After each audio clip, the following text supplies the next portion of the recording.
The Silver Bullet by Fergus Hume. Recording by Richard Kilmer. Chapter 1. The House in the Pine Wood. "We had better lie down and die," said Robin peevishly. "I can't go a step further." And to emphasize his words, he deliberately sat. "Infernal little duffer," growled Herrick. Might have guessed you would, Joyce." He threw himself down beside his companion and continued grumbling.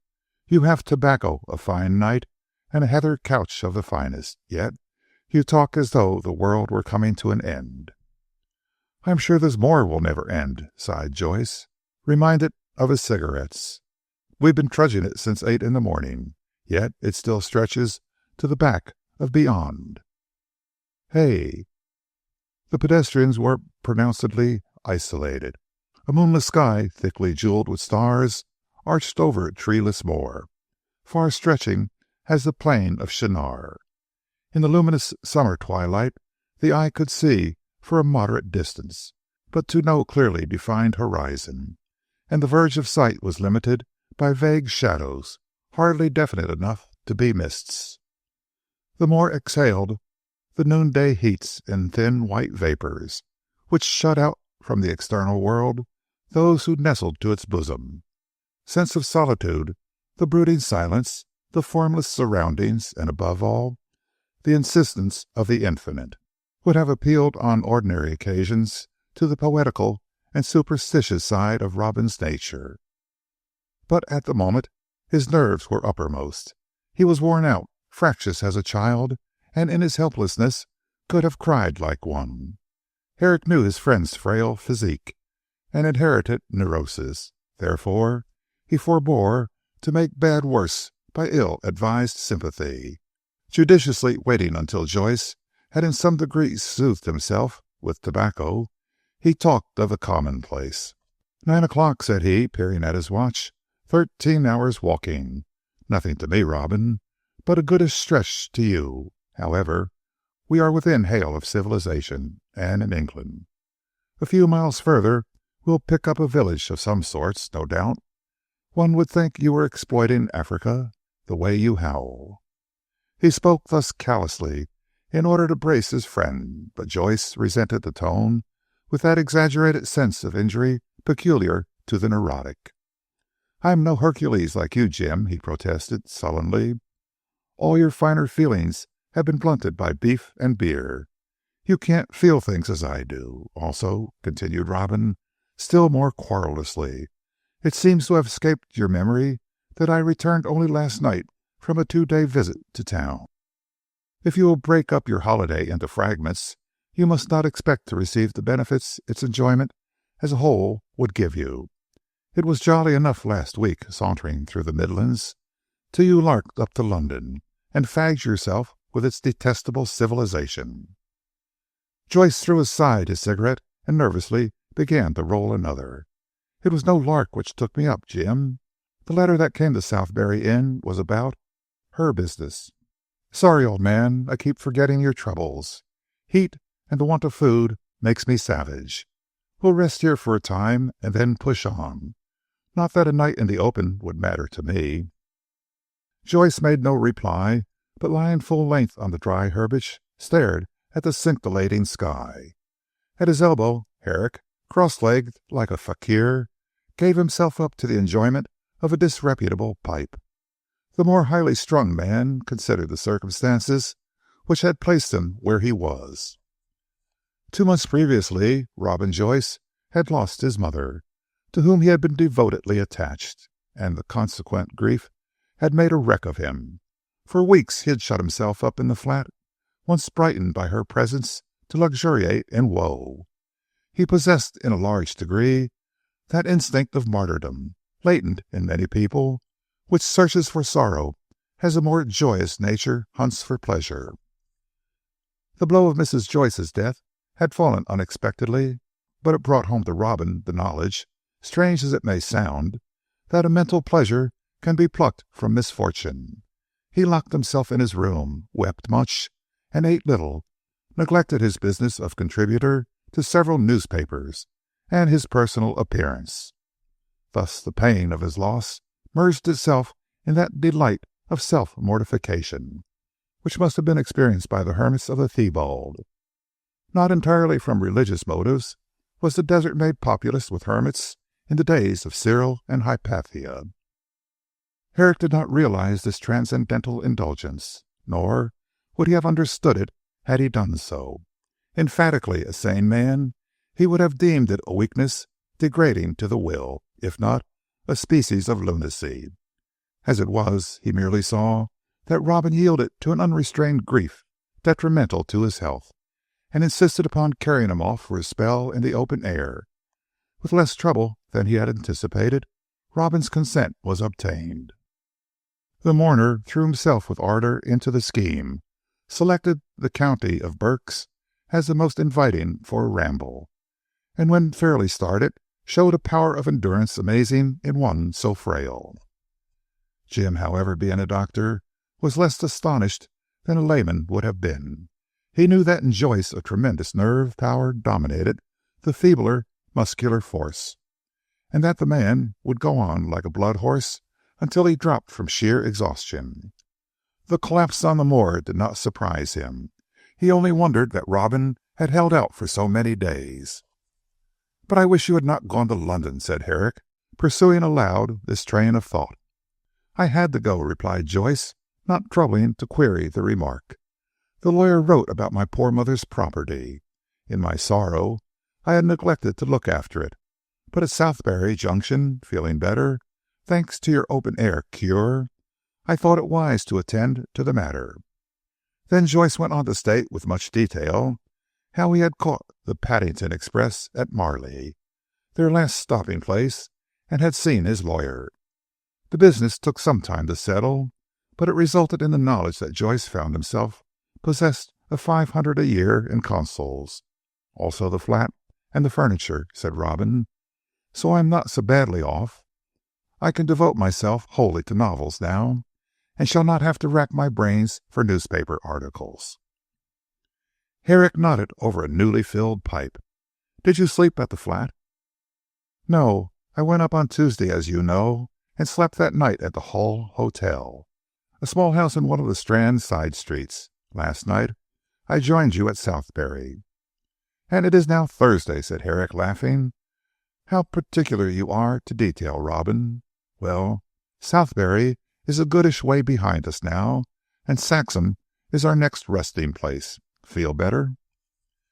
"Yes, thanks. In another quarter of an hour I shall make the attempt to reach Saxham. But we are so late.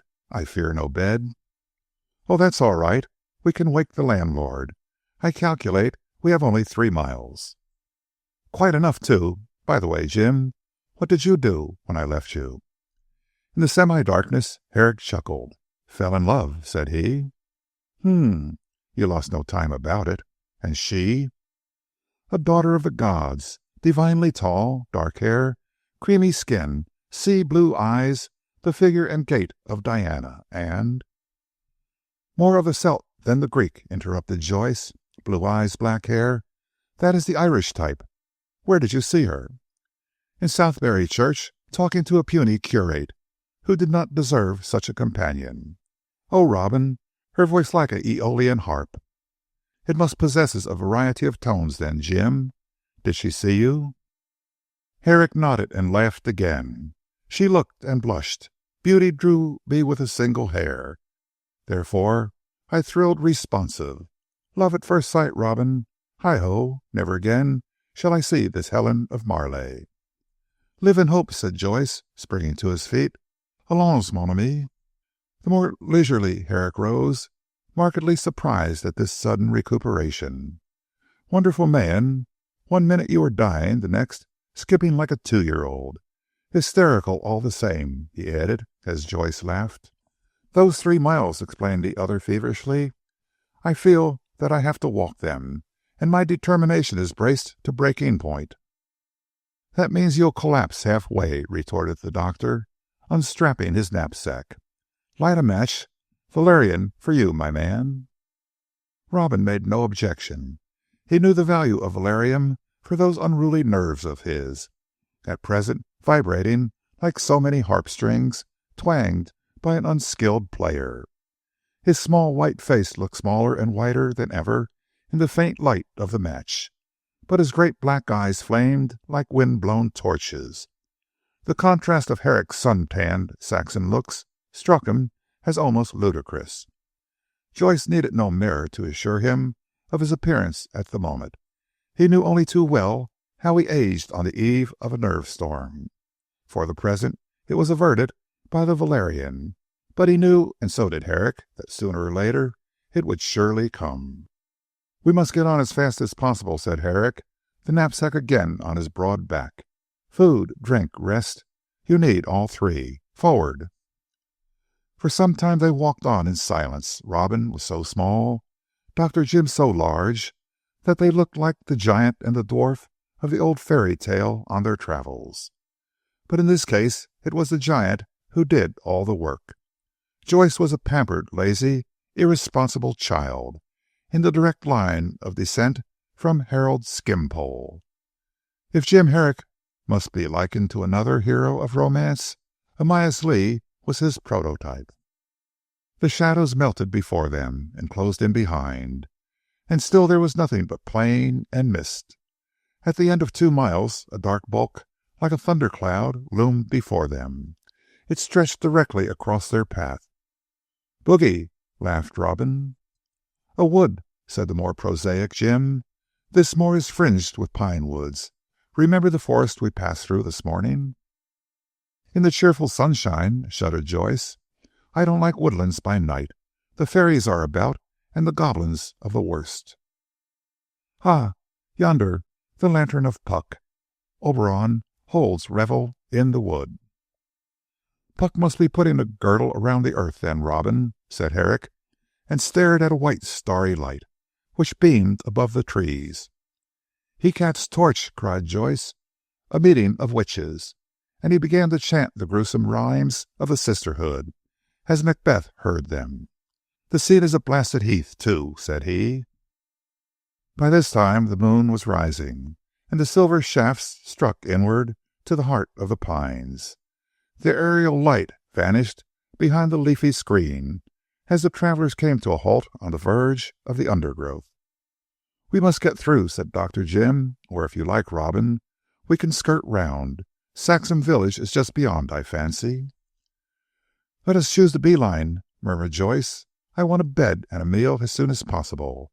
This part of the world is unknown to me. You lead." "I don't know it myself. However, here is a path. We'll follow it to the light. That comes from a tower of sorts, too high up for a house." With Herrick as pioneer, they plunged into the wood, following a winding path.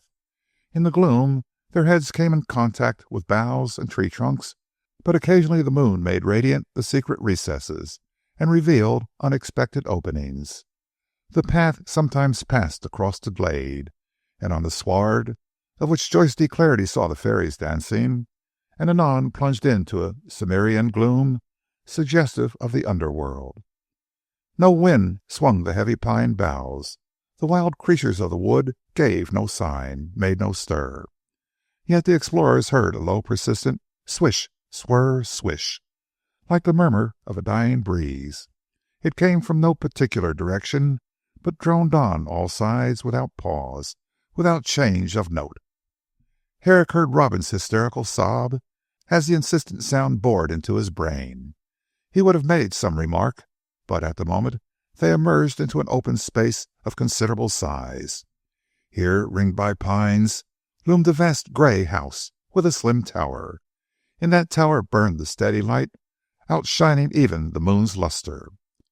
But what was more remarkable still was the illumination of the mansion. Every window radiated white fire. "Queer," said Robin, halting on the verge of the wood. "Not even a fence or a wall, a path or an outhouse. One would think that this was an inferior Aladdin's palace, dropped here by some negligent genie. All ablaze, too," he added wonderingly. "The owner must be given a ball." "No signs of guests, anyhow," returned Herrick, as puzzled as his companion. Queer thing to find Versailles in a pine wood. However, it may afford us a bed and a supper." It was certainly strange. The circle of trees stopped short of a building at 50 yards. On all sides stretched an expanse of shorn and well-kept turf, pathless as the sea. In its midst, the mansion was dropped, as Joyce aptly put it, unexpectedly. A 2-storied Tudor building with battlements and mullioned windows, terraces, and flights of shallow steps. The whole weather-worn and gray in the moonlight, overgrown with ivy and distinctly ruinous. The dilapidated state of the house contrasted in a rather sinister manner with the perfectly kept lawn. Also another curious contrast was the tower. This, tacked on to the western corner, stood like a lean white ghost watching over its earthly habitation.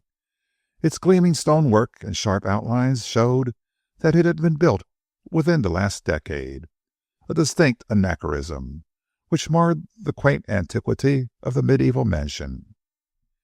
"He must be an astrologer," said Joyce, referring to the owner, "or it may be that the tower is an inland pharos to guide travelers across that pathless moor. Another horrible place," he muttered.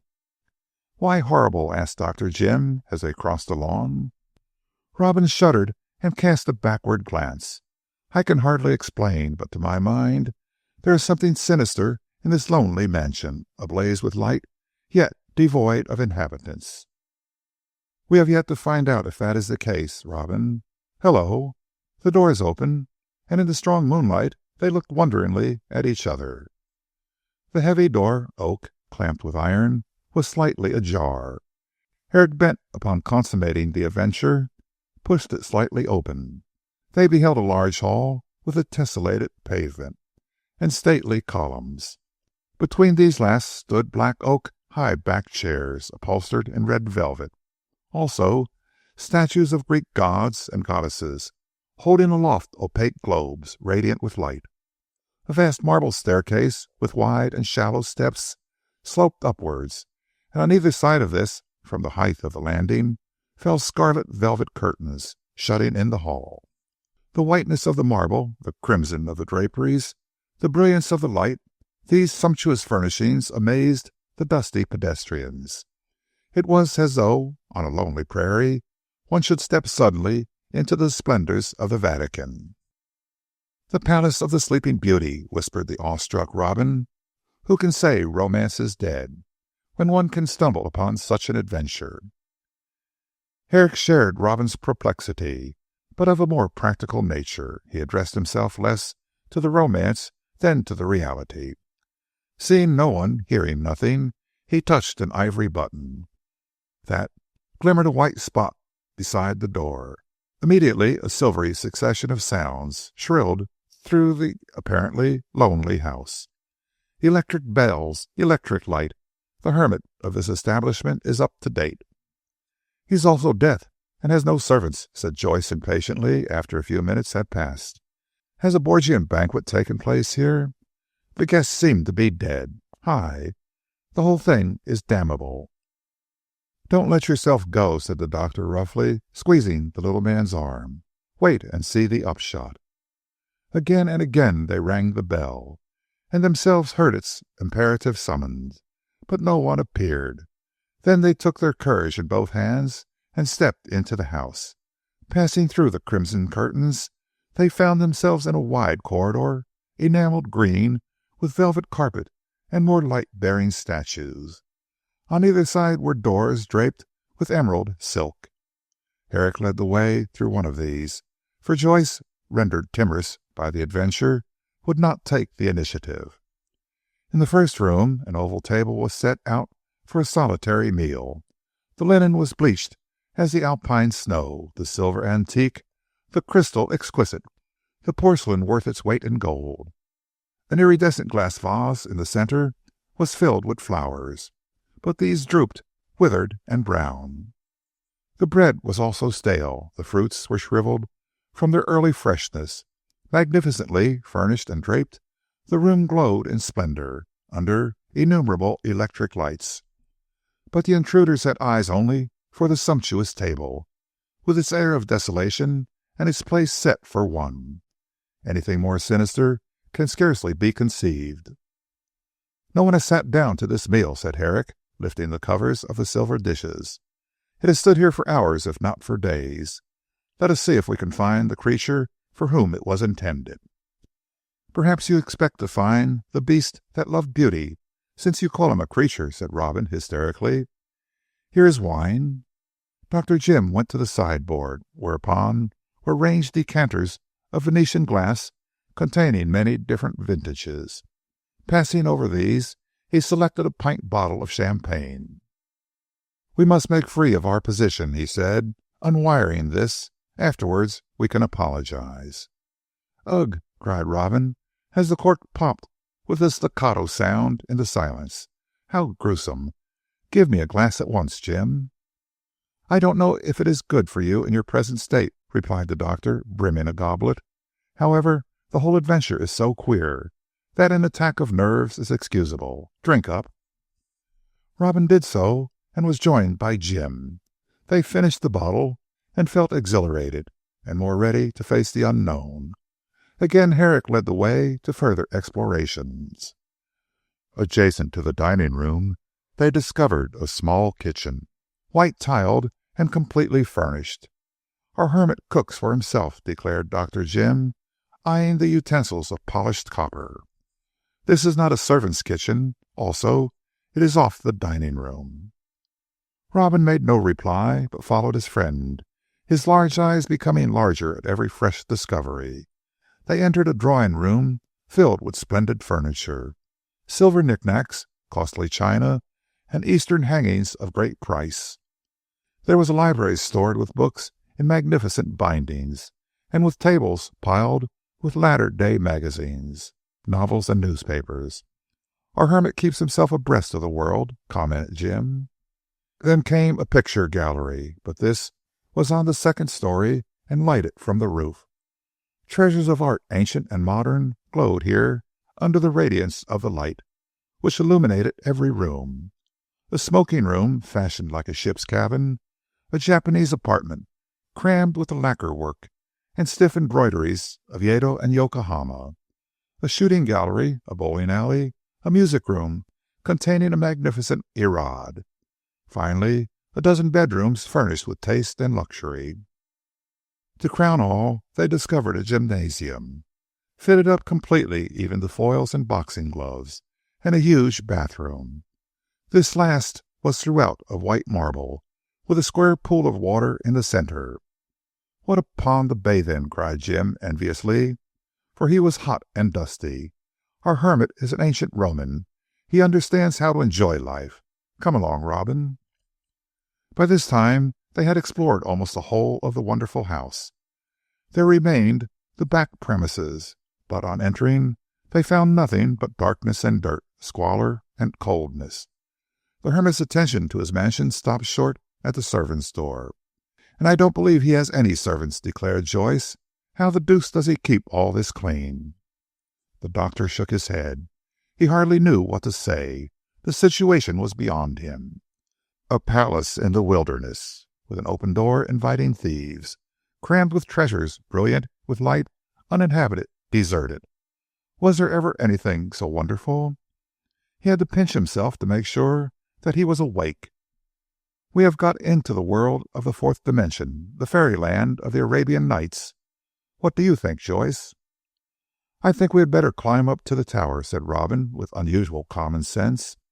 "It is the only place we have left unexplored.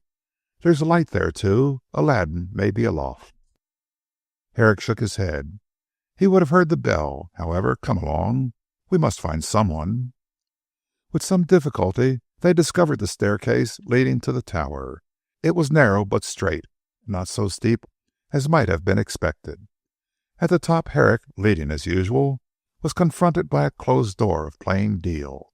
It was not locked, however, and having knocked without receiving a reply, he opened it.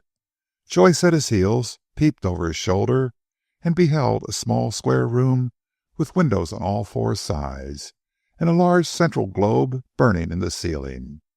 In contrast to the rest of the house, this room was absolutely bare. Blank walls, Chinese matting on the floor, a camp bedstead in one corner, a deal table without a covering in another, and two cane chairs. No anchorite could have had a more ascetic cell. Herrick took in the scene at a glance, took in also its, to him, central feature, the body of a man lying face downward near the bed. Joyce saw the corpse also, and remained at the door, shaking and white. Murder or suicide? Jim asked himself as he turned over the dead. That which had once been a man was in evening dress, in the finest of linen and jewelry, the most immaculate of clothes. It lay under the scrutinizing eye of Dr. Herrick, a lean, evil face with a hooked nose, scanty gray hair cut short, and a long mustache carefully trimmed. The left hand gripped the revolver. The shirt front over the heart was covered with blood, and a stream, coagulated and black, streaked the matting. "In God's name," cried Joyce, not daring to enter, "what is it?" "It was once the owner of this house, I suppose," said Herrick grimly. "Now it is a piece of carrion. Suicide, apparently. Dead over 24 hours. Shot through the heart. A steady hand to do that. Left-handed, too. Is it suicide or murder? Here's a damnable discovery to cap the adventure," said Dr. Jim gravely. From the doorway came a gasp, a tittering laugh. Jim had just time to spring forward when Joyce lunged into his arms. The long-expected nerve storm had come at last. Chapter 2. De mortiis nil nisi malum. And sunset fire, the Saxon spire, my guide-post unto heaven. So sang midway in the last century a local poet, who died long since and passed, poems and all, into oblivion. But the famous spire in its coppered sheathing still catches the sunlight and glows at the center of Saxham, a veritable pillar of fire. Those natives who have emigrated, enlisted as soldiers, taken situations in London and elsewhere, shipped before the mast, as some have done, always remember church and spire. The children recall its ruddy blaze when they read Exodus. Saxham was not a large place. It might have contained a couple of hundred inhabitants, probably less, and these principally agricultural laborers. They worked on the farms and estates which dotted the vast alluvial plain stretching to Beorminster. As the city, like that one mentioned in the Bible, it is set upon a hill. The twin towers of the cathedral and the Bishop Gandalf's spire can easily be seen from Saxham, but the villagers prefer their own spire and their own parson, rarely venturing the 3 miles to Beorminster. Those who do go always return to their beloved hamlet, more convinced than ever as to the superiority of their birthplace. A sturdy, stubborn set of rustics, these men and women of Saxham. The topography of the country, as set down in Herrick's map, showed that Saxham was almost the center of the district, taking Beorminster as the real navel. The great plain was covered with many such hamlets, each clustering around its parent church, but Saxham was the nearest to the city. Far away on the other side was smoky Irongrip, the manufacturing town, and also in sight of Marley and Heathcroft. Then 16 miles across Southberry Heath, which Herrick and Joyce had so wearily trodden on the previous night. Southberry Junction roared with perpetual traffic from here. The great main line tapped the local railway which converged from all points. The pine woods sheltering Saxham from the chill winds of the moor also barred it from the outside world, as Southberry was considered to be. Saxham, with its neighboring hamlets, claimed to belong solely to Beorminster. The folks would have called themselves autochthonous had they known of such a word and its meaning. The plan of the village was simple. In its center was a genuine village green, with a quincunx of immemorial elms. From this ran 4 streets through the mass of houses, until they passed beyond them altogether and out into the country. On one side stands St. Edith's Church in a nest of trees, and on the other the Carr Arms, an inn of undoubted antiquity. The remaining two sides are occupied by rows of medieval-looking houses, inhabited by those whom Saxon calls the best people, by which is meant the tradesmen. There was no doctor or lawyer, and the rector, representing the gentry in the village itself, dwelt on its outskirts. The country people lived outside the village on their estates, and visited only on business, and as there were no radicals in Saxon, these were looked upon as more than mortal. Under the red tiled roof of the Carr Arms, Robin Joyce was still sleeping the next morning when the green was filled with excited people talking of the murder, so they called it. The event of the previous night had so shaken the nerve of the little man that it was all Herrick could do to get him out of that ghastly mansion and down to the inn. Dr. Jim, rousing the landlord, had told his story, and after seeing Robin to bed, had turned in himself. What did it matter to him that the great house was still ablaze in the pine wood, still filled with precious things, and its doors and windows open to thieves? He was too tired almost to think, and the moment his head was on the pillow, he fell into a heavy, dreamless slumber, which lasted until 10 the next morning. From this much-needed rest he was awakened by Napper, the landlord, a burly man, with a ruddy face suggestive of beef and beer in large quantities. In no very pleasant humor, Jim sat up, to demand with a growl and an adjective what was wanted. On being informed that Mr. Inspector Bridge of Beorminster waited to see him, the events of the night came back on his still drowsy brain with a rush. Thoroughly awakened, he promised to be down in half an hour, and forthwith tumbled into the largest cold bath Napper could provide. After a douche and 10 minutes of gymnastics, the doctor hurried in the clean shirt and his homespun suit. While he dressed, he meditated on the fact that Napper had lost no time in telling the police what had happened. In a few minutes he looked into Robin's bedroom, finding his companion still in an exhausted slumber. He went downstairs alone to face the officer. Inspector Bridge was a tall, lean man with a serious face and, what was surprising, taking in conjunction with his funeral looks, a jocular manner. The man's humor lurked in his eyes, a gray pair of twinklers, which belied the turned-down corners of his mouth. His movements were slow, his tone was brisk and businesslike, rather a contradictory personality, Herrick thought, and concluded that Bridge resembled nothing so much as an undertaker out for a holiday. His profession would thus account for the solemnity and the slowness, and the holiday explained his brisk jocularity. The incongruous officer considered the young man with a pursed-up mouth and a humorous eye. He saw that Herrick was a gentleman, and this opinion being confirmed in the inspector's mind by the sight of a signet ring, he treated him with more deference than he had been prepared to show. Napper's report of the pedestrian had led Bridge to infer that they were of the genus tramp. "Good morning, sir," began the inspector genially. "I have come to see you about this murder of Colonel Carr. My card, Mr. "Dr. Herrick," said Jim, glancing at what he profanely called the official ticket. "Have you breakfasted, Mr. Inspector? If not, or if you have, it really doesn't matter. Take the meal with me. I must eat before I can talk." Bridge was only too willing, and Herrick went up several degrees in his good opinion. "Napper can cater excellently," said he, rubbing his hands. "I have often tested his hospitality." Dr. Jim privately thought that the inspector was not averse to testing anyone's hospitality, but the man seemed decent enough, and Herrick was sufficiently worldly wise to make himself agreeable to Jack in office.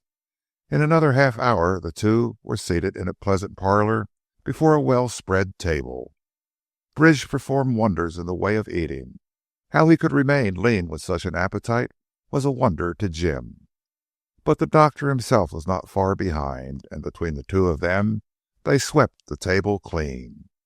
Then Herrick lighted his pipe, ensconced himself in a chintz-covered armchair near the window, and prepared to answer the inspector's questions before asking several of his own. At the outset, Bridge detailed all that had been done up to that moment. 3 policemen were looking after the Pines, so was the house called, and guarding the dead.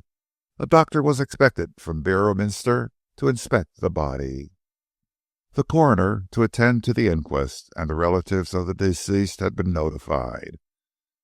Then Mr. Inspector put Herrick through a stiff examination, and took down all he said.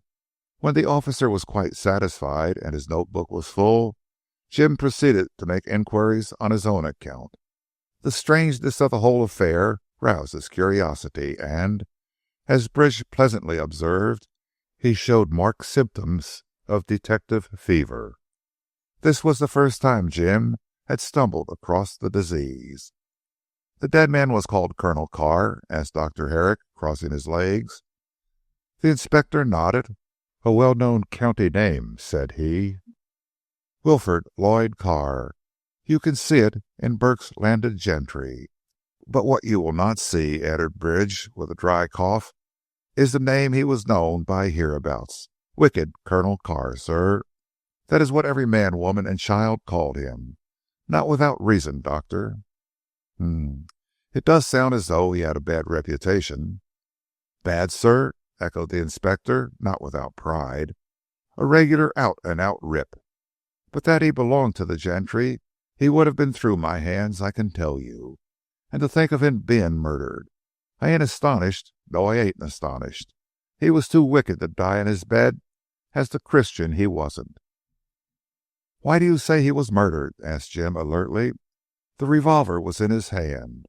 Looks like suicide to me, at the first glance, of course." Bridge laughed grimly and shook his head. "Colonel Carr was the last man in the world to take his own life, sir. Too much afraid of the burning pit for that. I examined the body this morning, and I say murder. Certainly my examination was cursory. But if he had shot himself through the heart, the linen over it would have been scorched. There is no mark of powder, not even a singe. No, sir, that shot was fired at long range. If you did not alter the position of the body, Dr. Herrick, I should say that the shot had been fired from the door." "I did not alter the position of the body, Mr. Inspector. I merely turned it over and replaced it." Murder, you say? And the assassin placed the revolver in the dead man's hand to hint at suicide? Clever man or woman, Mr. Inspector? Which?" "Lord knows," replied Bridge, rubbing his grey hair. "The Colonel had heaps and heaps of enemies, I can tell you. Whether man or woman I do not know. But I'll tell you one thing, Dr. Herrick. Whosoever fired that shot knew the Colonel excellently well." "I see what you mean. The assassin knew that his victim was left-handed." "Yes, sir, you hit it. Now," added Bridge meditatively, "could it have been Frisco?" "Frisco? Who was he or her?" "Frisco was a servant of Colonel Carr," explained the inspector, "and as great a mystery as his master. San Francisco he called himself, and that I take it is the name of a town. The wicked Colonel shortened it to Frisco for short. Yes, Frisco might have killed him. If you would only give me a concise biography of Carr, I should be less in the dark, Mr. Inspector." "Oh, you'll hear plenty stories about him, none of them credible. But to put all you need to know at present into a nutshell, I can only say that the wicked Colonel returned here from foreign parts 10 years ago. He built that tower and shut himself up to live the life of a recluse. He brought Frisco with him, and the two inhabited that house all alone. No one thought of going near it." "Ah, that is why the crime was not discovered earlier?" "Certainly, Doctor. The milkman, the baker, and the butcher were always instructed to leave their goods in a porch at the side of the house. In that porch," added Bridge, "we have found 2 days' provisions. Today is Friday. Last night when you discovered the body was Thursday, and the provisions for that day and Wednesday were untouched." "So Carr was alive on Tuesday?" "I believe, Doctor, that he was murdered on Tuesday night. According to Napper, Frisco was drinking here on that evening and spoke ill of his master. Carr must have been alive then. If Frisco killed him, he would leave Saxon on Tuesday night. Therefore, the provisions for Wednesday and Thursday would not be taken in. Did not the baker and the rest suspect anything when they found 2 days' provisions untouched? Lord bless you, no, said Bridge jovially. The wicked colonel was that queer that nothing he did seemed strange. Well, said Jim after a pause, from what you tell me, it seems likely that this man Frisco knows something of the murder, if he did not commit it himself. Can't you find him? There's no sign of the man, sir. What about his appearance? A stout sailor, that's what he looks like, said Bridge, reflecting. Red hair and blue eyes, an American way of speaking, and a cross on his forehead right above the nose. A cross? What do you mean? A scar, sir, a criss-cross slash with a knife. Frisco said he got it in South America, but I don't rightly know how. Frisco could be secret if he liked, even in his cups, and he could drink rum by the bucket. Have you set the detectives after him? Not yet. I'm waiting for the inquest to be held. It takes place today at the Pines. You will be there, Dr. Herrick, and your friend? Certainly, but my friend can tell you no more than I can. If I were you, though, Mr. Inspector, I should certainly seek out this Frisco man at once. What is his real name? I don't know, nor anyone else, sir. He was a mystery, I tell you. As to be looking him up, I like to do things in an orderly manner. First the inquest, and all the available evidence, sir. Then we shall see. Herrick shrugged his broad shoulders. It was not his business to instruct Bridge, but it seemed to him foolish to delay hunting for this mysterious Frisco. The man might be innocent, but on the face of it, there appeared to be a strong suspicion against him. Men do not disappear without some reason, and as Frisco was gone, leaving a dead body behind him, it looked as though terror had winged his heels. His reason could resolve themselves into only one of two things. Either he had murdered his master himself and had fled to avoid the consequences, or he knew who had committed the crime and, intimidated by the assassin, had made himself scarce. While Herrick was turning over the situation in his own mind, a knock came to the door. Immediately afterwards, a girl entered. She was a slip of a thing who looked about 19, slim and well set up. Her face was oval and thin, and burnt red by wind and sun. Herrick had never seen before hair of such glorious red. It resembled ruddy gold, and was wreathed in burnished coils around her well-shaped head. This young lady had eyes of a sapphire blue, and a firm-set mouth. Dressed in a navy serge, plainly made, with a linen collar, a brown leather belt, and gauntlet gloves, she looked trig and neat. A girl likely to be passed over in a crowd until one looked into her wonderful eyes. The soul that looked out of them proved she was a woman of no common intelligence. Her manner was refined and well bred. She was remarkably cool, and after a shrewd glance at Herrick, addressed herself to the inspector. "I beg your pardon for interrupting you," she said in a brisk but not unmusical voice. "This inquest, Mr. Inspector." "It takes place at the Pines this afternoon, Miss Endicott," replied Bridge, who seemed to know her well. "But surely, miss, you will not attend?" "Certainly, Mr. Bridge. I do the copy for the Chronicle. Besides, poor Colonel Carr was my friend, and I want to hear the truth about his death." Herrick looked sharply at the only person he had heard speak sympathetically of the dead man. "There lives some soul of good in all things evil," he quoted, and a flash of the girl's teeth showed that she perfectly understood. "Oh, I know that every one speaks ill of the Colonel," said she a trifle sadly. "He was bad enough, no doubt, yet your quotation applies to him more than the gossip about him would lead you to suppose." Here she glanced at Bridge. not so much to emphasize the fact that he talked ill of the dead as to invite an introduction. Bridge was quick to see her real meaning. "This is Dr. Herrick, who found the body," said he. "And this lady, Doctor, is Miss Bess Endicott, who reports for the Beorminster Weekly Chronicle." Jim was a trifle surprised and disappointed to find that this charming young lady occupied such a position, though why he should have been either he could not explain even to himself. However, he bowed with a smile, and received the same courtesies in return. Miss Endicott's eyes rested approvingly on his splendid figure. "This is what I call a man," they seemed to say, but with her tongue she uttered quite different sentiments. "I am glad to meet you, Dr. Herrick," she said gracefully. "You must tell me all about your discovery. That is, you do not mind my making copy out of you?"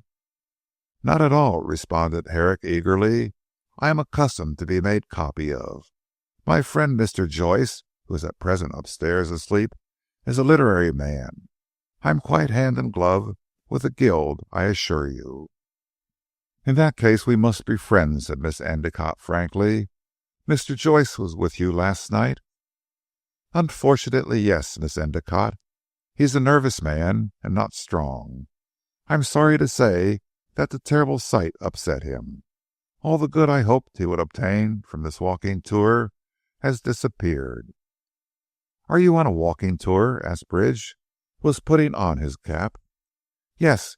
For the last fortnight we have been tramping over the country. The last place we stopped at was Southberry. Then we crossed the heath to stumble on this disagreeable adventure. Why do you smile, Miss Endicott?" The girl flushed a trifle. "I've heard of you." "Of me?" Jim stared. "But I am not known in this part of the country, my dear lady. Have we met before? Somehow your face seems familiar." "It would be more familiar if I were 2 inches taller and had dark hair," said Miss Endicott with an amused look. "If you will stare at—" "Ah," interrupted Jim eagerly, "I remember now. The lady I saw talking to the little curate in Southberry Church." "Was my sister," replied the girl. "When you mentioned Southberry, I remembered that she mentioned how you stared at her, and described your appearance. Then I recognized you." "I hope your sister did not think me rude," said Jim, rather confused. "But the fact is, she is so—" "I know," interrupted Miss Bess composedly. "Ida is accustomed to admiration. But this is not business," she added, turning to Bridge. "Well, what's to be done now, Mr. Inspector?" "Nothing can be done until the inquest is held," he replied, going towards the door. "But I recommend you, Miss Bess, to interview this gentleman. He can tell you much that will be of interest to your readers." The inspector slipped out with a laugh, and Miss Endicott turned her sparkling eyes on Dr. Herrick. "I hope you won't think me a nuisance," she said hesitatingly, "but if you could—" "Only too pleased," said Jim, placing a chair. "What is it you wish to know, Miss Endicott?" "All about yourself and your friend, and the walking tour, and the discovery." Thus far she rattled on blithely, but then flushed and stammered. "Please do not think me rude," she murmured. "In my present capacity I am simply a machine for the Beorminster Chronicle. If you do not wish to tell me anything—" "I have not the slightest objection," replied Jim, laughing. "Do you object to my smoking? I can answer your questions better if I smoke." "Please do," cried Miss Endicott eagerly. "I am used to it. My brother Frank is never without a pipe in his mouth."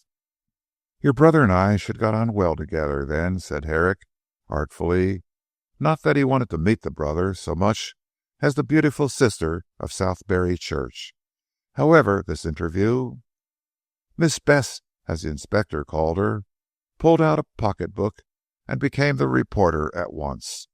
She was versed in her profession, and put the shrewdest of questions. All the same, she appeared to be nervous at times, and Herrick guessed that it was an innately refined woman struggling with the necessary obtrusiveness of the breadwinner. However, he did his best to put her at ease, and told his story as concisely as possible. "My name is James Calthrop Herrick," he said. "I'm a doctor, supposed to be practicing in West Kensington, London. My friend Joyce was one of my patients, is, I should say. He lost his mother and fell ill. By the way, you need not put that down, Miss Endicott. All you need to let your readers know is that Mr. Joyce and myself have been on a walking tour and stumbled, as I said before, on the pines and the body." After which statement Herrick detailed the arrival at the lighted house, the exploration, and the discovery. Miss Endicott put all this down, and promised to amplify it in such a manner that would not trench upon Herrick's private affairs. Then he asked the girl about Colonel Carr. She was rather reticent on the subject.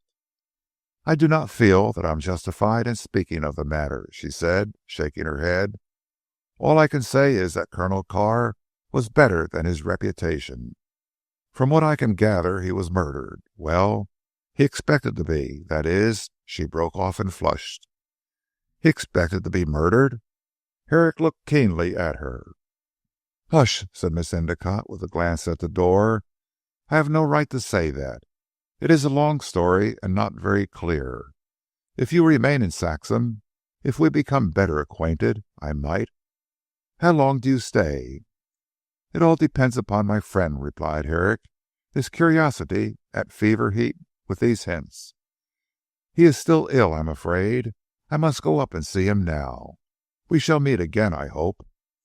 "I think so. I shall be at the inquest. And you?" "Of course. I must give evidence. Joyce also, if he is well enough.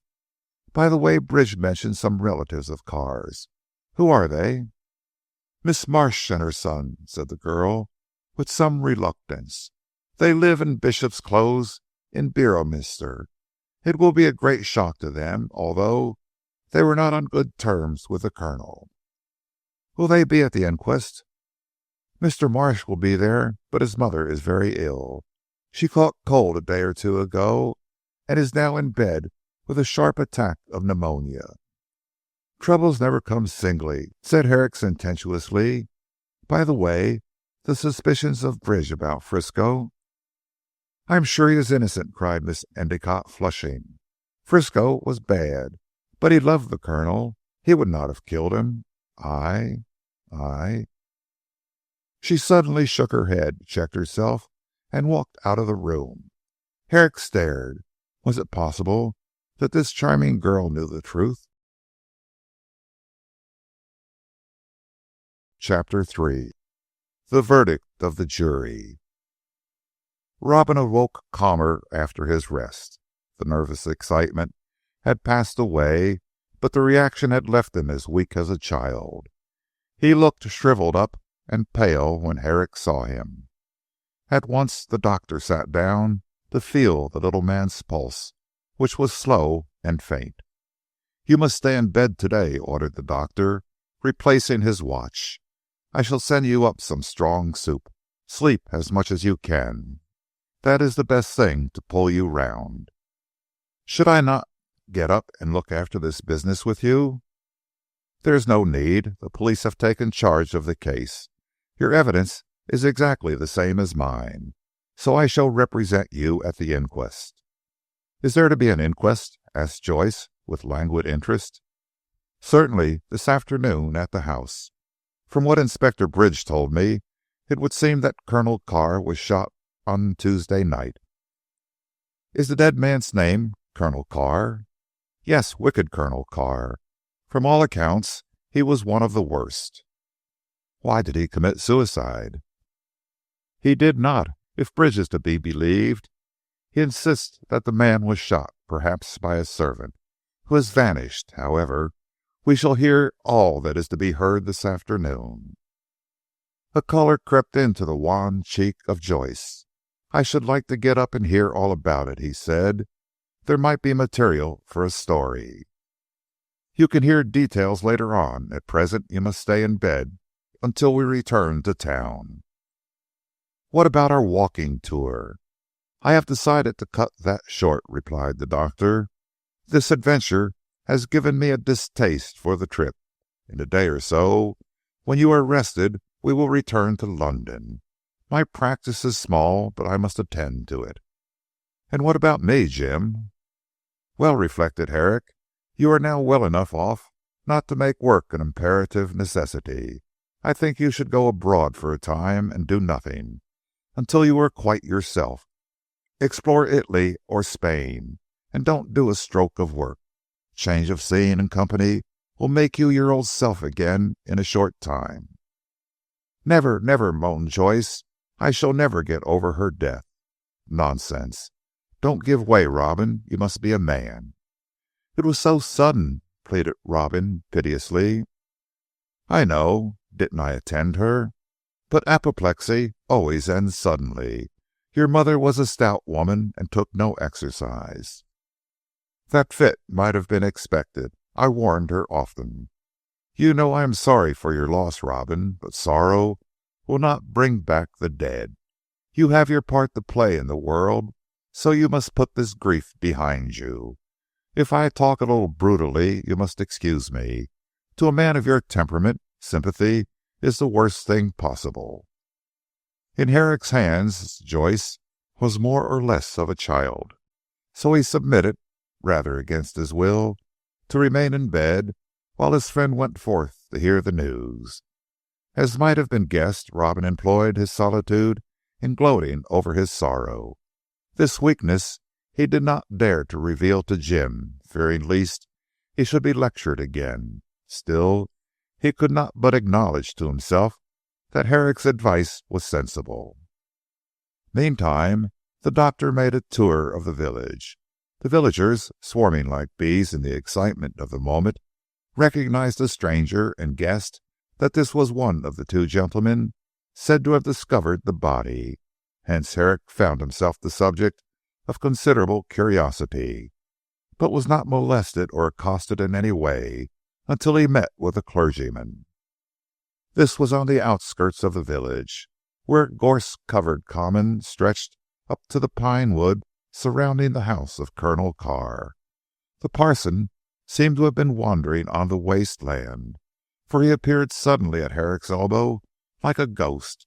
Probably he had seen the stranger coming, and had just stepped out from behind a bush. "You are Dr. Herrick?" he asked nervously. Jim signified that he was. "I am addressing the vicar," he hazarded. "The rector," corrected the other. "I am Mr. Pentland Corn. You will excuse my breaking in on your meditations," he continued, "but I guessed that you were the finder of the body of our late lamented friend." "From all I have heard, there is very little lamentation over the Colonel's death." "Scandal and evil tongues," replied Mr. Corn, rather tautologically. "Carr had his good points." "That is what Miss Endicott says." "Indeed, I was not aware that you knew Miss Endicott." "She came to the inn this morning to see Inspector Bridge about this." "Wait," said the Reverend Pentland in a hurry. "Some mistake. Miss Bess is the journalist. Her elder sister, Miss Ida, is the head of the family. The nominal head, I should say, since Miss Bess manages everything." The rector smiled as he spoke, and Herrick, on account of that smile, took rather a fancy to him. The Reverend Pentland Corn, wonderful name, was something under 40, and looked more like a soldier than a parson. He had a smart soldierly figure, wore a moustache, and his hair cropped close. But for his clothes Herrick would have taken him for a military man. He looked pale. There were dark circles under his eyes, and he seemed to be labouring under considerable stress of emotion. Perhaps the death of Carr had been too much for him. Yet after the first remark he shirked the subject and talked of the Endicotts. "That is the proper name of the family," said Corn hurriedly. "Very old family in these parts, but Miss Bess calls her collective brothers and sisters the Biffs." Dr. Jim smiled. There seemed to be something fascinating about the name, something characteristic of the girl he had met at the inn. "The Biffs," he repeated, laughing outright. "And how is that derived from the high-sounding name of Endicott?" It is not derived from that at all, Dr. Herrick. It is simply the initials of the family. There are 5 of them: Bess, Ida, Frank, Flo, and Sidney." "I see. Biffs. How amusing. Do they live near here?" "A quarter of a mile away at the back of my house. Sidney is my pupil, and a strange boy he is. But I have no business to tell all these things to a stranger," added Corn in confusion. "Anything you say to me is perfectly safe," replied Herrick pleasantly. "I think Miss Bess a clever young lady." "And as good as she is clever." "A great friend of the late Colonel's, I believe," said Jim. Pentland Corn moistened his dry lips. "He was kind to her," was his reply, delivered in a faint voice. "You will excuse my emotion, Dr. Herrick, but I am rather shaken by his death. Usually we are free from crime, and for this to happen in my parish, it is terrible." "You knew Colonel Carr well?" "Very well. I tried to win him from his evil ways, but he was cut off in the midst of his sin. Oh, it is awful. Yet I liked him. He was a good friend to me on one occasion. The reason I stopped you was to ask if you met anyone in the house last night." "No one. Myself and my friend hunted all over it. The servant bolted, I have been told." "Frisco has certainly disappeared," responded Corn, looking at the ground. "But I do not think he is the guilty person. He was devoted to the Colonel." "Then why did he run away?" "Ah, who can say? There was a mystery in Colonel Carr's life, Mr. Herrick, which I fear will never be cleared up. You will be at the inquest?" "Yes, it takes place at 3 this afternoon. And you, sir?" "No, I shall not be there. I cannot bear to. But that is neither here nor there," broke off Corn hurriedly. "Tell me, was the house alight?" "Every room was lighted. It blazed like a palace in the wood." "Colonel Carr's whim. He surrounded himself with the most beautiful things, and installed the electric light. Water powered, you know," added the rector rather inconsequently. "I expect the wheel was going constantly for 2 days before the body was discovered." Herrick recollected the murmur in the wood, and now guessed that it came from the waterfall, which turned the wheel for the dynamos. There was no doubt that Colonel Carr surrounded himself with every comfort. "Did he ever have guests to stay with him?" he asked. The rector made a gesture of surprise. "If you had known Colonel Carr, you would not ask such a question. He hated his fellow mortals." "Then why had he so many bedrooms?" "I cannot tell you, but I am certain that he never had anyone to stay in the house. I have been in it once or twice myself, and Miss Bess has paid a visit, but no other person has ever entered." "Quite a mystery. What about Marsh?" "I expect you heard of him from Miss Bess. He is a great friend of the Biffs. Stephen Marsh will inherit the Colonel's property, I expect." "What relation was he to Carr?" "His nephew, but the two never spoke. They hated each other." "Mrs. Marsh, then, is the Colonel's sister?" "Oh dear me, no. The present Mrs. Marsh is only stepmother to Stephen. Violent, terrible woman with Italian blood in her veins. It was she, I think, who put Stephen against his uncle." "She is very ill, I hear. Pneumonia." "Dear me," said Corn startled. "Why, she was at my house on Tuesday. But it was raining when Stephen came for her. I expect she got a chill then." "No doubt. At all events she is seriously ill now, I understand." "Ah," said the rector, looking down again. "I wonder if any doctor will attend her. She has quarrelled with them all. Well, there is no more to be said, Dr. Herrick. By the way, if I have talked freely, you must excuse me for doing so. I have a reason. Some day I hope to tell it to you. Are you stopping here for long?" "A day or so. I am on a walking tour with my friend Mr. Joyce. We return shortly to London. Good day, Mr. Corn." "Good day," replied the rector, raising his hat, and slipped away into the gorse bushes like a ghost. Herrick walked on somewhat puzzled. What was the meaning of this frank speech to a stranger?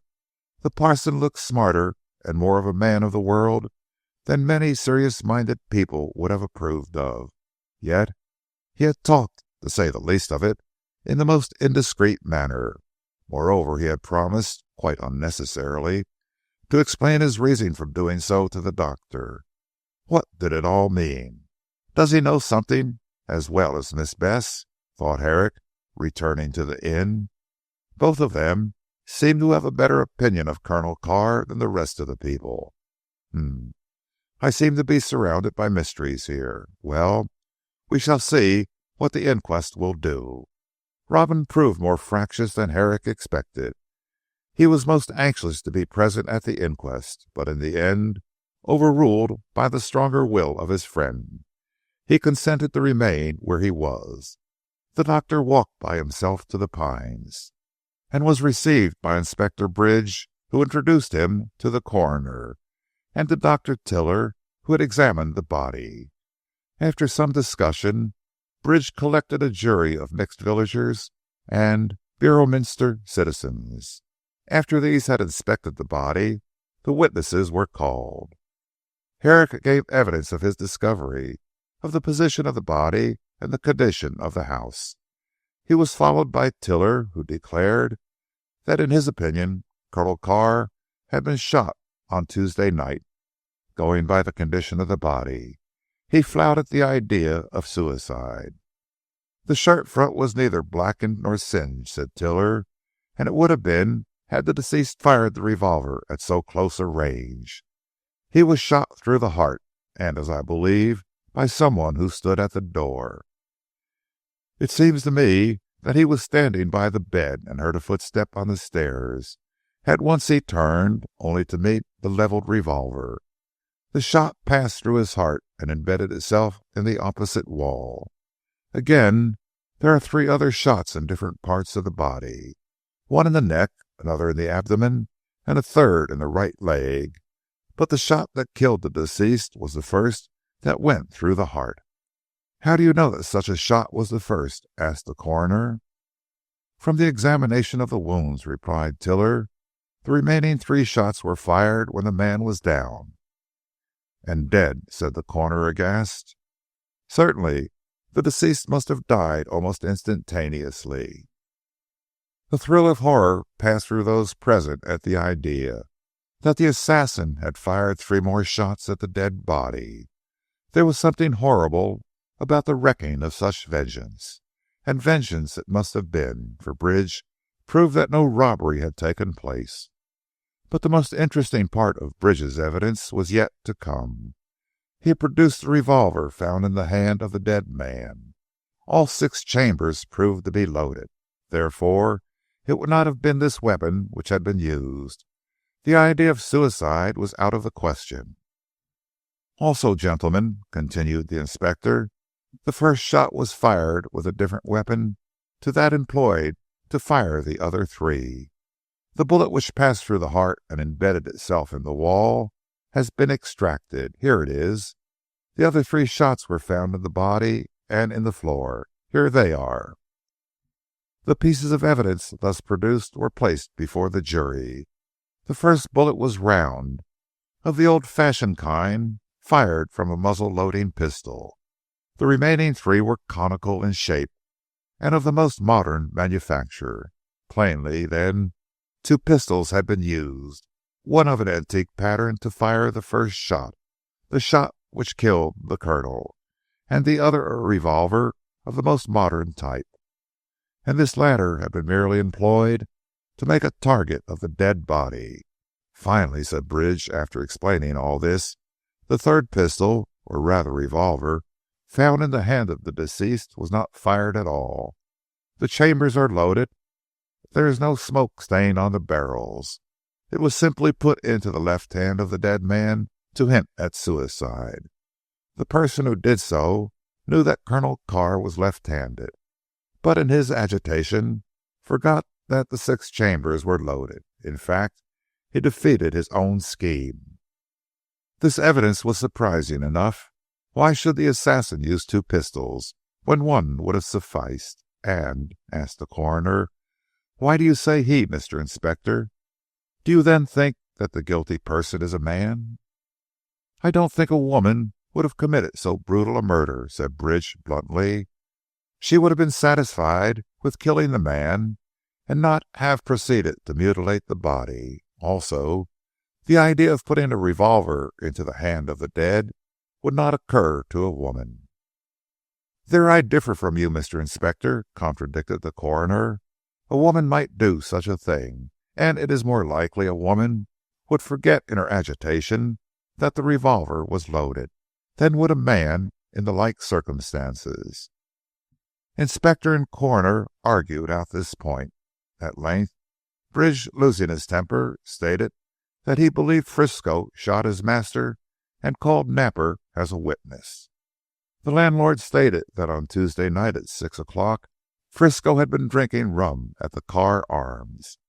He seemed to be angry with his master, whom he alleged had treated him badly. As he left the inn about 7 o'clock, he said, "Let him take care, or he won't live long." At the time Napper thought it was merely a drunken threat, but in the face of the death and Frisco's flight, he thought that the man was guilty. Of course the coroner, who had lost his temper with Bridge, told Napper that he did not want his opinion, but simply his evidence. There was further trouble about this remark, in which the inspector got the worst of it. The final witness was Stephen Marsh. He was a tall, slight young man, with bowed shoulders and a pensive face. He stated that he had called on the evening of the murder for his mother at the rectory. She had been up at the Pines in the afternoon, and as she drove home told him that Colonel Carr had expressed his intention of living for many a long day. Coroner: "Why is Mrs. Marsh not here to give evidence?" Marsh: "My mother is seriously ill in bed and could not come." Coroner: "Her evidence must be taken. Did she say how the conversation came about to induce the deceased to make such a speech?" Marsh: "Yes, my mother wanted the Colonel to lend her some money. He refused. She said that he might as well, as when he died the estate would come to me. It was then that my uncle expressed his determination to live for many a long day. I merely give this evidence to show that my uncle had no thought of committing suicide." Coroner: "Have you seen your uncle lately?" Marsh: "No, not for 6 months. We were not on good terms." Coroner: "How was it then that Mrs. Marsh called to see him on the afternoon of the murder?" Marsh: "She was determined to go. I asked her not to, but she insisted." At this reply there came a smile upon the faces of those of the jury who lived in Beorminster. Afterwards Herrick learned that Mrs. Marsh was well known as possessed of a violent temper, and there was no doubt, as some one remarked, that she had given the Colonel a good talking to. However, the evidence of Marsh did not point to who had killed Carr. At the time there was no more available evidence. Bridge insisted that Frisco was guilty. He had left the house in the clothes he stood up in, evidently driven forth in a panic. He had made inquiries, and had heard from the police at Southberry that Frisco, or a person answering to the description of Frisco, had gone to London by the morning train. At this moment Herrick asked to be allowed to give further evidence. He had just recollected they had seen such a man as was described. "I was stopping at Southberry," said Herrick, "waiting for my friend Mr. Joyce, who had gone to London. He went up on Tuesday morning. I was stopping at the inn near the railway station. I got up early, about 7, to send a wire to my house in London. I had to go to the telegraph office at the station. On the platform I saw a stout man with a soft hat pulled over his face. He was dressed in a blue serge suit with a red tie, and looked like a sailor. I waited until the London train went, and saw him get into the 3rd-class carriage." Coroner: "How is it, Dr. Herrick, that you recollect this only now?" "Because I never thought of the matter before. Since Inspector Bridge has given a description of the dress, and especially the red tie, I am sure the man was Frisco. I did not see his face." The coroner was displeased with this evidence, and said so. In fact, he was a disagreeable man, with a strong animus against Bridge. As there was no more evidence, he summed up, trying to prove that Frisco could have had nothing to do with the murder. However, the jury were of a different opinion, and more sensible, so they brought in a verdict of willful murder against Frisco. This made the coroner ill-tempered again, and he left the Pines in a great rage. However, the verdict was given, the inquest was at an end, and the jury left the house. Stephen Marsh, as the nearest relative of the dead man, asked Bridge to allow the 3 policemen to remain in the house, as he had to return to his mother. Bridge consented, and then Marsh went up to Herrick, who was standing in the hall. "Doctor," he said, "will you come with me to Beorminster? I want you to attend my mother." Herrick stared. "She is a doctor already, has she not, Mr. Marsh?" Marsh shook his head. "No," he replied in a low voice. "No Beorminster doctor will attend her. Please come, sir, she is so ill." Although he was partly prepared for this explanation, Herrick could not help staring. What had Mrs. Marsh done that the medical fraternity at Beorminster should boycott her in this way? "You are quite sure that no one will attend her?" he asked incredulously. "Perfectly. She has quarrelled with all the doctors. I am very lucky to find you, Dr. Herrick, or I should be obliged to send to London or to Southbury, and we are so poor that the expense would be too much for us. You will come, I hope." Jim liked the young man's face. It was soft and mild, but remarkably handsome in a dark way. He could quite understand from such a face that a woman of imperious temper, such as Mrs. Marsh appeared to be, could dominate and bully her stepson. In fact, Stephen gave Herrick the impression of being crushed. It seemed to be Herrick's fate to meet with people who needed to be bolstered up. Witness Robin Joyce. Also, he had a shrewd suspicion that the Reverend Pentland Corn was of the weak type. The proverb says that some men come into the world booted and spurred, others saddled and bridled. Herrick was of the former type, and these 3 weaklings of the latter. However, in spite of his strong will and dominating character, Jim had a kind heart. He therefore consented to do Marsh the favour he asked. "I must go first to the inn," he said. "My friend is there, and I must see after him." "I'll wait for you," said Stephen, "but pray do not be long. I think my mother is dying." "Nonsense," said Jim cheerily. "I'll pull her round. Never give way." Marsh put out his hand and shook Jim's. "I have wanted a friend for many a long day," he said. "I believe I have found one in you." "That's all right, Marsh," and so Jim took a second burden on his shoulder. Chapter 4. At Beorminster. On their way to the inn, Herrick and his companion met Bess Endicott. She looked angry, and her eyes sparkled as she advanced towards the 2 men. "Isn't it a shame?" she said rapidly. "That verdict, I mean. I don't believe that Frisco killed the Colonel." "If he did not, there was no reason why he should have run away," replied Marsh. "Well," cried Miss Endicott indignantly, "I did not expect to hear you say that, Stephen. You know as well as I do that the Colonel always said that Frisco was in the same danger as he was himself." "What danger was that?" asked Herrick sharply. Bess hesitated, and seemed to regret that she had let her tongue wag so freely, but Marsh answered for her. "We do not know what it was," he said simply, "but my uncle always hinted that he had enemies. Frisco knew his secrets, we did not." "And if that is the case, why should Frisco kill him?" retorted Bess. "However, what is done can't be undone. I suppose Frisco will be arrested." "They'll have to catch him first," said Dr. Jim a trifle grimly, "and as the man has got away so rapidly, and is now lost in the wilderness of London, I expect they will have some difficulty in doing that." "You are sure it was Frisco you saw at Southbury?" Well, I did not see his face, but the clothes of the man at the station were the same in all respects as those described by Napper.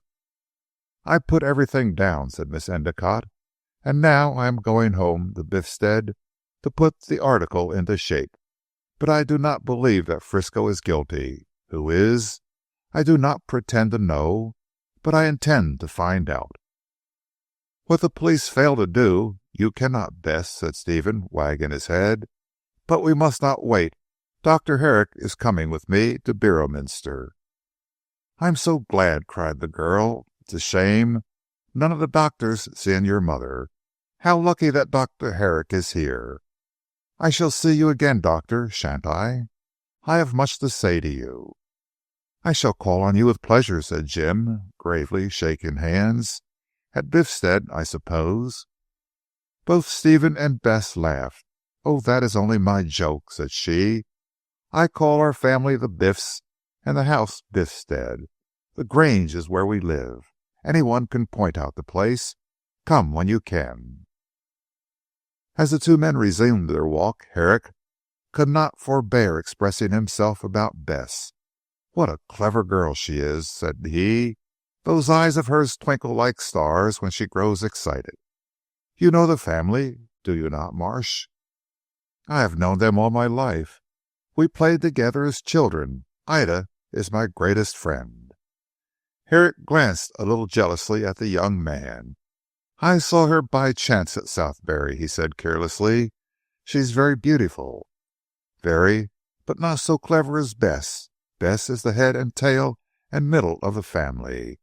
Were it not for her, it would go to pieces. But here we are at the inn.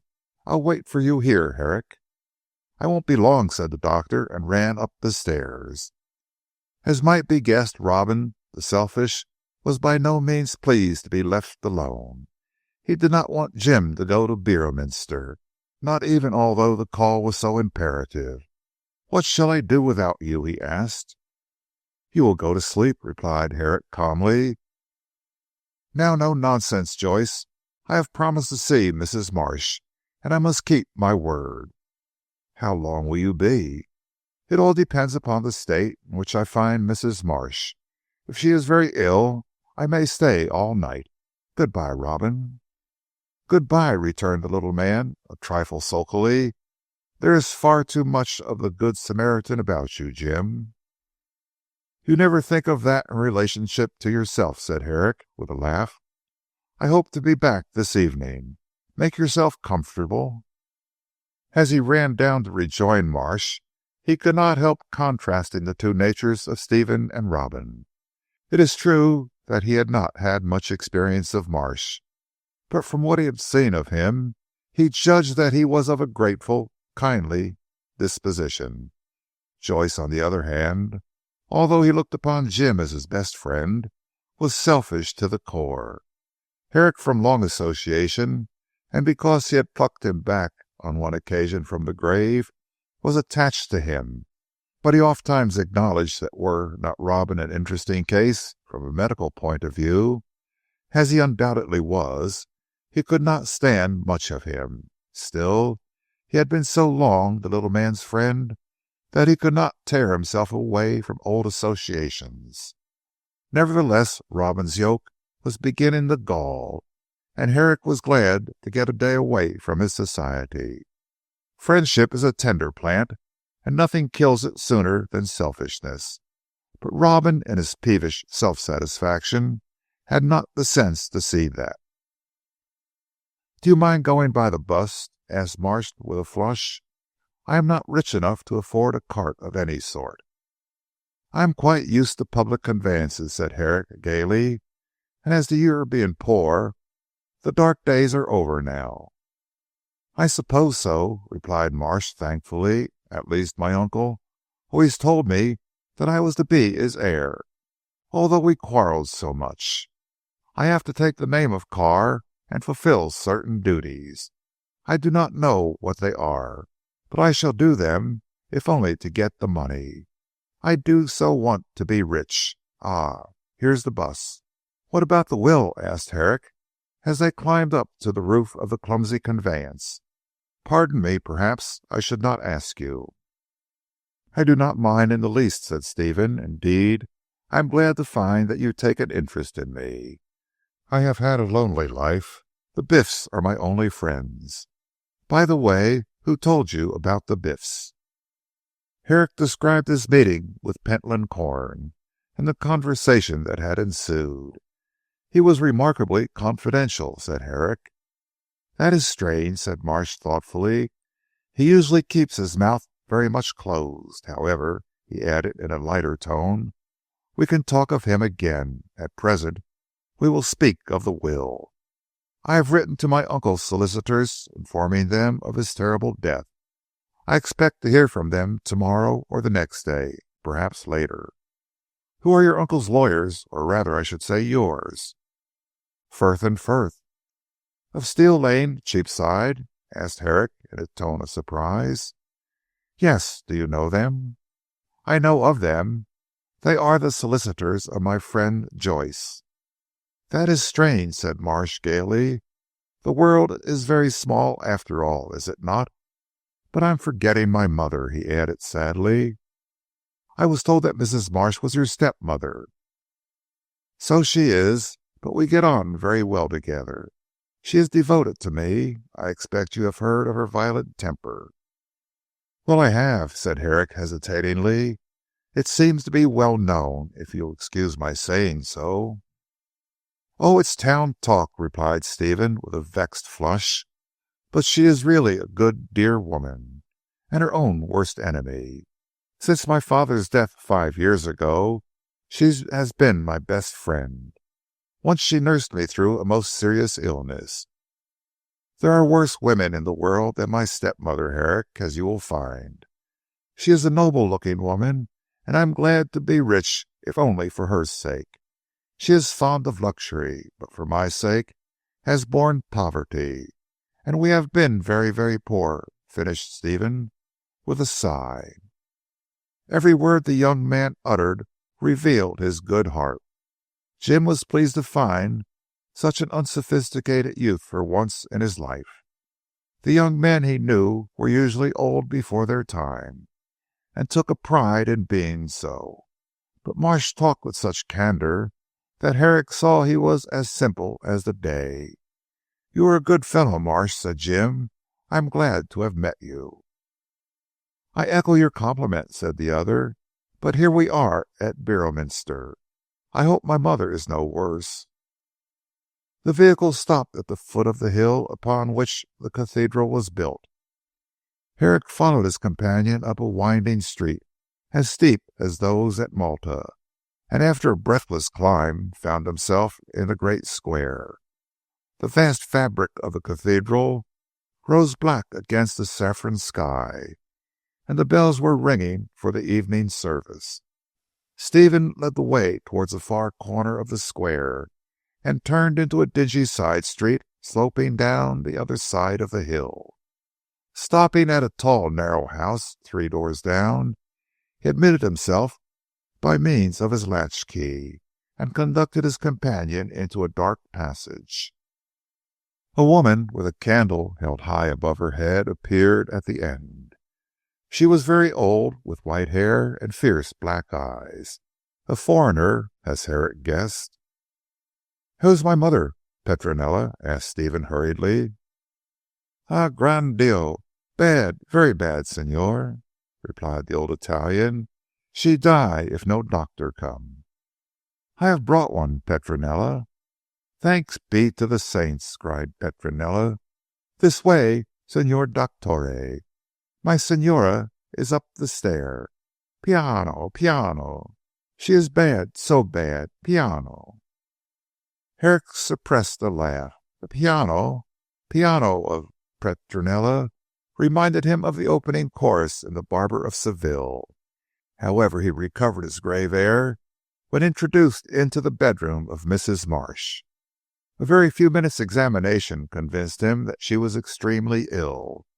Her pulse was rapid, she was in a high fever, and her face looked scarlet. Still she was conscious, and when the doctor had finished with her for the time being, she beckoned to her stepson. "The death, the examination?" she asked hoarsely. "The jury have brought in a verdict of wilful murder against Frisco." In spite of the pain she was suffering, Mrs. Marsh sank back on her pillow with a smile. "I always thought that man would kill Carr some day," she muttered. "Who is the doctor, Stephen?" Marsh detailed all he knew about Herrick while that gentleman was giving directions to Petronella. His stepmother listened attentively and nodded when he finished. "I am glad that he had the decency to come," she said. "These wretches here should be punished by the law. I don't want to die now. There is a chance of being comfortable for the rest of my life."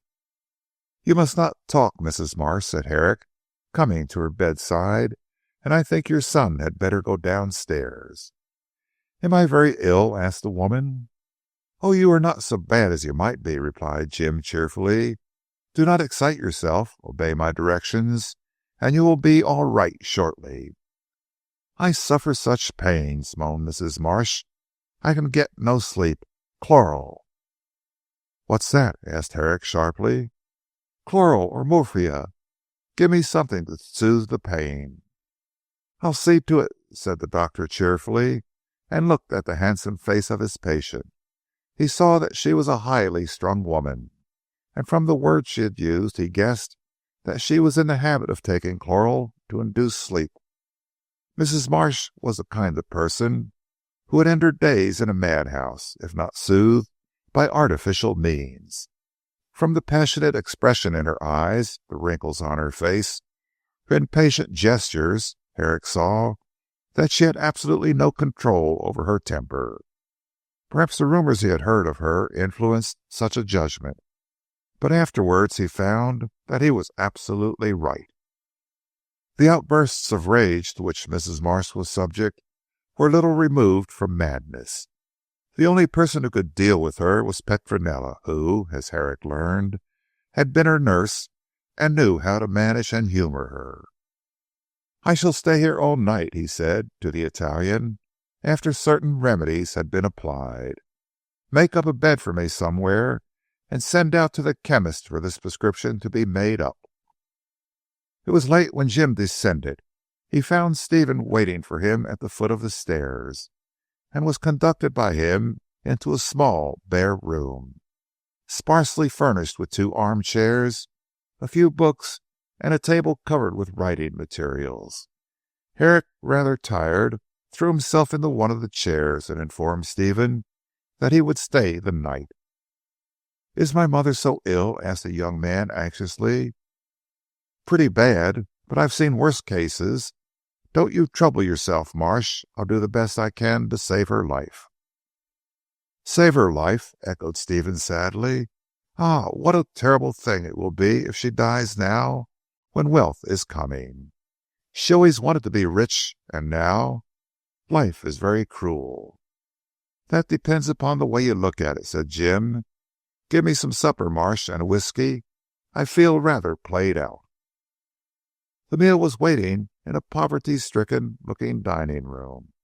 Jim saw that the pauperisms of the Marshes was no fiction. They were evidently terribly poor. Certainly the Colonel had done nothing to alleviate their distress. "He would not give us a penny," said Stephen after supper, and when they were smoking in the small room which proved to be the young man's special sanctum. "All the time he kept telling me that I was his heir, but refused to help my mother and me. I do not want to speak evil of the dead," added Stephen, "but Colonel Carr—" He shook his head. By this time Herrick had seen his patient sinking into a sleep, and leaving Petronella to call him should anything go wrong, was prepared for a little conversation. He utilized the time by asking Marsh about himself and his uncle. The young man answered him with the utmost frankness, and indeed seemed glad to have a friend in whom he could confide. "My father was a gentleman farmer," he said, "but he attended more to pleasure than to business. While out hunting he saved the life of Miss Carr, the Colonel's sister. Afterwards she married him. I was their only child, for my mother died when I was born. My father lost all his money from reckless living and went abroad for economy. In Italy he met my stepmother, who is the daughter of an English consul by an Italian mother. He met her in a little town on the Adriatic coast. Her father was dead, and she was alone save for Petronella. It was her intention to become a singer, but she fell in love with my father. He brought her home to Beorminster, along with Petronella, who would not leave her. With what remained of his money, my father bought this house. 5 years ago he died, leaving my mother 200 a year. With his freehold and that income, we have managed to scrape along. I was educated at Bedford and afterwards went to Oxford. My father said that though he could give me no money, he could at least afford me a decent education. I believe he pinched himself to do so. Mrs. Marsh helped me, for she has always been good to me. I was 21 years old when my father died, and after the funeral I wanted to go to London and become a journalist. Mrs. Marsh, however, would not hear of this. She insisted that I was the Colonel's heir, and that I should wait until he died. "Ah," interrupted Herrick, shaking his head, "bad thing waiting for dead man's shoes." "Do you think it was my wish to do so?" protested Stephen passionately. "I should have much preferred to earn my own living and fight my way in London. I have some talent as a poet and a writer, and I was prepared to battle with the world like other people. But Mrs. Marsh made me stop with her. I am 26 years of age now, and I have done nothing. I write poetry and send it to the American magazines, also a few prose articles.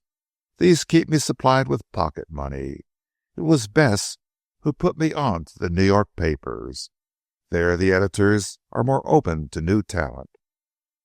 "And the Colonel refused to help you?" "Always. But I never asked him. I hated that man," said Marsh between his teeth. "I never went near his house. At times my mother called to see him. She always fought viciously with him, and I think he liked her for that. Most people were afraid of him, and he admired her for standing up to him. Colonel Carr thought me a fool and a weakling because I stayed with Mrs. Marsh instead of going out into the world. But I ask you, Herrick, what else could I have done? Mrs. Marsh has always been good to me. She sacrificed much so that I might be well educated. So the least I could do was to stop with her.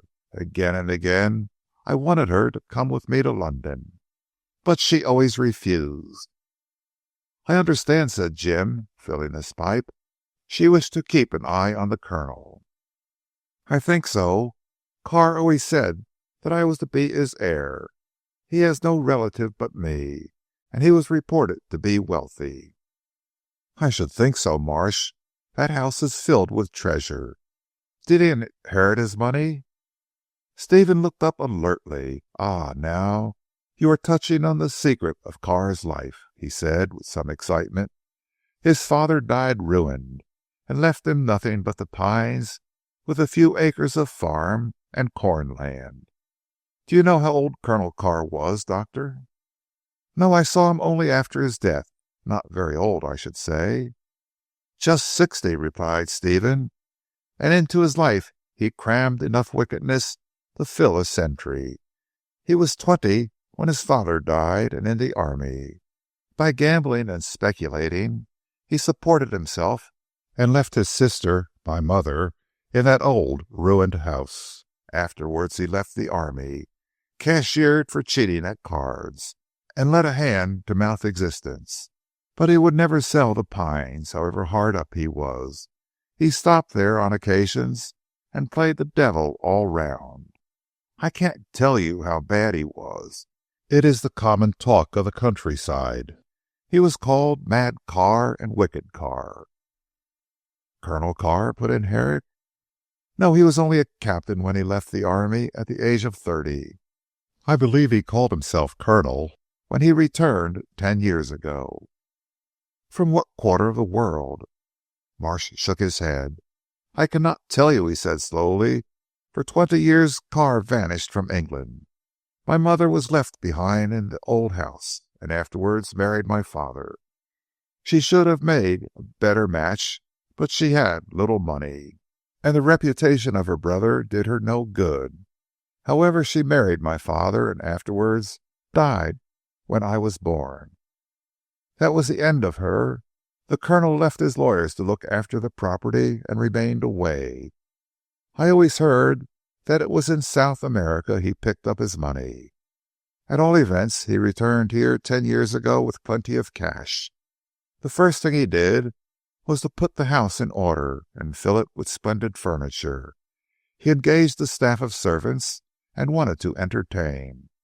At first the people were disposed to be friendly, but he went on worse than ever, and everybody cut him. In a rage, he sent away all the servants and only kept Frisco. Did Frisco come back with him from South America? Yes, but whether it was South America or North I cannot say. Frisco could hold his tongue when he chose. However, Carr turned his back on the country people and went on worse than ever. He was said to be mad, but I think it was merely devilment myself. One queer thing he did, no, 2 queer things. The building of the tower was one, said Herrick shrewdly. Marsh nodded, and the other mad act was the throwing down of the walls and fences around the Pines. Dr. Jim looked puzzled. Said he. I noticed that the house had no fences round it. One came upon it suddenly, as if it had been dropped from the skies. Carr threw down the walls to show that he was not afraid. On the other hand, he must have built the tower to show that he was. I do not understand what you mean. Why, it is not difficult, if you remember what you said to me when we met that girl. You hinted that Carr was afraid of something in which Frisco was concerned. Well then, evidently, his first attitude was one of defiance towards this fear. Afterwards, he thought better of it and built the tower. A man would not leave that splendid house to sleep in a bare room at the top of a tower, unless he was afraid. I think you are right, said Stephen musingly, but I don't know what he was afraid of. It was the 3rd year after he returned that he built the tower, and he was in such a hurry to get it done that he had the men working at it by night. You know he has a magnificent system of electricity round about the Pines. Well, the lights were on night after night until the tower was finished, and relays of workmen replaced one another. The whole county wondered at the way Carr went on. He gave no explanation. No, he saw no one, but shut himself up like a hermit. Frisco attended the house and cooked the Colonel's meals, but I think Carr often cooked for himself. He was fond of cooking. For 8 years he never went outside that house. That accounts for the gymnasium, the bowling alley, and the shooting gallery. What about his business? He did it all by means of letter. Firth and Firth sent down a clerk occasionally. Carr was a clever man of business, and invested his money in good securities, so my mother said. She used to beard him in his den. And the clergyman, Corn? Yes, he called also to try and reform the Colonel, but he did not succeed. A good fellow, Corn, but weak. Can hold his tongue, though. On the contrary, he talked a good deal to me. So you said, muttered Stephen. I wonder what he meant by that. Did he know the secret of Carr's life? Not that I know of. Corn always kept his mouth shut, as I said. Why should he have talked openly to you, I can't say. It seems to me that there are mysteries on all sides, said Herrick with a shrug. Miss Bess used to visit Carr, you say? She did once or twice, but I shall leave her to tell you of her visits and her opinion of her host. Marsh, said Dr. Jim after a pause, have you any idea who murdered Carr? No, not the remotest, unless it was Frisco. On the face of it, one would think so. Why did Frisco run away? Stephen rubbed his chin. I think we must ask Bess, said he, thoughtfully. If anyone knows what is at the back of all this, It is Bess Endicott. Chapter 5. The Theory of Mrs. Marsh. For the next week or so Herrick had his hands full. Mrs. Marsh grew rapidly worse, and several times nearly slipped through his fingers. But the doctor's skill, Petronella's nursing, and above all, the indomitable determination of Mrs. Marsh not to die, enabled her to turn the corner. She became much better, but still suffered from racking pains. At times Herrick gave her morphia, but did so sparingly. From Petronella he learned that she had taken chloral for years past, and feared that if she gained a taste for morphia she might take to it instead of the weaker drug. For Stephen's sake Jim could not let that happen. Never had Herrick had so unruly a patient. He did not wonder that she had quarrelled with all the Beorminster doctors. The wonder was that she had a friend left. Her temper was ungovernable, and she fought Herrick on every point that did not chime in with her inclinations. In spite of the fact he was attending her out of sheer kindness, and had intimated to Stephen that he expected no fee, Mrs. Marsh abused him virulently whenever she felt so inclined. But then she abused everyone, even Petronella, who was her slave. As to Stephen, devoted as he was to her, she could not find words bad enough for him sometimes. He was a fool, a ninny, a milksop. He lived upon her charity, etc., etc. Yet there were times when the young man was all that was good in her eyes. Even Herrick came in for a share of praise at odd moments. "Gran Dio," Petronella would say to Herrick after some tussle, "was there ever such a diavola as the padrona?"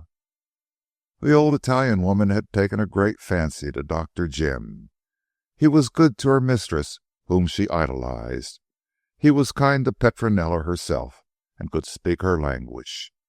He had once made a tour of Europe for 3 years with a young dipsomaniac, and had contrived to pick up 3 or 4 tongues, which he spoke remarkably correctly: Spanish, French, German, Italian.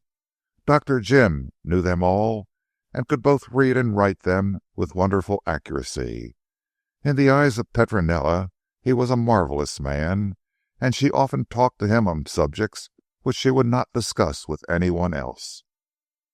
"Do not be angry with the padrona, Signor Dottore," she said sometimes. "It is the blood of the Michelotto family, eh? The Micheloti were wicked." "Like Colonel Carr, eh, Petronella?" "Signor Dottore, the Colonel was an angel of light to the wicked Michelotti.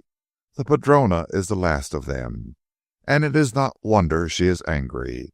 Per Bacco," added Petronella, who could swear on occasions. "See this casa, a fitting casa for the last of the Grand Signori."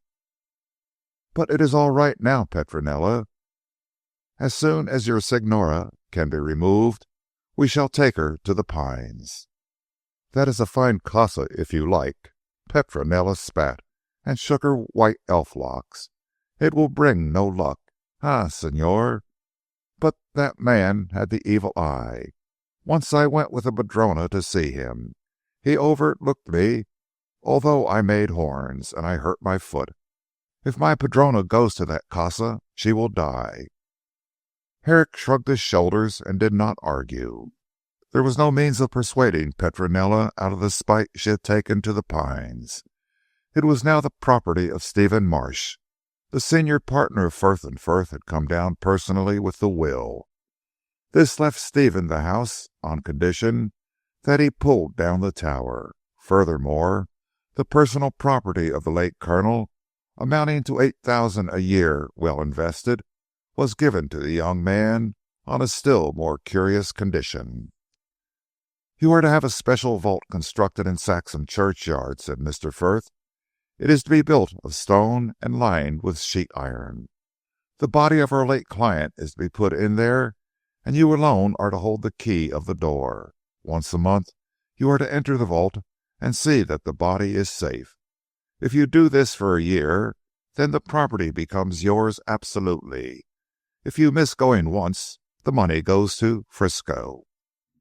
"To Frisco, the Colonel's servant?" said Stephen in surprise. "And by that name, Mr. Frith?" "Yes, it is legal enough, but the man evidently murdered his master and has gone away to avoid consequences.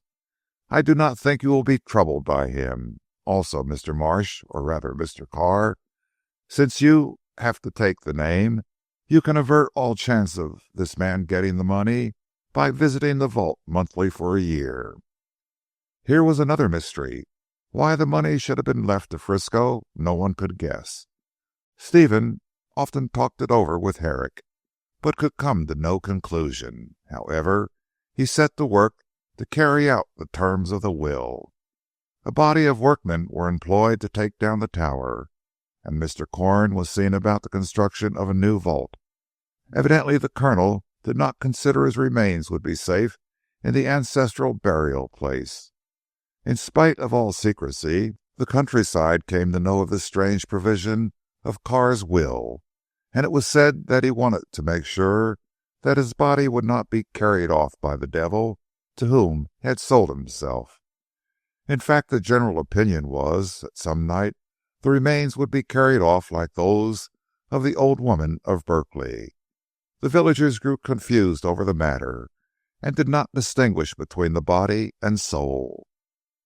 While Mrs. Marsh was slowly getting better, and Stephen was attending to the carrying out of the will, Dr. Jim remained at Saxham, or rather, for the sake of his patient, he lived at Beorminster, paying occasional visit to the village. Robin had long since returned to London, and had left in much anger at Jim's refusal to accompany him. "You have found a new friend," he said angrily, "and I must go to the wall. I do call it unfair, Jim." "My dear Robin, I cannot be your shadow. You are quite well able to look after yourself now. I took you for this walking tour to do you good. Now you are in excellent health. I must remain here until Mrs. Marsh is quite well. Remember, if I go, she has no doctor to attend her." "I can't do without you," persisted Robin. "You have such an influence over me that I am lost if you are away." "You must take up your life on your own shoulders," replied Herrick impatiently. "It is no use relying on other people. But if you feel that I am so indispensable to you, why not stay here? You have money, no ties. You can do your work here better than in London." "I want to go back to town. If I stay here, I shall not see much of you. Marsh is your friend now." "I like Marsh. He is a good fellow, and I can make something of him. I suppose, Robin, you think I am after his money, but you know me better than that. The 300 a year I have is enough for me. I was never a man for luxury." "I never thought or hinted such a thing," said Joyce with a blush. "Well, if you like to stay here, Jim, I'll return to London, and we can meet when you return. I suppose you'll be back some time. That is, if Miss Endicott will let you go." "Nonsense," replied Dr. Jim. "She has no thought of me. I like her very much, but in my present state of poverty I could not ask her to be my wife." Joyce said nothing more, but the next week took his leave. He was much missed in Saxham, where his bright talk and merry face had made him a general favourite. The Biffs especially were sorry. Bess had foregathered with Joyce on the common ground of literature, and she lamented when he departed. "Why can't you stay here?" she said in her blunt way. "You can work better in the country." "No, Miss Bess, I am like Charles Lamb. London is my home. I cannot get enough of the divine fire in this tame locality." "There is nothing tame about it," cried Bess, fired with indignation. Joyce laughed. "Not to you, perhaps, but I prefer London myself. However, I hope you will let me come down and see you at times, and we can correspond. And if you have any manuscripts you think well of, send them to me. I will see what I can do with them." This arrangement was made, and Robin, taking a friendly leave of Jim, went back to his West Kensington fiat. He wrote frequently at first, but after a time his letters became rarer. Herrick was sorry, but on the whole somewhat relieved to be rid of such a burden. For Robin was one of those people who are delightful to meet and terrible to live with. Had he been ill or in trouble, the conscientious Jim would have stayed with him. But since he had been particularly well after that attack of nerves, when the body was discovered, there was no necessity for Herrick to martyrize himself further. And besides, Jim had fallen seriously in love with Ida Endicott. When Mrs. Marsh was fairly on the road to recovery, Stephen had taken Jim over to Saxham and had introduced him to the Biffs. They lived in a tumble-down house of considerable size, down a deep and leafy lane. At one time the Endicotts had been great folks, but the late Mr. Endicott, who had married the daughter of an earl, had squandered the revenues of the family. His wife, Lady Arabella, had died of sheer worry, and Mr. Endicott had found himself alone with 5 children and an impoverished estate. For a time he did his best to keep things together, but ultimately died, as it was said, of a broken heart. It seemed probable that the 5 children would go on the parish. What a fall for the haughty Endicott!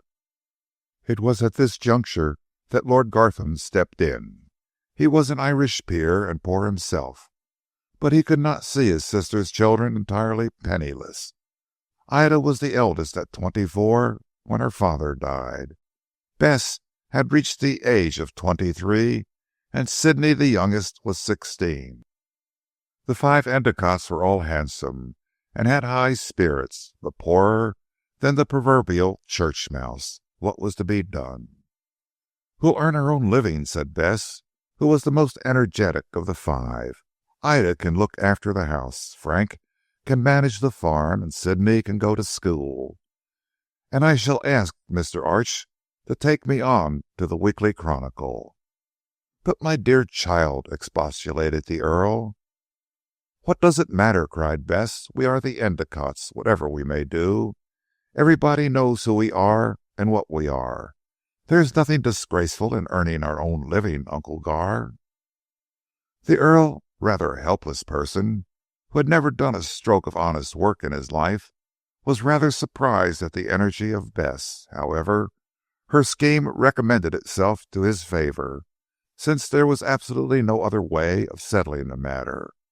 In one way or another, Lord Gartham paid off the debts by selling some of the land, and arranged that the united 5 should have a small income with which they had to increase as best they could.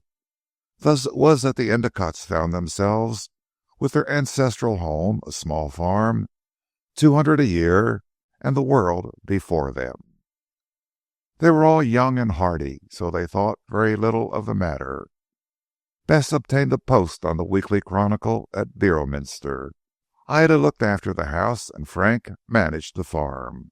Flo was put to a Beorminster school, when she returned once a week to Saxham, and Sidney studied under Mr. Corn, who expressed a desire to take him.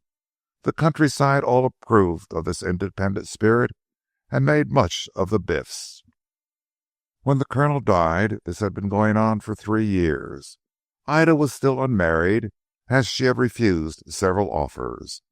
"I cannot leave the children," she said, and people were divided as to the wisdom of this attitude. Some said it was right, but the majority agreed that it was a pity such a beautiful girl should develop into an old maid. But the fact is, no one knew Ida's secret. She was in love with Stephen, and although they had never spoken on the subject, they understood one another very well. Hitherto Stephen's poverty had prevented him from speaking openly. Now the inheritance of 8,000 a year had altered all that, and he intended to ask Ida to be his wife on the very earliest opportunity. It was a pity Jim did not know of this. He had fallen in love with Ida, and as she was always pleasant to him, it never crossed his mind that her heart was engaged. Open on most points with his new friend, Stephen, out of delicacy for Ida, was reticent about his love. So Jim continued to live in a fool's paradise. and not even the sharp-eyed Joyce had been able to enlighten him. Certainly Mrs. Marsh had spoken to Jim on the subject. She wanted Stephen to marry Miss Endicott, but Dr. Herrick thought that was merely her own desire, and did not think there was anything serious between the young people. Nor could Mrs. Marsh inform him of more than the fact that they liked one another, and that it was the desire of her heart to see them married.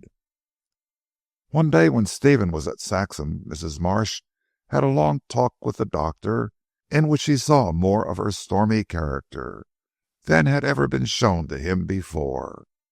She could sit up in bed now, and, wearied of the society of Petronella, frequently asked Herrick to stay beside her. "You are one of the few sensible men I have met," she said, drawing her black brows together. "Come and talk. I want you to tell me what you think of Stephen." "What can I think but that he is the best of fellows," replied Jim, taking a chair by the bedside. That sounds like the weakest of men. Stephen, I mean. You are strong enough in every way. That is why I want you to look after Stephen." "How do you mean look after him, Mrs. Marsh?" The widow mused for a time before replying. "He is a good-hearted fool," she said at last, "and with his sweet nature is likely to be imposed upon in this world. Now he is rich and scoundrels will prey on him. I want you to see that he comes to no harm." "But I have to return to London," remonstrated Jim, rather taken aback by the responsibility thrust upon him. "I am not a rich man, Mrs. Marsh, and I must look after my practice." "I can arrange all that," she replied sharply. "You are a good man, Dr. Herrick. I can see that, and I'm no fool. All your influence over Stephen will be for good. I can get him to offer you some inducement to stay beside him, at all events until he is married." "Until he is married?" echoed Jim, puzzled. "Has he any intention of getting married?" "Not that I know of. He is too much wrapped up in his poetry. But I wish him to marry Ida Endicott. She is a well-born girl and a good woman. I think she will make Stephen an excellent wife. She likes him." Jim felt the blood flush in his face. "Liking is not love," he said in a rather irritated tone. Mrs. Marsh pulled the curtain aside so that the light fell on the face of the young man. Then, after a scrutiny, she gave a short laugh. "So that is it?" she said. "You are in love with the girl." "I never said so, Mrs. Marsh." "Pshaw! You can't blind me. I'm a woman. Come, you are in love." Herrick shrugged his broad shoulders. "I do not see why I should deny it," he said coldly. "I am in love with Miss Endicott, but so far as I can judge she is not in love with me." "I don't think she is in love with any one," replied Mrs. Marsh, "but I have not seen enough of her to judge. If I could only see them together I could tell. She likes Stephen though. But here I am chained to this bed and cannot get out to attend to matters of importance." She eyed Herrick steadily. "So you are in love with her. Well, it has been the desire of my life to see Stephen married to Ida.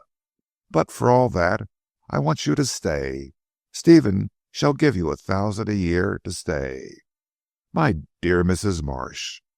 "Now don't contradict me, or you will put me out of temper, and you know what that means. I ask you to stop, to show my regard for you. Many another woman would get you out of the way rather than see her pet scheme interfered with. I am not that sort of narrow-minded person. You shall have your chance along with Stephen. If she loves you, marry her in God's name, and let's have done with the matter. If, however, she prefers my poor Stephen, sweet-hearted fool that he is, you must promise me not to put any obstacle in the way of the marriage." "If Miss Endicott prefers your stepson, I certainly should not think of objecting, Mrs. Marsh," said Herrick stiffly. "Your remark is rather unnecessary." "I don't think it is," retorted the widow. "You are a gentleman." "I know, but you are also a human being, and when love comes into the question there are few things a man will not do, or a woman for the matter of that." She clenched her thin hand that laid outside the coverlet, and her face darkened. I know," she muttered between her teeth. "Who should know but I who have suffered? Give me something to drink, doctor. My throat is dry with talking." "I think I'd better leave you," said Herrick, after her thirst was assuaged. "You are wearying yourself." "Don't go," cried Mrs. Marsh abruptly. "I have much to say of importance. I may not be here long to say it." "Nonsense, Mrs. Marsh. You are getting better, much better."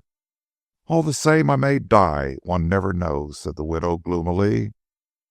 Herrick laughed at these forebodings. "What," said he, trying to joke her out of so morbid a mood, "have you enemies like Carr?"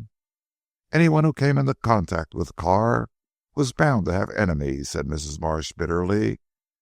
"He was a devil if ever there was one. However, this is not to the point," she went on impatiently. "I want to know if you will stay with Stephen for 1,000 a year." "It is a tempting offer to a poor man like myself," said Herrick with some hesitation, "but until Stephen himself asks me to stay, I cannot promise. He may not wish." "Oh, that is all right, Dr. Herrick. Stephen knows that you are his best friend. I want you to take him in hand and make a man out of him. He is too fond of poring over books, and too careless of his physical health. Make him ride and golf and all the rest of it. I have been a fool keeping him so much beside me. But I love the boy, and that was my woman's weakness. Now he is rich, teach him how to use his riches and be happy." "You have the most influence over him," said Herrick, still hesitating. "I have had too much, and not for the best," was her gloomy reply. "No, you are the teacher he wants. Besides, who knows what may happen to me?" Herrick looked at her uneasily. Again she had hinted at something of danger to herself. "I wish you would be plain with me," he said. "What do you mean?" asked Mrs. Marsh with a frown. "I think you can guess," retorted the doctor. "You hint at your dying. So far as I know, there is not the least likelihood of your doing so, unless you take an overdose of that chloral which I am always advising you to leave off. Have you some enemy who is likely to?"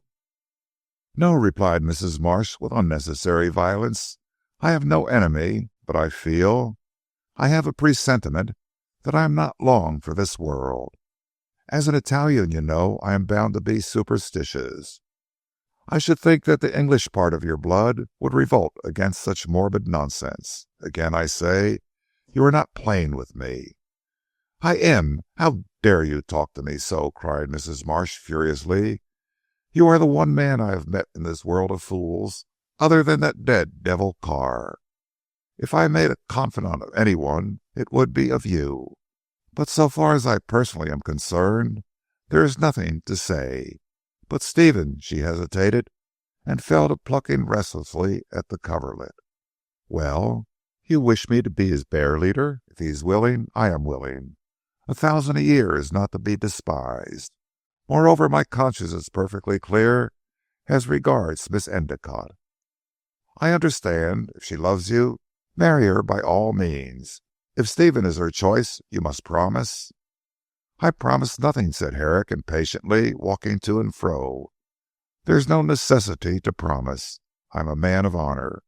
If Stephen and Miss Endicott love one another, I am the last man in the world to step between them. You know that." "If I didn't, I should not ask you to stop and look after him," said Mrs. Marsh cynically. "However, you complained of my want of confidence. I am going to amend that. Do you know why I want you to stay with Stephen?" "To make a man of him. So you said." "That certainly, but it is something of an excuse. I also want you, and this is the main reason, to guard him." "Against whom? What are you hinting at?" asked Herrick sharply. "At Frisco," was the unexpected reply. "Oh, you may look astonished, but if you remember the will." "Well?" "The will," repeated Dr. Jim. "I see what you mean. The money goes to Frisco if Stephen should neglect to visit the vault monthly for a year. What of that?" "This much. Frisco killed Colonel Carr." "Oh, I am sure of it. If not, why did he fly? Besides, there is no one else I can think of who had an interest in Carr's death. I do not know what secrets he had, but what there were, Frisco knew. That was why Carr left the money to him, failing Stephen. Nonsense! If Frisco possessed Colonel Carr's secrets, he could have blackmailed him without the necessity of murder. "Ah, you don't know," cried Mrs. Marsh mysteriously. "I have heard Frisco and Carr quarrel. It is my belief, if you remember Napper's evidence, that they quarrelled on the night of the murder. They must have fought a duel, which is just what two devils like them would do. Frisco killed his master before he could fire a shot. That is why all the chambers of the revolver were found loaded. Well, Frisco has had to fly, but he will not give up his chance of getting the money. No, he will." Here Mrs. Marsh bent forward to whisper, "He will try and maim or kill Stephen, so that he may not fulfill the conditions of the will and visit the vault. Then Frisco will claim the money. I have thought this all out while lying here." "It is ingenious," replied Herrick, "but you forget that if Frisco shows himself he will be arrested. That stops his attempting to harm Stephen." Mrs. Marsh shook her head. "You do not know Frisco. I do," she said, and not another word could Herrick extract from her. Chapter 6. The Changeling. While the tower at the Pines was being pulled down, Stephen paid frequent visits to Saxham. Sometimes Dr. Herrick went with him, and together they would go through the wonderful house. Marsh had never before been inside it, and he was amazed at the luxury.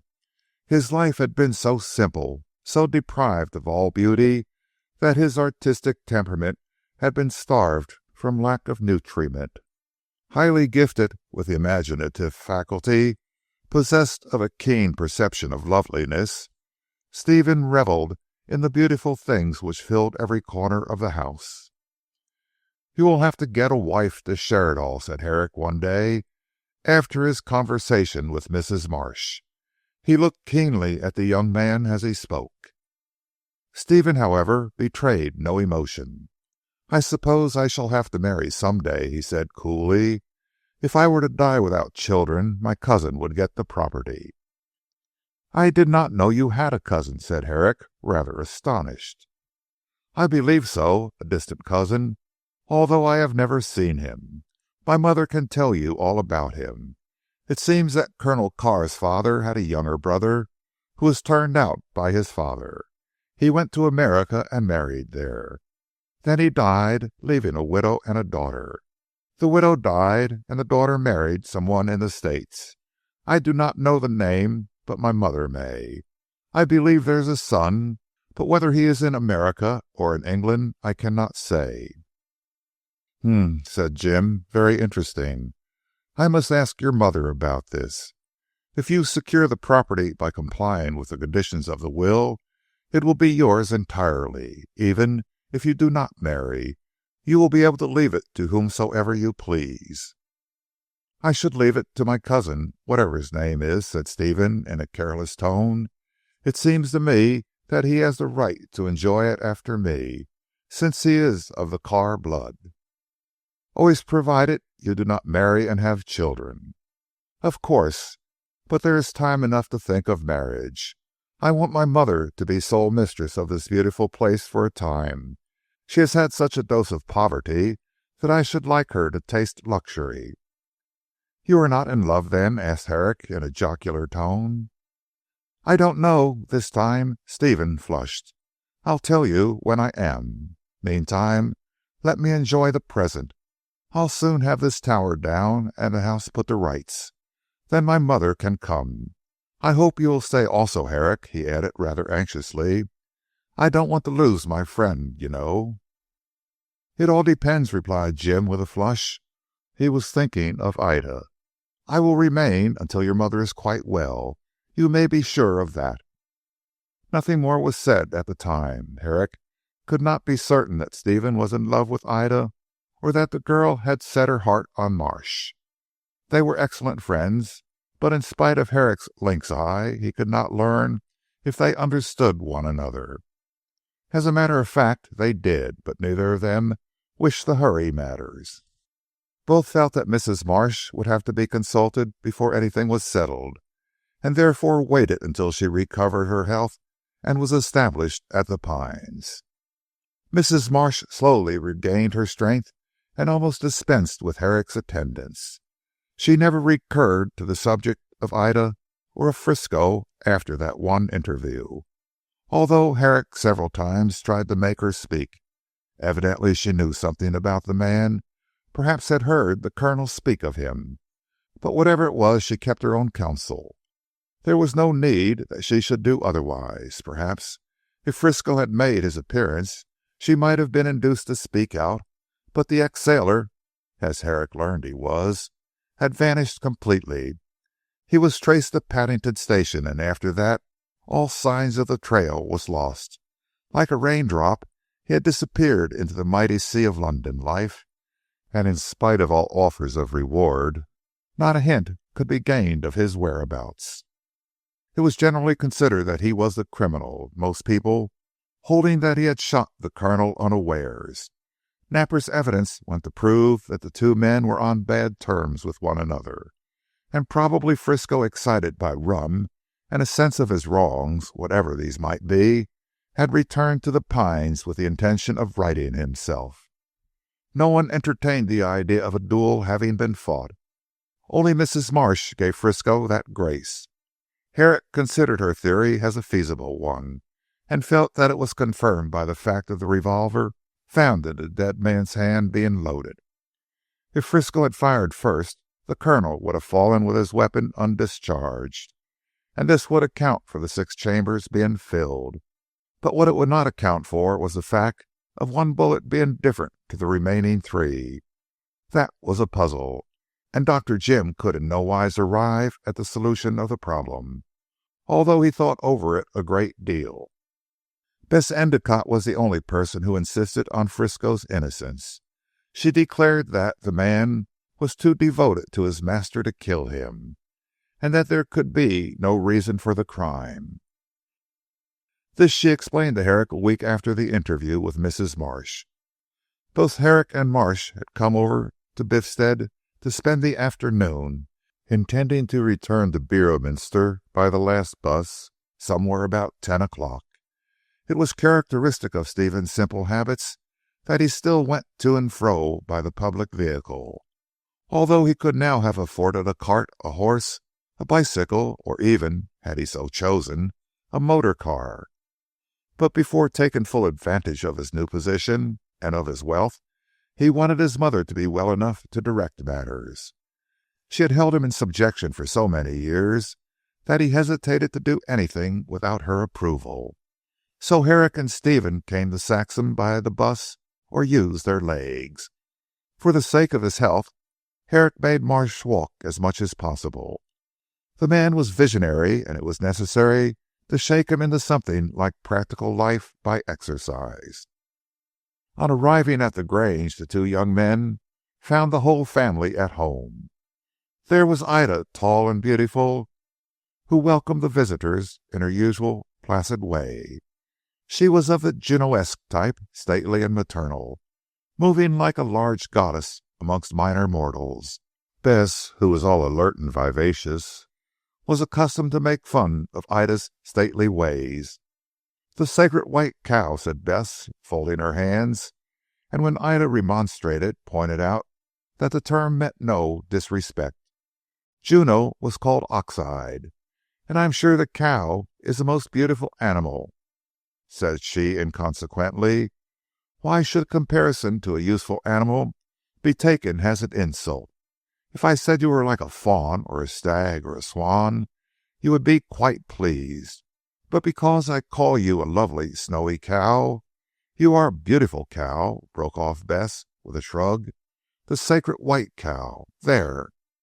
"Really, Bess, you are getting more dreadful every day," cried Ida helplessly. "Please don't call me this horrid name when Stephen and Dr. Herrick come." "Dr. Herrick would understand. He is a scholar. However, I won't call you anything but Juno. Will that do?" "I should prefer to be called by my proper name." Bess made a mouth, but yielded the point.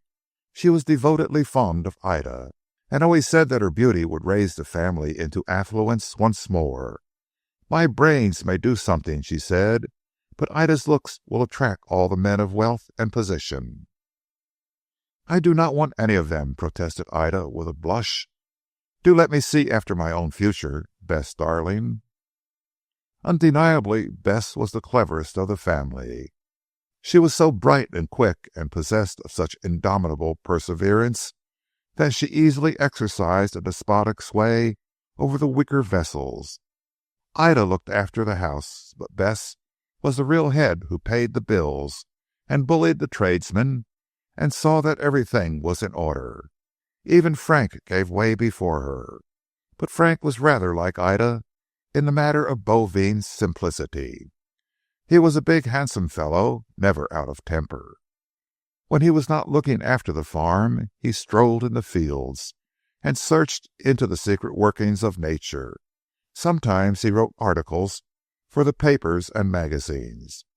A Gilbert White of the parish of Saxon, that is what Frank Endicott was. Some of his articles had even been accepted in London, and when he could be induced to write, he usually made a few guineas. But Frank was lazy, and it needed all the scolding of Bess to make him do his duty in the way of literary work. So far as the farm went, he was never idle, as he loved an open-air life, and took a genuine interest in stock, top drainage, and crops. Florence, who was now home on her weekly holiday, bounced out on Dr. Jim and Stephen as they came up the avenue. She was a girl in her teens, more like Bess than any of the rest, and bubbled over with animal spirits. This was her last quarter at school, and now her hair was turned up, she had arrived at the dignity of long frocks. But at heart she was still a schoolgirl, and on this especial day had let down her long hair, much to the dismay of Ida, who was nothing if not conventional. "Oh, Stephen," she cried, clasping him by the arm, "I am so glad you have come. Frank is writing, Bess is typing, and Ida is making a new dress. I have no one to amuse me." "Where's the changeling?" asked Stephen, laughing. "Sidney? Oh, he has a holiday, and has gone over to see the Pines. You know how fond he is of going there. He was the only one of us that was not afraid of the Colonel." "I don't think Bess was. No, it would take an army to frighten Bess. How are you, Dr. Herrick? I am rude not to have spoken to you before. Come inside and wake us all up. I am sure this place is like the palace of the Sleeping Beauty." "Suppose we go over to the Pines and have an afternoon tea in one of the rooms," suggested Stephen. "There is no food there, but we can take what we want from here, and have a picnic." "Jolly!" cried Flo the schoolgirl. "There are kettles and teapots and all the rest of the things we want at the Pines, I suppose." "The house is remarkably well furnished," said Herrick, laughing. "It is a good idea. 3 o'clock. We'd better go at once." The others entered into the scheme with avidity, and thus it was that Herrick found himself walking beside Bess to the Pines. Not without a pang had he relinquished Ida to his friend, but bearing in mind the confidence reposed in him by Mrs. Marsh, he desired to act as fairly as possible. Besides, he was growing fond of Bess. She was such a bright companion, and so clever. At first she was disinclined to speak of the Colonel and Frisco, but gradually became more outspoken.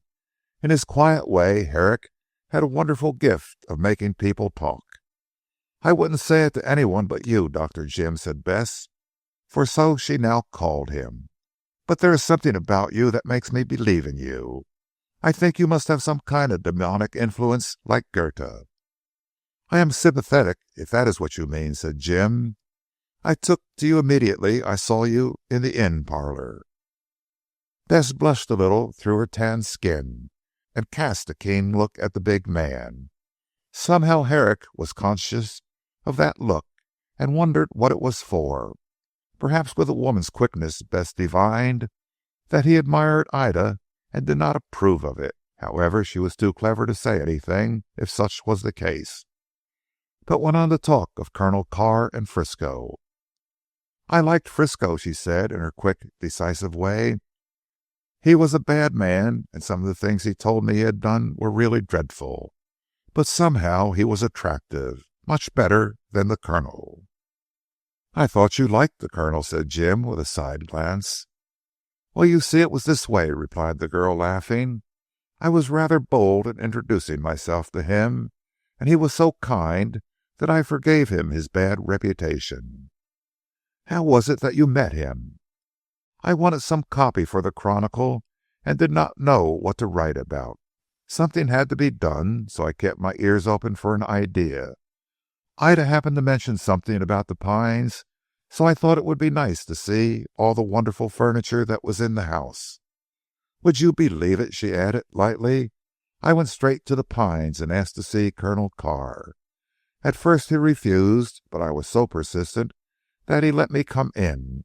I told him frankly what I wanted and how hard up I was for an article. He was so taken back by my assurance that he said I could describe the Pines provided I did so under a fictitious name. Then he took me all over the house himself, gave me tea in the big drawing room, and sent me off. I got a good article out of what he showed me, but of course I said that it was a description of a millionaire's palace in Park Lane. Nobody believed that. I think the Colonel guessed they wouldn't. He just let me write the article to make the people's mouth water with telling them about things he would not let them see." "A nice Christian spirit," remarked Jim grimly. "Ah, but you must remember that he was treated very badly by the country people when he came back from America." "Oh, that America was the place of his exile?" "So Frisco said. Mexico and Peru. The two had many adventures and used to tell me about them. I made up several stories out of the material I got from them." "You called to see the Colonel again then?" "Why not? He was always polite, and I wasn't a bit afraid of him. Oh, I know he had a dreadful reputation, but he was never rude to me. Poor man," said Bess, letting her eyes rest pensively on the house which they were now approaching. "I think he was very weary of living alone." "Were the Colonel and Frisco good friends?" "The very best. Frisco adored the Colonel, who had saved his life. Both of them seemed rather afraid of—" Here Bess was silent. "Of what?" "I hardly know, but they hinted at some enemy who would kill the pair of them if he discovered their whereabouts. That was what Frisco meant at the public house when he hinted about his master not living long. If Frisco had given information, the enemy would have killed the Colonel." "I wonder if Frisco did, and then went away to escape the consequences." "No," said Bess thoughtfully. "Frisco would have been killed also. I think myself the enemy found out the Colonel and murdered him. Then Frisco ran away to save his own life." "That's one way of looking at the matter. Did you hear if any stranger was seen in the neighbourhood on the night of the murder?" Bess looked quickly at her companion. "No," she said with some hesitation. "I never heard of any one. Besides, it would have come out in the evidence." "You have no idea who killed the man?" "Certainly not. If I knew I should tell. There was something. I'll tell you that later." "Tell it to me now." "I can't do that until I get my facts together," said Bess firmly. "Look here, Dr. Jim, I intend to find out the truth about this mystery. From something the Colonel let drop, I believe it is concerned with the money he came back with." "From South America or from North America?" replied Miss Endicotte musingly. "I am not quite clear. But I'll ask you to help me when I get my facts together." "You rouse my curiosity. Tell me now what you—" "I said no, and I mean no," retorted Bess, setting her mouth firmly. "You will be here for some time yet. If you go away, I shall write to you. I am sure we shall find out who killed the Colonel, and I am equally sure that Frisco is not the man." "Well, have it your own way. Tell me one thing. How is it the Colonel was so anxious about the preservation of his body?" "Ah, now you are asking more than I can tell you." "You know though," said Jim looking at her sharply. I am not sure. Wait, Dr. Jim. In good time you shall know all that I know. This is a romance in real life." "A tragedy rather," said Herrick grimly. "Mind you keep your promise." "You can be sure I shall keep it," said Bess nodding, and for the time being the matter ended. But Jim was considerably puzzled. How could she have got hold of information of which the police knew nothing was difficult to say. All the same he had more confidence in the brains of Bess than in those of Inspector Bridge. As it was Saturday afternoon, the workmen had knocked off for the day. By this time the tower was half demolished, and curious it looked in its dilapidated state, with the pile of debris round about its base. The visitors looked at it for some time, then went into the house. In the kitchen off the dining room they found an old woman who agreed to boil the kettle for them. After some deliberation they fixed on the library as the best place for the meal. On entering they found a boy reading in the corner under the window. "You're here, Sidney," said Ida, amazed. "How can you come here without asking Stephen's permission?" "Stephen doesn't mind, I'm sure," replied Sidney with a smile, and Stephen assured him that he was welcome. While the others were talking and admiring the place, Dr. Jim stood looking at the boy, who was leaning back on the sofa, taken up with his own thoughts. There was something peculiar about Sidney Endicott, which procured in him the name of the changeling. This was given to him in fun by Bess, but many people in the village really believed that he was half a fairy, if not a whole one. This reputation rose from the fact that the lad possessed that gift which in Scotland is called second sight. No one in Saxham who saw Master Sidney's large blue eyes fixed upon him or her but turned pale. In Italy he would have been credited with the evil eye, and indeed old Petronella always crossed herself when she chanced to meet him. Once or twice Sidney had foretold the death of those who had afterwards died. Thus he had an uncanny reputation. He was a small thin boy, looking much older than his years. Although he was but 16, yet on occasion he looked quite 20. Pale, thin-faced, with large blue eyes and a curious insistent gaze, he sometimes made even his own family feel uncomfortable. Then he had such peculiar habits. At night he was generally wakeful, and slept much of the daytime, particularly in cold weather. Sometimes he would slip out of his bedroom by the window and remain away for hours. When questioned where he had been, he used vaguely to answer, "In the wood." The doctor, who had seen him, could make nothing of him. He was healthy in his own way, his head was clear, and Corn reported that he learned rapidly. But about him hung a glamour not of this world. He might have been a male Kilmeny who had returned from fairyland. Bess sometimes called him Thomas the Rhymer. When she did so, Sidney would nod and laugh in so strange a way that Bess herself grew frightened and dropped the name. "How do you feel today, Sidney?" asked Jim, sitting down beside the boy. "Not very well," he replied vaguely. "I feel that I am not myself. I came here to read myself to sleep." "Why did you want to do that?" "Because I could go away then. I always do when I feel like this." "Like what?" Jim was puzzled. The boy was by no means mad, yet he talked in a manner quite beyond the comprehension of a sane person. Jim had never met anyone like him before, and was much taken up with the oddity of the case from a medical point of view. "I can't explain. You would not understand," said Sidney. "Please leave me alone, Dr. Herrick." At this moment Bess called to Jim from the other side of the room, and he hurried across to her. Sidney remained vaguely staring into nothingness. After a time his eyes closed, and he looked as though he were fast asleep. The others gathered round the tea table and prepared to eat. Bess would not allow her brother to be awakened. "It makes him ill if he is roused suddenly," she said. "He will wake up himself and be all right." "It doesn't look to me like a natural sleep," said Jim anxiously. How pale he is, don't you think?" "No," said Ida sharply. "I agree with Bess. Sidney had better be left alone. He gets into these states at times. Let us have tea. I am so hungry, and it's past 5." "A quarter past," said Stephen, glancing at his watch. They began to eat and drink, laughing and enjoying themselves. No one took any notice of Sidney, and even Jim's attention was distracted. The boy remained on the sofa, leaning back, white as snow, and drawing long deep breaths. He looked like a dead person. After a time the conversation languished. The tea was done, the food was finished, and they talked about packing up to go. "Poor Sidney's tea is quite cold," said Ida. "I really think we might wake him now. Oh, he's coming to himself.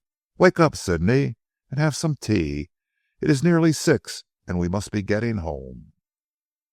The boy's face now had a delicate pink tinge on it, and he seemed more himself than he had been when he fell asleep. For a moment he was silent. Then he looked slowly round at those who were present, until his blue eyes fixed themselves calmly on Stephen. "Mr. Marsh," he said quietly, "you had better go home. Your mother is dead." Ida gave a cry, and Stephen turned pale. Bess alone retained sufficient presence of mind to cross over to the boy and shake him. "Sidney, what do you mean by saying such a horrible thing?" "It is true," replied the boy quietly. "Mrs. Marsh is dead. I have just seen her. She died at 5:30. Go home, Stephen." Without a word Marsh rushed from the room. He knew of Sidney's prophecies, and dreaded lest this one should be true. He made for Beorminster as fast as he could go, and was met by Petronella. "My padrona is dead," said the old woman.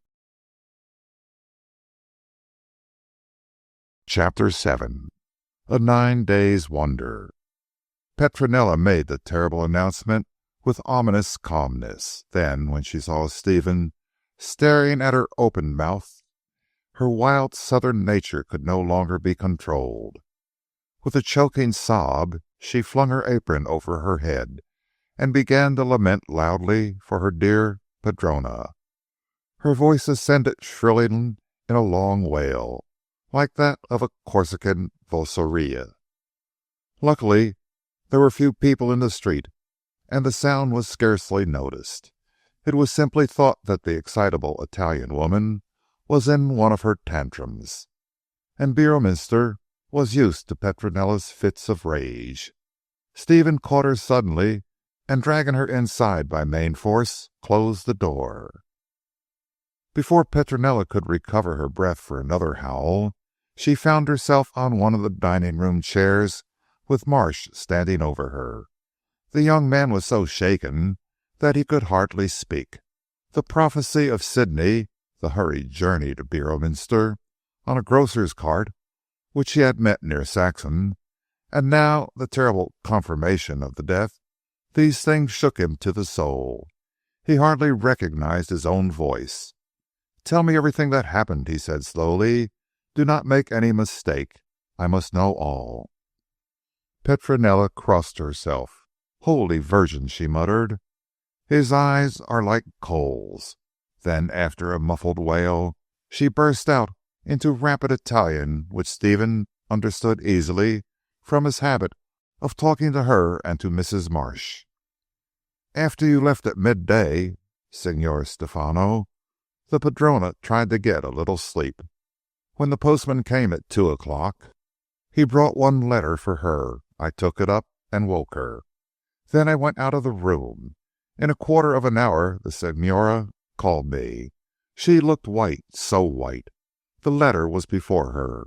She told me to give her the chloral as she wanted to sleep. I asked her if she had bad news in the letter. She said no, but that she felt suddenly sick. I gave her the medicine in the little bottle, and went away. She took some, I think, for when I went up again, an hour later, she was asleep. I went again and again, and she was still asleep. Then I took up her tea and wanted to wake her. Gran Dio, she was dead, dead."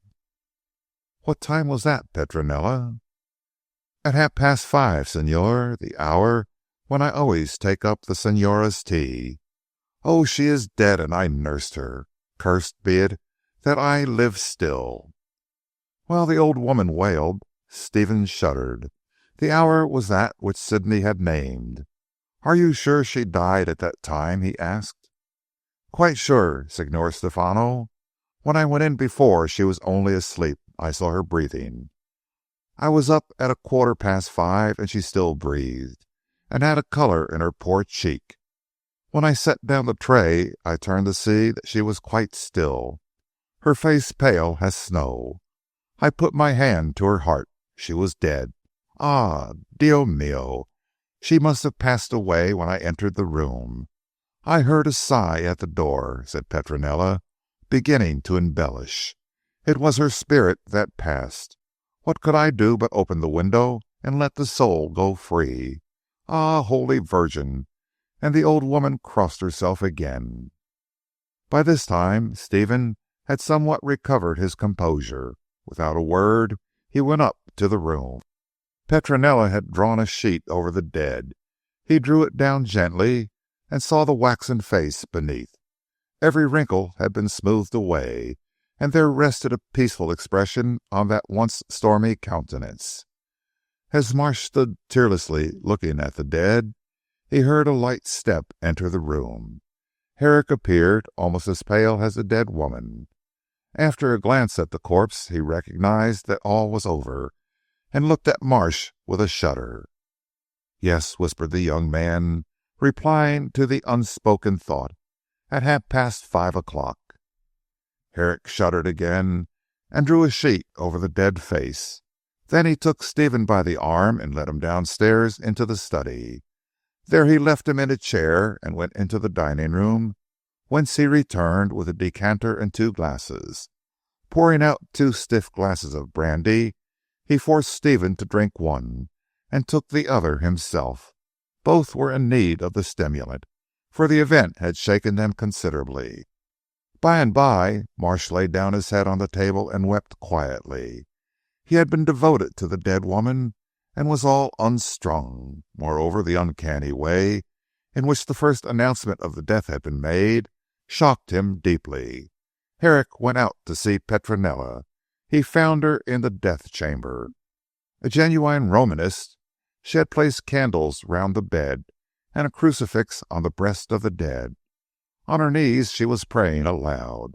Seeing that all had been done that could be done, Herrick returned to the study.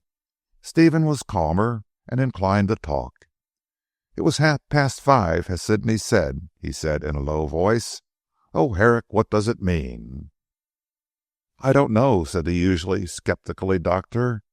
"After you had gone, I asked the boy how he knew. He said that while he was asleep he had dreamed, so he put it, that he was standing in your mother's bedroom. She was dying in a stupor, and he saw the breath gradually leave her body. He also said that he saw her spirit after she was dead. But of course that must be nonsense." "After what he said I can believe anything," said Marsh. "What else?" "Well," said Jim uncomfortably, "he described the bedroom exactly. Was he ever in it, Stephen?" "No, certainly not." "And he described it?" "Exactly, and as being in the state in which it is now. He said that Petronella came in at the door with a tray, and placed it beside the bed. She then put her hand on your mother's heart, and found she was dead. Afterwards she opened the window." "Why, what, Stephen?" "My God!" cried the young man, now ghastly white. "That is exactly what Petronella told me she did. Oh, oh!" and he fainted. Herrick scarcely wondered at it. He felt deadly sick himself, and it needed another glass of brandy before he could recover himself sufficiently to attend to the unconscious man. Next day the news was known all over Beorminster, and Sidney's prophecy also. The Endicott family would fain have kept it to themselves, but Sidney himself had spread the news. For on the way home, and before the rumour could have reached Saxham, which it did not until late that night, he told several people of Mrs. Marsh's death and the hour at which it had occurred. So the report spread, and that night Saxham, accustomed to Sidney's second sight, was in a ferment. Many believed, others doubted, and the upshot was that a few inquirers went over to Beorminster, whence they rushed back with a confirmation of the news. Mrs. Marsh was dead, and moreover, she had passed away at 5:30.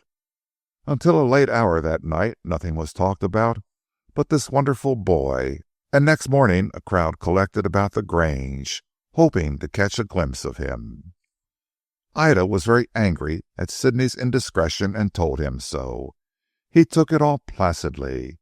"Why should I not say that Mrs. Marsh was dead?" he asked. "She is dead, and she died at the time I said." "But how did you know, Sidney dear?" asked the perplexed sister. "When I was on the sofa in the library, I dreamed I was in her room. I saw her die, and the white spirit get out of her body. The spirit pointed to a bottle on the table beside the bed, and then I forgot all till I woke on the sofa and saw Stephen looking at me. Then I told him to go home. There's nothing strange about it, Ida. You know I can see things."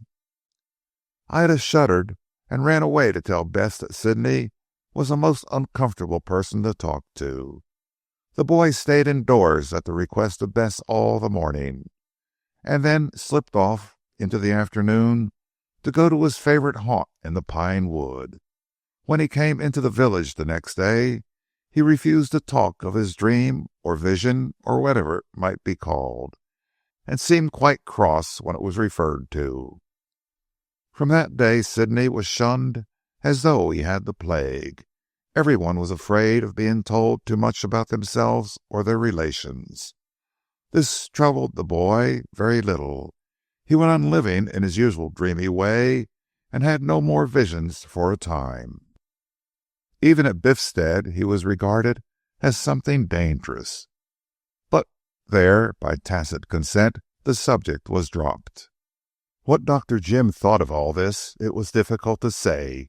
Sidney's prophecy was thrown into the background so far as he was concerned by the discovery that Mrs. Marsh had died from an overdose of chloral. He had always warned her that she might make a mistake, and apparently she had done so at last. But when Petronella told him of the letter, he changed his mind. What if she had committed suicide? He recollected her vague allusions to enemies, and her persistent declaration that she might not live long. At once he set about hunting for the letter, Petronella helping him. But it was not to be discovered, although they searched high and low. At last Herrick spied ashes in the fireless grate, and found that some paper had been burnt. Without doubt the letter Mrs. Marsh had received. "Was there a fire in the grate on the day Mrs. Marsh died?" he asked. "No, Signor Dottore, the grate was empty." "Of course I need not have asked. This flimsy stuff would have been swept away with the ashes. She must have got up and burnt the letter, and then, well, we must wait for the inquest." It was Herrick who attended to all the details of the funeral, as Marsh was completely bewildered by the sudden catastrophe. The inquest resulted in a verdict that Mrs. Marsh had died from an overdose of chloral, but no one hinted at suicide. As Dr. Jim gave evidence of her use of the drug to alleviate pain and obtain sleep, it was concluded that she had miscalculated the dose. Even Stephen believed that this was the case, for Herrick said nothing of his suspicions. What Petronella thought, Dr. Jim could not find out. She was as secret as the grave. Mrs. Marsh was buried in the family vault of the Carrs at Saxham. A large number of people came to the funeral, not because the dead woman had been popular, but because they wished to attend the rites of a person whose death had been foretold in so curious a manner. In the vault the coffin was laid beside that of the late Colonel, and Herrick shuddered as he thought of these enemies lying side by side. Certainly, when the new vault was ready, the body of the Colonel would be removed to it. in accordance with the terms of the will. But it would be some time before this was completed, and meantime Carr's body remained in the old sepulchre. Pending its removal, Stephen had had a new iron door put on the old vault, and kept the key to himself. It was quite safe in his pocket, and he never parted from it. After the funeral, Herrick made several attempts to discover something about the letter delivered to Mrs. Marsh on the day of her death, although he was careful not to hint that it had any connection with her sudden end. But although he questioned the postman and the postal authorities, he could gain very little satisfaction. It was a plain envelope stamped, so far as could be remembered, with the London postmark. Said Dr. Jim to himself when he acquired this information. Frisco's in London. I wonder if he wrote that letter. However, it was little use conjecturing. Mrs. Marsh was dead, and had taken her secret and the secret of Colonel Carr along with her into the next world. Herrick put the idea out of his head, as he had much to do in considering his future position. 3 or 4 days after the funeral, he was alone with Stephen in the Beorminster house, and there spoke to the young man about his movements. "I must return to London, Marsh," he said. "I can do no more good here, and I must attend to my practice." "No," replied Stephen quickly, "you must not leave me like this, Herrick. I have grown used to you as a companion. I like you more than any man I ever met, and without you I should be lost. You must stay with me. Is your practice a large one?" "On the contrary, it is very small. I have been established in West Kensington only for 2 years. If I had not a small income of my own, I should starve." "Well, you must come to me. I hope you will, Herrick. I am rich, and I can allow you a good income, say 1,000 a year." "That is generous of you, Marsh. Did your mother speak of this to you?" "No, she did not. Why do you ask?" "Because she wanted me to stay with you, and proposed the same amount." "I am glad," cried Stephen, his face lighting up. "I can do this much at least for her memory. So she wished you to remain with me. You will, of course. I cannot do without you." Herrick smoked in silence for a few minutes. A man in my position has no right to turn his back on such good fortune. All the same, Marsh, if I did not like you personally, if I did not think I could earn my income by helping you, I would not take the position." "Then you will do so?" cried Stephen, stretching out his hand. The doctor grasped it heartily in token of acceptance. "But I am not without scruples as to taking such a large amount of money," said he. "I make only a couple of hundred a year by my practice. You rate me at a high value." "Not too high for the good you will do me," said Marsh heartily. "I have been a different man since you came into my life. You have shown me how to look at things in a broader spirit. I am less morbid than I was. No, Herrick, I have 8,000 a year, and you shall have the sum I name." "Very good. I am delighted. But for what period? You see, Marsh, some day you will marry, and then you will find in your wife the companion necessary to your existence, and you will not want me. I think we had better make an agreement for 3 years. By that time I shall have done you all the good I can, and you will be used to your position, and," continuing Jim, looking into the young man's eyes, "you will be looking for a wife." Stephen nodded. 3 years then," he said. "If you want a document, the lawyers can draw it up. As to marrying, I dare say I shall marry. Already I have." Here he broke off abruptly. "There are some things a man cannot talk about even to his best friend. Let the subject of love and marriage be tabooed between us, Herrick." "Certainly," replied the doctor rather stiffly. "I have no wish to force your confidence, Marsh." "It's not that, but I have an idea in my head. It may come to nothing. On the other hand, well," he dismissed it with a wave of his hand. "Time enough to talk about it when it ripens. Let us change the subject." In the face of this unwillingness on the part of Marsh, Herrick was obliged to do as he was asked. He wondered if Stephen really loved Ida Endicott, or whether it was Bess who attracted him. Time alone would reveal the truth. So Herrick, for the moment, thought no more about the matter. He had engaged himself to look after Stephen, and at once set to work to earn his income. The subject was introduced by Marsh. "I think you and I ought to go abroad for a year or two," he said, restlessly. "I feel that both Beorminster and Saxham are distasteful to me for a time. I have arranged to let Petronella live here on a small income. I thought she would like to return to Italy, but she begged me to allow her to stay here for a time. I asked her to go to the Pines, but she refused. So here she must stay. And you and I, Herrick?" "We will go up to London for a couple of weeks," said Herrick promptly. "But I want to go further afield and for a longer time." "Have you forgotten the terms of the will?" put in Dr. Jim. "You must pay a monthly visit to that vault, or your money goes to Frisco." Stephen nodded somewhat grimly.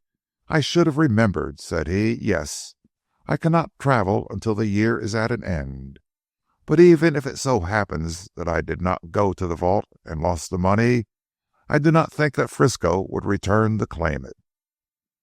"Well, I don't know," replied Herrick musingly. "After all, we cannot be certain that Frisco killed his master.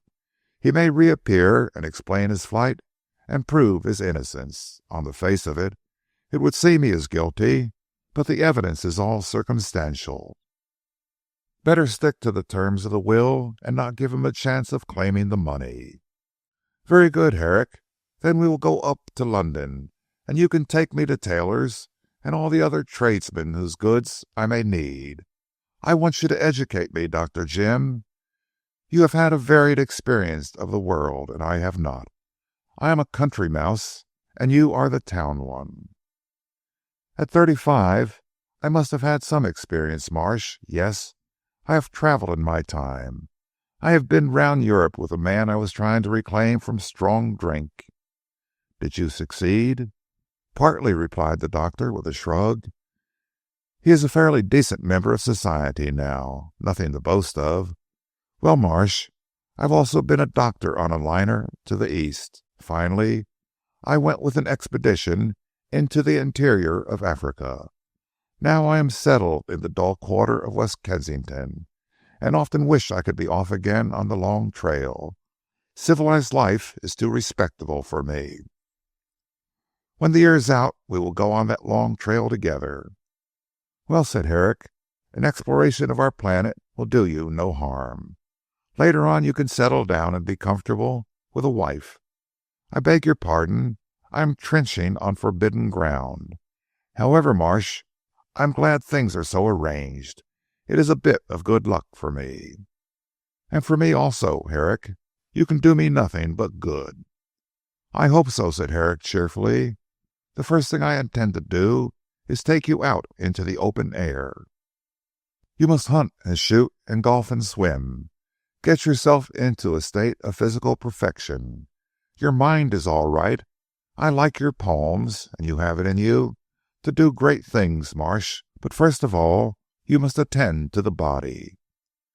"I have neglected these things," said Stephen, straightening himself. "But my life was so narrow that I did not look after myself as a man should. Besides, to tell you the truth, Herrick, I am so much of the student that out-of-door life never attracted me." "That is because you have never had a companion to interest you in the life," said Herrick, smiling. "Now I am devoted to athletic sports of all kinds. If I can infect you with my enthusiasm, you will soon be able to take the deepest interest in them yourself. Not that I was fortunate enough to succeed with Joyce," finished Dr. Jim with a shrug. "Ah, your friend, who was staying at the Carr Arms. I never met him." "You will when we go to town. He is not a bad little chap, but his brain is too large for his body, besides which he is neurotic and intensely trying at times. I don't suppose I should have cured him altogether, but I could have made him twice the man he was, had he only taken my advice. But Robin was always as obstinate as a mule. He lives into himself and for himself. There is no hope for a man like that." "I hope you will succeed with me, Herrick." "I am certain to succeed with you. In the first place, your nerves are not diseased. In the second, you are less selfish. And thirdly, you are sensible enough to see sense. And that last is not given to many men. Well, we have had a long talk, Marsh, so we had better go to bed and begin our new life tomorrow." It was 3 days after this that the two went up to London. Herrick called at Biffstead and told Bess about his new relations with Stephen.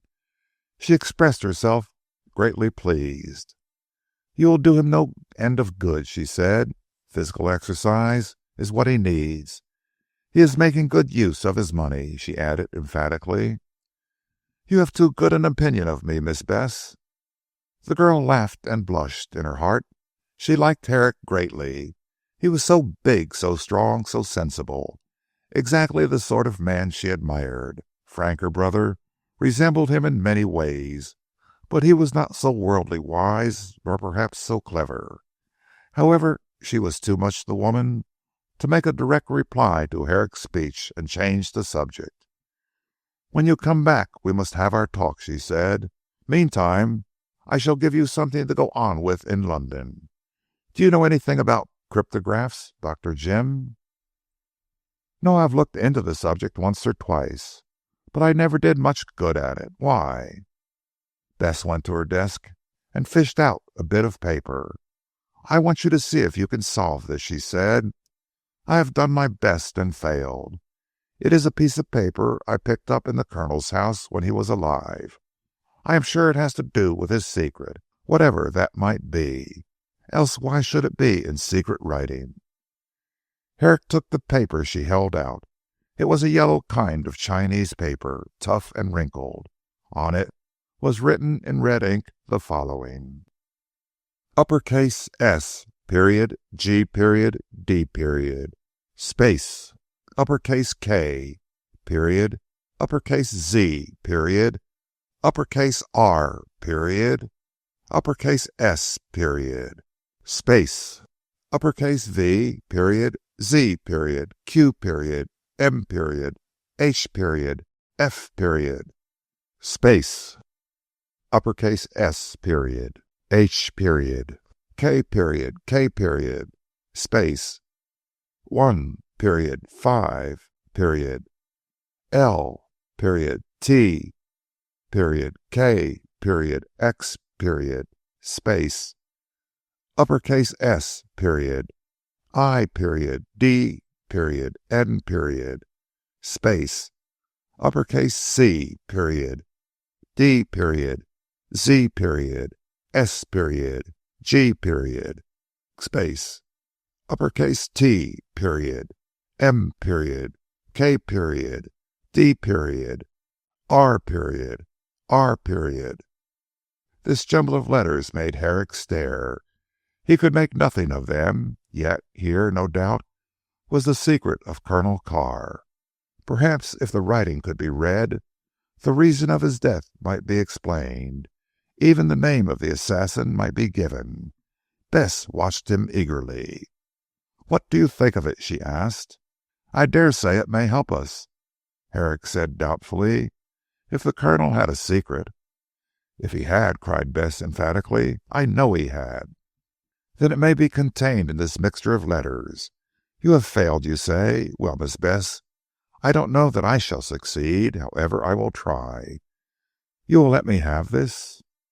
"If you will take the very greatest care of it. I have a copy, to be sure, but that is the original." "I'll bring it back to you safe and sound in 2 weeks." "You will be back then?" she asked with a quick flush. "Certainly. I shall arrange about my practice and return for good." Bess looked down. "I am glad," she said in a low tone. Then, thinking she might have said too much, she smiled in his face. "Of course I am glad," she cried gaily. "Are we not pledged to find out who killed the Colonel?" Chapter 8. A Curious Discovery. It was now quite 2 months since the death of Colonel Carr. And all this time Robin had been in London. He had written to Herrick telling him that he felt so much better that he would not go abroad. "I have a new idea for a novel," wrote Joyce, "and now that I have the leisure, I intend to throw myself heart and soul into it. I still keep on my flat." Herrick therefore determined that his first visit should be to the little man. Stephen and the doctor took up their abode in the Guelph Hotel in Germain Street. It was the first time the young man had been in London, and the novelty and excitement of town life did much to dispel the grief he felt for the death of his stepmother. It was not that he regretted her the less, but he was sensible enough to see that it was foolish to weep over an irremediable misfortune. He therefore took Herrick's advice and threw himself with ardor into fitting himself out with a complete wardrobe for the first time in his life. The doctor took him to the best West End shops, instructed him in the topography of the fashionable locality, and when Stephen was fairly set going, found time to attend to his own business. He first went to his house in West Kensington and saw that it was all right. Then he called upon the young practitioner who had nursed his practice while he was away, and made him an offer to sell it. The young doctor, who had only lately started in the district, was overjoyed at the chance, as Jim had got together a fair number of patients. Herrick made the terms of purchase as light as possible, and spread the payments over a considerable time. Dr. Grant asked 2 days for consideration, as being poor, it was necessary he should see his way how to pay the money. At once Jim consented to this, and after finishing this necessary business, he went off to Robin's flat. The arrangement and discussion with Grant had taken up the best part of the afternoon, and it was close upon 7 when Herrick found time to see his friend. At first he hesitated, and half made up his mind to put it off until the next day. But as he was in the neighborhood, he finally decided to go, and sent a wire to Marsh that he would not be home until 10 o'clock. He intended to ask Joyce for a meal, making sure that he would be welcome. Yet, strange to say, Robin was not so hearty as Herrick expected. Perhaps he had not got over his anger at the desertion of the doctor. But after his last letter, Jim could not think that such was the case. In spite of their severance, Herrick still wished to keep an eye on Robin, knowing that he was foolish in many ways. Therefore, when Joyce showed a disposition not to invite him to stay, Herrick at once determined that he would remain. There was a reason at the back of this confusion, and Herrick, in the interest of a weak man, resolved to find out what it might be. Seeing that he was bent on remaining, Robin made the best of what he evidently considered a bad job, and became more of his old self. "You are not looking so well as your letter led me to hope, Robin," said Herrick, when the two were smoking in the study. "I am in the best of health," said Robin quickly, "but of course I have been working hard at my book, and that takes it out of a chap." "Read me some of the chapters," said Herrick, who once had been a kind of literary adviser to the author. Robin shook his head uneasily. "Not until the book is done," he said. "I want you to get an impression as a whole.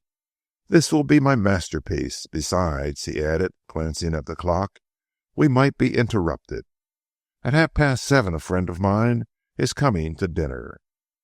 "I hope my unexpected coming will not upset your arrangements, Joyce." "Oh, of course not. How can you think so?" said Robin, with an air of constraint that did not escape Herrick. "You are always welcome. Will you stop the night? I can put you up." "No, I must get back to Marsh. I am his companion and doctor for the time being. A very good billet, I assure you, Robin."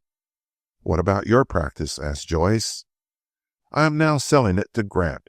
It is such a small practice that it is not worth my while to stick to it as against an assured income of 1,000 a year." "Is that what Marsh gives you?" "Yes, I do not mind telling you, Robin, as you are such an old friend. But do not mention this to any one else. I stay with Marsh for 3 years. In this way I shall be able to save money and buy a practice in the better part of town. It is a wonderful bit of luck." "It is indeed, and I congratulate you," said Robin cheerfully, and shaking his friend by the hand. "Marsh must be well off to be able to afford your companionship at that price." "Yes, he has been left about 8,000 a year, more or less, by Colonel Carr, his late uncle. But that is his business, Robin. We will not talk about it. Have they yet found out who killed Colonel Carr?" "Not yet. Of course it is supposed that Frisco killed him, but the man has disappeared. When he is caught we shall know the truth. You read the case, Robin. What do you think?" "It seems as though that man were guilty," replied Joyce slowly, "but I am not prepared to offer an opinion. The fact is, I am so busy with my book that I have put all these horrors out of my head. By the way, what about your Southberry Helen?" "Miss Endicott? Oh, I've seen a good deal of her." "Are you still in love?" "Not very passionately, perhaps, but I think a respectable affection is better to marry upon than a wild romantic adoration that will not resist the wear and tear of life. I hope some day, if Miss Endicott will allow me, to marry her. That is when I have a good practice. But if another man more worthy of her comes along, why—" "Ardent lover," laughed Joyce. "If you really felt any passion, you would not contemplate with equanimity the idea of an intruder. I believe you like that little journalistic girl better."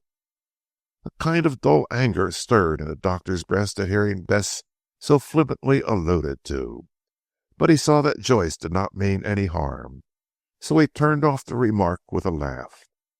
"She is a charming young lady, Robin, but she is better as a comrade than she would be as a wife." "A comrade is what you want," said Joyce shrewdly. "Your lukewarm affection will not win you the love of a woman." "Perhaps not. However, we shall see." Herrick was annoyed, for he felt there was some truth in this remark. He was glad when a ring came to the door and interrupted a conversation which was rapidly getting unpleasant to him. "There's your friend. Who is he?" "A Mexican called Don Manuel Santiago." It's not often one foregathers with that nationality in London. Where did you meet him?" "At the Apollo Club. Johnston introduced me to him. Here he is. I think you will like him." Herrick was not so sure. He had met with Mexicans on their native heath, and did not like the breed. However, as the man was the guest of Joyce, he felt compelled to behave at least politely. All the same, knowing Robin's weakness in picking up doubtful acquaintances, he determined to be observant of the Mexican. "Dr. Herrick, Don Manuel Santiago, and this Señor is my very best friend." The little dark man clicked his heels together, foreign fashion, and bowed politely. Herrick looked at him from head to foot in one swift glance, and made up his mind that the man was a rogue, an adventurer, if nothing worse. He was not tall, and he was very lean. His face was swarthy. He had a hooked nose, a black moustache, and a pair of restless, shifty, dark eyes. Accurately dressed in an evening suit, he wore too much jewellery. Yet, for all this, he did not look vulgar. There was a somewhat dangerous air about him. Herrick, watching his face intently, made up his mind that Don Manuel was a half-caste Indian. "I am pleased to meet you, Señor," said Don Manuel, in good English, but with a foreign accent. "Dr. Herrick. Ah, I know the name." "Indeed," said Dr. Jim, looking surprised. Robin also shared his astonishment, and expressed it. "Why, Santiago, you did not tell me you knew Herrick," said he, as they took their seats at table. "Did I not?" replied the Don carelessly. "Ah, that was no doubt because his name was never mentioned between us. But if I am not mistaken," he said, addressing himself directly to Jim, "you are concerned in that strange case of my friend Colonel Carr." Herrick almost bounded from his seat. That here of all places, and in so unexpected a way, he should meet with a stranger who knew Carr, was like fiction. Had the incident occurred in a novel, he would have put it down as a freak of imagination on the author's part. Yet the thing had happened in real life and to himself. Was Carr a friend of yours? He asked. 12 years and more ago, replied Santiago quietly. We knew one another intimately in Mexico. Mexico, muttered Herrick, recalling what Bess had said about Frisco's tale of North and South America. Not in Peru? We went to Peru together on an expedition. What sort of expedition? Asked Joyce eagerly. To make our fortunes. That is the sort of expedition we all are bound to undertake. Herrick thought of Colonel Carr's money. Was he on the point of learning sufficient of the man's wild life in the Americas to reveal what his secret was? Did you succeed? He asked. I did not.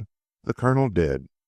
Afterwards he returned to England, and I lost sight of him. When I came over 6 months ago, I heard of him, and intended to pay him a visit. But I put it off and off and off until— He made a rapid gesture.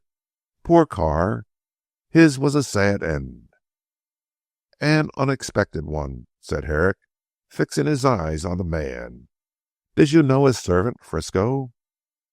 No, replied Manuel calmly. Frisco was after my time, or before it. I forget which. Somehow Herrick felt instinctively that this was a lie. According to Bess, the ex-sailor had been with Carr throughout his wandering life.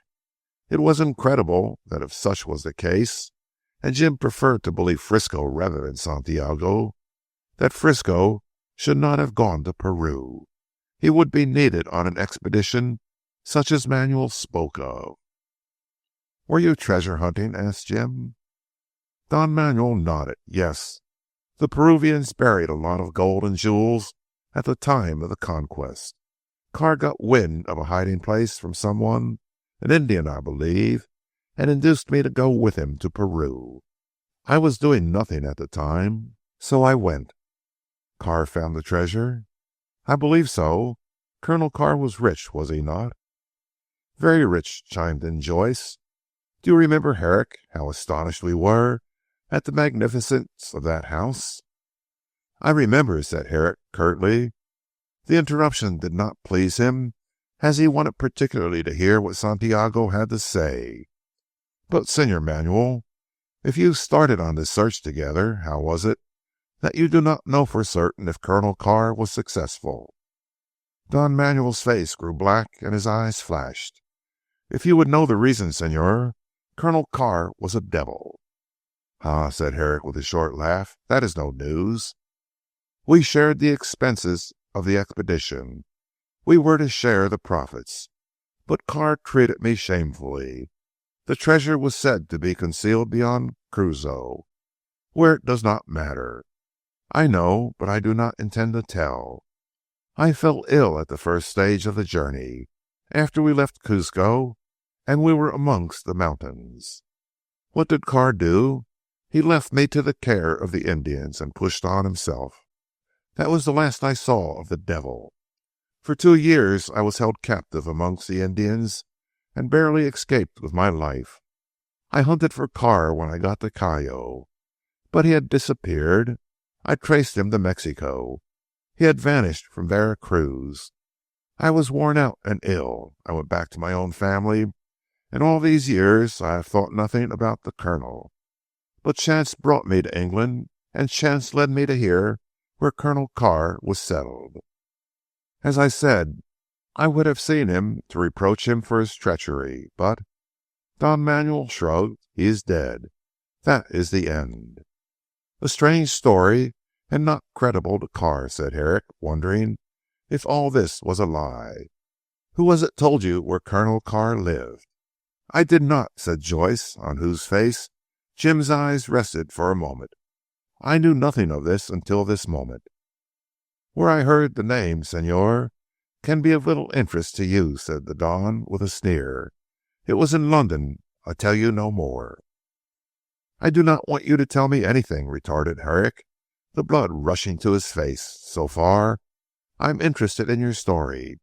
But if you choose to be silent, you are at liberty to do so." "Pardon," said Manuel humbly. "I did not intend to provoke your anger." But as he spoke, there was a nasty glitter in his eyes. "I cannot tell you who gave me the information without breaking confidence with a friend." Herrick grunted, but he said nothing. Santiago was evidently a dangerous little devil. For all he knew, the Mexican might have had something to do with the murder. Of all the strange circumstances that Herrick had stumbled upon, this surely was the strangest. To find the man who knew of the past of Colonel Carr in the company of Robin Joyce. As the meal was now at an end, the three adjourned to the study where they began to smoke. Herrick had his pipe, Joyce a cigarette, and Manuel produced one of those long, lean Mexican cigars that only a hardened smoker can enjoy.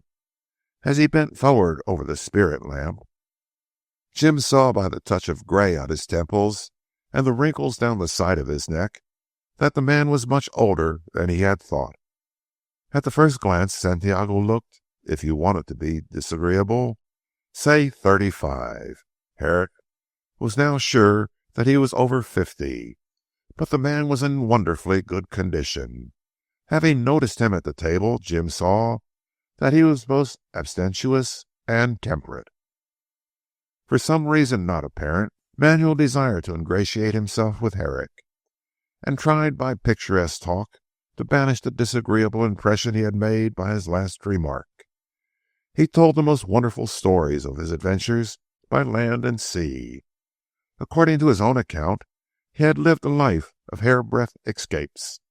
South America he knew from Quito to the Horn, and had explored the unknown portions at the risk of his life.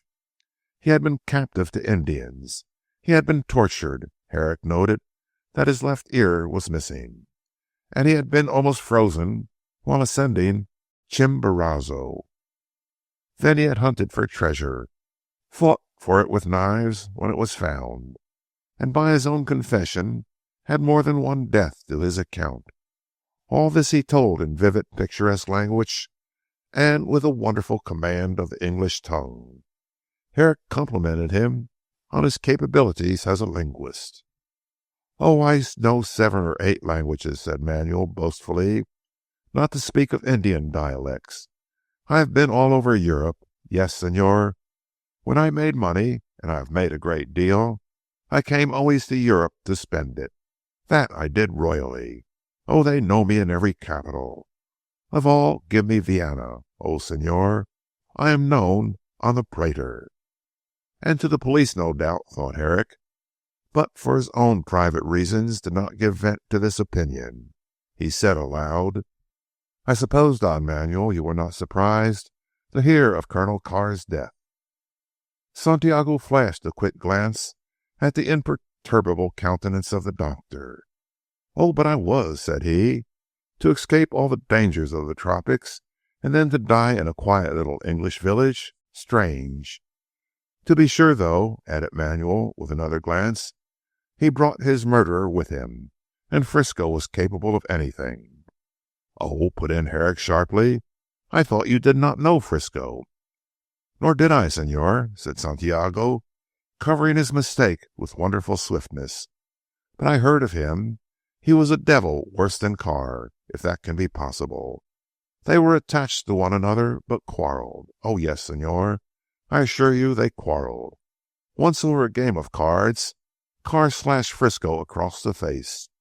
"Oh, that was it, was it?" murmured Herrick, as he recalled the criss-cross slash on Frisco's face which had been described to him. "A queer couple. What was Frisco's real name?" "I do not know," snapped Manuel, with a surprising curtness, considering his late voluble talk. Shortly he took his leave, with a politely expressed hope that he would meet Herrick again. When the Mexican was gone, Joyce turned eagerly to his friend and asked what he thought of him. "If you want to know my real opinion, he is a thorough little blackguard. Cut him, Robin, or you will get in trouble." "I don't see why I should. He's a decent fellow. His only vice is gambling. He would sell his shirt to gamble." Looks a card sharper. Where does he gamble, principally? In a club down in Pimlico, the Parrot Club. Very few people know about it, but the play is very high. Oh, so you met Santiago there, said Herrick lazily. But Joyce saw the trap and avoided it. No, I told you I met him at the Apollo Club. That is respectable enough, I hope, and Archie Johnson introduced him to me. He is decent, isn't he? Oh, I have nothing to say, replied Herrick with a yawn, putting on his coat, only that if that man gets you into trouble, don't blame me. He will probably induce you to gamble, and all your new income of $500 a year will go once and for all. A peculiar expression swept across Joyce's face as he opened and shut his hands nervously. However, he held his tongue, and having said good night, Herrick went away, sorry to see that his friend was in such bad company. He regarded Don Manuel as a rook and Joyce as a pigeon. But he knew the little man well enough to know that his interference was vain. Joyce could be as obstinate as a mule at times. When he got back to the Gullop Hotel, it was close on 11. All the same, Stephen was sitting up for him over a meditative pipe. The sight of his honest, handsome face was quite a relief to Herrick after the crafty looks of Manuel. And truth to tell, Joyce had also fallen in Herrick's estimation, for as a man he could not compare with Marsh. Not for the first time Dr. Jim began to think that there was something sly and evil about Robin. Hitherto he had been too much taken up with a man's nerves to think much of his moral character. But after this long absence he saw plainly that Joyce was deteriorating rapidly. The company he had been in this very night proved it, if there were any truth in the saying that birds of a feather flock together. "Hello, Stephen," said Herrick, taking off his coat. "Why did you not go to bed, man, sitting up all alone like a maid on the eve of St. Agnes?" "I did not want to go to bed until you came home," said Stephen. "You know I always like a chat. Have some whiskey?" "Thanks. Shove over the tobacco jar. Well, Marsh, I have arranged about the sale of my practice. It is all right." "I am delighted. You are sure you do not mind giving it up?" "Not for $1,000 a year," replied Herrick with a laugh. "I never made so much in all my medical life, not to mention the delights of your society. What have you been doing?" "Shopping mostly. Then I called in at Firth and Firth to talk about business. I heard of your friend Joyce there." "The deuce you did," said Jim, wheeling round. "I have just been dining with him, and I do not think he is improved. Firth and Firth are his lawyers, I know. How did his name crop up?" "In the course of my talk about the Colonel's business." Herrick stared. "What do you mean?" he asked roughly. "Well, you will be rather astonished," continued Marsh, lighting his pipe. "But the fact is, Colonel Carr allowed Mrs. Joyce, the mother of your friend, an income of $500 a year." "No," said Herrick, and thought that this was just the sum Robin said he had been left by his mother's will. "Yes. Why, I do not know. Nor could Firth tell me. The Colonel never called to see Mrs. Joyce, and he never wrote her a letter. But he directed Firth to pay her an annuity of £500. "An annuity? Then it ceases at her death?" "Of course the son gets nothing.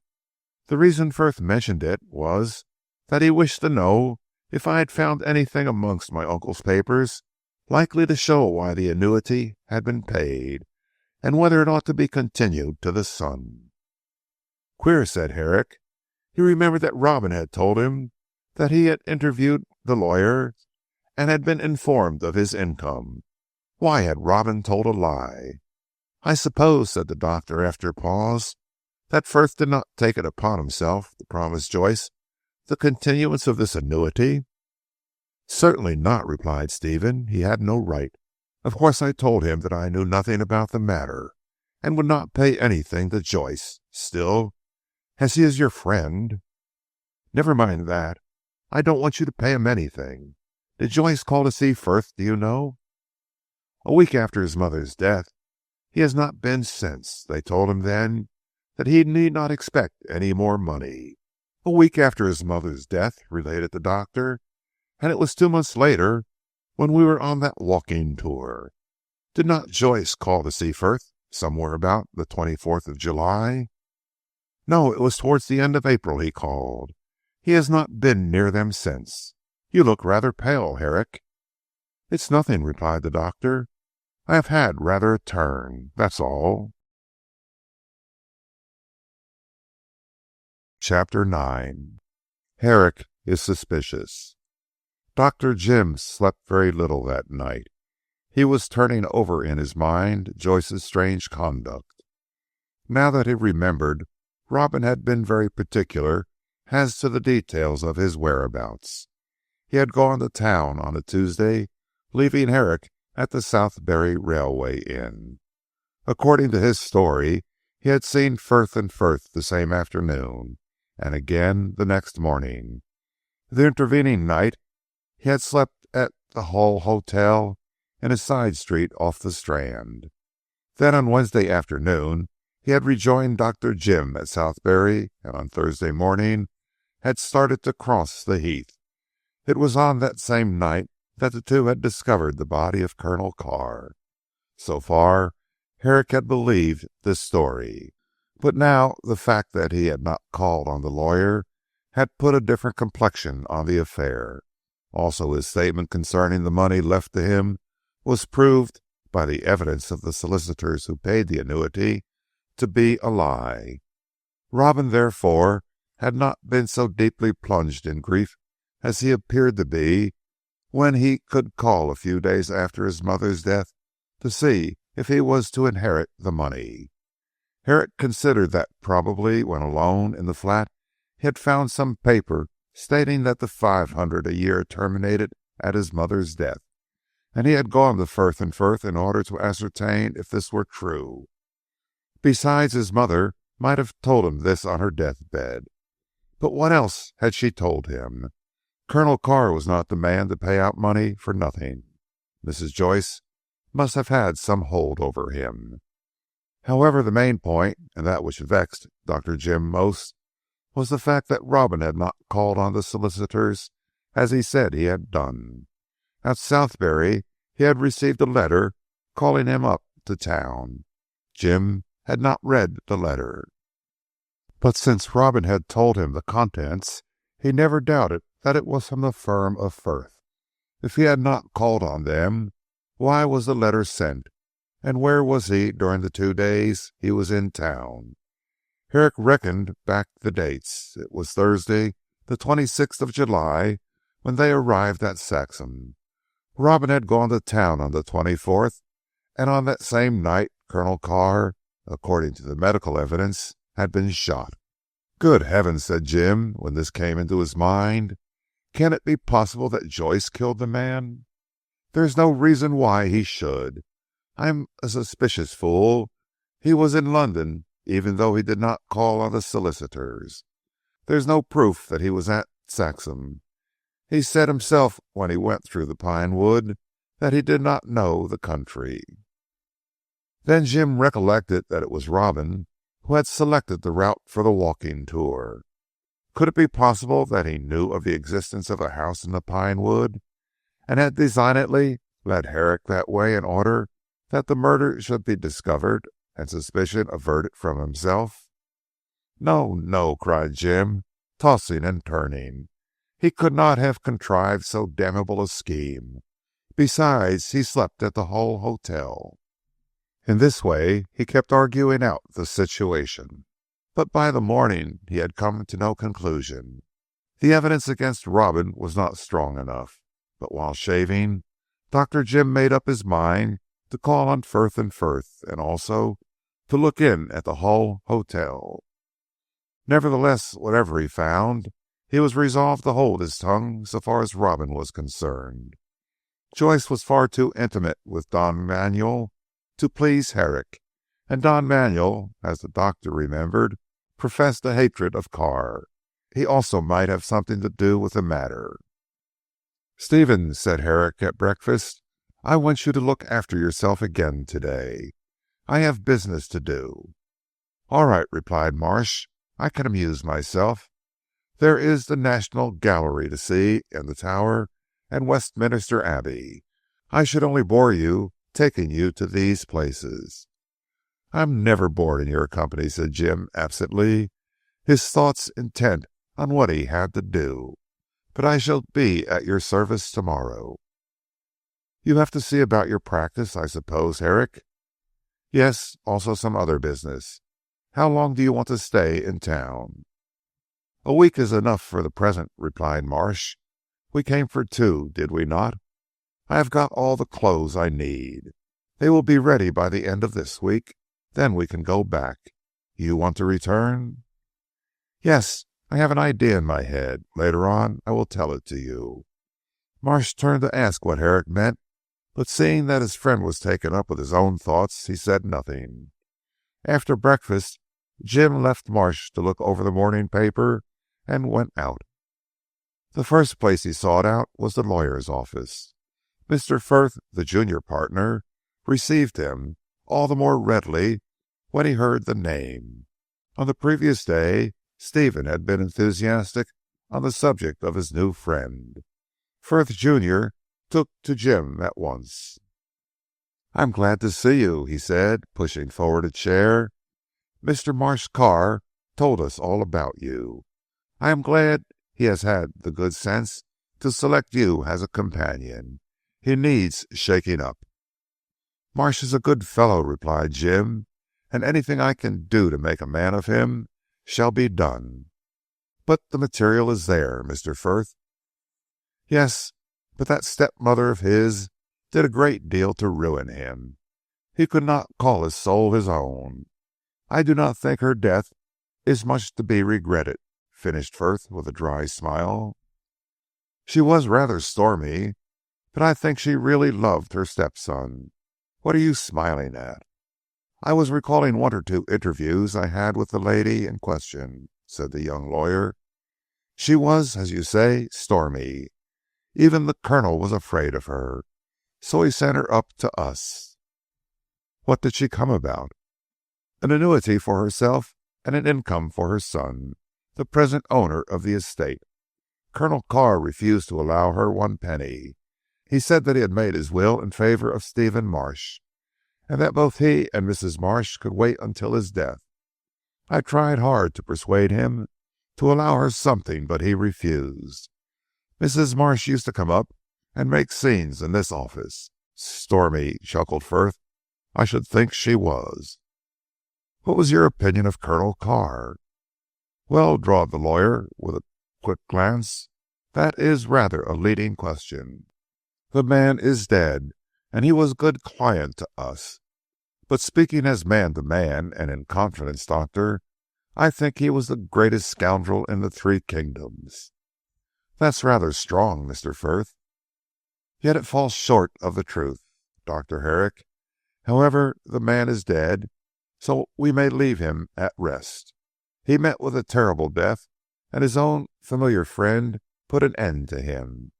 The Colonel had not much human feeling, but when dying he must have felt a pang at the thought that the only creature he had been kind to was putting him out of the way." Said Jim, using his favourite ejaculation. "Do you believe that Frisco did kill him?" "I do not know anyone else who could have done so. And if he did not, why did he run away? Why does he keep hidden? Yes, Dr. Herrick, I think the crime can be safely put down to his account. Queer man too," added Frith reflectively. "He was slangy and a good bit of a brute, yet there was something of the gentleman about him. He could speak good English when he chose, which was not often." "The Colonel brought him from South America?" "Did he now?" said Frith sharply. "I never knew that before. Frisco at times came up about Carr's business, but he was careful to say nothing about himself. He seemed fond of his master. That is why it is so strange that he should have killed him. But then we know that the collie, which is the most faithful of dogs, goes mad at times and attacks his master. I expect it was something of the same kind with Frisco." "Do you know how the Colonel made his money?" asked Herrick. "No, nor does anyone else that I know of. I am certain of one thing, that it was made in some shady way. Carr was an out and out bad lot, a kind of Captain Kidd." "Strange that you should mention his name in conjunction with Kidd. He had a treasure likewise, had he not?" "What do you mean by had a treasure likewise?" Herrick considered a minute before replying. As a rule he was not a man given to loose speaking, and preferred to do his own work without the assistance of any one. But he saw that Frith was a shrewd and capable man, and that in case of need his advice was not to be despised.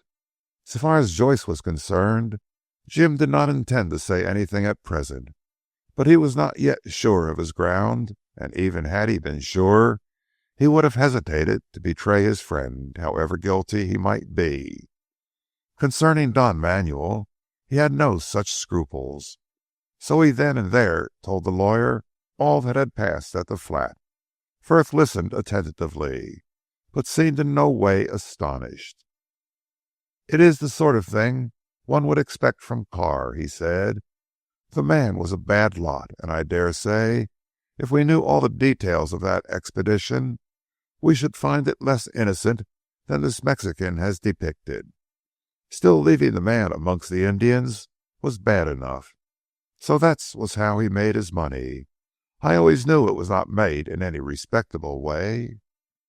"Few fortunes are," said Herrick dryly. "That is true, but some methods may be more damnable than others, as in this case. Carr, I know, went away many years ago, as poor as a rat. I have heard my father speak of him. He came back 10 years ago with no end of money. We helped him to invest it. As the income is 8,000 a year, Dr. Herrick, you may guess what the principal amounted to. Treasure hunting sounds innocent enough, even romantic, but in Carr's hands I can guess what a piece of rascality it was.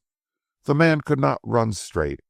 If there was a possibility of going the wrong way, he took that in preference to following the right path. Still," said Herrick, approaching the main object of his visit, "the man had some good points. For instance, he was charitable to Mrs. Joyce." "Of West Kensington?" said Frith with a stare. "How did you know about her?" "Joyce is a friend of mine. I was with him on a walking tour when he received your letter asking him to call." "Nonsense. We never wrote the man a letter in our lives." "Not on or about the 23rd of July?" "No, I am positive. I should have known. It is true that he called to see us a few days after his mother's death about the annuity which Carr ordered to be paid to Mrs. Joyce. He wanted to know if he would have it also.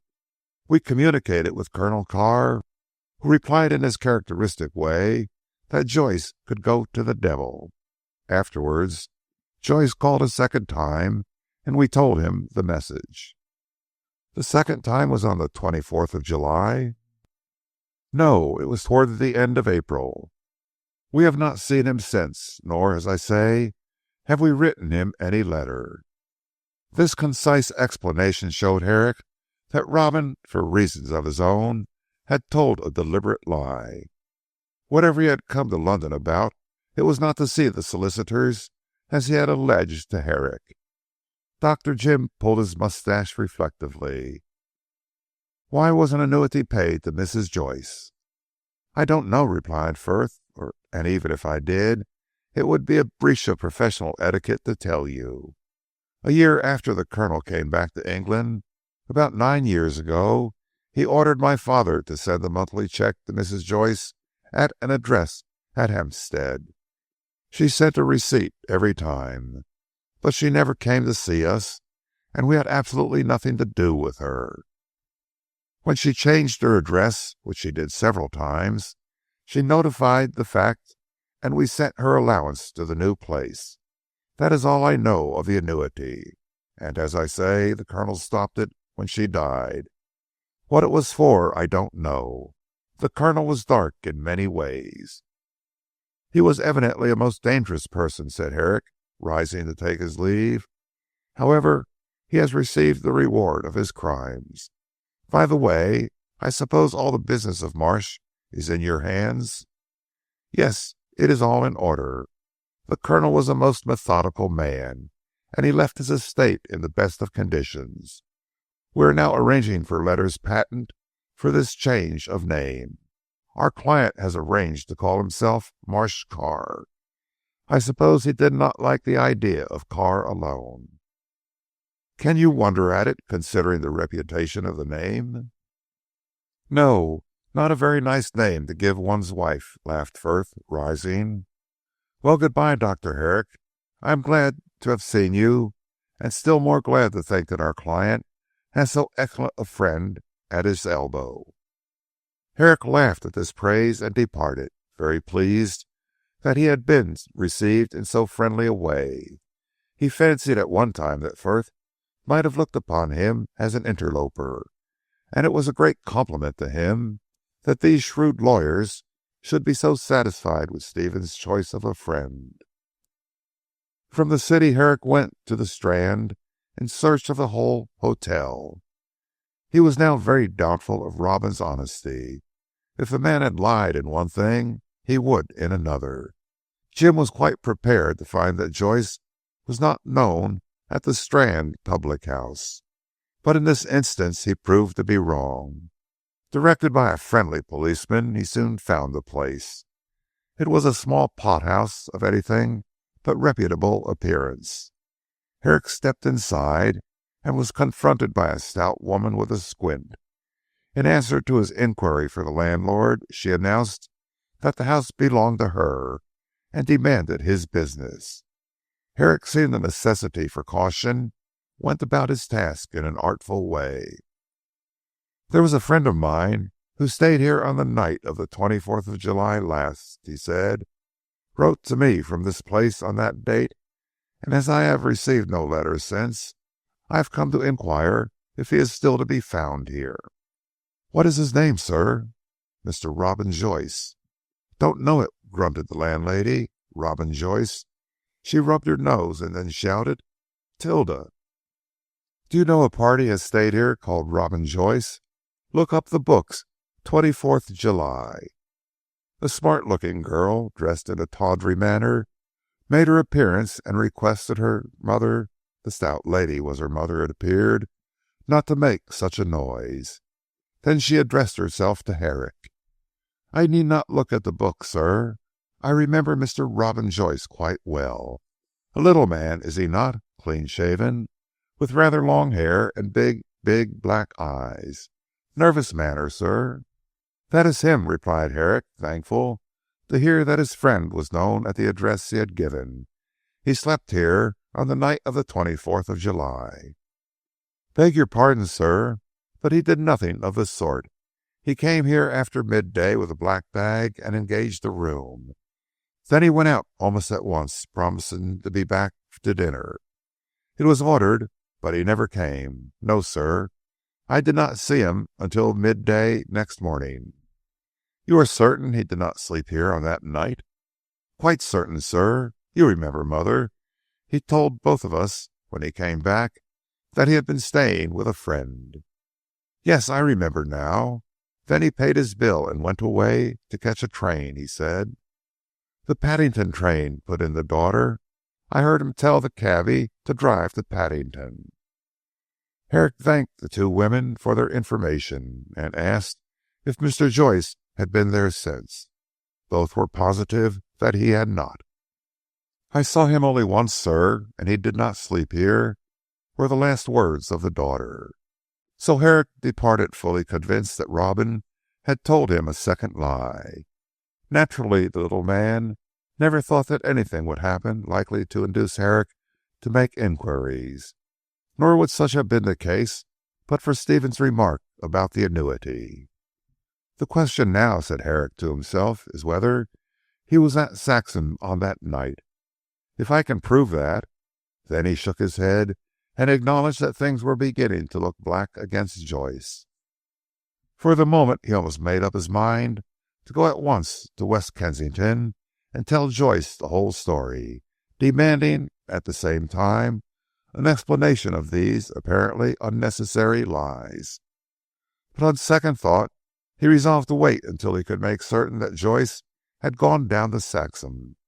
Robin would probably take the afternoon train to Beorminster. In that case, however, he would have had to change at Southbury Junction, and as Herrick was at the junction, he might not risk doing so. There was Heathcroft, of course. That was 6 miles from Saxham, and could be reached by another line. He might have gone that way and walked the 6 miles. But I cannot say anything for certain until I make inquiries, thought Herrick, and so resolved to wait until he returned to the Pines with Marsh. The next 2 or 3 days Herrick spent with Stephen. Not a word did he say about the business he had been employed upon. He did not even speak of Joyce, tried not to think of him, but gave himself up to the enjoyment of the moment. Owing to his recent bereavement, Stephen would not go to any theatre, but the two managed to find amusement in exploring London. With the greatest of good humour, Herrick permitted himself to be dragged to the Tower, the Abbey, and to several other places which Stephen had already visited. Also there was much shopping to do, clothes to be tried on, and all kinds of fascinating things to be bought. Stephen purchased a selection of presents for the Biffs, and made Herrick help him to choose them. They arranged to go back at the week's end, when the Pines would be ready to receive them. "I expect it is all in order by this time," said Stephen, "and Ida promised to see after the servants for me. Bess is superintending the whole business. I have told her to do exactly as she pleases, and there is nothing she likes better. We shall find the place in apple pie order when we go back." "Why do you not marry Miss Bess?" said Herrick, laughing. "I like Bess very much, but she is not the wife for me," said Stephen seriously. "Ida is better suited to me." Herrick felt a pang of jealousy. What chance had he against this wealthy favourite of fortune? Then he rebuked himself for the ungrateful feeling, and swore that if he saw the least love existing between Marsh and Ida, that he would at once crush down his own passion. As yet, as he had told Joyce, it was not very strong, but in the sunshine of Ida's beauty and charm it might easily assume gigantic proportions. If it did, and Stephen loved her, why then good-bye to his income. For Herrick felt under the circumstances the situation would be so unbearable that he would be forced to leave Saxham. If Stephen would only say definitely if he loved the girl, Herrick would know how to act. At the present he was quite in the dark. Still, until he could be quite sure, he judged it wiser to hold himself well in hand. Later on it occurred to him that he would see Joyce and ask him to come down to Saxham.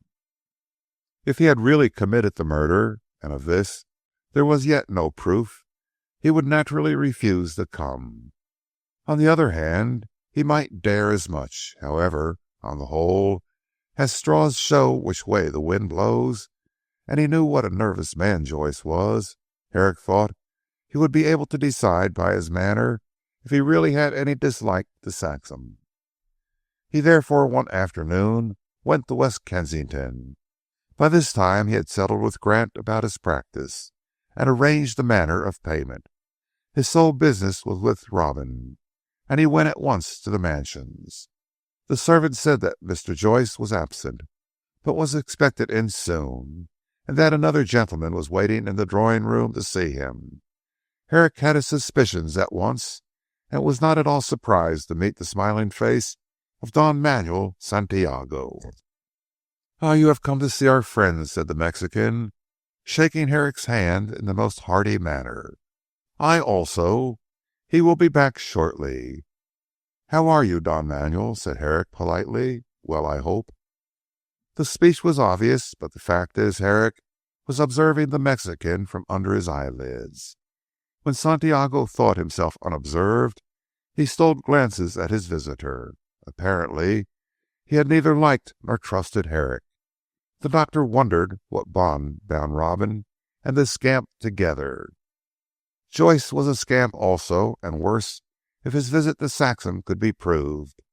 Manuel answered the inquiry with a careless speech and a puzzled look, evidently wondering why it was made. After a time he began to walk restlessly about the room, exclaiming that he wanted a cigarette, and he had exhausted his own. Herrick politely offered his case, as he wanted to put the Mexican at ease and get him to speak, in the hope of learning something from him, but Don Manuel refused the offer. "I smoke only my particular kind," he said. "Ah, now I remember. I left some in Joyce's study. I will go and look for them. Will you come also, Señor? We had better smoke in the study. Joyce does not like the smoke in this room." He cast a look around and shrugged. "This ugly room," said Don Manuel spitefully. Herrick followed rather because he wished to keep the shifty creature in sight than because he wanted to smoke. Manuel went to the writing table and shifted the papers about. He searched the mantelpiece, and then casting his eye on a tobacco cabinet, walked towards that. He had found them and put them in there, said Manuel, and pulled open several drawers. The cabinet was at Herrick's elbow, and he could see into all the drawers as the Mexican opened them. In the lowest drawer was a pistol. Don Manuel took it out. "A strange place to keep a revolver," he said. "No, it is not a revolver. What can it be? So large, so clumsy, Señor." Herrick took the weapon handed to him, while Manuel continued his search for the cigarettes. A frightful suspicion flashed into his mind as he saw the old-fashioned weapon in the Mexican's hand. He remembered that the death wound had been inflicted by a roughly cast bullet, and that at the inquest it was said such had been fired from an antique pistol. Here was the very thing in his hand, an old pistol, silver-mounted, and clumsy in the extreme. The muzzle was large, and could well fire the big bullet that had passed through the heart of Carr to bury itself in the opposite wall. And this was in Joyce's house? Herrick felt sick. Manuel turned to him with a shrug. "There are no cigarettes here," he said.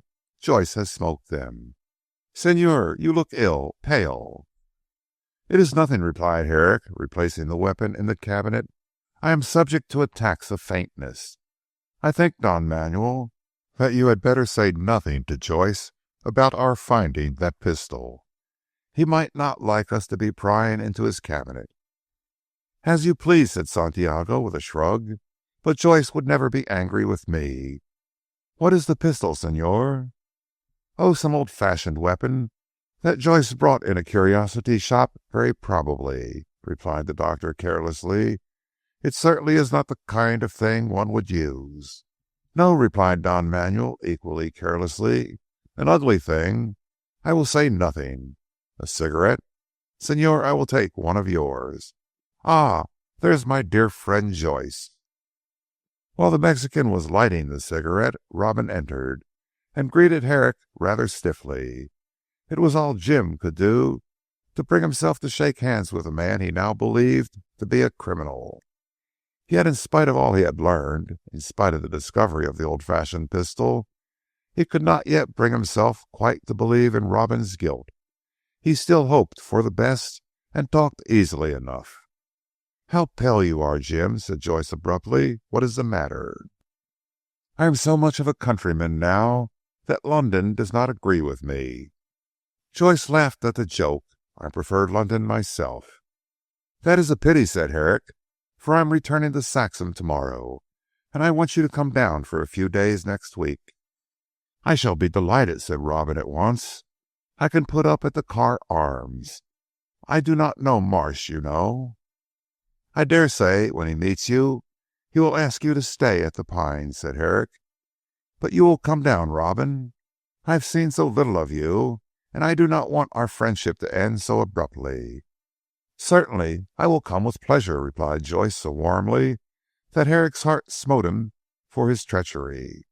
But when he remembered how Joyce had deceived him, how he had led him to the very house in which to all appearances he had committed a crime, The doctor's heart grew hard, and he was quite prepared to play his part and trap this man. He was now beginning to regard Robin as a little reptile, extremely dangerous, who needed to be crushed.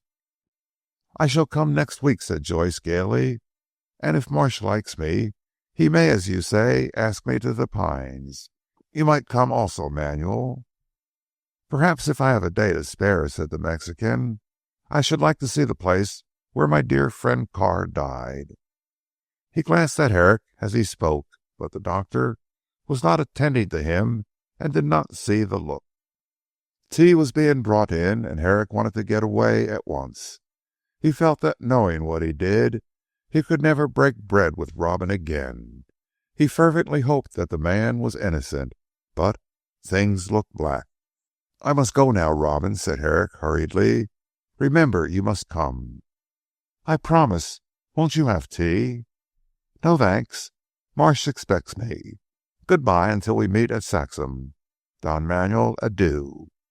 "Till we meet at Saxham," said the ready foreigner, and Herrick hurried out of the room and down the stairs. Not until he was in the train did he remember that he should have been wise enough to have secured the pistol as evidence. "But he may not be guilty after all," said Jim hopefully.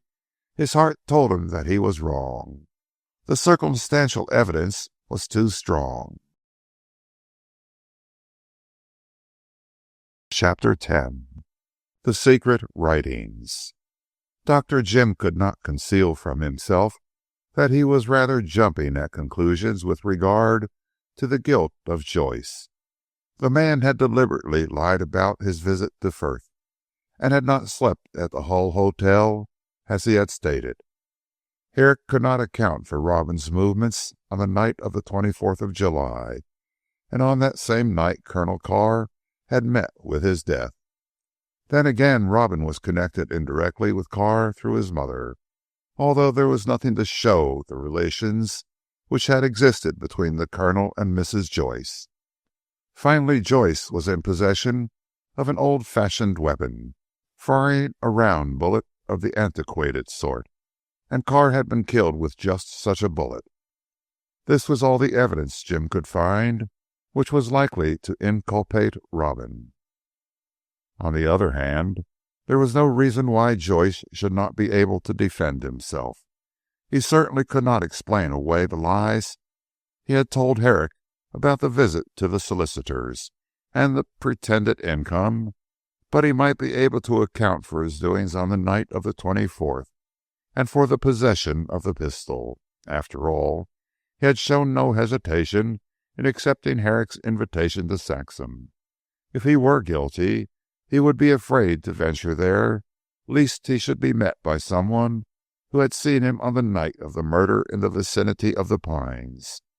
His determination to come to Saxham looked like innocence, and Jim granted as much.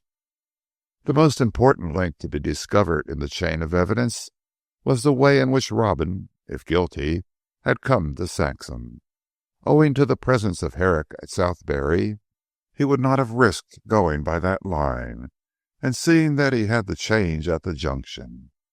The other line branched off from the main trunk before it reached Southberry and touched at Heathcroft, 6 miles from Saxham. Herrick made up his mind that when he got to Saxham he would go to Heathcroft to make inquiries. If he could prove that Robin had alighted at that station, there would no longer be any doubt of his guilt. No doubt Joyce, if he had come to Heathcroft, had disguised himself, but he might not think of increasing his stature by artificial means, and he was so exceptionally small that even the most casual observer would remark upon it. "I shall give him every opportunity of defending himself," thought Herrick. "If I find that he came to Heathcroft, he will have to account to me for his doings. I must know the truth, or else part with him as a friend forever." Then the doctor thought with a qualm that if he did learn the truth, the parting might be more complete than he imagined. If Joyce were indeed guilty, he would find himself in a dilemma as to whether he should hold his tongue or denounce the man he had been so friendly with. It would not be a pleasant position. It was when he was in the train that Herrick thought of this. With Stephen he was returning to Saxham, and the two had provided themselves with newspapers and magazines to beguile the tedium of the journey. For some time Herrick had been concealed behind the Daily Telegraph, pretending to read. But in reality he had been thinking over the case of Robin Joyce. Marsh was in good spirits and inclined to talk, so Dr. Jim yielded, for after all, his thoughts were anything but pleasant. "You are glad to go back to Saxham, Stephen?" he said. Marsh Carr, as he must now be called, nodded and smiled. "Very glad," he said. "I find a little of London goes a long way. I want to be in my own country amongst my own friends." "You will have a large circle soon, Stephen. When you are settled at the Pines, all the county will call. They will be delighted that in that beautiful house there will be someone they can know. You must make the Carr family once more important in the county." "I am afraid I am not ambitious," said Stephen. "My nature is a somewhat retiring one. I fancy I shall attend to my estates and write poetry." "You have no desire to go into Parliament?" "Not the least. Books and friends, those are what I want. Of course I shall try and do good in my own way, but I do not wish to take part in public life. There will be plenty for me to do in a small way, Herrick." "I think you are right," responded Herrick soberly, "and you have had such a wretched life hitherto, that it is but fair you should have a few years of enjoyment. But you must travel for a time before you settle down." "I shall be pleased to, but of course, as you know, I shall not be able to leave Saxham until the end of the year. I want to be certain of holding the property. I wonder why my uncle left instructions that a new vault should be built, and should be visited, and why for a year." "I cannot understand myself," replied Herrick. "Your uncle was a man of mystery." "But I have learned something of his past, Stephen," and Herrick related his meeting with Don Manuel and what he had been told about the doings of Carr in South America. Stephen looked uneasy and grave. "I hope this money was obtained in quite a proper way," he said. "Otherwise I should be afraid to use it. If it is what the gypsies call red money, that is obtained by bloodshed, I would rather give it up, for it can bring only a curse." "I do not think you need trouble on that score," replied Jim with a shrug. "Heaven knows that Carr was not scrupulous, but with regard to the fortune he brought home, if it was taken from some treasure chambers of those Inca monarchs, the spoil was legitimate enough. If I came across such a treasure, I should have no hesitation in taking it. The worst feature of the expedition was the leaving of Santiago with the Indians, but as he is still alive, no harm has been done." "Do you think I ought to give him some money?" asked Stephen. "Certainly not," was Herrick's emphatic reply. "In the first place, we do not know that this story is true. In the second place, I am convinced that the Mexican is a scoundrel, and in the third, it is not your place to impoverish yourself for the sake of other people." "I wish I could find out the story of my uncle's life." "Well, Don Manuel is probably coming down to Saxham on a sentimental pilgrimage to see the grave of a man he detested. He may tell you all he knows if you question him." "Probably he will tell me a very pretty story," said Stephen dryly. "But will it be true?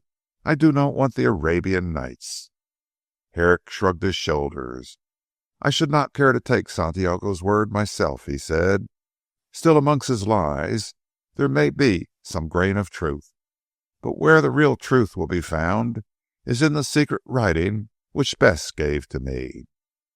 "Bess?" cried Marsh Carr with a smile. Dr. Jim coloured and apologized. "A slip of the tongue," he said. "I hear you talk of Bess so frequently that I am apt to fall into the same habit. But this writing," he added hurriedly, to avoid further explanation, "as you know, we can make nothing of it. Yet If we could read it, something tangible might be discovered." "I really do not see why I should trouble at all about my uncle's villainy," said Marsh Carr, rather impatiently.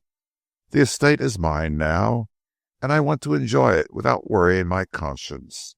Of course I do worry, as to the writing.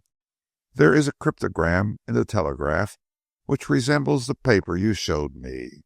Here it is, in the agony column." Herrick took the newspaper and looked at the paragraph indicated by Stephen. The jumble of letters did indeed resemble that on the piece of Chinese paper.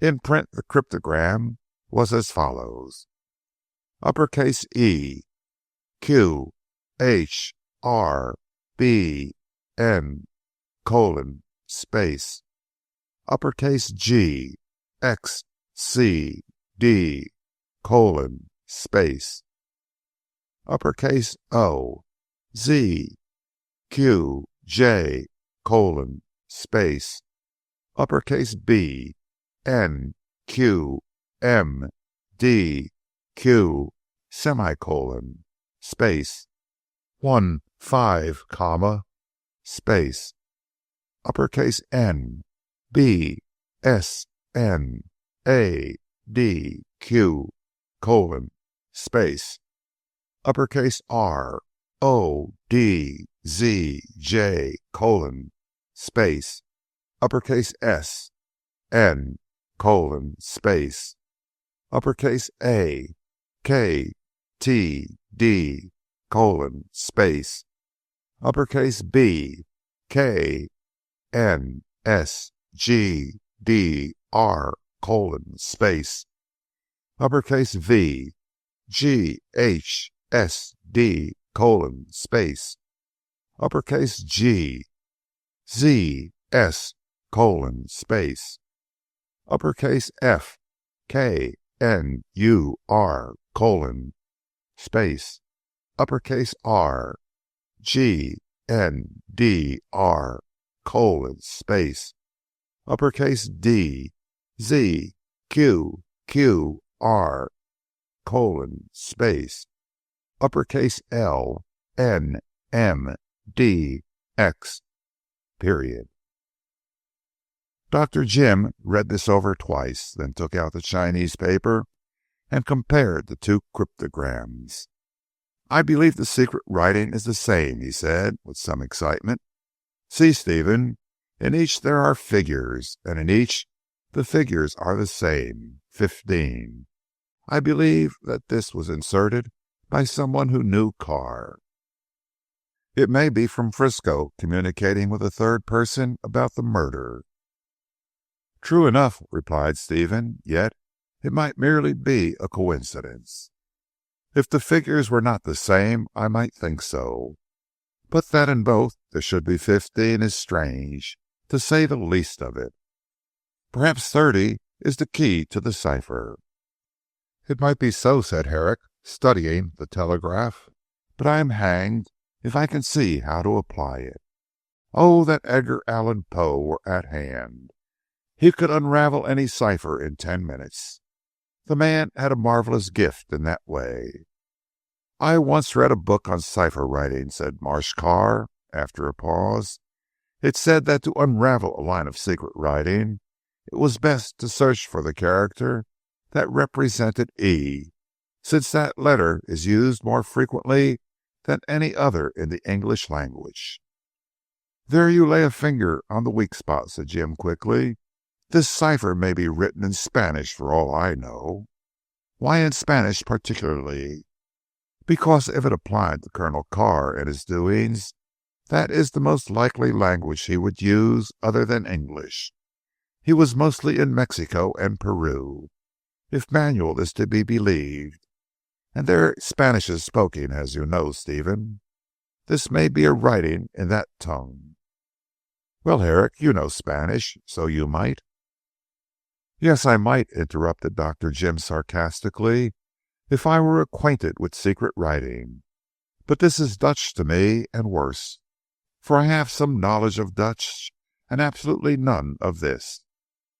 Let us try your E idea, Stephen, and see what we make of it. The Chinese paper cipher is the shortest. We will count the letter that is most frequent and call it E. Something may come of the attempt." Herrick counted, and Stephen checked his reckoning. "4 D's," said Jim, "5 K's, 3 Z's, and 3 R's. Seems to me that K is the predominant letter, and once it comes KK, which might stand for double E. Well, we'll call it E." "But here are 2 R's together," said Stephen. "That might stand also for double E." "Yes, but you forget that there are 5 K's to 3 R's.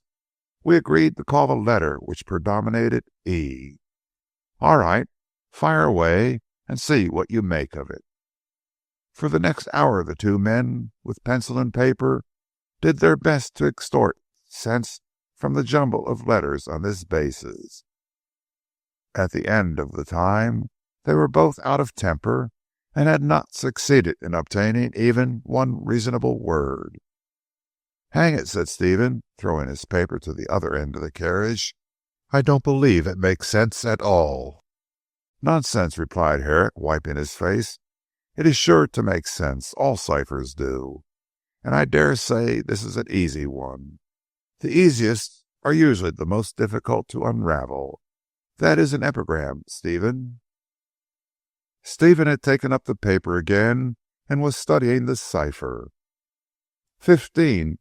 Uppercase I, period, uppercase T, period, uppercase K, period, uppercase X, period, he said musingly. "The figures and the letters run together here." "So they do in the telegraph cipher," said Herrick, and read out 15, uppercase N, period, B, period, S, period, N, period, A, period, D, period, Q, period. "What of that?" "I thought it might be a date," said Marsh Carr apologetically. Dr. Jim laughed. "It might. On the other hand, it might not." "You forget the figures are concealed the same as the letters," said Stephen.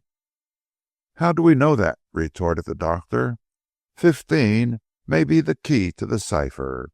You may count 1, or count 5, or add the 2 together and count 6, or subtract the 2 and count 4. Then again, you may have to count from left to right, or right to left. And after all, the cipher may be in Spanish or English, or in the Indian tongue, for the matter of that. Carr was mixed up with the South American Indians, as you know. We'll never discover it, Stephen. But I tell you what," added Jim, struck with a sudden thought, "this Mexican devil may know what it means." "In that case he must have put it in the paper," said Stephen. "He knew Carr, and the cipher was used by Carr. What is more likely?" Herrick frowned. "There is some conspiracy on," he muttered. "I do not see what it all means. We must learn what these ciphers mean, Stephen. It is a serious matter. Do you think the key might be found amongst your uncle's papers?" "He left no papers," replied Stephen. "I have looked." Dr. Jim shook his head. The thing was beyond him. He replaced the Chinese paper in his pocket-book, and cut out the notice in the Telegraph.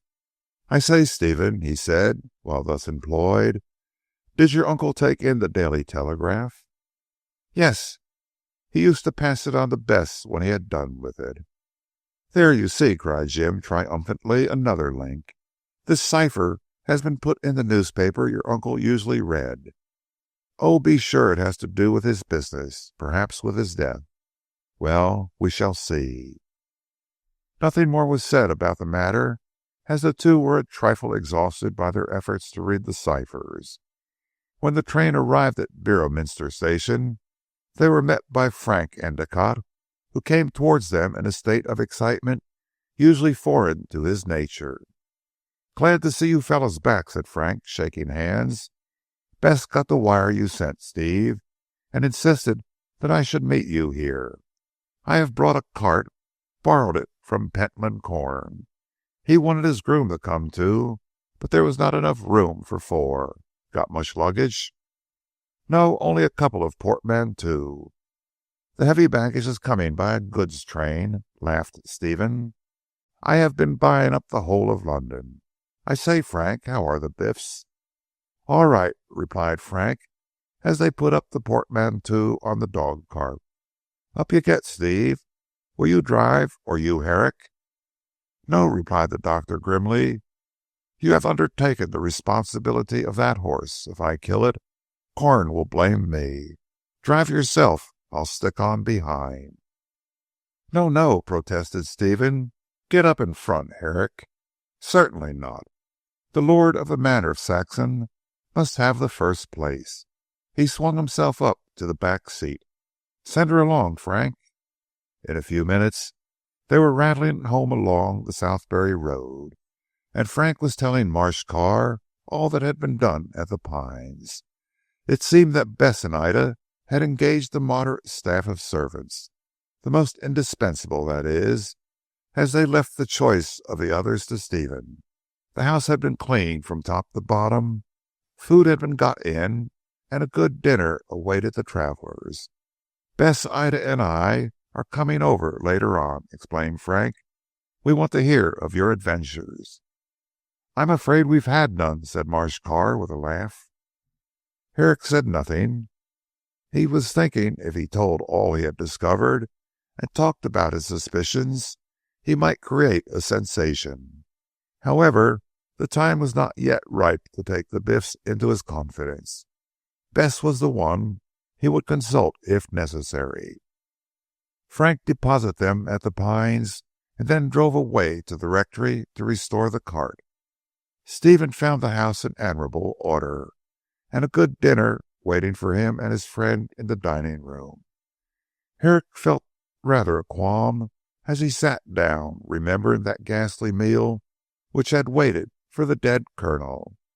However, he was too healthy a man to give way to such morbid fancies, and made an excellent meal.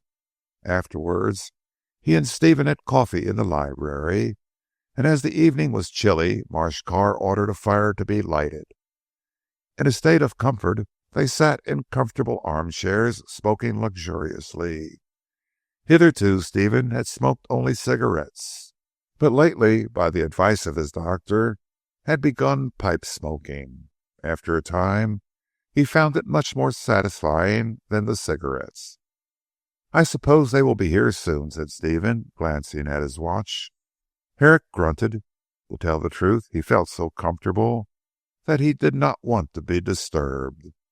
There was a good deal of the bachelor about Herrick. However, just as Stephen replaced his watch, one of the new footmen announced the Biffs.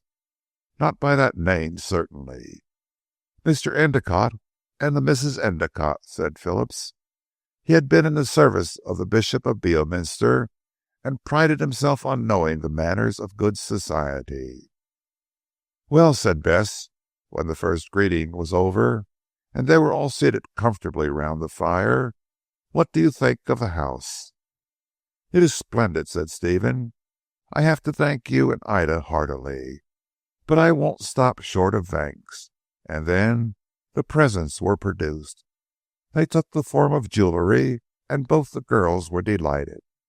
"Oh, lovely, lovely!" cried Ida, looking at the emerald ring which Stephen had placed on her finger. "I do so love jewels." As she spoke, she caught the eye of Marsh Carr fixed significantly on her, and blushed. She knew very well why the ring had been bought, although Stephen had not placed it on the engagement finger. Herrick did not notice this byplay, which might have enlightened him. He was busy talking to Frank about the new gun which he was examining. Frank had always wanted a gun, and was in the seventh heaven of delight.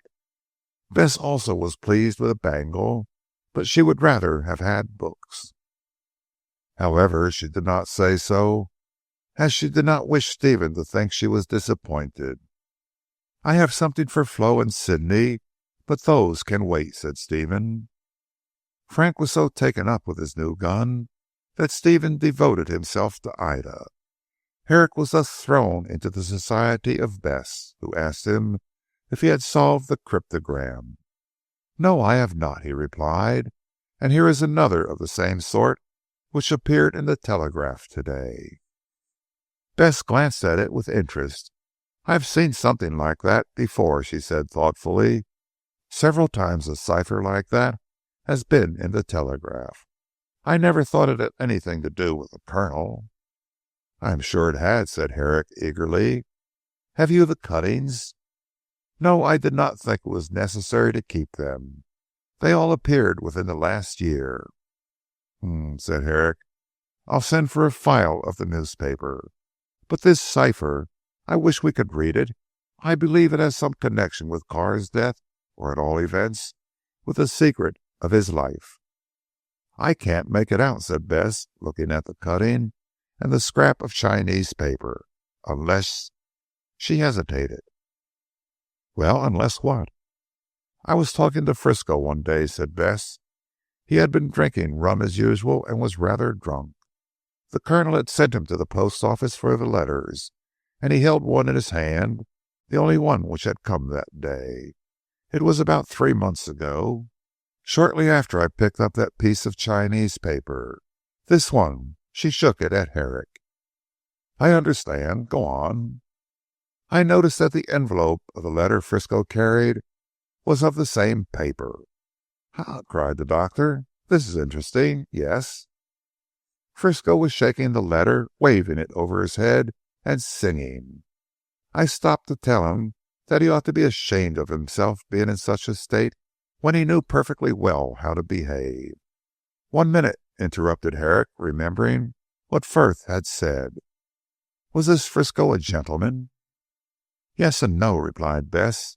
"He had a refined way of speaking in spite of the frightful American slang he used. At times, when he was quite sober, he would speak to me in the most refined way. At other times he was just awful." "A large fat man, was he not?" "Yes, immensely stout, but his face was rather handsome. He was about the same age as the Colonel.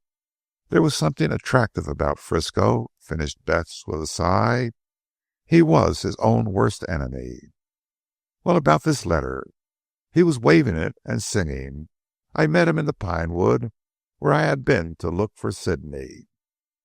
I told him that he might lose it since he was so drunk. He laughed and said no one could read it. He knew the letter by the envelope." "Ah," said Herrick, "by the Chinese paper. It is noticeable. Well?" "I asked him what he meant. He laughed again and went away singing, 'Move on one, move on one.' I took no notice of the words at the time, but as he had a cipher letter in his hand, I have often wondered if he applied the words to the cipher." "Move on one," repeated Herrick excitedly, and glanced at the Chinese paper cipher. Stephen thought that 15 I period, T period, K period, X period might be a date. If this cipher has to do with the murder—" "A date," interrupted Bess eagerly. "Well, Colonel Carr was murdered in July, Dr. Jim. In the word July there are 4 letters, and—" "I see what you mean. And here are 4 letters, I period, T period, K period, X period, colon. Also the number 15. "Move on one," said Bess, repeating the cry of Frisco. "That is, take the next figures to the 1 and 5. 2 and 6, said Herrick. "By heaven, that must mean the 26th. Move on to these 4 letters. I stands for J, T for U, K for L, and X in the place of Y. "July," cried Herrick, dashing down the pen. "Here is the solution to the cryptogram." "The 26th of July," repeated Bess, "and the Colonel was murdered on the 24th. I do not see the connection." "We have not worked out the whole cipher yet," said Dr. Jim. "Here, take a pen and write down the alphabet." Bess did this as rapidly as possible, as she saw what the doctor meant. "Now place A under B, place B under C, and so on to the end of the alphabet. Bess did this also. "I can put Z under no letter," she said. "Yes, you can. Z goes under A. I have heard of this cipher. It is written with misleading letters. You simply take the next letter for the one that is down. Come, we will apply the result to these ciphers." This is what they got in the Chinese paper cipher. The last warning, period, till July 26, period. Then death, period, unless.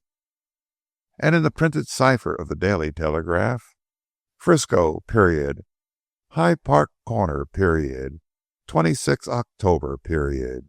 Speak the blue clothes, comma, white hat, comma, gloves, comma, shoes, period. Cars, money, period. Chapter 11. Settling down. The cipher was so simple that Herrick wondered that he had not solved it before. It merely consisted of the alphabet arranged in 2 lines. The first line being written in the normal way the alphabet is written, the second line being written as previously explained. The cipher was written by using the second line as though it were the first. All that had to be done was to write out the alphabet, and use the first line in place of the second. Nothing could be more ingenious, or, when it was known, more simple. But for all that, Herrick would not have found the key had he not recollected Stephen's remark that the number 15 might be a date, and had not Bess related Frisco's apparently meaningless words. However, here was the reading of the riddle. Colonel Carr had been warned to do a certain thing, and was threatened with death if he did not do it. He was given up to the 26th of July, but the punishment, vengeance, or whatever it was, had been executed on the 24th. Jim could see no reason for this anticipation of a cipher letter. As to the cryptogram in the agony column of the Daily Telegraph, it would seem that someone knew that Frisco was in London, and wished to see him about Carr's money. This rather bore out Herrick's belief that there was a conspiracy in progress to rob Stephen of his inherited wealth. Was Captain Manuel striking in the dark? Or had Robin Joyce anything to do with the matter? Herrick asked himself these questions, but he did not seek an answer from Bess. Until he was absolutely sure of Robin's guilt, he did not wish to say a word. And if he told Bess about Santiago, he would have to reveal what Joyce had presumably done. At all events, the mere mention of Santiago's name and where he met him would invite questions regarding Joyce. "If I were you, Dr. Jim," said Bess the next day, when they met to talk over their discovery, "I should go up to London and wait at Hyde Park Corner. It will be easy for you to see a person dressed as noticeably as the man who put in the cipher intends to be. I should think a navy blue serge with white hat, gloves, and boots would attract attention. You can then see if the person meets Frisco and give Frisco in charge," finished Herrick. "No," said Miss Endicott decisively, "I should not do that. At present public opinion and circumstantial evidence is so much against Frisco that he would not have a fair trial. If he did murder Colonel Carr, which I don't believe, you can prove it by watching him. See where he and the man who meets him are going. Follow on, and be guided by circumstances how to act. Have you any idea who put this in?" Dr. Jim suspected Don Manuel, but he did not think it wise to say so. "I really cannot be sure," he said, shirking the question. "Of course, we're all in the dark about this business. Again, I notice that no time is mentioned in the cipher." "Oh, I can understand that," replied Bess, producing a slip of paper from her pocket. "When I got home last night, I looked through the file of the Daily Telegraph, given to me by Colonel Carr. I thought there might be a third cipher. See, here it is. It appeared about the beginning of August." Herrick looked at the third cipher. It was worded exactly the same as the one that had appeared in the newspaper at the later date, save that in it the hour 3 o'clock was mentioned as the time of meeting. Said Dr. Jim. I wonder if Frisco obeyed this first request. I am sure he did, answered Bess readily. If he had not, the time of the meeting would be put into the second. No, Dr. Jim, it is because the person who wants to meet Frisco met him the first time, that he has omitted the hour. He knows that Frisco will be there at 3 o'clock if he comes at all. You go up and see what you can do. It is now the 22nd, said Herrick, after a moment. All right, I'll go up, but I should say nothing of all this to Stephen. Nor to anyone, replied Bess warningly. Let us work out the thing ourselves and put an end to the conspiracy. I am sure it is one, she added, for you see Carr's money is mentioned. I hope poor Stephen will not be murdered next. I hope not, said Herrick rather gloomily. He was recalling what Mrs. Marsh had said to him about Frisco, and of a possible danger to her stepson. At all events, I shall look after him carefully. But all this seems to show that Frisco is not the good man you thought him. It does look bad for Frisco, admitted Bess dejectedly. Still, he may be able to explain if he can only summon up courage to take his trial. I should not like to be mistaken in Frisco. There was something I liked about him.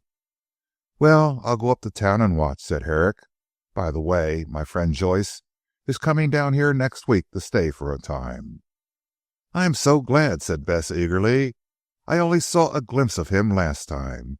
He's an author, and we shall have so much to talk about. Herrick was rather annoyed by her enthusiasm. He did not like the idea of Joyce, whom he suspected, being too great a friend of this girl's, yet, when he came to think over the matter, his annoyance was ridiculous. He was jealous of Stephen with Ida, and now irritated at the prospect of Bess getting on well with Robin. I do not love the two of them, said Herrick to himself, with a vexed laugh, yet I like both. At all events, if Joyce does come down, I'll keep them apart as much as possible. I must know the truth about Joyce before I let him again into my circle of friends. In any case, he is a liar, if no worse.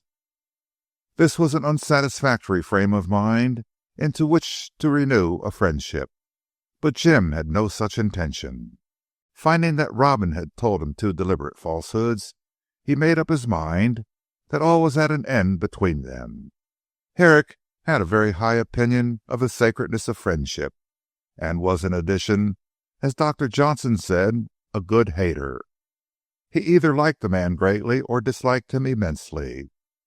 With that utmost calmness he went to work to get his quondam friend by his side in order to learn the truth. If Joyce had murdered Carr, if he was mixed up with Frisco and Don Manuel in a conspiracy against Stephen, there was no punishment he did not deserve. But although Herrick was hard, he was also just.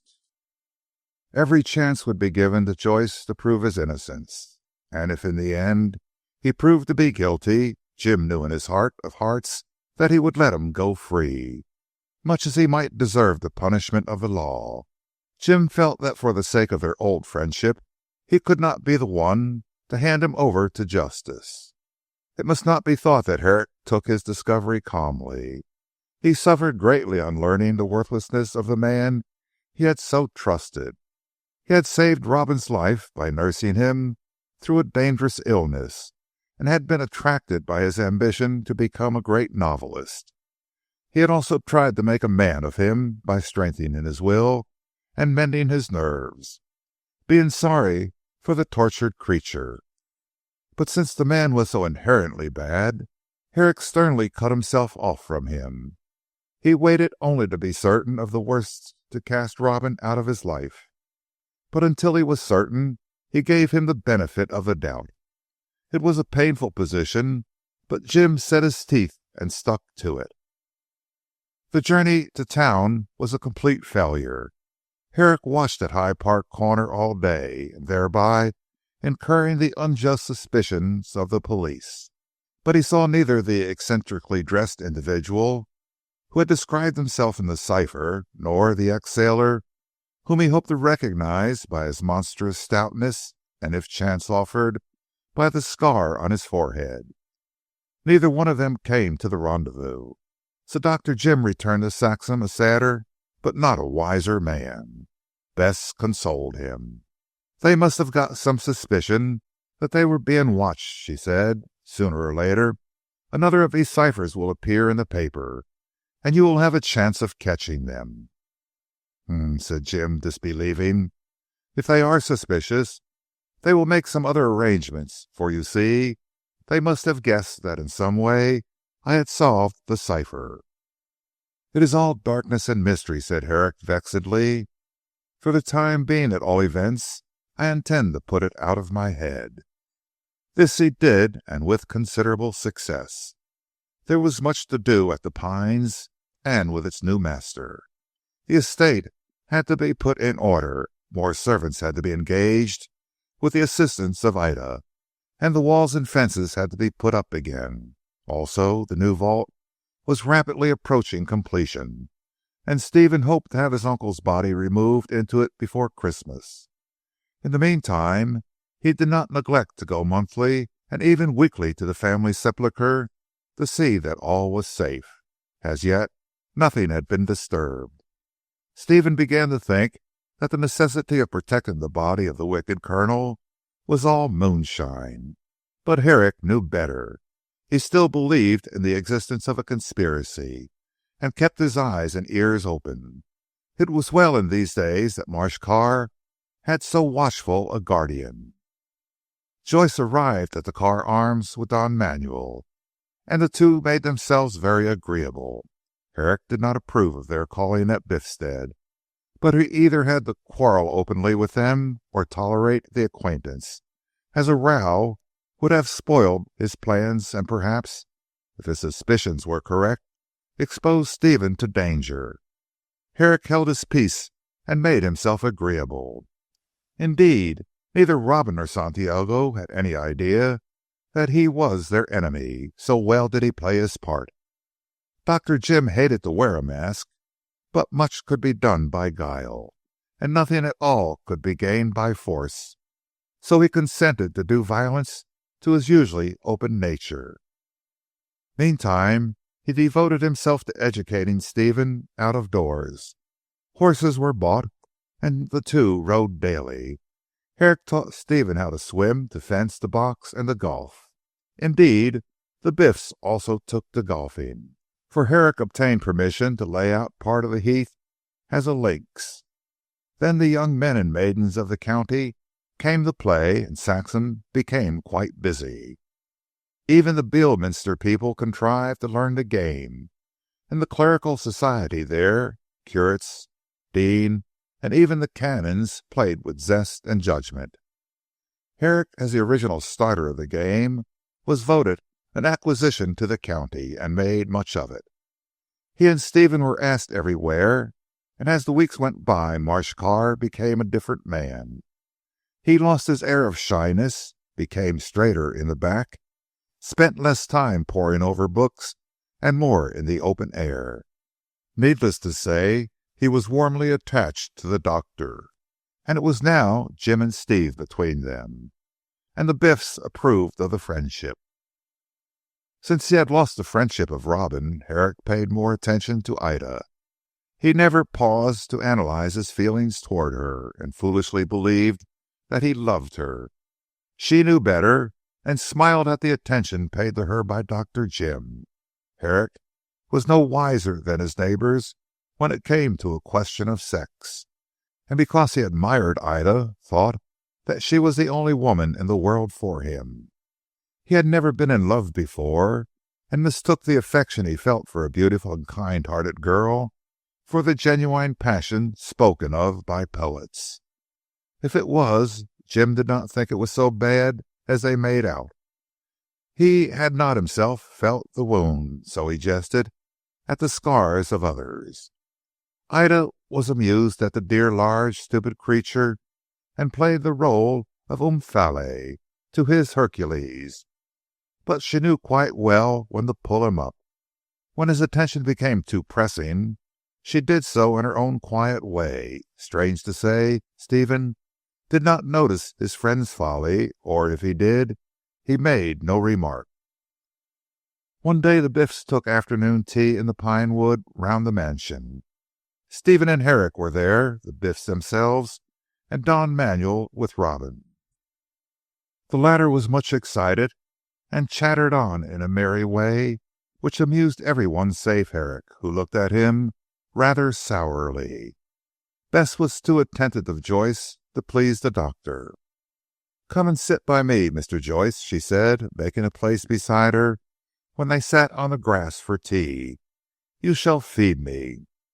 "Ah, what a privilege," put in Santiago, and Bess frowned. She did not like the Spaniard. "I am so hungry," announced Robin. "Jim, you sit over there by Miss Endicott, and Mr. Marsh can sit beside Miss Flo." Santiago placed himself beside Sidney, who at once got up and walked away to the other side of the circle. Sidney hated the Mexican and openly said as much. There was a bad feeling about him, said Sidney, and he sometimes shivered and turned pale when in Don Manuel's company. The Mexican did not seem annoyed. He understood Sidney better than did the others, or he said he did, and explained his reasons to Herrick. The doctor laughed at him when these were explained, and declined to argue such nonsense. At this Don Manuel smiled, but did not take offence. He had his own reasons for remaining on friendly terms with Jim. "How pleasant it is here," said Bess, looking at the green boughs overhead. "So solitary, one would think we were miles away in the country." "So we are," said Robin, amidst a general laugh. "How many more miles do you want us to be, Miss Bess?" The girl laughed herself. "You know what I mean perfectly well. Of course nothing could be more absolutely rural than this. But Saxham is the same. What I meant to say is that no human habitation can be seen hereabouts." "No, the tower has disappeared," said Stephen gravely. "It used to be visible from here, just over those two pines." Santiago chimed in. "Ah, that is where my poor friend met his death. I wonder you are not afraid to live in the house, Señor." "Why should he be afraid?" put in Ida rather indignantly. "Ghosts are not pleasant things," said the Mexican with a shrug. "Do you mean to say that the wicked Colonel walks?" asked Robin.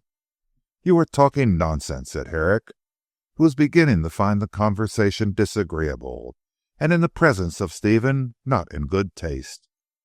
"There are no such things as ghosts, and the room in which Colonel Carr died has been demolished. If you talk like this, the ignorant country people will be inventing some legend." Sidney, who had been listening to all this very quietly, looking first at one speaker and then at the other, let his grave blue eyes fall upon the doctor. "How do you know there are no such things as ghosts?" he demanded. "There are. I have seen them myself." Everyone shuddered, and Santiago looked at the boy with a curious smile. "Where have you seen a ghost?" asked Herrick quietly. "In the wood, in the village churchyard, all kinds of shapes and forms. They do not frighten me. Only bad people are frightened. You would be," he added, looking at Santiago. "Yes," responded that gentleman, "you are quite right. I am glad I have not your gift of seeing things." "You laugh at it, I suppose?" "Pardon me, I know too much about it to laugh. The tower," said Sidney, suddenly turning to Stephen. "I know you can see it from here. Often and often I have sat in the darkness under yon tree, and watched the shapes in the light that streamed from the windows. All bad shapes, all wicked spirits," said Sidney. "The Colonel was so wicked that nothing good would come near him." Ida thought that this conversation had gone quite far enough, and when Herrick glanced at her, interposed, "Sidney, you are talking nonsense." The boy got up in a kind of cold rage. "Always nonsense," said he, "because you are all blind and stupid," and he walked away. "Is he mad?" said Robin, his mouth open. Bess was about to contradict him rather indignantly when Santiago interposed. "He is far from mad," said he, "but he has a wonderful gift denied to us who are of common clay. Of course the doctor does not believe in this. He is a materialist." "No, I am not," replied Herrick, rather nettled, "but I do not believe in things that cannot be proved by the senses." "I said you were a materialist," replied Santiago, and refused to speak further. It was on another occasion, and when no one was present, that Jim renewed the conversation. Meanwhile the doctor was angry at the attention paid by Joyce to Bess. The little man had now known her some weeks, and had taken a violent fancy to her. He haunted her like a shadow, and she did not seem to dislike it. Herrick did, but as he had no right to interfere, he was obliged to look on in silence. More than ever he regretted his folly in inducing Robin to come down to Saxham. Not for all the schemes in the world would he have Bess Endicott lose her heart to Joyce. Until this day such an idea had never entered his head, but now he saw more clearly. Bess was distinctly pleased with Robin's attentions.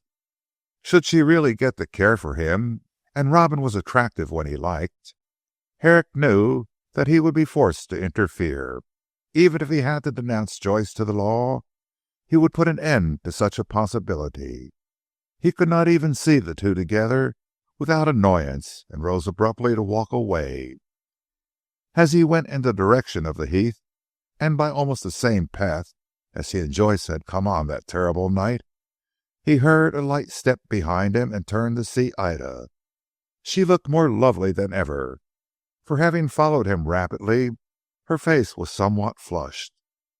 Just as he was on the edge of the heath, she laid her hand on his arm. A thrill ran through the strong frame of the doctor. He thought this was love, but indeed any man would have felt as much had Ida Endicott touched him. She was beautiful, and moreover had a magnetic attraction, which drew the most sullen under her charm. How much more than Herrick, who frankly acknowledged that she was what he rather obviously called an angel. "Don't follow him, Dr. Jim," she said breathlessly. "Believe me, he is better alone. I know his moods." "Are you talking of Sidney?" asked Herrick in surprise. "Yes, I thought you followed him." She cast a look across the moor, where the slender figure of the boy could just be seen disappearing on the horizon.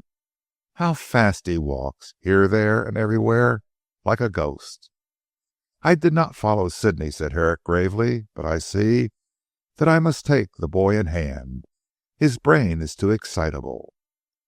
"You don't think he is mad," said Ida, turning pale. "I assure you that he is very shrewd in many ways, and looks after himself thoroughly. But he was always a delicate boy with strange habits." "He is a poet," said Herrick decisively. "That is why he sees things as he puts it. His imagination and brain power are too strong for his weak body. If he went in for exercise and took pleasure in sports, he would soon lose these unhappy fantasies. They would pass away in verse." "Do you think he ought to go to a public school?" "Certainly not. The boy is too peculiar, too rare a spirit. The other boys would not understand him, and he would be as unhappy as Coleridge and Lamb. No, he needs looking after privately. I like Corn, but he does not understand the boy. Let me see to it, Miss Endicott." "Indeed," faltered Ida, "I should be very glad. We are all very fond of Sidney, but he is peculiar as you say. And you have done wonders with Stephen. I can see that." "I have only induced him to take an interest in healthy things," said Herrick. "The rest follows as a matter of course. But I am glad you are pleased. You know that I am anxious to please you, Ida." Miss Endicott blushed and drew back with a look of surprise. Then she seemed to make up her mind, and instead of leaving him, as seemed to be her original intention, she walked on beside him towards the moor. "You are very kind," she said simply. "You are not angry at my calling you Ida?" Not at all. I call you Dr. Jim. You seem to be kind of a brother to us all. I am glad that Stephen has so good a friend." "But I do not want to be a brother," said Jim in a deep voice, trying to take her hand. "You must understand." She drew her hand away quietly. "I do understand," she said in low tones, "but I beg you not to go on talking like this." "But Ida, you must have seen I love you." "No, you do not love me, Dr. Jim." She laid her hand on his shoulder and looked gravely into his flushed face. "If you had really been in love with me, I should not have waited. You saw how I turned to go and changed my mind. That was because I wished to put matters right between us."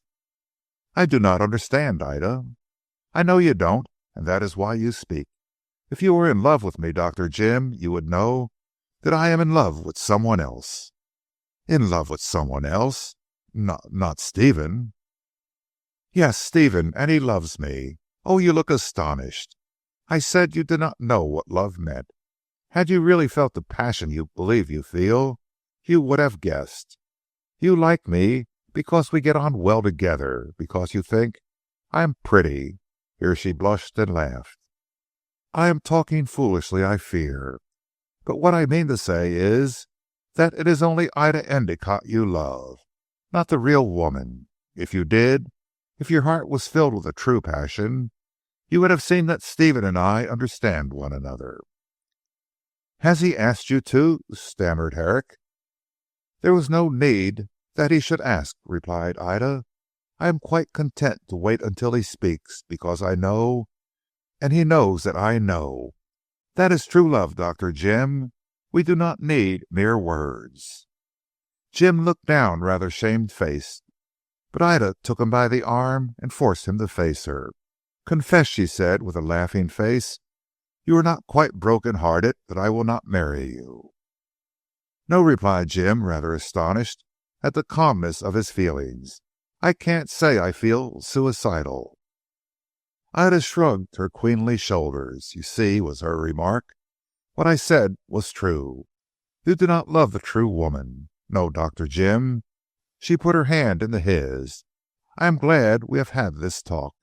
The moon can never be yours, so do not cry for it. When you are really and truly in love, you will feel very different to what you do now, I assure you." Jim Moore himself laughed. "Where did you learn all this lore?" "Mother Nature taught it to me," laughed Ida. "I needed no teaching. I knew years ago that Stephen and I were born for one another. Yet we have always been merely friends, nothing more. He has not even said to me as much as you have done. We understand, both of us. That is why I have refused so many good offers. Other people could not understand, not even Bess, clever as she is. But I knew, so did Stephen. It is for this reason I refuse you, Dr. Jim. Not that you have asked me," she finished laughing. Jim laughed too, for he was now once more at his ease with her. "I have been making a fool of myself," he said, "and you are a dear good woman to take me in such a spirit. I suppose it was not really love after all. My dear Jim, you do not even know the meaning of the word. But if I had chosen, you would have learned it. Do you know," she added with another laugh, "you remind me of the cook, who was of that happy disposition that she could marry any one. You had better be careful, Dr. Jim, for any clever woman who lets you believe she loved you could become Mrs. Herrick." "I do not think so," said Jim grimly.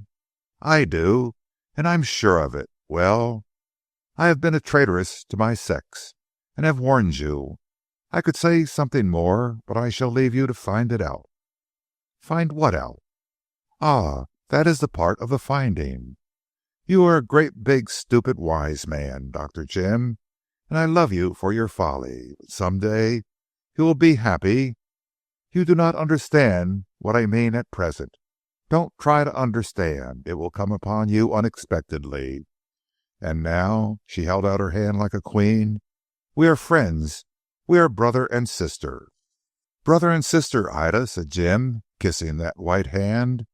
This time He did not feel the slightest thrill. "You are right," he cried, rather vexed. "I do not know what love is." "But you will some day, and soon. I see it coming." Thus spoke Ida, and refused to explain herself further. But Jim understood her dimly. Chapter 12. Second Sight. Herrick was much happier now that his relations with Ida were properly adjusted. He recognized how true was her woman's instinct, which had gone at once to the root of the matter. He had never truly loved her, as a woman demands to be loved. The very fact that he had been blind to her feelings for Stephen showed that what he had mistaken for true passion, if it could be so called, was wholly false. He had been attracted by her beauty, by her kindly spirit, by that sympathy which every genuine woman can give to a man whom she finds pleasant company, but of the sacred feeling, which is named love, yet which has no name, he had not felt one thrill. With feminine cleverness she had taken his gimcrack passion in the right way, and had shown him, in the kindest of words, how poor a thing it really was. There was no ill feeling in his heart now that he had lost her.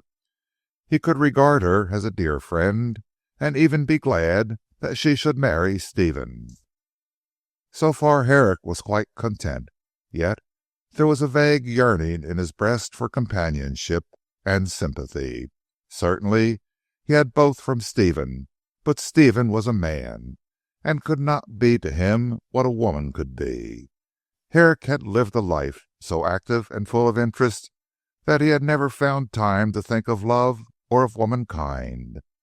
Now that there was, so to speak, a pause in his life, the vacuum thus created required to be filled up in some way. For man was woman created, and Jim was simply yearning, although in his materialistic blindness he did not know it, for the other part of himself. Ida had hinted that what he wanted would come to him, yet so blind was Jim that he could not see the advancing vision. He looked to all four points of the horizon, and saw nothing. It was a wonder to him, in after years, that it had been so with him. But it was but that dense gloom which heralds the dawn, and the glory of day was at hand. In this unsatisfactory mood, wanting something, yet not knowing what it was he wanted, Jim was anything but a pleasant companion. Formerly he had been serenely strong, never out of temper, and always sufficient in himself to himself. Now he was easily irritated. He smoked more than was good for him. He looked upon his fellow mortals with jaundiced eyes. In vain he rode, he boxed, he fenced, he swam, he took long tramps in the country. External nature could do nothing for him. The secret of his redemption was within him, yet he did not know how to learn it. Poor Jim! Those dark days took much of his pride from him. He learned then how poor a thing is man, how dependent upon forces which, although within himself, he is unable, through weakness or through ignorance, to control. One form of Herrick's unrest took the shape of being almost openly rude to Robin. The little man was in the habit of haunting Biffstead. He was by this time desperately in love with Bess, and took no pains to conceal his feelings. Manuel encouraged it, for the Mexican was his confidant.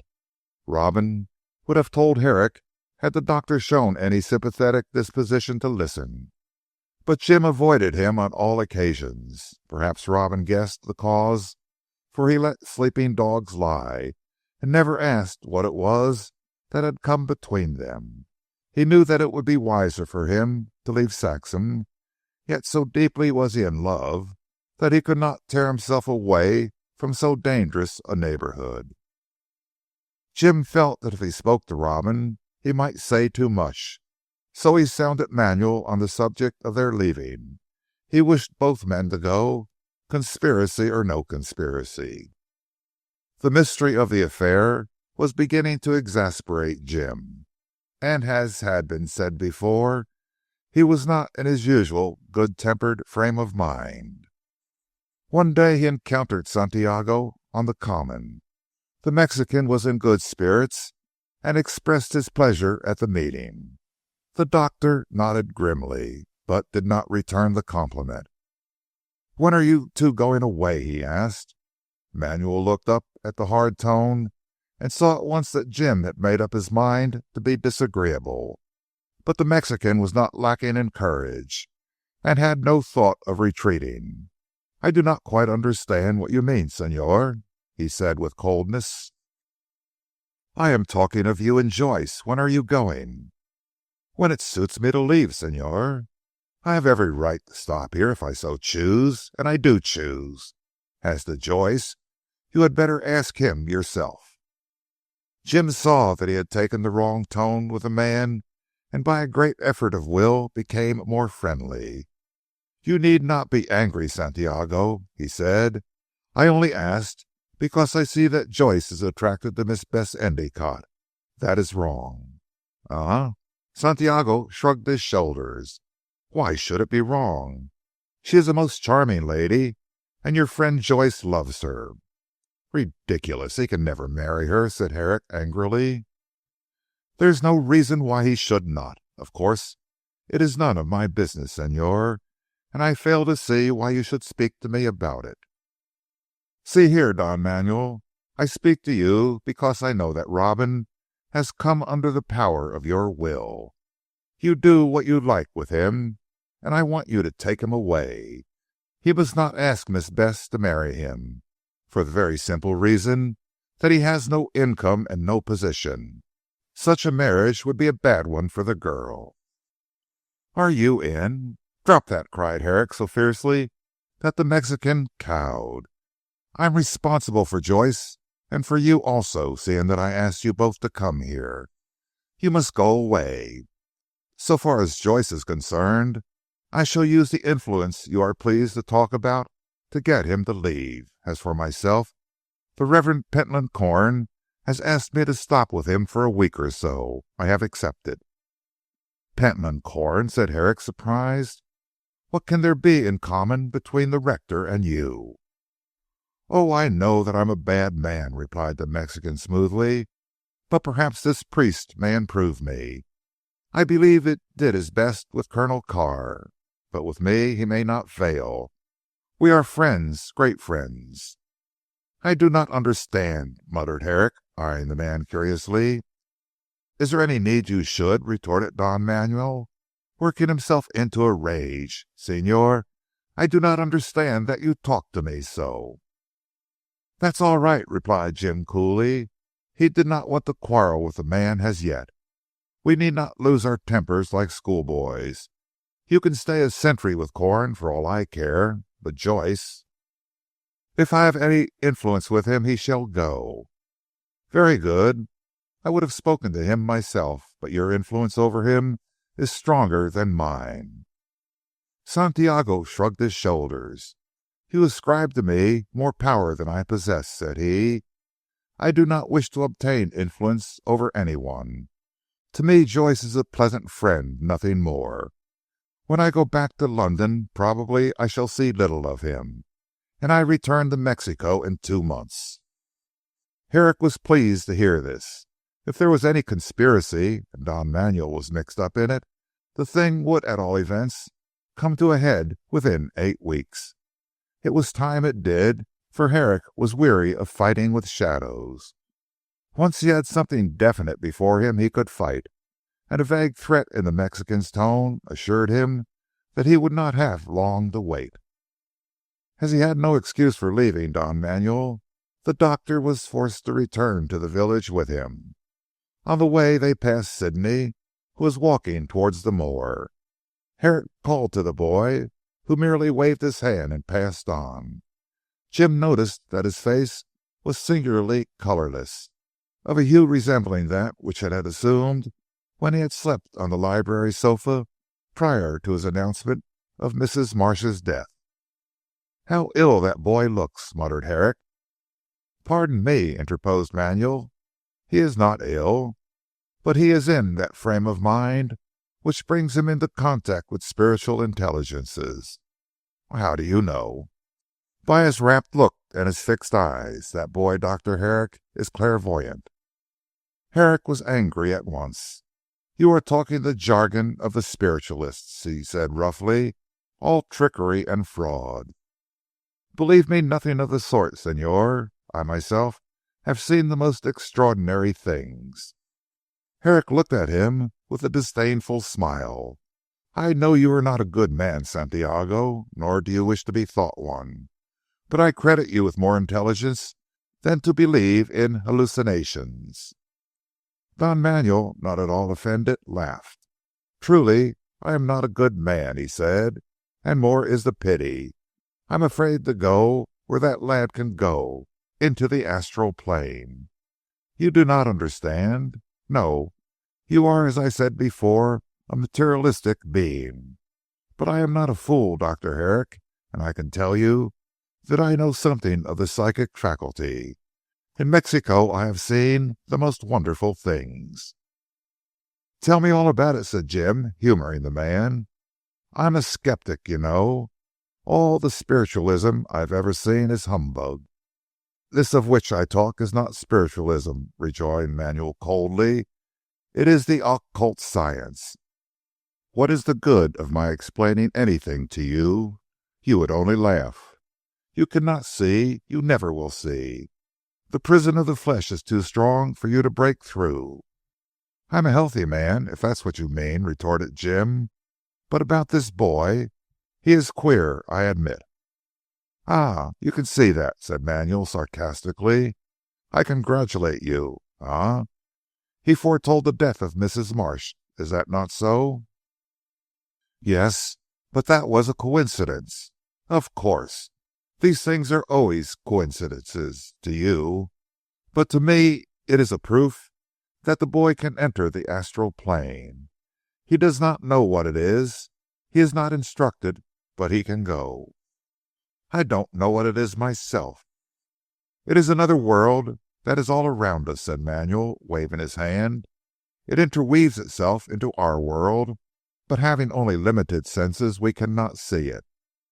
That boy has senses finer than ours, and he can see. If you gave him a crystal, a blob of ink, any shining surface with depth, he would see the most wonderful things. Have you read Zanoni, Señor?" "Bulwer Lytton's romance? Yes." "Of course you call it a romance, but there is much truth in it. Well, it is useless for me to explain. Besides, I am not a good man, and to tell you all I should be good. That boy, however, you want to make him like yourself. Well, then make him eat plenty of meat and take exercise. Make him fat, place him amongst boys who will laugh at him, and he will be like the rest of the world. He will not lose his power altogether. It will come to him at odd moments, but he will not be the dreamer you see him. No, and he will not be able to see." "I have thought of that myself," said Herrick lazily. "The boy is half starved and queer, a poet in temperament. I will take him in hand, and " "And make him like yourself. Did I not say so?" Manuel paused, then laughed. "To night, if I am not mistaken, he will astonish you," he said. "I know the look he had on his face. Something is in the air. He sees it. He will tell you about it, and you will laugh." "Tell me about what?" "I do not know. I am not clairvoyant. Wait and see." And Manuel, turning on his heel, went into the car arms which they had approached during their conversation.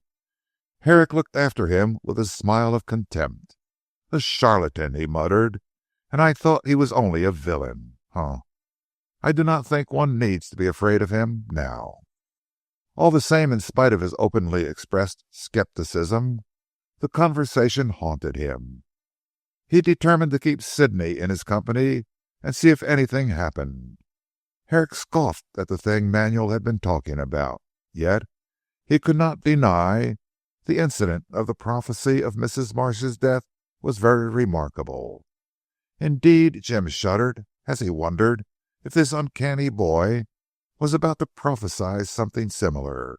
However, he put the gruesome thought out of his mind, and went to Biffstead. Here he met Joyce coming out of the gate. The little man looked quite joyous, and greeted Herrick gaily. "Are you just going in? I was coming to you. Miss Endicott asked me to take a message to you." "What is it?" said Herrick, forcing himself to be civil. It was most important that he should not quarrel with Robin at present. He hated himself because he was obliged to wear this mask, but the circumstances of the case and the interests of Stephen required it. "Miss Endicott wants you and Marsh Carr to come to dinner. She has asked me also. I am going back to dress." "And to invite Don Manuel, I suppose," sneered Herrick. "No," replied Joyce simply. He either did not notice the sneer, or wished it to appear that he had not perceived it. "Manuel dines with Pentland Corn tonight." "I hear he is going to stay with him." "Yes, Corn and he have taken to one another." "Curious they should, and not creditable to Corn," said Herrick, and went inside, leaving Joyce staring after him. The little man frowned, and his face assumed a most unpleasant expression. "I wonder if he knows anything," he thought, biting his fingers. "He is quite different to what he used to be. I don't care. I can hold my own." And with this defiant declaration he marched away, holding his head in the air. Certainly Dr. Jim was not wrong in suspecting Robin to be other than he seemed. "Then you won't come to dinner," said Ida, when Herrick presented himself. "What a pity. Bess will be disappointed." "I think not," replied Herrick dryly. "I understand Joyce is coming. But that is neither here nor there.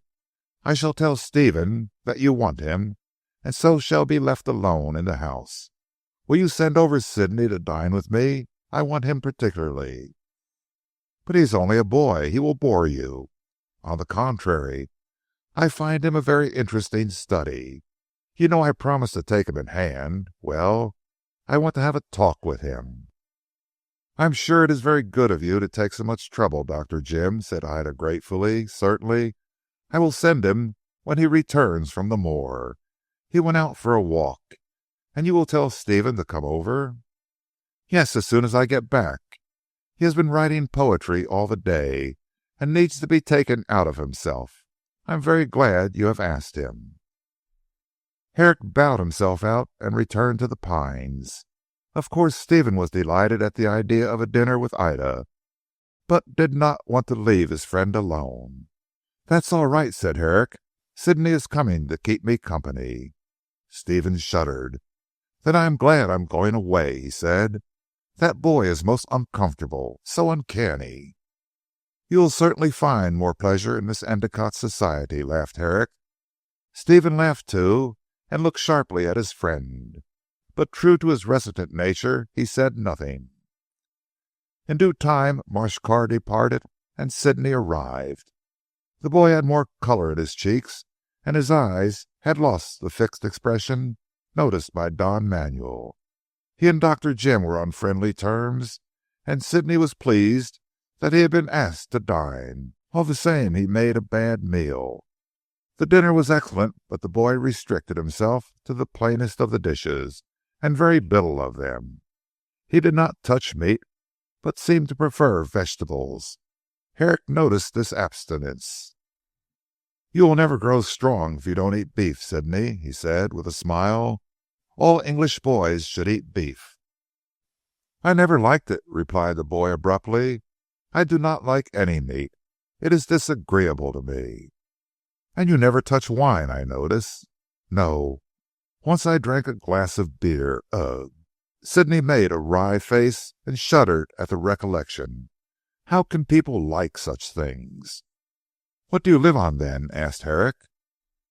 "Fruit, vegetables, and plain water. I do not often touch tea." "Don't you think that's unhealthy?" "No, I feel all right, Dr. Jim. I am never ill. Ida is always fussing over me, but I am much stronger than I look." "Appearances are deceptive then," said Herrick dryly. and rose to go to the library. "I suppose you do not smoke, Sidney? You are too young to indulge in that. Perhaps you do, though." "I never smoke. I never will. I suppose I am different from other boys, but all the things they like to do, I dislike." Herrick thought that this was the queerest lad he had ever met, but for the moment he dropped the subject. After a time he began to talk sport to see if Sidney would take any interest in it. The boy answered politely, but was obviously bored. Not even the account of a tiger hunt, with which Herrick strove to rouse him, had any effect. The doctor, more puzzled than ever, recollecting what Santiago had said, changed the tone of the conversation. He spoke of the fakirs in India, of their self-mortifications, and the visions they asserted they had. This was a strange conversation for a boy of 16, but then Sidney was a freak. He woke up upon the topic and began to talk brightly. His face became animated, a look of interest came into his eyes, and he talked in a way so far above his years that Herrick was astounded. "I seem to know India," said Sidney. "Oftentimes I see pictures of it in my mind. The bright blue skies, the brilliant vegetation, the queerly dressed people, and the long range of mountains," he continued as in a dream. "Peaks of snow against a cold sky. Those must be the Himalaya mountains." "You have read about India," said Herrick, "and so it has impressed itself on your mind." "No, I know more about the country than I have read. It is just as if I had once lived there." Dr. Jim had a smattering of the theory of reincarnation. He did not believe in it, but on questioning Sidney he really began to believe that the boy must have been in India in some former life. Else how did this country bred youth know about the gorgeous East? He said things which he could not possibly have read in books. For 2 hours Herrick drew him out on the subject, and was fairly astounded at the mind which laid itself out before his gaze. Later on Sidney began to grow restless, and again his eyes took on that fixed look. Rising, he walked up and down the library. Dr. Jim asked what was the matter. "I am going to see something," said Sidney in a most matter-of-fact tone. "The feeling is always the same. I feel as if I were not myself, as if I did not belong to my body." "Do you want to sleep?" asked Herrick anxiously, and with a thrill. "No, I feel particularly wide awake. I wish Stephen were back." Jim sat up alertly. "Why do you wish that?" "There is something bad going to happen to him. I feel that he is in danger. I don't know." Sidney passed his thin hand across his eyes. "There is a dark cloud, but bad, bad." Herrick felt half inclined to go with Sidney to Biffstead and walk home with Marsh Carr, but he was ashamed to give way to what seemed a foolish impulse. He laughed at the boy, and began to question him on other subjects. "You are fond of wandering about at night?" he said. "I go to the pine wood very often," replied Sidney, still uneasy. "It is so amusing to watch them." "Them?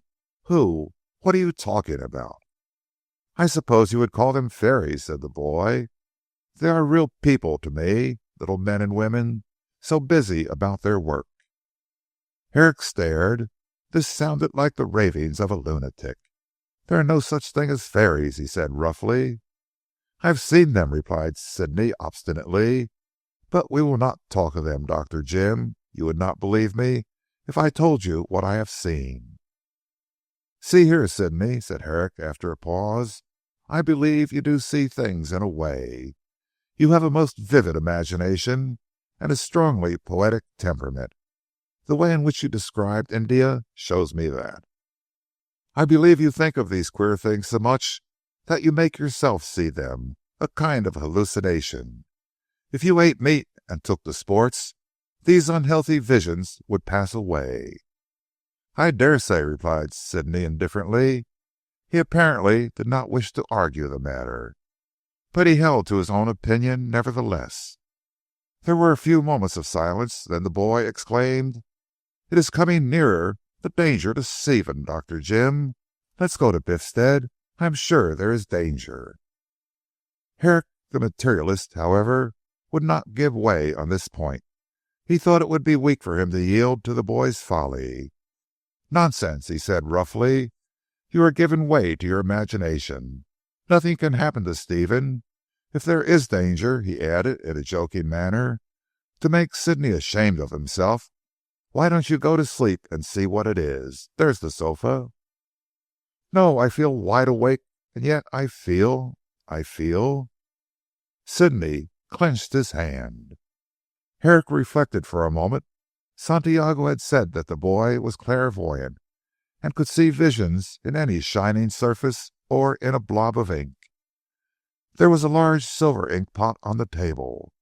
More as a joke than in earnest, Herrick pushed this across to Sidney. "Look there, and see what is the matter," he said. Sidney looked offended. "If you do not believe me, you need not laugh," he declared. "I shall go to Biffstead myself. It is 11 o'clock, quite time I was home."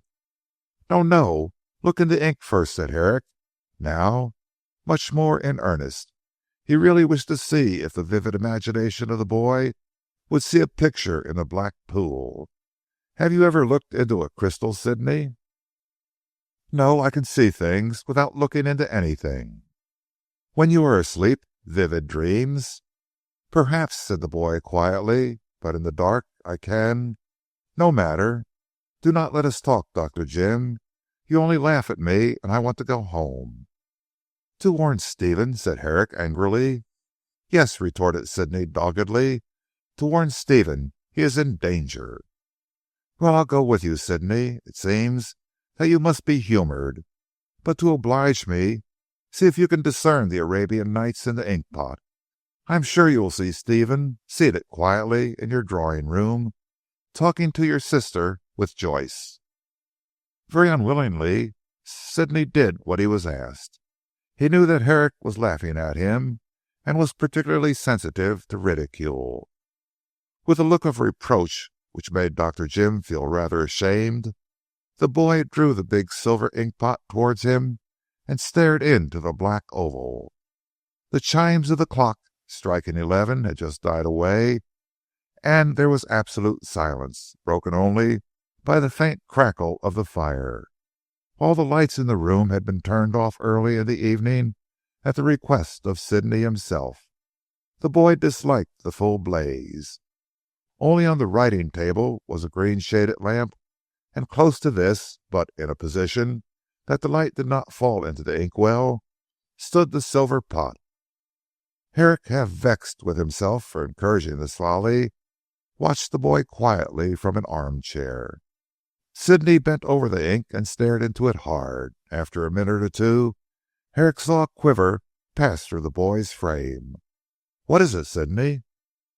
"I see the drawing room at Biffstead," said Sidney quietly, "but Stephen is not there. Mr. Joyce is talking to Ida and Bess." Herrick laughed. "What nonsense! Stephen is certainly there. If he is not, had you not better look for him?" "I see him now," continued Sidney, taking no notice of the ridicule. "He is walking in the churchyard." "Rubbish," declared the sceptic in the armchair. "What should take Stephen out to the churchyard at this time of night? It is not on his way home." "He is in the churchyard," insisted Sidney, "and there he walks amongst the tombstones. He is going to the new vault. For a time he looks at it." "How can you see that when the night is dark?" cried Herrick rising. "There is no moon. Come away, Sidney. This is bad for you."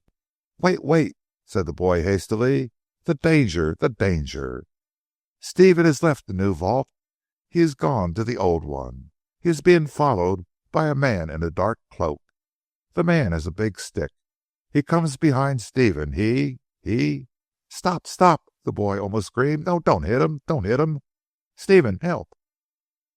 "Sidney," cried Herrick, catching the boy by the arm, and now thoroughly frightened, "don't go on in this silly fashion." "I tell you the man has struck Stephen," said Sidney passionately. He is lying by the old vault unconscious from a blow on the head. The man is gone, I don't know where. Let me go, Mr. Herrick. Stephen is—" Sidney wrenched himself away from Herrick and went staggering towards the door with his hands held out.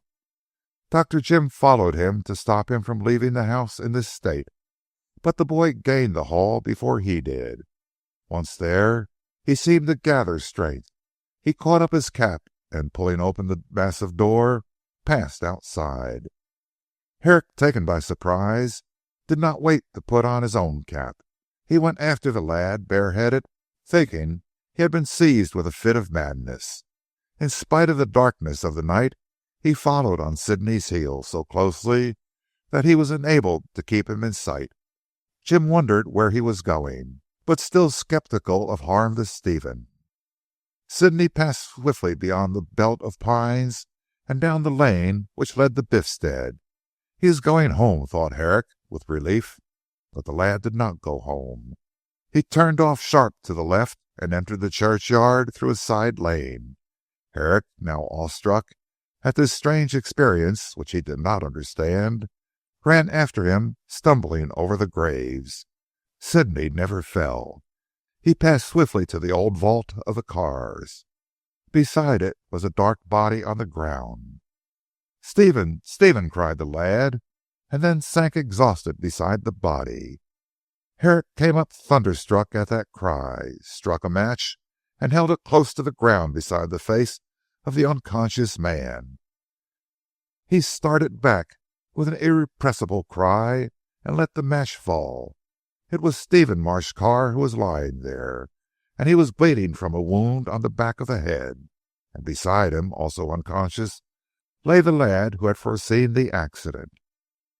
"Or crime," said Herrick aloud in a shaky voice. "This is the work of Frisco." Chapter 13. The wooing of Robin Joyce.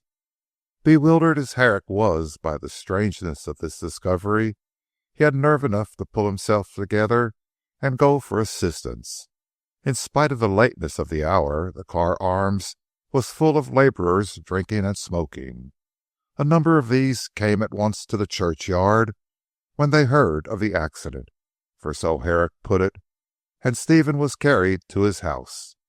Herrick had ascertained before seeking assistance that his friend still lived.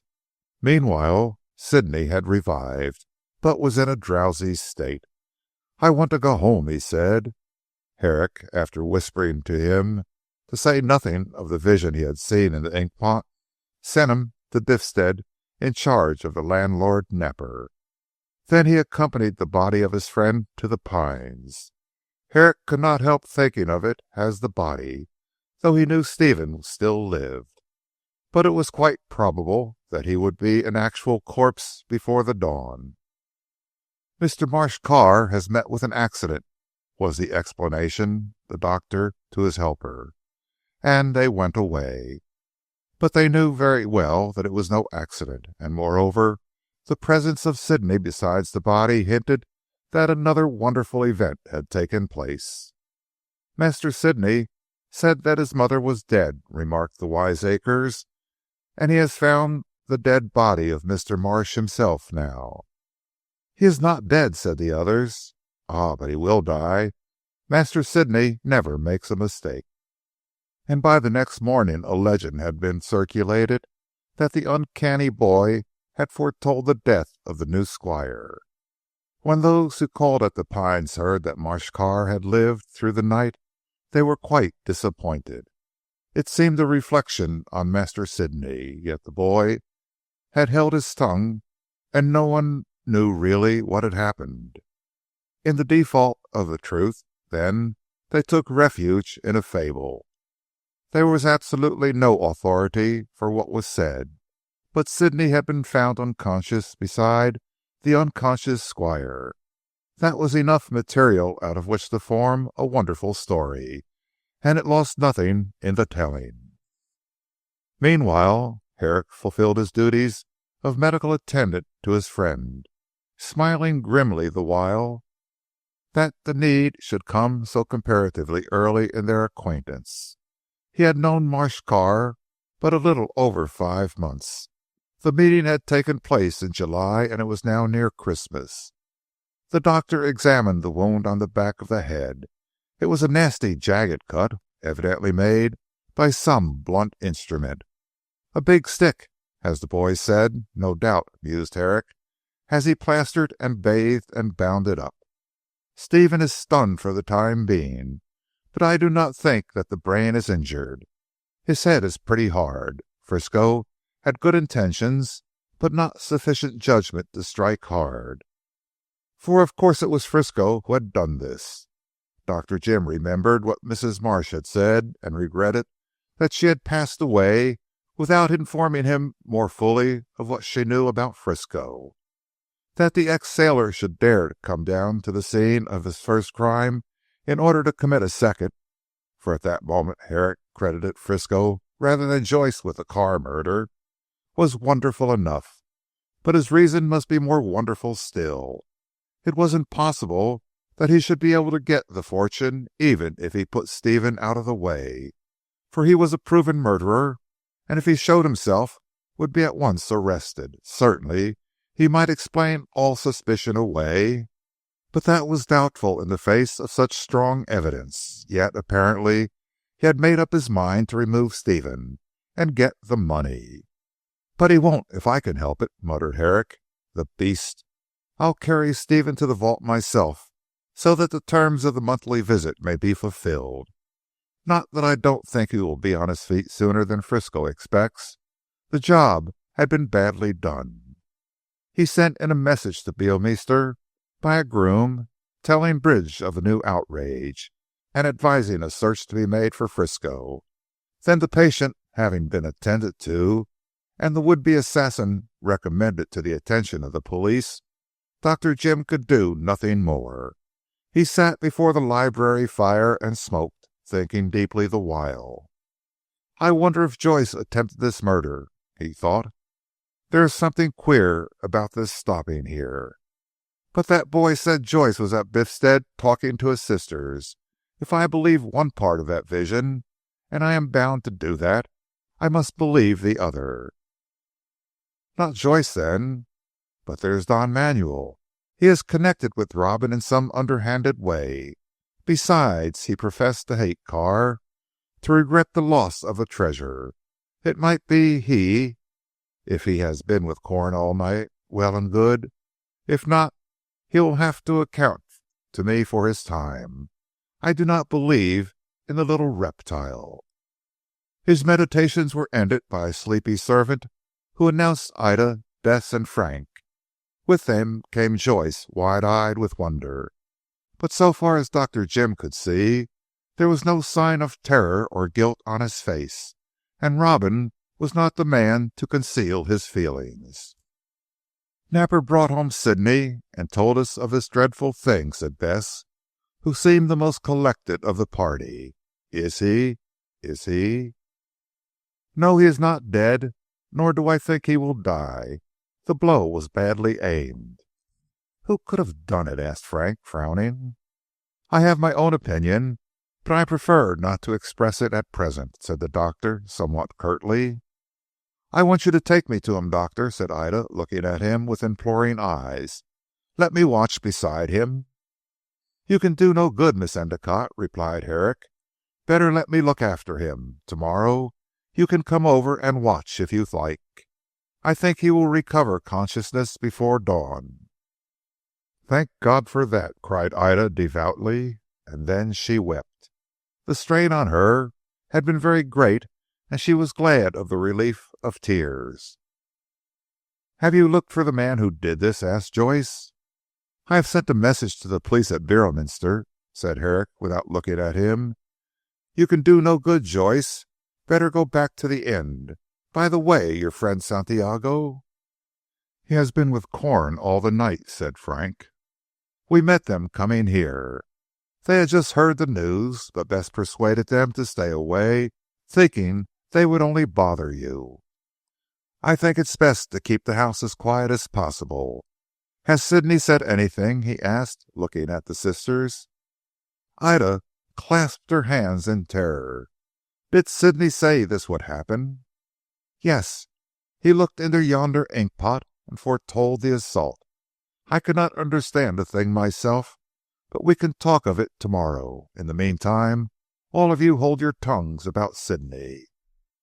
This they all promised to do, and now, being more at rest in their minds about Stephen, they went away. Herrick drew Bess aside at the door. "Come over with Ida tomorrow morning," he muttered. "I want to speak to you." She nodded and ran after the rest, who were disappearing into the darkness. Herrick, with a frown, returned to the library. It was not Joyce, he muttered. It was not Manuel. After all, it must be Frisco. Well, if the police are clever, they will catch him before he can leave the district. Ha! I'll send a message to Southberry. It was that way he escaped last time. Herrick hastily wrote out an explanation. He did not need to add a description of Frisco, as the handbills had sufficiently described him. This he sent off with another groom, and then went to pass the night beside the bed of his patient. All that night Stephen lay as still as a corpse. It was towards morning when he moved and showed signs of returning consciousness. Herrick was assiduous in his attendance, and success crowned his efforts. Gradually Stephen came to himself, with a dull pain in his head, weak but quite himself. Where am I?" were his first stammering words. "In your own house," said Herrick quickly. "Don't talk, my dear chap. You have had an accident." "I remember," muttered Stephen. "At the vault. A blow. Yes, and—" "Be quiet," said Herrick sternly. "You must not talk, I tell you," and after another attempt Stephen obeyed. Shortly he fell asleep. Herrick drew a long breath. The worst was over. For once the villainy of Frisco had failed in its object. Several people called that morning, amongst others Mr. Corn. The clergyman did not look well, and hurriedly asked after the sufferer. "I hope he is better," he said. "A terrible affair, Dr. Herrick." "A cowardly crime," said Herrick sharply. "However, we can talk of that when Marsh gets better. Meantime, Mr. Corn, will you tell me if Don Manuel was at your house last night?" "Dear me, yes," replied Corn, surprised. "He came to dinner, and stayed with me up till midnight. I was walking with him to the Carr Arms when we met the Miss Endicottes, who told us of this terrible business. Why do you ask me the question, Dr. Herrick?" "I have no special reason," replied Herrick mendaciously, "save that being in a sense responsible for the visit of Santiago to this place, I wish to warn you that I know nothing about him." "Have you anything to say against his character?" asked the rector sharply. "No, I know nothing about him. All I can say is I do not like the man, and I think he is a bad lot. If you like to tell him this, Mr. Corn, you are at liberty to do so." "I am not a man to make mischief," said Corn hotly. "So far as I can see, Don Manuel appears to me to be perfectly respectable. If he is not, I can look after myself, Dr. Herrick." "I beg your pardon," said Herrick ceremoniously. "I did not wish to infer that you could not. All I have to say is that Mr. Marsh is better, and that in a week he will be about." Pentland Corn murmured something about being pleased, and took his departure. Herrick did not quite know what to make of the rector. He was a good preacher, a kind-hearted man, and, in his own way, clever.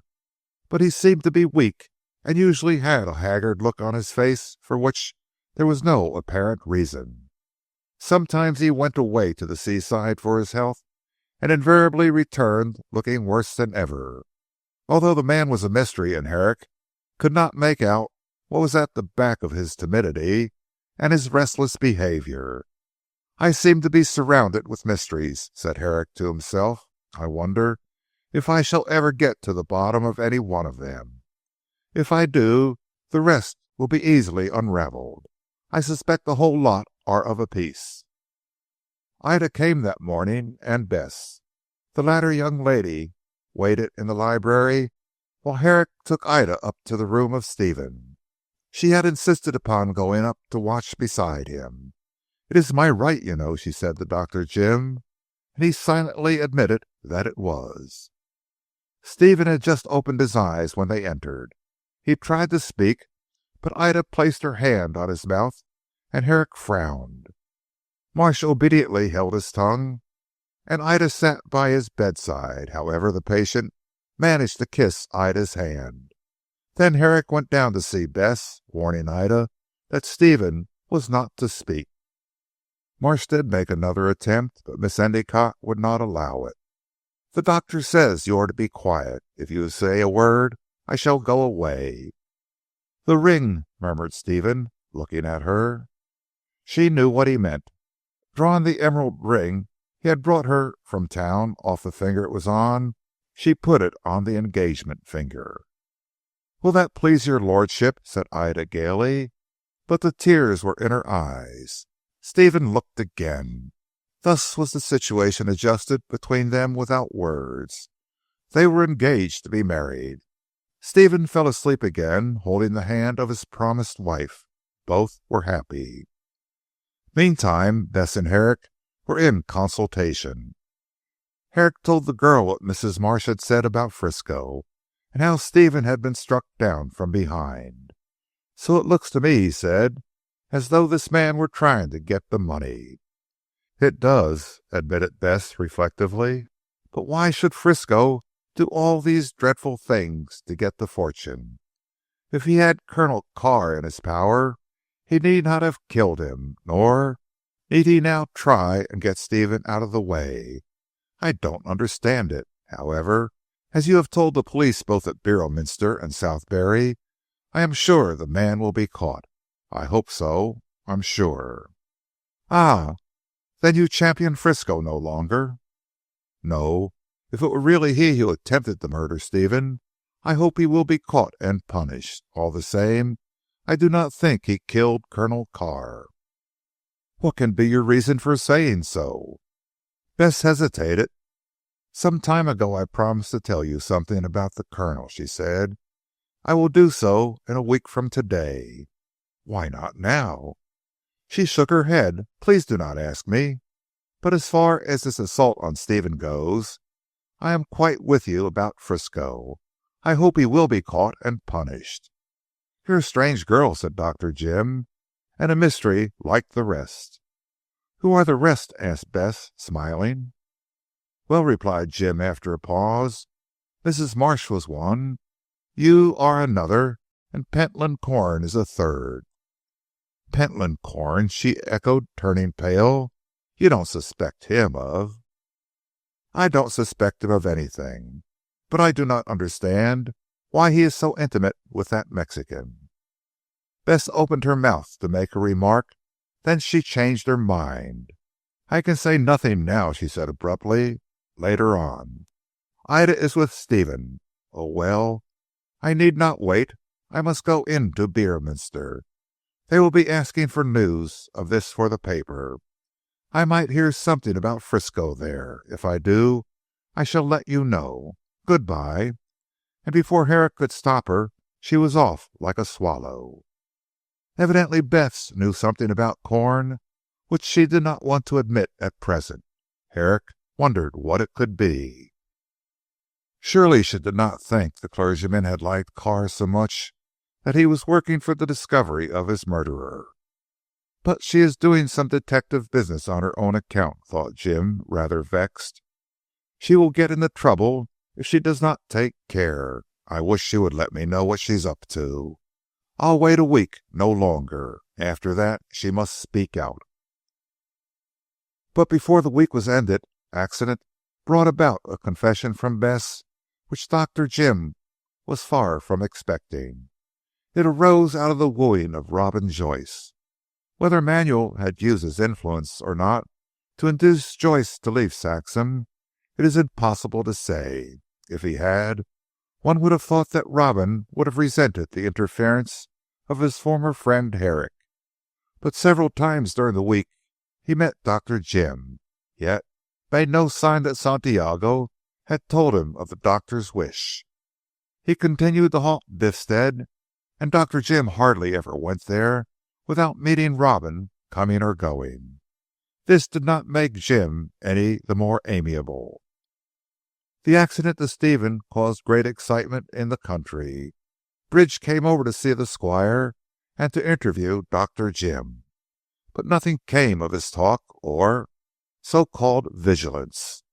The police, both at Southbury and Beorminster, failed to find any trace of Frisco, although the railway stations were watched carefully.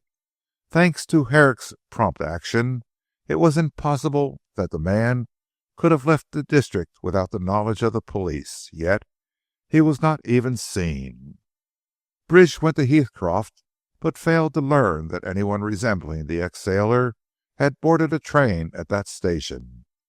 To all appearances, Frisco had not been in the neighbourhood. Yet if Frisco was not the culprit, who was? Herrick knew that Joyce had been at Biffstead on the evening of the assault. According to the evidence of Corn, Don Manuel had been at the rectory till midnight. As the assault on Stephen took place shortly after 11, both these men must be held guiltless. Stephen himself could give no help. He had left the Biffs at 11:15, with the intention of coming straight back to the Pines. Then, as the night was fine, he thought he would go and have a look at the vault. He went into the churchyard, and after seeing the new vault, went on to the old one. While he was looking at it, he received a blow at the back of his head, and remembered no more till he found himself in bed with Herrick bending over him. He had heard no footsteps behind him.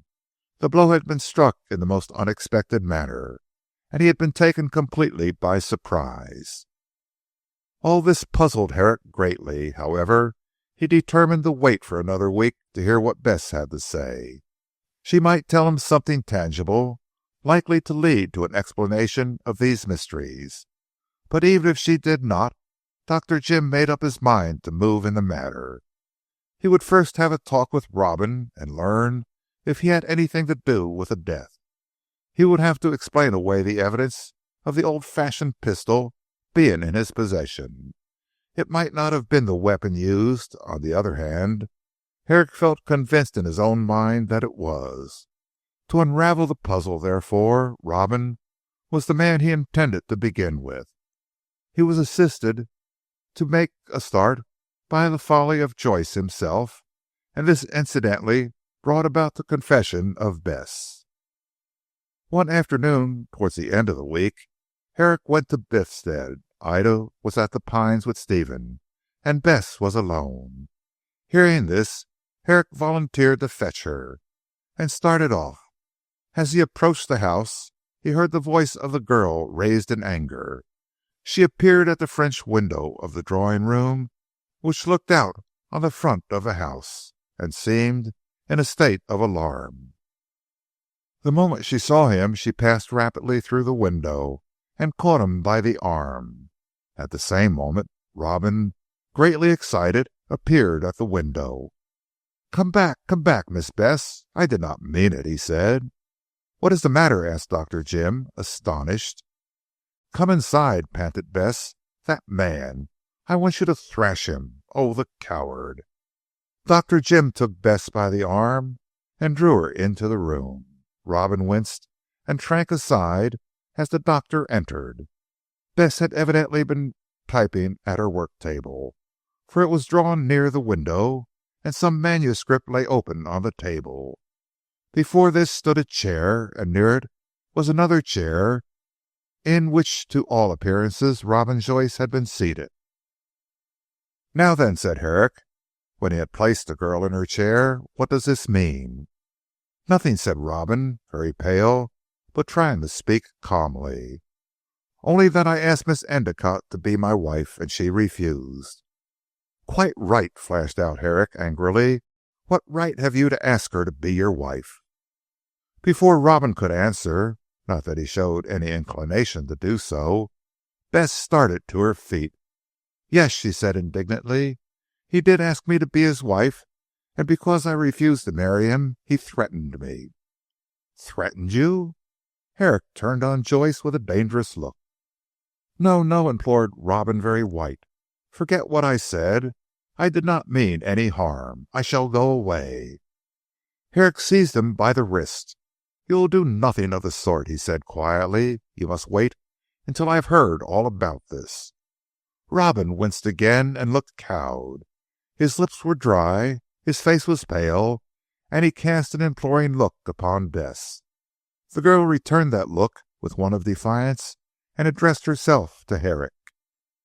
"Do you know what that little coward has accused me of?" she cried fiercely. "He said that I murdered Colonel Carr." Dr. Jim laughed. The accusation was so absurd that he could not help laughing. "Of course the man is mad," he said briefly. "I did not say that you had murdered Colonel Carr," cried Robin. "I only said that you were near the house at the time of the murder." "Ah!" cried Herrick, turning on the little wretch. "And how do you know that, Mr. Joyce? Come, out with it." "He said he saw me," put in Bess. "I did see you," said Robin, making a clean breast of it. "You were near the house, and for all I know—" "So you did come to Saxham on that night," interrupted Herrick. "Oh, you liar! You went to see Frith and Frith. You slept at the Hull Hotel, did you? And all the time you were down here. I believe you killed Colonel Carr yourself." "I swear I did not," shrieked Robin. "She did, if any one." "Don't you dare say that again," cried Bess. "You are telling a lie." "Were you not on the lawn in front of the house?" asked Robin. "Yes, I was, and I can account for my presence to Dr. Herrick, not to you, little toad that you are," cried the angry girl. "Send him away," she added, turning to Jim, "and I'll tell you all." "Go back to the Carr Arms," said Herrick to Joyce sternly, "and wait for me there. If you try to run away, I shall have you arrested." "You cannot arrest me," blustered Robin, looking desperately afraid. "I can. I have evidence you know nothing about. Go." Robin seemed inclined to dispute the order, but when Herrick made a step in his direction, he caught up his hat and fled through the window. "He will run away," said Bess. "Let him try," remarked Herrick grimly. "I can have him arrested at once, and I will. Insult you, did he, the hound?" "It was my own fault for being so kind to him," cried Bess excitedly. "As if I cared for him. It was only because he was a writer that I let him come and see me so often. But I shall not have anything more to do with him. He sent me a manuscript. I shall send it back. Where is it?" and she began to pull out the drawers in the writing table. "Don't get excited, Bess," said Jim, using her Christian name in his hurry. "I will put it all right." But Bess in a rage kept turning over the papers and scattering them on the floor in her search for the manuscript. Suddenly she tossed aside a pile of writing paper in the left hand drawer. Underneath was an old fashioned pistol. She looked at it in astonishment. "Where did that come from?" she asked in dismay, taking it up. Herrick took it from her. He recognized it at once. It was the very pistol that Manuel had showed him in Joyce's flat. "What does it mean?" asked Bess, quite amazed at the discovery. "It means that Joyce is even more of a hound than I thought he was." Chapter 14. The confession of Bess. Bess Endicott stared at Herrick where he stood with a black look on his face, and the clumsy weapon in his hand.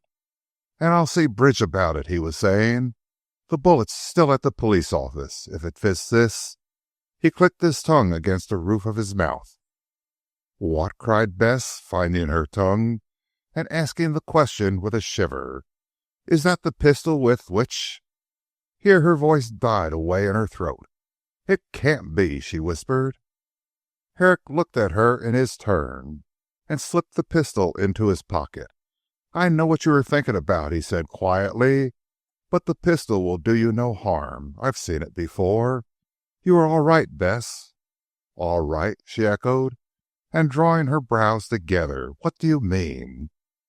"Why, what should I mean but that Joyce slipped this devilish piece of evidence into the table drawer just to accuse you of—" She bounded to her feet, grasping the idea for the first time. "He did that, did he?" she cried, her head flung back, her eyes angry. "Oh," she stamped, "what should be done to such a man? And you can sit quietly there, Dr. Jim?" "Because I want to hear your story. After this, you must tell me all you know, all you have heard. As for Joyce," his mouth twisted, "leave him to me. He will not get off easily, I promise you." "To put the pistol there, that I—" She broke off again, and looked at him in a scared manner. "Did he kill Carr?" she asked. "That I can't say, yet. To kill the man, he must have had some strong motive. I have yet to learn the motive, strong or weak, that would make Joyce risk his neck. He is careful of his neck, too," explained Dr. Jim. "I have a mind to break it." "And why?" asked Bess, round-eyed. She had never seen the good-tempered doctor in such a rage. "I wonder you can't guess," remarked Herrick, cooling down. With a gasp, Bess drew back. Their eyes met. A sudden crimson flushed her face, and she turned it away. "Yes," said Herrick, taking her hand, "and I only knew it myself a moment ago." "What are you talking about?" cried the girl, snatching her hand away. "I am talking of you and myself. Ida said that it would come all of a sudden, and she was right. Here it is, and I have been looking in the wrong place for it these many months." Bess knew perfectly well what he meant, but she made a show of not understanding. "I think we are talking nonsense," said she.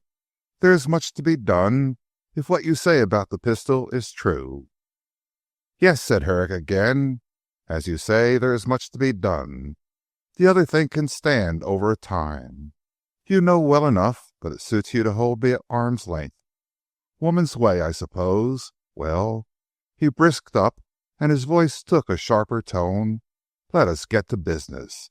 This rascal tried to inculpate you in the crime. He shall have the finest thrashing he's ever had. The pistol I can explain away. I have seen it in his house, and I can guess that he slipped it into that drawer so as to make his case against you the stronger. He thought if he accused you, and could back his accusation with evidence, that you would never dare to refuse him. The mean hound!" "Indeed, it would never have come to that," said the girl proudly. "I am not the woman to be won by threats. He did accuse me of the murder, and I defied him to do his worst. I suppose if you had not come, he would have shown me the pistol next. The mean scoundrel!" She clenched her fist. "Beat him well, Dr. Jim." "What a bloodthirsty person it is," laughed Jim. "But upon my word, you know, this is the strangest of wooings." "Never mind that," said Bess, drawing back. "We can talk later of such things. But my position is anything but a pleasant one. That little man will make trouble. If he does not, his Mexican friend will. They are a proper pair of scamps. However, I am equal to both of them. Leave Joyce to me. I know all about him, but about yourself nothing. Joyce, I take it, accuses you of being near the Pines on the night of the murder?" "And at the hour," said Bess quickly. "That is what I have been trying to make up my mind to tell you all the week. The necessity of doing so has come earlier than I expected, but I shall explain myself now." She came to a stop and looked at him questioningly. "Of course you know I had nothing to do with the crime itself." "I am sure of that," said Herrick heartily, "but I think you know who did it. Come now, confess." "You are mistaken," cried Bess. "All I know is that Frisco is innocent." "Have you proof of this?"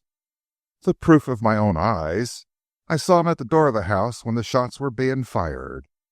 "You heard the shots?" "3 of them. The 4th I did not hear." "About what hour was this?" "Between 9 and 10." "And what were you doing out at that hour?" Bess paused. "I'd better tell you all from the beginning," she said slowly. "Then you can judge for yourself. I have told no one else as yet. It was too terrible, and," she hesitated, "I had other reasons for silence. Yet if Frisco had been tried for his life, I should have come forward in spite of all. He is perfectly innocent. I can prove it." "Strange," muttered Herrick, taking a seat. "Well, let us hear." "What about that horrid Joyce?" "I'll attend to him later. He will stay at the inn until I come. That is, if he is really innocent. Of course if he tries to bolt, I shall know he is guilty, and have him arrested. Oh, Joyce knows me, and will act accordingly. Never mind him. Go on with your story." "It is not much of a story," said Bess. "You know the habit that Sidney has of going to the pine wood?" "To see the fairies? Yes, he told me all about that." "Well, on the night of the murder he went away as usual. It came on to rain, and Ida was in great state. She thought he would catch his death of cold. He is so delicate, you know. I said I would go and look for him, and about 9 o'clock I set out. I knew he would be in the pine woods. It was raining, and I wrapped a long cloak about me. He was not in the wood, although I searched everywhere with a lantern. Then I came out of the wood by mistake right onto the Colonel's lawn. The light was burning in the tower, and the whole of the house was illuminated." "Just as I saw it," muttered Herrick. "Yes." "I crossed the lawn to come home, when I heard 3 shots fired, one after the other, in the tower. I heard them plainly. I turned with a start, but the Colonel had done so many queer things that I thought he was only shooting to amuse himself." "It never struck you that it was murder?" "No. If the Colonel had not been so eccentric, I might have suspected, but nothing ever surprised me in that house. I waited for a moment. There were no more shots. I looked towards the house, and there I saw Frisco standing in the doorway. I saw him quite plainly." "That was some time after hearing the shots?" "Indeed no. It was immediately after the first shot. When the other 2 were fired I saw him there. I thought that he might see me, and as I did not want Colonel Carr to think I had been spying round his house at so late an hour, I ran home as fast as I could. Sidney had arrived before me. I said nothing about the shots and went to bed. When I heard how you had discovered the body, I knew that I had heard the shots fired by the murderer. But I knew also that when Frisco was missing he was not guilty. So that was why I defended him. I could not speak plainer, could I? Well, I see no reason why you should not have told the story you tell me now. If Frisco had been arrested I should have. But you know," here Bess looked down, "can you not understand, Dr. Jim? The people round about here are sad scandalmongers. Because I called on Colonel Carr to get an article, as I told you, people said that I was fast." "The brutes!" cried Herrick, firing up. "Well then, you can understand that if it had become known that I was near Colonel Carr's house so late at night, there would have been more talk. I really don't know what they would have said, so I said nothing, not even to Ida. But of course I could have told them that I went out to get Sidney, but—" Bess shrugged her shoulders. "You know how spiteful people are. No. After consideration I thought it best to hold my tongue." "But you might have told me," said Herrick. "I was afraid to," faltered Bess. "You foolish child, as though I should not have understood." "Well," she said with a sigh of relief, "I am glad I have told you now." "So am I, as it has brought Joyce to the rope's end. How did he say he saw you on that night?" "He was in the pine wood on the verge of the lawn." "And for what reason?" "He did not tell me, nor did I ask him. You see," said Bess, "I was so angry that he should accuse me of shooting the Colonel, that I gave him no time to explain. Then you came, and you know the rest." "Well, Joyce shall explain to me his reason for coming to Saxham. Of course I knew that he was here on that night." "You knew?" said Miss Endicotte, much astonished. "How could you know?" "The information came to me by accident, more or less," replied Herrick, and forthwith he explained how Stephen's remark as to Robin's income had led him to examine the doings of the little man on that night. "And," continued the doctor, "I went to Heathcroft station. There I learned that a little man muffed up in a great coat—he had the excuse of the rain— but it really was a disguise, had arrived at Heathcroft by the 7 o'clock train from London. But Heathcroft is 6 miles from this place. So Joyce knew, therefore he was thoughtful enough to bring his bicycle with him. Oh, he came here right enough. To see the Colonel, I suppose. To murder him? I can't be sure of that, Bess. You see, Carr, for some reason we do not know, allowed Mrs. Joyce an income of $500 a year. Robin wanted this to be continued to him. The solicitors told him that Carr refused it. Therefore I can only think that he came down to try and persuade Carr to be more generous. But, added Herrick with emphasis, I hardly think that for such a reason Joyce would commit a murder. He hasn't the pluck. That may be, replied Bess thoughtfully, but it seems to me that if he did not, he took a great deal of unnecessary trouble to conceal his movements from you. Besides which, he led you directly to the house where he knew, at all events I think so, that the body would be found. It is certainly strange, and looks as though his movements had been premeditated. It was Joyce who selected the country for the walking tour. Yet so far as I know, he was never in these parts before, and I am bound to say that it was I who led the way to the Pines on that night. I dare say he was too clever to take the initiative, but he no doubt made suggestions. Yes, he did that. Well, I must get the truth out of the man himself. He must account to me for the possession of that pistol, and for him being in the pine wood on the night of the murder. I wonder he gave himself away like he did. Bess curled her lip. He did not intend it, she said. He thought that if he frightened me, I would consent to marry him and save my own skin, and then hold my tongue about his presence at Saxham. Oh, all his calculations were carefully made, you may be sure, Dr. Jim. It was only because he mistook my character that they were upset. Herrick nodded. There's Don Manuel, of course, he said. The Mexican, what about him? Well, I wonder if he has anything to do with this. It is strange that he should be so friendly with Joyce, or with Corn too, for the matter of that. Joyce said that a mutual friend of his and mine introduced him to Santiago. I took the trouble to write to that friend, a man called Johnston, and I learned that Johnston had never seen or heard of Don Manuel, nor had the Mexican ever been to the Apollo Club, where, according to Robin, the introduction took place. Where they met, and why they met, I have yet to find out. Luckily, I have now enough evidence to force my dear friend Joyce to be candid. And I shall not spare him, said Herrick with a grim smile. He's a liar and a scoundrel. I was never so mistaken in a man before. I prided myself upon reading character. It seems that I am not so clever as I thought. No doubt there is something between them, since they are so intimate, was the reply of Miss Endicott. But whether it has to do with the murder, I do not know. Did Senor Santiago know Colonel Carr? In South America, and hated him like poison. It seems they both went on a treasure hunting expedition in Peru. Treasure hunting? Peru? Ah, I remember. That was the expedition Frisco used to talk about. Was Frisco with the Colonel there? Yes, he let drop hints that he and the Colonel had found treasure in Peru, and that they had lost themselves.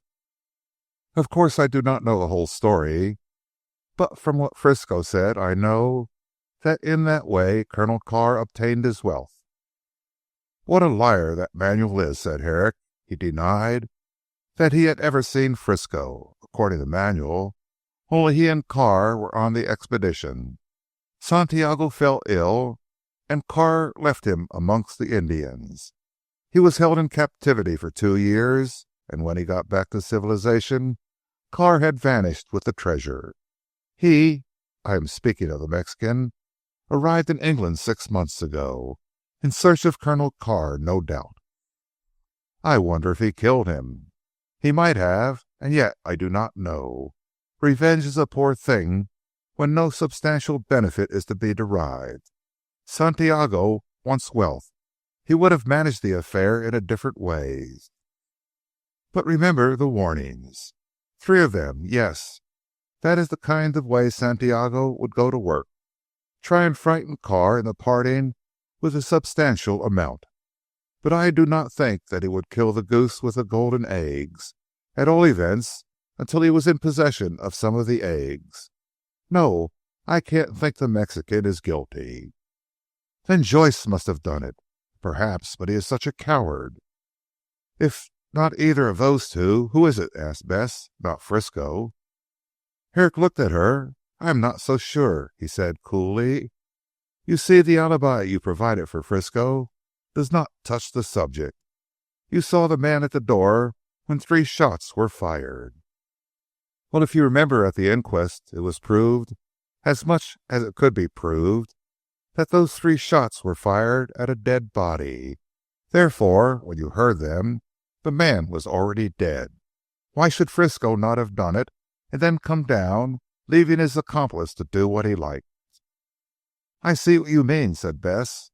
"It was the bullet that killed the Colonel, the old-fashioned bullet."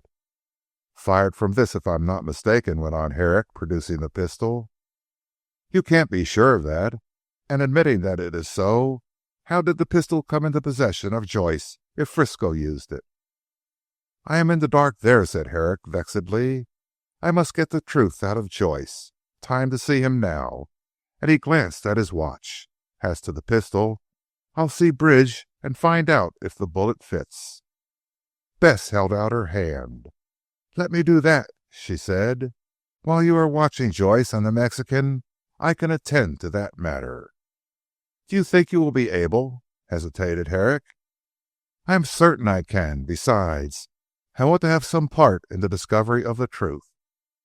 The doctor handed her the pistol. He knew that she was a clever girl, and would not undertake a thing unless she could execute it thoroughly. "You and I can do the detective business together," he said. "I will look after Joyce and Santiago and Frisco. If I can find him, your part will be to trace the pistol and see if the bullet fits. You can manage Bridge?" "Easily," replied Bess, putting the pistol away. "He is so conceited that a little flattery goes a long way with him." "Don't let him meddle in this matter. He will only spoil it. I know what to do. Leave it to me." Dr. Jim took up his hat to go. Suddenly he recollected a point he had not yet discussed, and sat down again. "About Pentland Corn," said he. "What do you think of him, Bess?" "He is a good man," she replied promptly, "but he is weak. I am sure there is nothing wrong about him." "Yet why should he make such a friend as Santiago?" "I do not know. Shall I ask him?" "He would not tell you the truth if you did. He has his own secrets." Bess nodded. "But I do not believe they are bad secrets," she said. "The rector is a man with a past, a sad past. Did you know he was a soldier before he became a parson?" "No," replied Dr. Jim, "and yet I always thought that he had a martial air about him. Why did he leave the army?" "He said he had a call. No," added Bess hastily, seeing the doctor's lip curl. "I do not think he is a hypocrite. He is most devout." "I do not believe much in that emotional religion," said Jim with a shake of his head. "A call had he, and left the army for that? I should like to hear a more feasible story. He was a friend of Colonel Carr's?" "Yes, he was the only person the Colonel saw, and he used to go very often to the Pines. But I do not think he did Colonel Carr much good. On the contrary, it is probable that the Colonel did a weak man like that a good deal of harm." Herrick stopped, then said suddenly, "He knows something about this murder." "What makes you think so?" said Bess, startled. "Well, he did not come to the inquest, and seeing that he was the parson of the parish and a great friend of the dead man, I think that strange myself. Also, when I met him in the morning after the murder, he talked nonsense, sheer nonsense, and was in a sort of hysterical condition." "That might have been because of the shock," replied Bess thoughtfully. "I know one thing at least about Mr. Corn. He will not look upon a corpse." "Why not?" "I don't know, nor does anyone else. The parishioners are sometimes annoyed because he will not come and see their dead. Mr. Corn will pray with a dying person, but he will not look on a dead one." "And he was a soldier," said Herrick. "I must look into this." "You have quite enough to do at present, I think. I will see to the pistol, and you can go now to Joyce. Then we can meet and compare notes, and Bess, we understand one another." Miss Endicott flushed. "I wish you would not talk nonsense," she cried. "There are other and more important things to think of." Dr. Jim would have protested, but she re-entered the house and left him to his own thoughts. These were pleasant in spite of the discovery of Robin's iniquities. Jim now saw that he had been in love with Bess without knowing it. The shock of Joyce's wooings had brought about the discovery. "And what a fool I have been not to see it before," said Dr. Jim. "No wonder they say love is blind." And he whistled light-heartedly. Chapter 15. Joyce explains himself. Whether it was the charm of the girl's society, based upon his new discovery, or the interest of the conversation from a detective's point of view, that detained Herrick with her for over 2 hours, it is impossible to say. Probably Dr. Jim could not have given a satisfactory answer himself. But as he hurried along the road to the Carr Arms, he acknowledged that he had been dilatory, for in 2 hours Robin could have got away from Saxon. But Dr. Jim did not think he would go. Robin was a child in many ways, and was not quick in making plans. Besides, he would have been bewildered by the sudden revelation of his rascality, and for the moment he would not be able to think of his own safety, or at least if he did think, he would be unable to make any plans. Also, and of this Herrick was certain, he had very little money to come and go. "No," thought the doctor as he swung into the village green, "Robin knows better than to give me the slip. He would be afraid that I would show him no mercy when I caught him up. Probably he will make out some story and implore me for the sake of our past friendship to be silent. If he tells me the whole truth, and if he did not actually kill Carr, I might. But then he insulted Bess, and tried to get her into danger." The doctor clenched his fist and frowned. "I'll give him a thrashing at all events. There is a bad time coming for you, Robin, my man." The prognostications of Dr. Jim proved to be correct. Joyce had not attempted flight. He was waiting in his sitting room for the coming of the doctor, and he looked horribly frightened. Herrick could have found it in his heart to be sorry for the wretched little creature with his white haggard face and staring eyes. But he remembered what was at stake, and made up his mind to be stern even to the verge of brutality. For all he knew, this treacherous little scoundrel might have hinted to the outside world that Bess was involved in the murder of Carr. If he had done this, Herrick considered that nothing would be too bad for him. It was in a very stern frame of mind that Dr. Jim sat down opposite his former friend. Robin winced at the regard of those once kind eyes. He felt like a rabbit in the presence of a boa constrictor. "Well," said Jim, grimly eyeing the miserable wretch, "and what do you have to say for yourself?"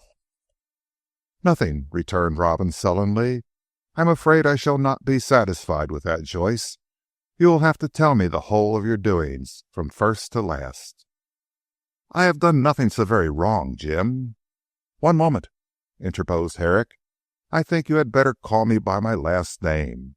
We are not friends now, you know." "Will I call you Dr. Herrick?" said Robin with a small sneer. "I think it might be better, sir," drawled Herrick, and the contempt in his tone made the self-satisfied Joyce wince. "If I had done anything wrong, I should not have waited to see you." "That's a lie," replied the plain-spoken Jim. "You know me better than that. Had you bolted, I should have had the police on your track before nightfall. You know me, as I said before. Your only chance is to make a clean breast of this damnable business." "What do you mean?" "Don't bandy words with me, Joyce. It won't do.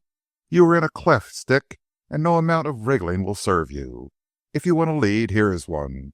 You told me at Southbury that you went up to see Firth and Firth." "So I did." "Oh, Lord!" cried Herrick in a tone of disgust. "Will you never be done with your petty falsehoods? I know that you have not seen the solicitors for some months. Certainly not on the 24th of July.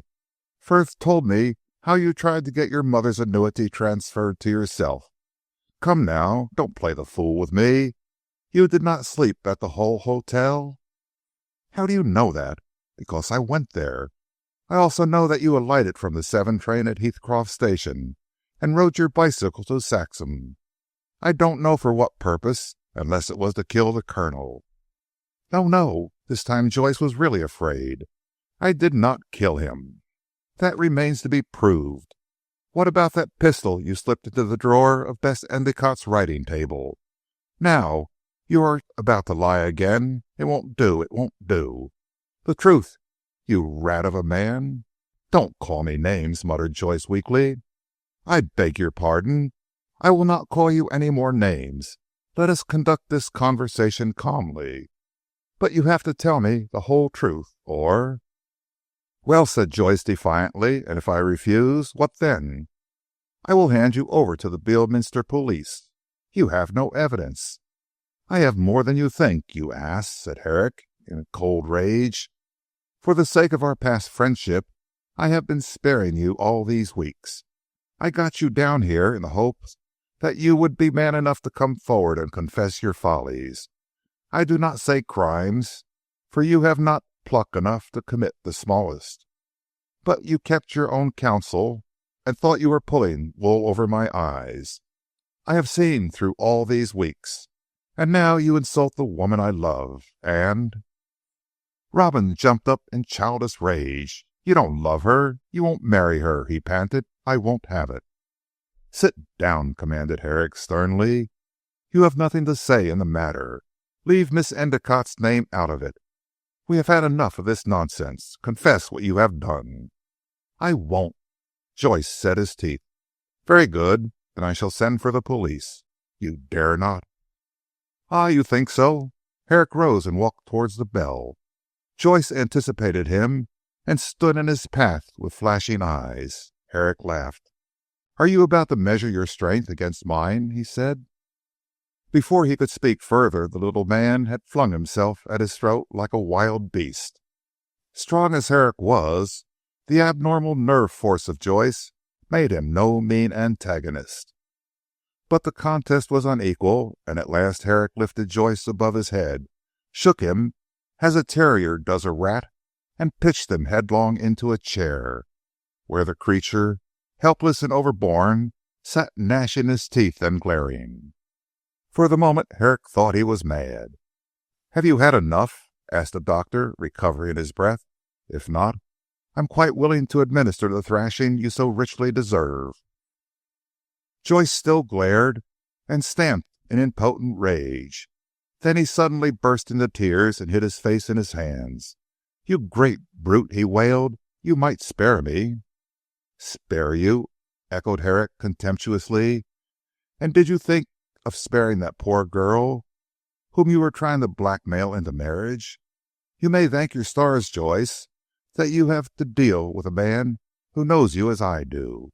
If it had been another man, they would have left you half dead on the floor. You shall have justice from me, never fear." Robin still continued to sob, and huddled up in the big chair, looked scarcely as large as a child. "I feel ill, ill, horribly ill." "You'll feel much worse before I'm done with you," said the relentless Herrick. "Sit up and talk rationally. All this won't do with me. You have tried all your tricks. They are of no avail. Here are pen, ink, and paper. I intend to take down all you say, and you will sign the statement." "I'll see you to the devil first," cried Joyce, sitting up, tear-stained and dishevelled, but with an evil look in his eyes. "You will do exactly as you are bid," replied Herrick, selecting a pen. "Now begin, and tell no lies. I have information of which you know nothing, and if I catch you tripping, well, you know what to expect." Joyce saw that he was helpless. He had tried defiance, forced tears, and was now at the end of his resources. Herrick piteously held to his point. Seeing that there was no help for it, the little scamp dried his eyes, arranged his coat, and hardened himself into a reasonable frame of mind. "You have the whip hand," he said sullenly, "so I must give in." "I think that is very wise of you. After all, you might have known that such play acting would not impose upon me. Now you are to tell me all you did at Saxham on that night, and why you came down. I shall probably ask you a few questions to which I shall require truthful answers. And remember what I said. I know more about your doings than you give me credit for. I can tell if you speak the truth or not. Now go on." Dr. Jim squared his elbows and set himself to write. Joyce cast one look at the door as though he meditated flight, but he knew that such a dash for liberty would result in his incarceration in prison, so he abandoned it and sullenly began to talk. "I did come down to Saxham on the 24th, he confessed. "I thought so. And your story of seeing Frith and Frith was a lie?" "Yes, I did not want you to know." "Not only that, but you wished to make use of me. I was to prove your alibi, eh? You chose this country for our walking tour on purpose?" "I planned the whole thing," said Joyce shamelessly, and with something of pleasure in his own cleverness. "You think yourself clever, Herrick, but I, whom you have always despised, have made a tool of you." "Up to a point you have, no doubt. But there is a proverb about playing with edged tools. You seem to have forgotten. As to your saying that I despise you, I never did so until I found out, never mind how, that you had told me a lie about going to London from Southberry. It was my own business, and I was to be your tool, as you have just said. Go on." Joyce thought for a moment. "As I have done nothing so very wrong," he said, "there is no reason why I should not tell you everything from the beginning. I suppose you will admit that?" "No reason at all. Go on." "Very good. Well then, until my mother died, I had no idea of her position, nor," added Joyce, "have I any very clear idea now. She left a paper behind her which explained much, but not all. I will show it to you when you come up to London." "Thank you. I will remind you of that promise." Robin scowled and continued. "My mother said that between a certain Colonel Carr and herself there existed a business arrangement that she should receive 500 a year for her life. The arrangement was made by my dead father for services rendered to Colonel Carr." "What were those services?" "That is the one thing I do not know. The paper said nothing about them. The 500 a year was to be paid to my mother, and when she died it was to stop. So you see, in place of having an income as I thought, I was left a pauper. My mother had saved some money, about £300. I'm living on that now. I was in despair, and I went to the solicitors who pay the annuity to ask if Colonel Carr would continue it. They wrote to the Colonel, and he refused." "I know that," said Herrick smoothly. "Frith told me." "You seem to have meddled a good deal in my business," sneered Joyce. "Well, I was again in despair, as I saw nothing before me but a life of hard work.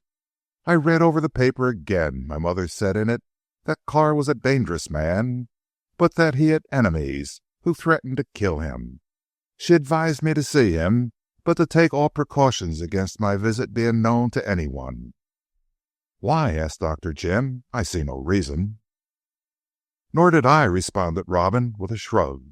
He was now quite himself again, and seemed to enjoy the telling of the story. She hinted, however, that if Colonel Carr ever died by violence, and she was sure he would, I might be accused of the crime if I went to see him.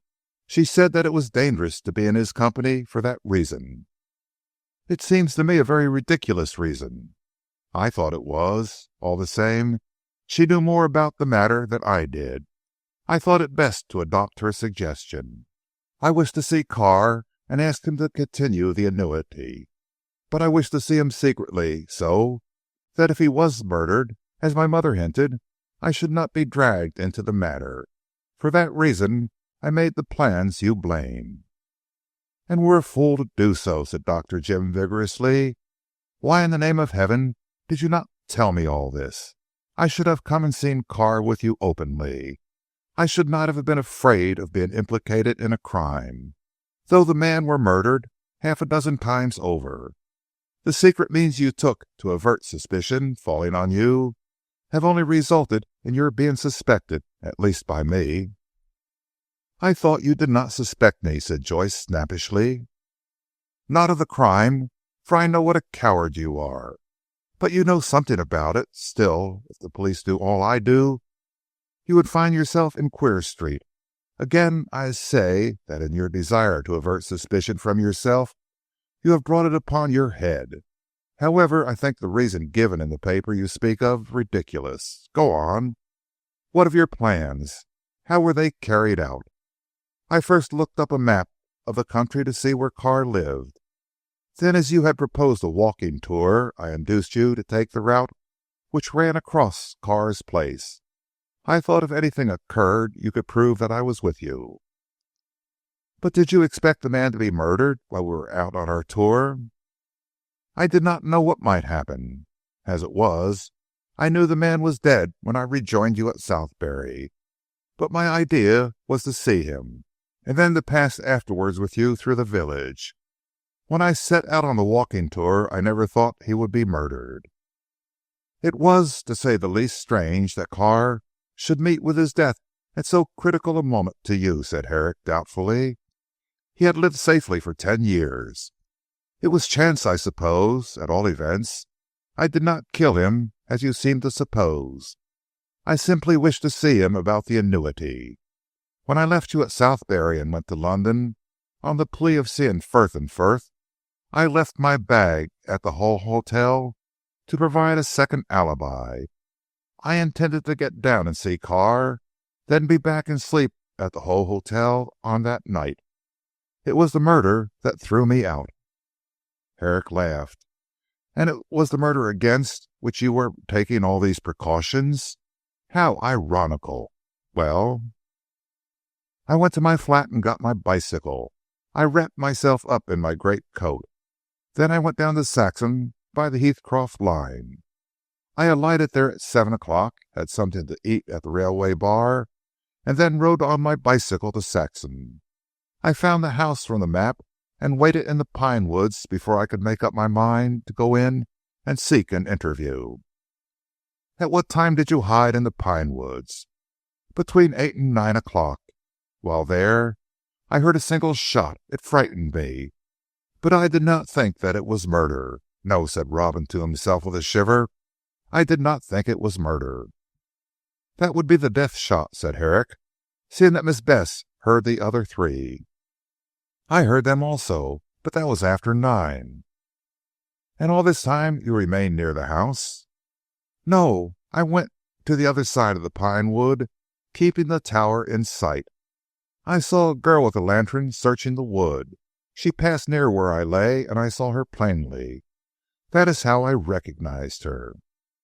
"And why did you accuse her?" "I thought she might have something to do with the crime," said Joyce sullenly. "You must confess it was queer to see a girl in the woods at that hour. If she was innocent, why should she have been about the house so late?" "Don't you dare hint that she is not innocent," cried Herrick violently.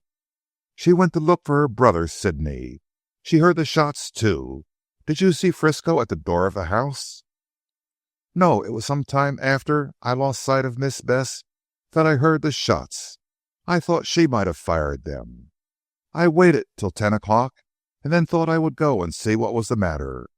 I walked through the wood and entered the house. It was all alight and quite deserted, just as we found it. As I heard the shots in the tower, I climbed up.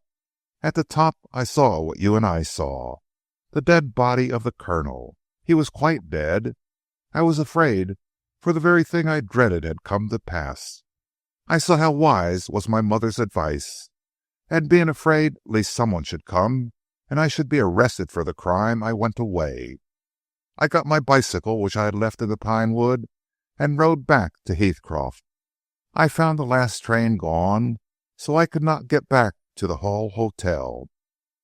I feared to sleep in any inn lest the police, when the crime was discovered, should make search for strangers. I passed the night in a wood, then rode on at dawn to a station beyond Heathcroft, where I got a cup of coffee at the bar of the station. Then I took the train back to London, went to the Hull Hotel, and said that I had passed the night with a friend. Afterwards, I caught the Southbury train and rejoined you. That is all." "A very pretty story," remarked Herrick grimly. "Then you were anxious to push on across the moor, that we might find the body together?" "Not exactly. I thought it would already be found when we arrived. However, when I saw the house blazing, I knew that nothing had been disturbed. We went in and you know."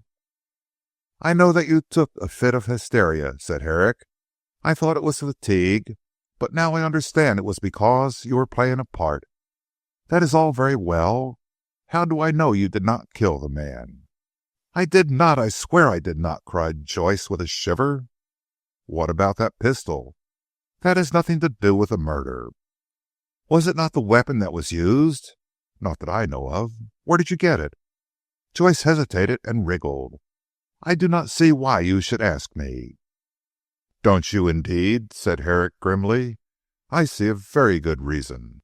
Carr was shot through the heart with a bullet that might very well fit that ancient weapon." "How do you know that I put it into a drawer at the Grange?" "Are you going to lie about that? It won't do, Joyce. I saw the pistol at your flat, in your tobacco cabinet." Joyce turned white. He had been quite prepared to lie, but this information showed him how futile that would be. "How did you find it in there?" he asked. "Oh, I wasn't poking or prying. Manuel, hunting for cigarettes, showed it to me. He dropped across it by accident." Joyce sprang to his feet. "The liar, oh the liar," he cried. "Manuel, why he knew it was there in the cabinet." "And he placed it there, eh?" "I never said so," muttered Robin, passing his tongue over his dry lips. "Oh, but I can see it in your face. Evidently Manuel played upon you the same trick you intended to play upon Bess. A nice pair, upon my soul." Herrick paused for a moment. "What has Manuel to do with this?"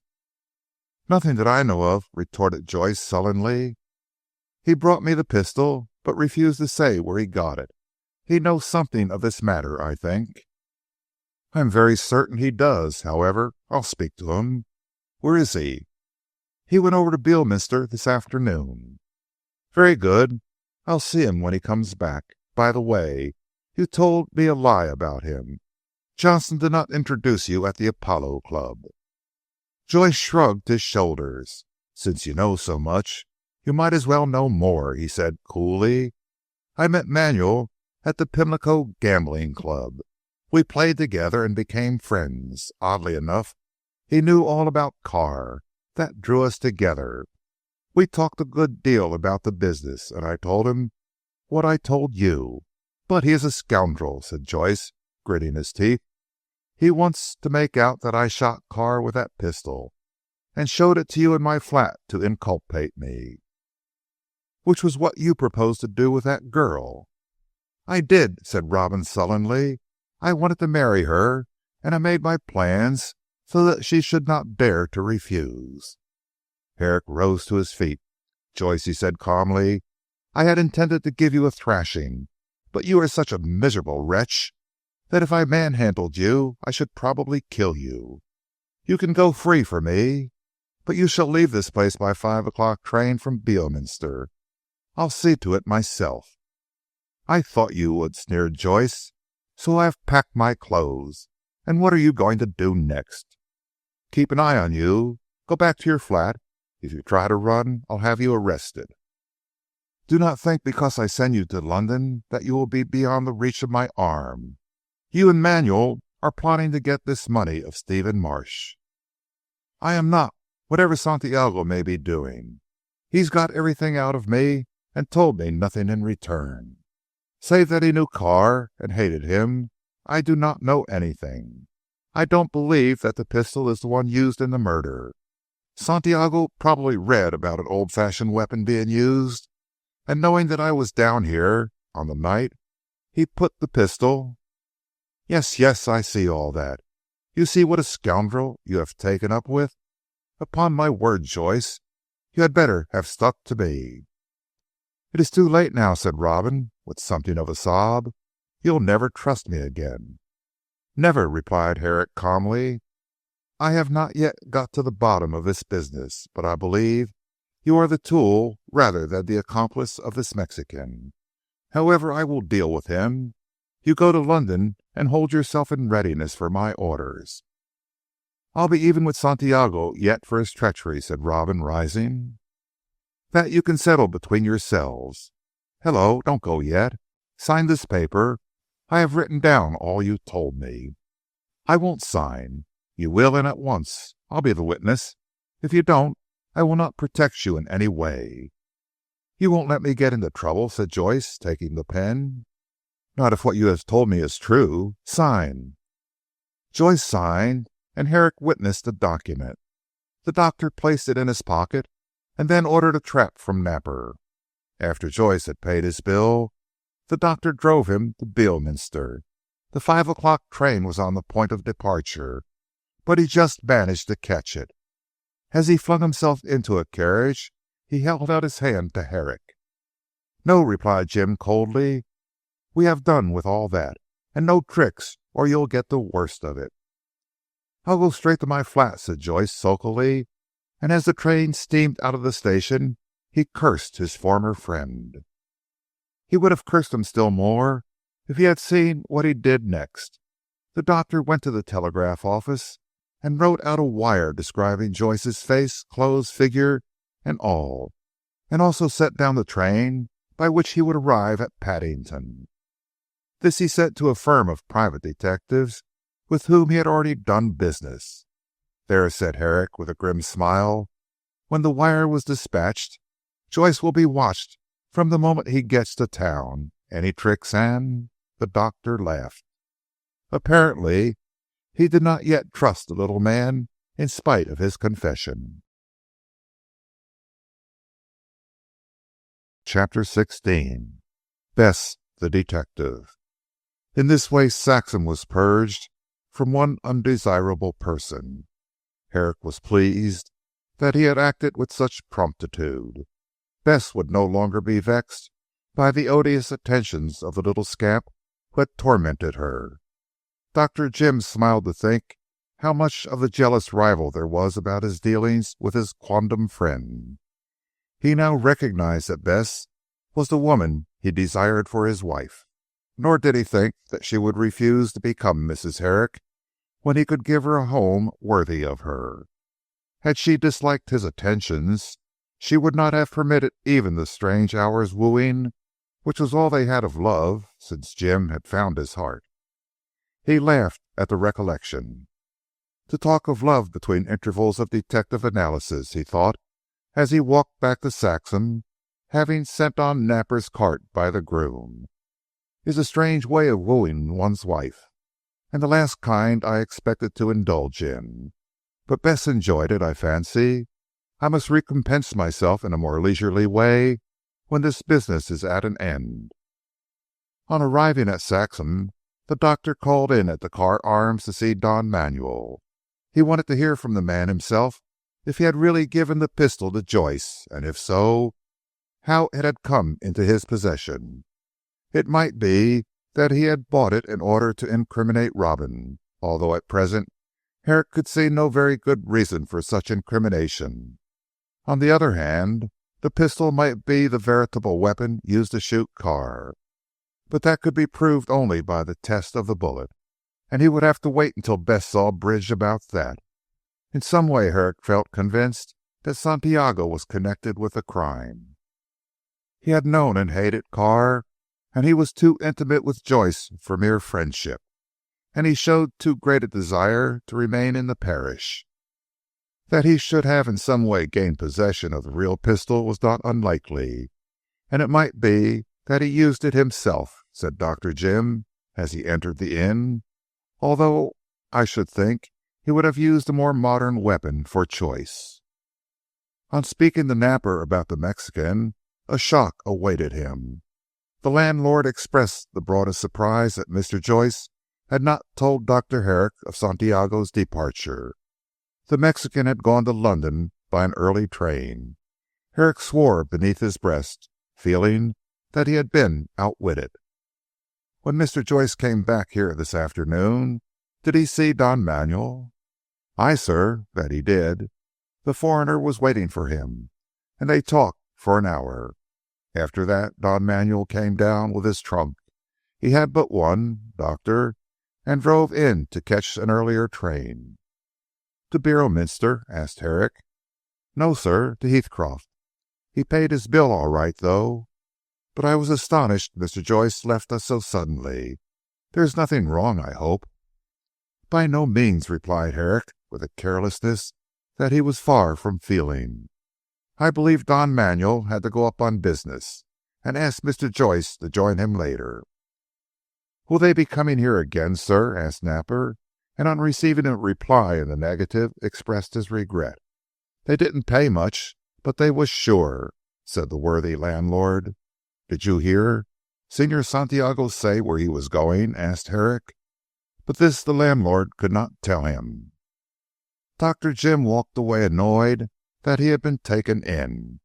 He felt that Robin had been tutored to play his part by the cleverer scoundrel. No doubt Robin had told the Mexican of his intrusion into the case, and Santiago had taken alarm. He knew well enough that Dr. Jim would recognize the pistol, and that he would force Robin to say where he had obtained it. Evidently Don Manuel thought it would be better for him to disappear than to face an examination. Yet he could have told Joyce to make up some story about the pistol so that he might not be brought into it.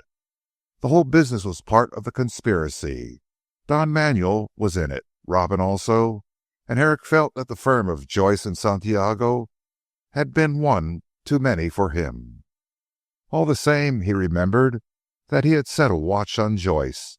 If the scamp tried to hide or went to any place to meet Manuel, he would be followed. I shall go up to town tomorrow, said Herrick on his way to the Pines. Wherever Joyce is gone, there Manuel will be. I shall run them both to earth and learn what all this means by questioning them in each other's company. They won't trick me a second time. Well, I have done enough detective work for the day. I'll think of something else. Stephen was now so far on the road to recovery that he was able to leave his room. He had seen little of Jim lately, but he did not miss him, thanks to the constant attendance of Ida. Marsh Carr was as devoted a friend as ever to Herrick.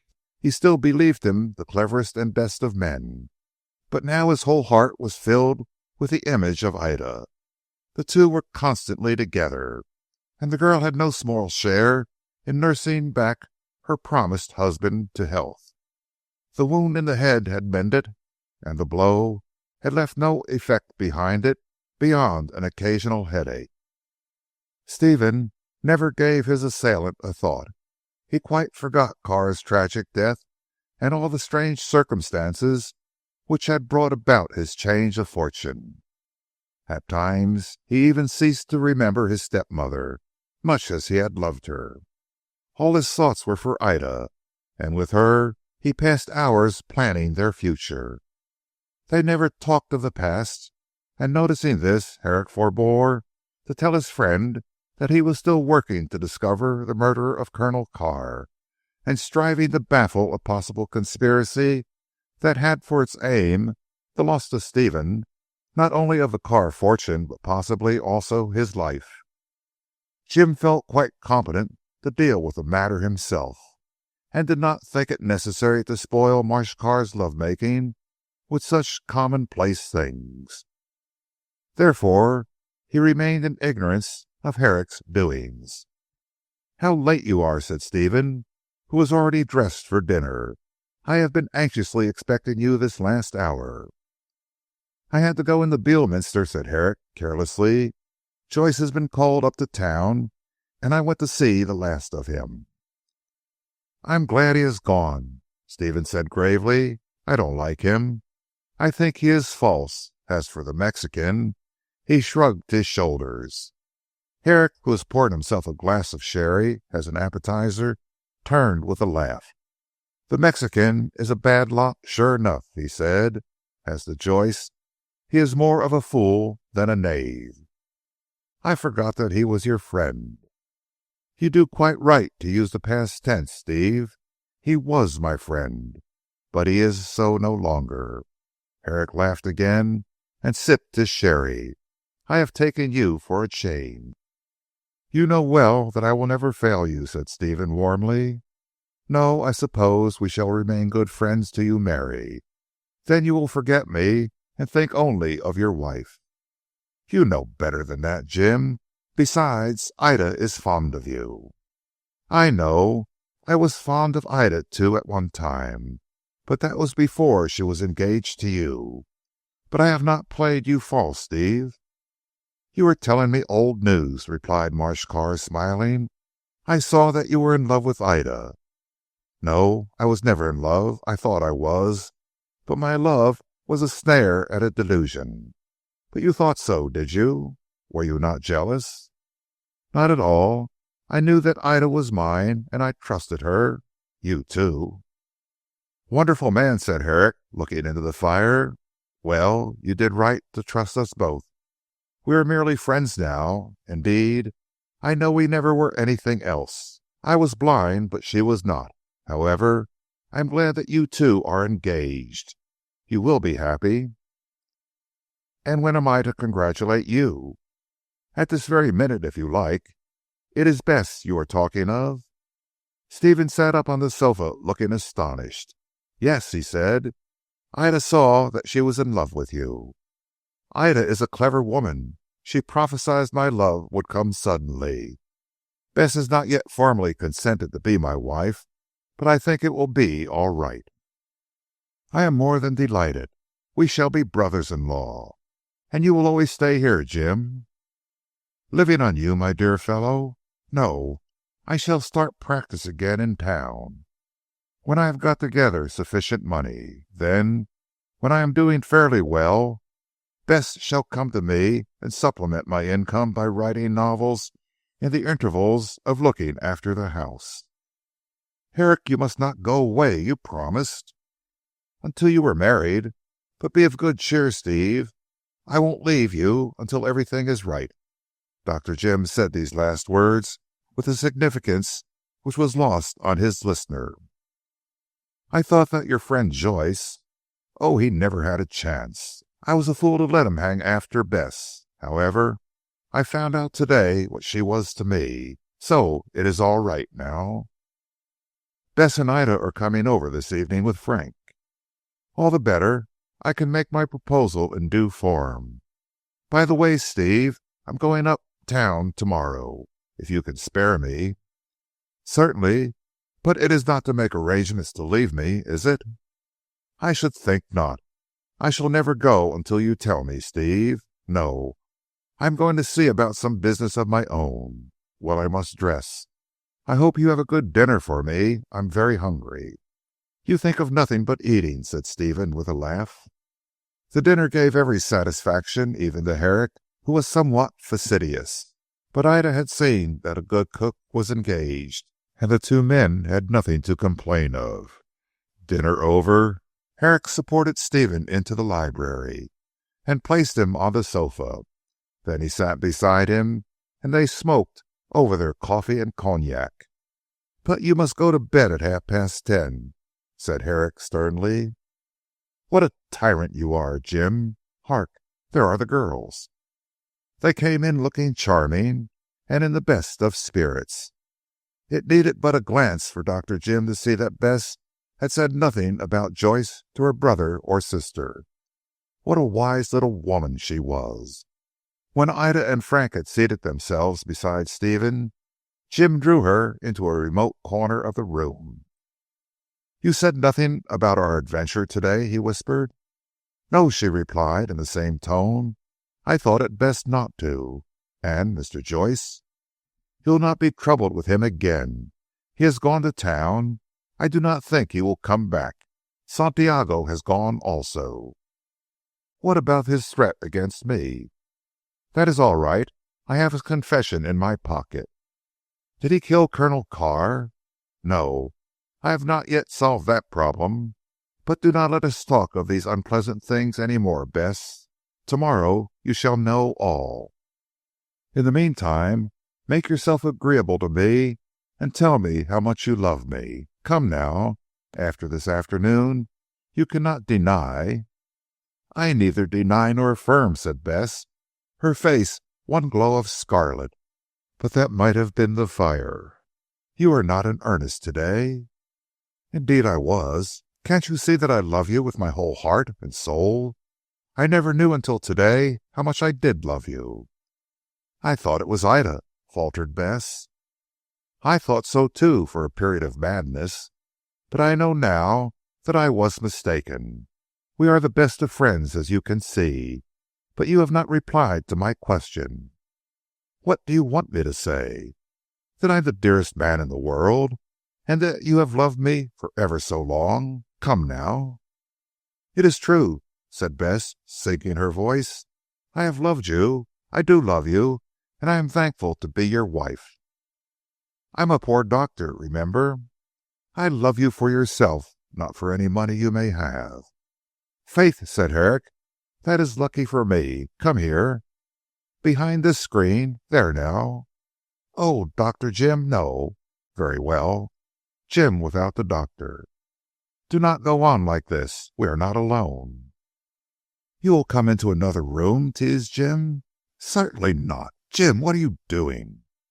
"Leading you into the world," said Herrick, laughing. Bess laughed also, and blushed when Jim led her before the three astonished people who looked at them in amazement. "Ladies and gentlemen," said Dr. Jim, "do you know who this is?" "Bess, I suppose," said the stupid brother. "And more than that," cried Ida, rising to take her sister in her arms. "Oh, Bess, darling, I am so glad." "Hurrah!" cried Stephen, and pinched Frank's arm. The youth was still dense, although the truth was staring him in the face. He looked at the two girls almost weeping with pleasure in one another's arms, at the laughing faces of Herrick and Stephen. Still he did not understand, not having yet experienced the love of a woman. "You are stupid, Frank," cried Ida. "Can't you see?" "Can't you see," said Herrick, gripping Frank's arm, "what a blind brother-in-law I shall have?" "Oh!" Frank's eyes opened wide. "Are you to marry Bess?" Herrick nodded. "And Stephen takes Ida?"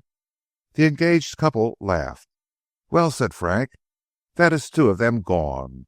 And who is to look after Biffstead?" "Flo, of course," said Stephen. "As if she could. Bess is the top, tail, and bottom of the house." "That she is," cried Ida, hugging her sister, "and I am jealous of Jim taking her away from us." Then she gave Herrick a roguish glance. "Was I not right?" she asked. "Perfectly right," he replied, and drew Bess down on the seat beside him. Ida went as by instinct to Stephen. Only the miserable Frank was left out in the cold, and said so. The quartette laughed heartlessly. There was not a happier party in the whole three kingdoms than that seated before the fire in the house of the wicked Colonel Carr. If the shade of the old man had been present in the room, he must, or rather it must, have sighed enviously at the sight of such happiness. Not during his reign had such truth and honour and clean delight prevailed in the old house. It was a merry evening. "Memory of the golden age," said Jim. The next morning Dr. Herrick re-entered the workaday world. He walked over to Biffstead and found Bess just setting out for Beorminster on her bicycle. "You can leave that," he said after a kiss had been exchanged. "I will drive you over to Beorminster in the cart. I told the groom to put in the horse and bring it round here."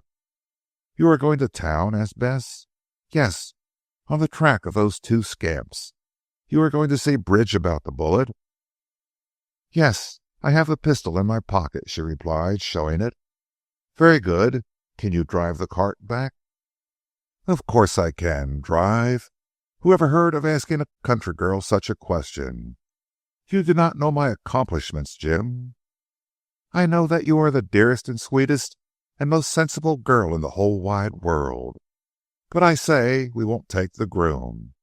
In the first place, I want you all to myself. In the second, I must tell you all that took place when I interviewed Joyce yesterday." Bess, needless to say, thought this was a capital idea. So when the groom brought round the cart, he was sent away. He saw the pair drive toward the village, and there was a broad grin on his face. He knew very well what they were to one another. In some mysterious way, the news had got to the servants' hall, and had been well discussed that very morning. The lovers drove into Beorminster, and talked in the most matter-of-fact way about the conspiracy. Their heads were so close together that one would have thought they were exchanging the tenderest confidences. In place of that, the detective fever was raging in both their breasts, and they were like a couple of Scotland Yard officials. Then Herrick took a last farewell, promised to return in the course of a few days, and caught the express. When the train disappeared round the curve, Bess went back to the cart and drove it to some stables where she put it up. Afterwards she went into the lower part of Beorminster, where Mr. Inspector Bridge had his office. He happened to be in, and brightened up when he saw her.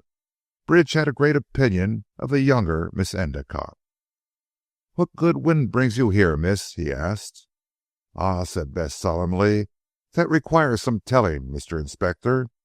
It is about this pistol," and she produced it from her pocket. "Pistol?" echoed Bridge, puzzled. "Ah, is it the pistol of the Carr case?"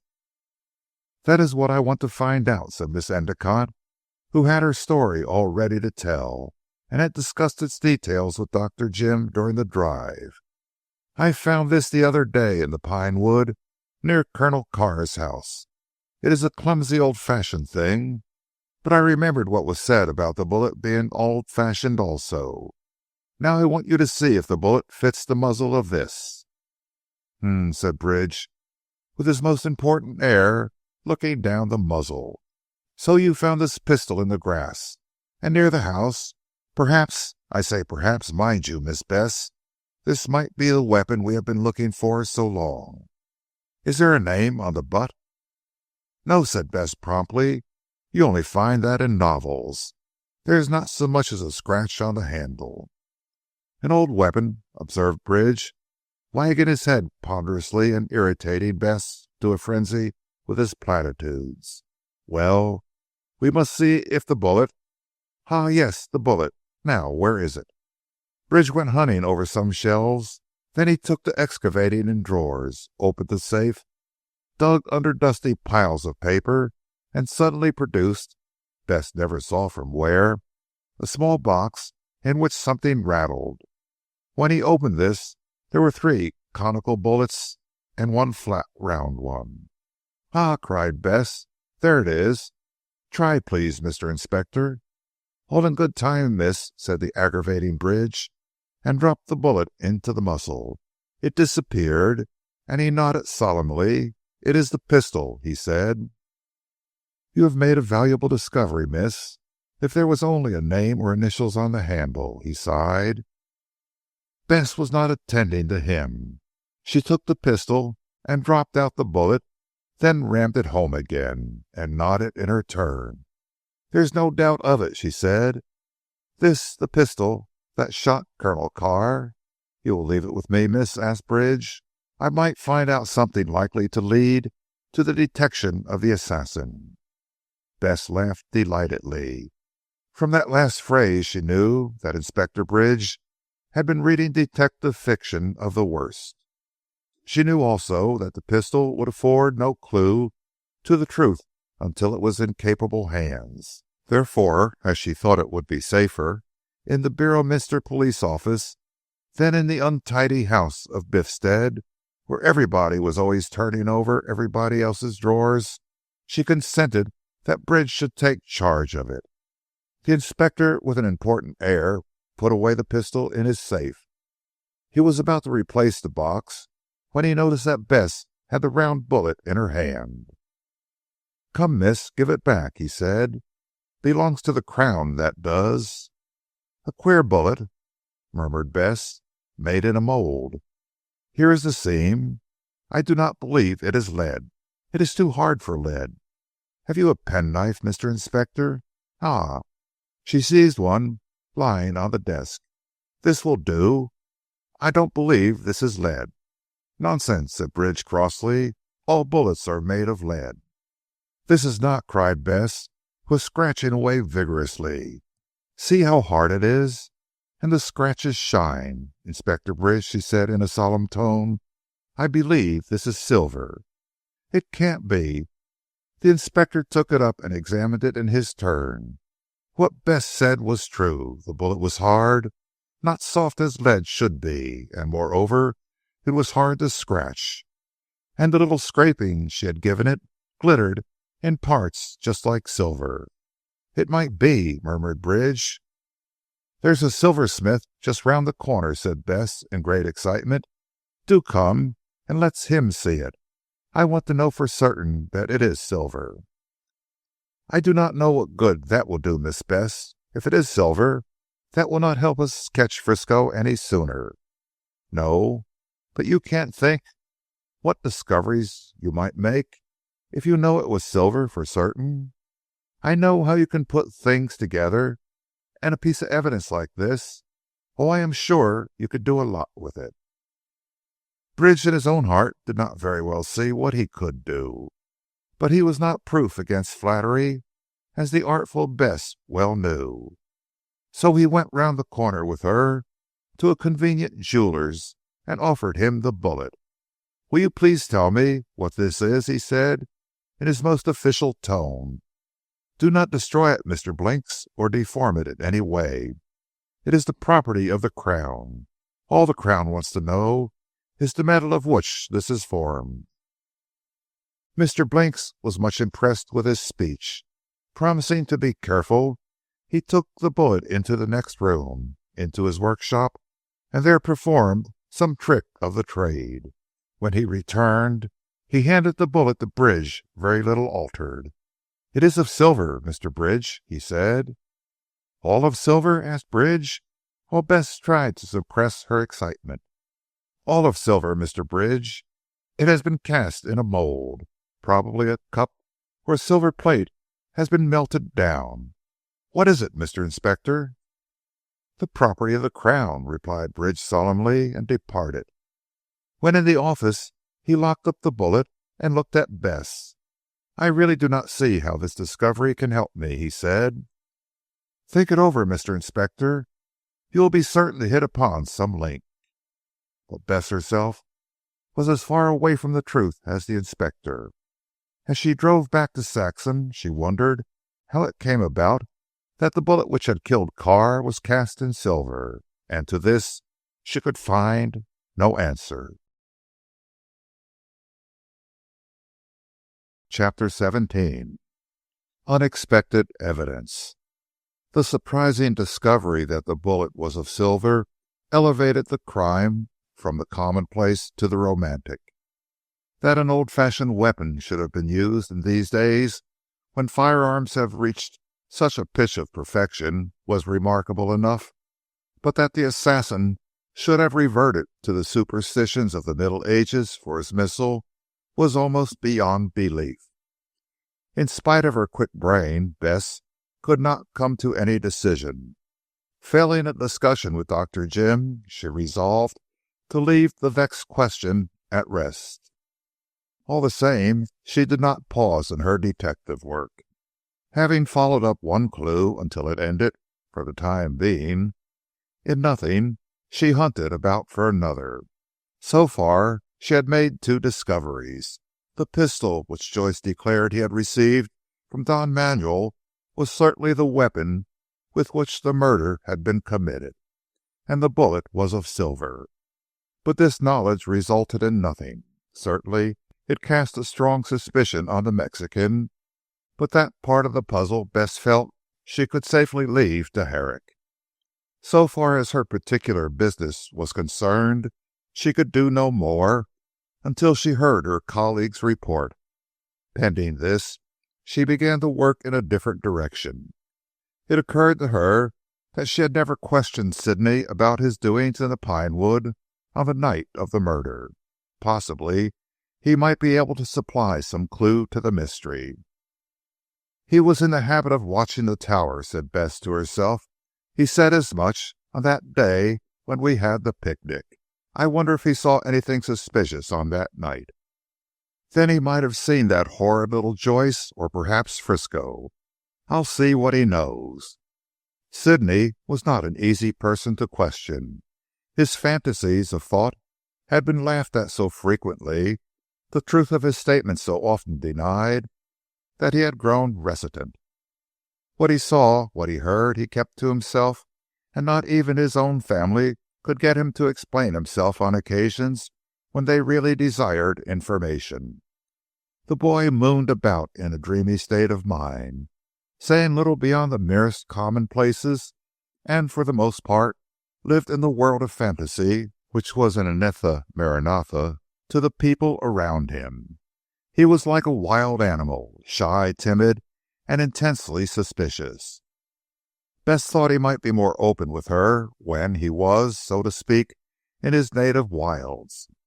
She therefore watched her opportunity and followed him to one of his favorite haunts in the pine wood, where it fringed the moor. Here one afternoon she found him seated in a secluded glade beside one of those remarkable circles which the country people call fairy rings. So steadily was he gazing at this in the half-light which filtered through the overhead boughs, that he did not notice her approach. To be sure, she trod softly, and used the same precautions as she would have done when approaching the haunt of some timid animal. Sidney had always been a puzzle to everyone, but Bess understood him better than most people. Besides, she had discussed him frequently with Santiago, and was inclined to take the Mexican's view of the boy's peculiarities, remembering the oft-quoted saying of Hamlet. Bess was less skeptical than those around her. She could not see why Sidney should not possess the power of seeing what in the generally accepted sense is called the unseen.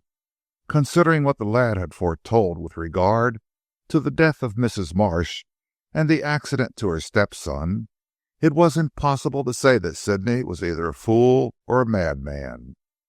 There was some reason for his fantasies, so called, and Bess regarded him with a certain amount of awe.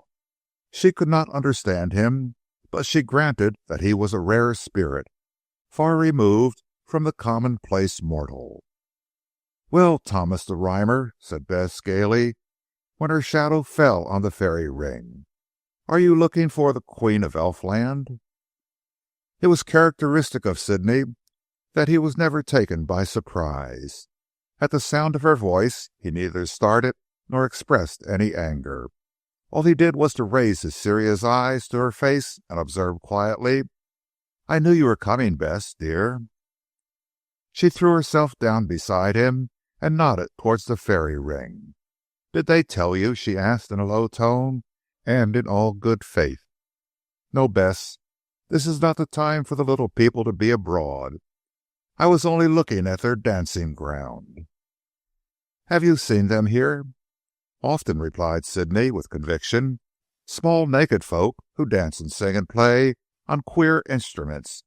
They know that I see them, but they are not angry." "I believe you are a fairy yourself, Sidney." "No, I have a soul, what you call a soul, and the fairies have none. They are only the creatures who attend to the works of nature, her servants. I see them because—" Here Sidney broke off. "It is no use my telling you, Bess, you would not understand." Bess quite admitted this. She could not understand. All the same, she did not tell her brother that he was a fool, as many people would have done. She simply nodded and passed the subject by. Her errand was to find out what Sidney had seen in the actual world. After the manner of her sex, she approached the matter by a side issue. "Sidney, dear," said she, Do you know that Mr. Joyce has gone away to London?" "No, I did not," replied Sidney gravely. "But I am glad he has gone. A bad man, Bess, and he would have done you harm." "How? What do you mean?" Sidney passed his hand across his face. "I cannot explain," he said in a troubled voice. "You see, Bess, bad people carry about with them a bad atmosphere. That Mexican was very wicked. Joyce not so bad. Both of them made me feel quite ill. Did you never see how I refused to sit beside them? Well, that was because they gave me such pain. Not physical pain, but a kind of uncomfortable feeling, which I can't put into words." "In what an old-fashioned way you talk, Sidney," said Bess, puzzled. "One would think you were 100. "I know more than I say. Corn did not teach me everything I know." "Tell me, Sidney, do you like Mr. Corn?" "I do, in a way. He is not bad, but he is weak. With good people he is good. With bad people he is bad. I am glad that Don Manuel has gone to town. He was doing Mr. Corn a lot of harm. But if I have told you what I know of these things, you would only laugh at me." "No, I would not, Sidney," said his sister earnestly. "I am sure that you are so sensitive that you feel these influences you talk about." "Sensitive?" echoed Sidney. "Yes, I suppose that is what you would call it." "You have come here to ask me a question?" he said abruptly. "How do you know?" she demanded. Then, seeing him shrug his thin shoulders, she admitted the truth of what he said. "I want to ask you who you saw in the pine wood on the night when Colonel Carr was killed." Sidney thought for a moment, then raised his eyes toward the gap in the trees formerly blocked by the tower. "I saw a lot of red mist about the tower," he said. "That was anger. I saw, too—" He shook his head impatiently. "It is not these things you wish to know, Bess." "I want to know who killed Colonel Carr." "I can't tell you, Bess. If I knew I should tell, but I don't. On that night I came here looking for things," said Sidney, with a side glance to see if she were laughing. "And although I felt that there was a bad influence about the house, I never went near it. I kept away and wandered on to the moor.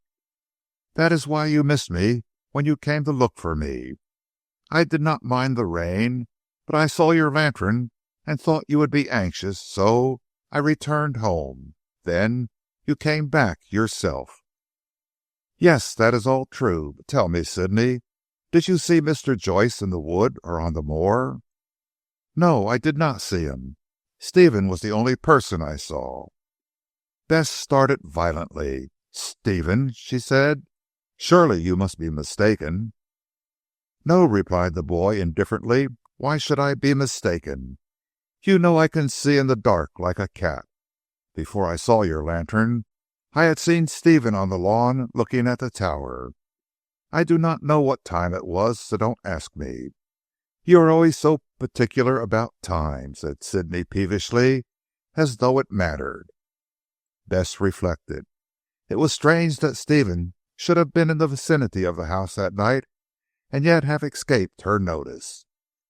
But she remembered that, being intent upon looking for her brother, that she had not even seen Joyce, although he was lurking in the bushes at her elbow.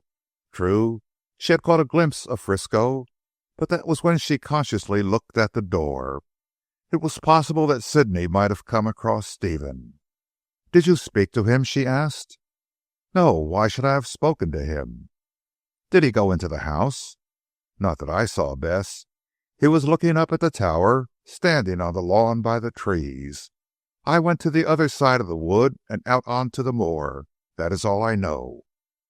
"But, Sidney, did you see Frisco crossing the moor?" "I did not. When I saw your lantern I went home." "I wish you would stop asking me questions," he cried irritably. "You make my head ache." After this speech he relapsed into one of his silent fits, and Bess could not get him to speak.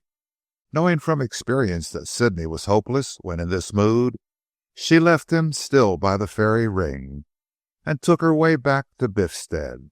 The house was empty, as Ida had gone to Beorminster to see Flo, and Frank was attending to the farm. Bess sat down and wondered what could be the meaning of Stephen's presence at the Pines on that night. She knew that he had come over from Beorminster to escort his mother home. But then Mrs. Marsh had been with Mr. Corn the whole evening, and there was no reason why Stephen should have gone out of his way to visit the Pines. It was in the afternoon that Mrs. Marsh had seen the Colonel, and Stephen must have known that she would not be at the great house after 9 o'clock. This, Bess calculating by her own movements, was the hour at which Sidney had seen him. He was looking up at the tower too, so Sidney said. But he can't have had anything to do with it, she thought restlessly. He disliked the Colonel, but he didn't. No, I won't even think of it. Such a thing, if true, would kill Ida. Yet I must find out from Stephen himself why he was in the wood on that night. She reflected. At this hour Stephen would be alone. Why should she not go over and see him? In one way or another, she could tell him about the pistol and the silver bullet, and see from the expression on his face if he knew anything about either. It was incredible that Stephen should have fired the shot. He was the Colonel's heir, but even to gain the money, he certainly was too good a man to commit a crime. Yet, if what Sidney said was true, Stephen had been on the lawn about the time Colonel Carr was shot. He must know something about the matter. "I'll see him," said Bess, putting on her hat again. "I shall not be able to sleep a wink until I know what he has to say." In another half hour she was in the library, where Stephen was established on the sofa. He looked thin and rather worried, but his face brightened when he saw her. "This is good of you, Bess," he said, stretching out his hand. "I am all alone. Herrick is in town, Ida at Beorminster. Not a soul to speak to. Draw that chair close to the fire. Shall I ring for tea?" "It is too early yet," she said, reassured by this bright talk. It was incredible that a man who spoke so lightly should have a black crime on his soul. "I just wanted to chatter for a bit. I'm so tired of my own company." "So am I. Well, you talk about Jim, and I'll discourse about Ida. We shall be quite happy. By the way, when will Ida be back?" "About dinner time. She will come over and see you afterwards." "I wish she would come to dinner here," said Stephen. "You also, and Frank and Sidney. I miss Jim horribly, and it's no fun eating a long, solemn meal alone. Upon my word, Bess, I sometimes long for the days when Petronella's macaroni could be eaten hurriedly and without this formality. I would rather have a book than a footman about the table." "What a mixed way of talking," said Bess pensively. "You have a book on the table as a rule. I suppose you are glad all the same that you have the Colonel's money." "Of course I am," said Stephen frankly. "It enables me to marry Ida. I was so afraid lest she should marry someone else before I came into my kingdom. But I could not ask her to be my wife when I was a pauper, could I, Bess? She's a rare jewel that requires a rich setting." "I don't think Ida values money so much as all that," said Bess gravely. "She would have married you without a sixpence. But I am glad all the same that the money came to you so soon. It is nice to be rich." "So it is," admitted Stephen gladly. "I can buy whatever books I like." Bess laughed at this speech. "I'm afraid you will grow into a bookworm." "No, Jim has got me out of bad habits in that respect. At one time I did nothing but read. Now I ride and swim and box and fence and shoot." Bess started at the last word.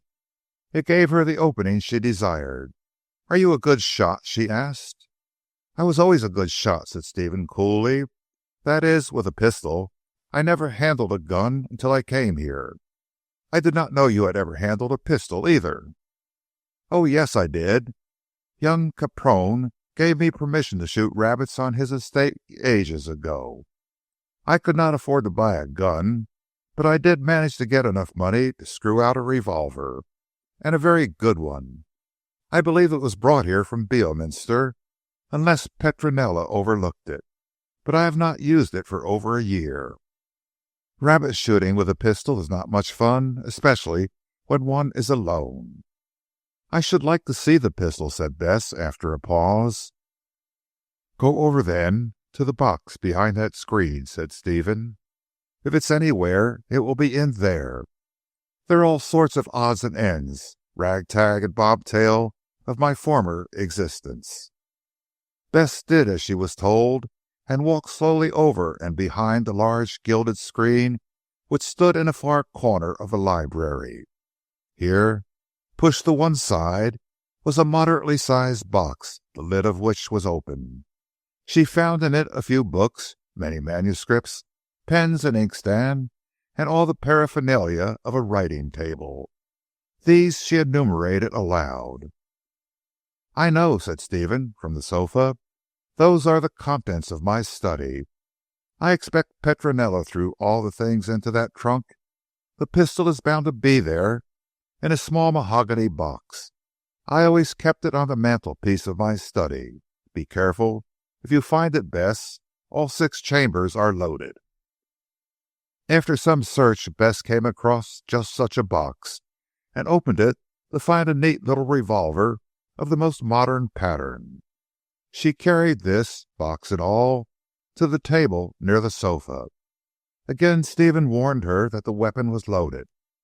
I kept it loaded because my mother was always afraid of thieves, poor soul, he said, though heaven knows there was little enough to steal in that dismal house of ours. What is it, Bess? There are only 3 chambers loaded, said Bess thickly. In a flash she remembered the 3 shots fired into the dead body, and the conical shape of the bullets. Those and the weapons she held were conical in shape. Nonsense, said Stephen nervously. I always kept the whole 6 loaded. You must be making a mistake. He took the revolver from her and examined it closely. You are right, he said with a long breath. 3 of them are empty. As he spoke, he looked up apparently with indifference. When his eye caught hers, he saw something in her expression which made him start and flush crimson. For a moment they looked at one another. Then Stephen swung himself up to a sitting position and laid the pistol on the side table. Why do you look at me like that, Bess? He asked in a hurried tone. For a minute she did not reply, but she felt that she must know the truth, and burst out hurriedly, Stephen, you were on the lawn on the night your uncle was killed? The young man started to his feet and then fell back again on the sofa, white and amazed. How do you know? He stuttered. Sidney saw you. He told me. Oh, Stephen, 3 chambers of your revolver empty, 3 shots at... She felt suffocated and could not continue. Wait. Stephen put his hand to his head. It felt confused. His face was of a deep purple. Bess thought he would have a fit and blamed herself for having blurted out her suspicions. Wait, muttered Marshcar again, as she moved towards the bell to summon assistance. He sat down on the sofa, his face in his hands, rocking himself to and fro. Then he heaved a deep sigh and looked up at her white, haggard face. You will not tell Ida? He said. With her hands twisted in her hair, Bess stepped back. She suppressed a shriek. Stephen, she cried hoarsely, you did not? You? I did not murder him, no, replied the young man harshly. He was already dead when I fired those 3 shots. Then it was you who... It was I, cried Stephen, rising to his feet with a fierce look. And you were going to denounce me, I suppose? No, how could you think I would do such a thing? But Ida, poor Ida...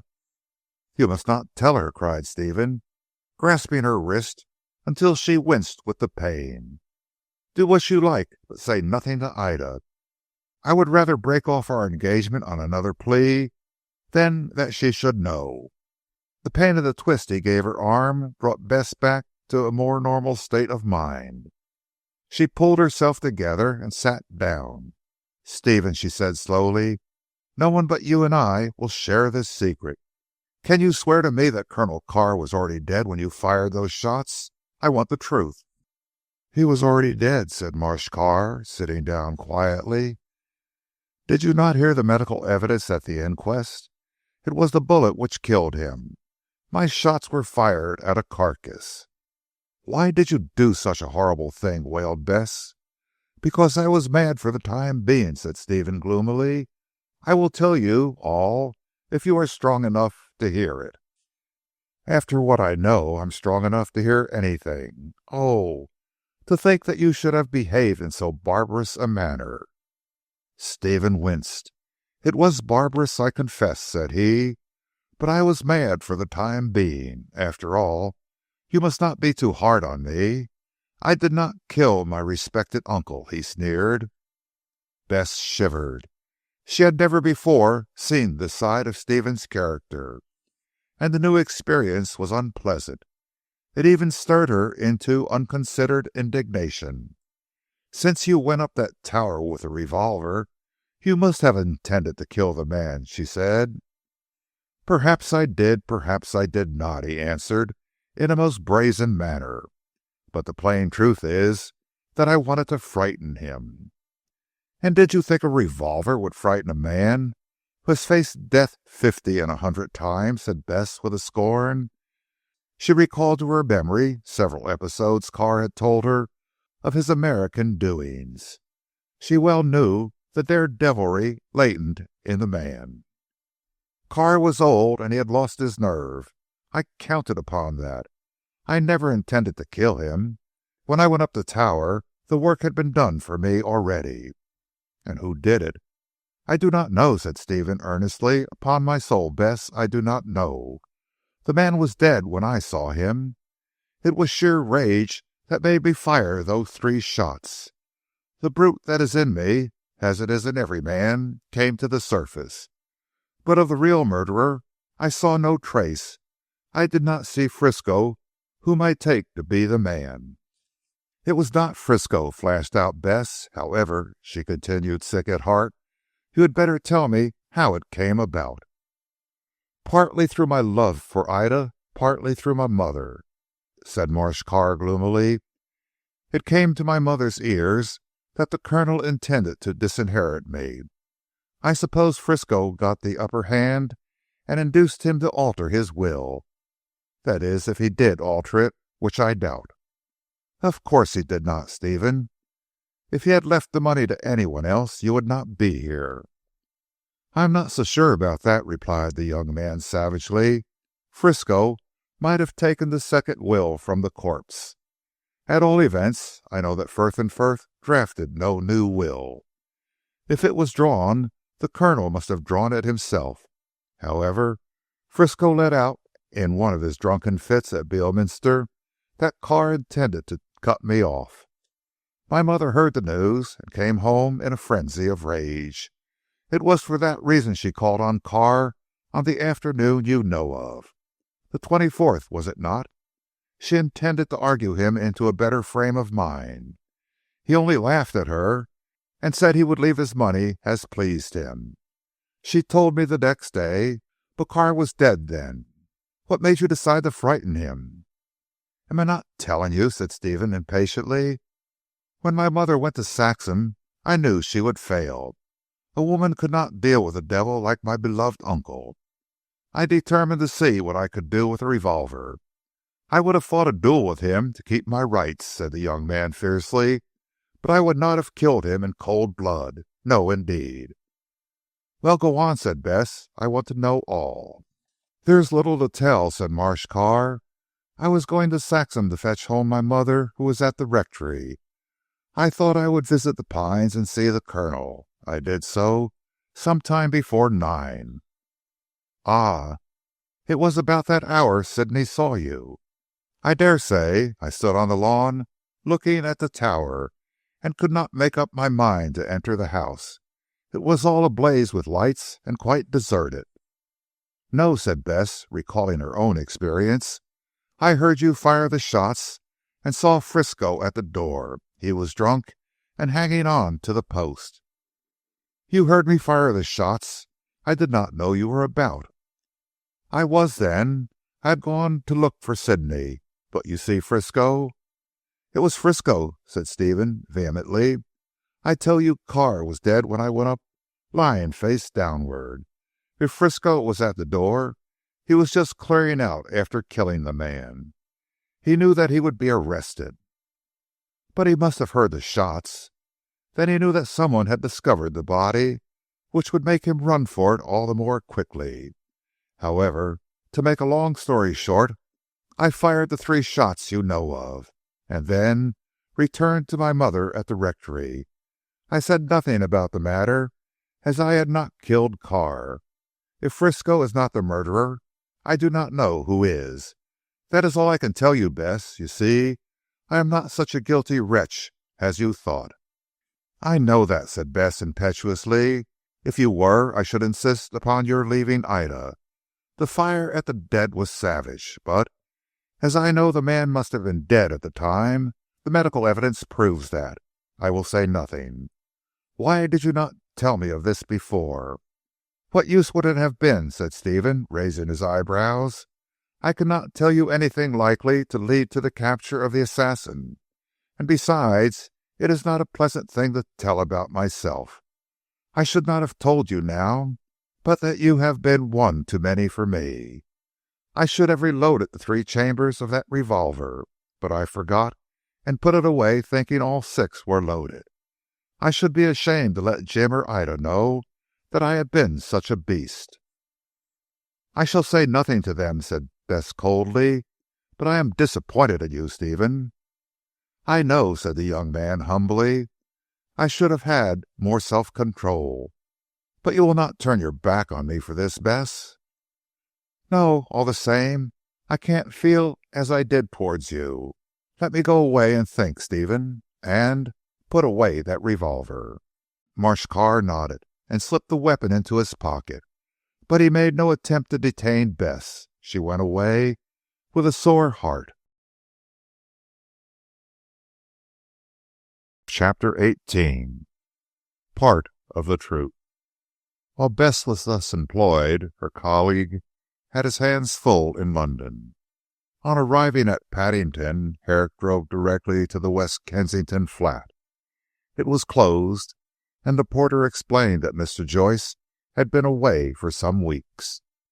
"Ah, that is a pity," said Dr. Jim with a grim smile. "I wish to see him most particularly." "I expect him back shortly, sir," said the man. "Ah, has he written to fix the date of his return?" "Not yet, sir, but Mr. Joyce never remains away more than a month or 2. "He may change his habits this time." "I don't think so, sir. Shall I tell him you called, sir?" "No, you need not go so far as that.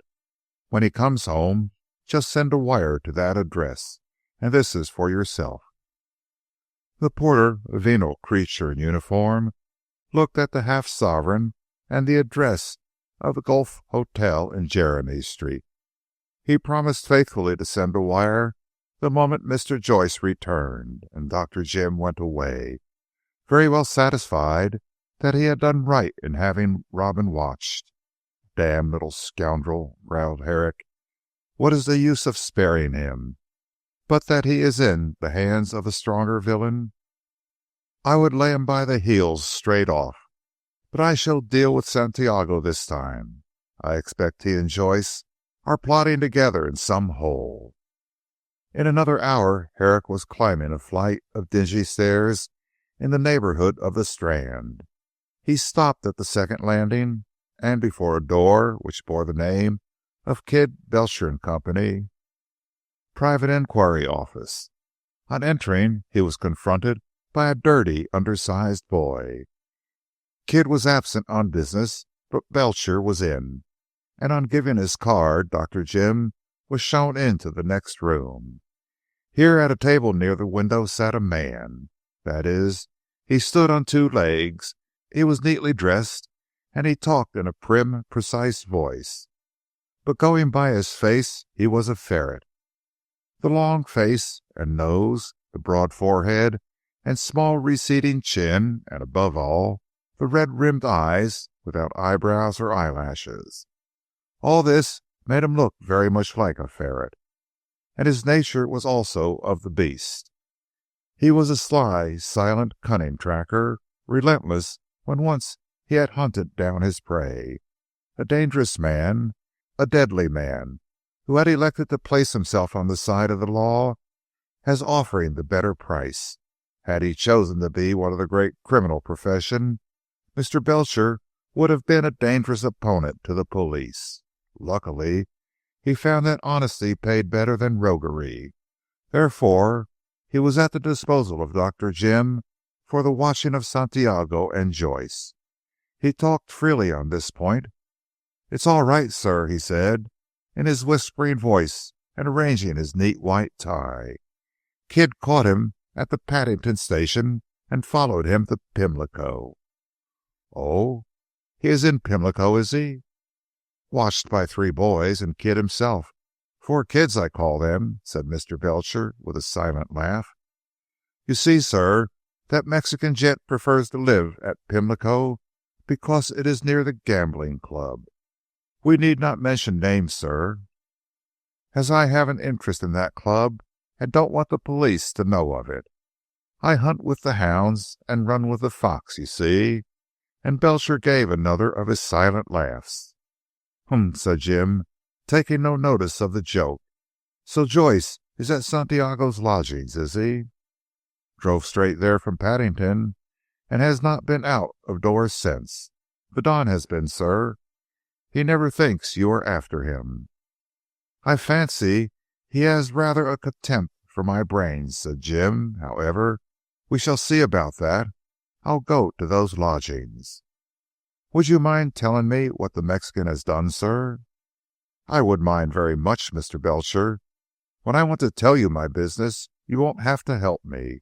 It's a private matter, but later on there may be something in it likely to pay you.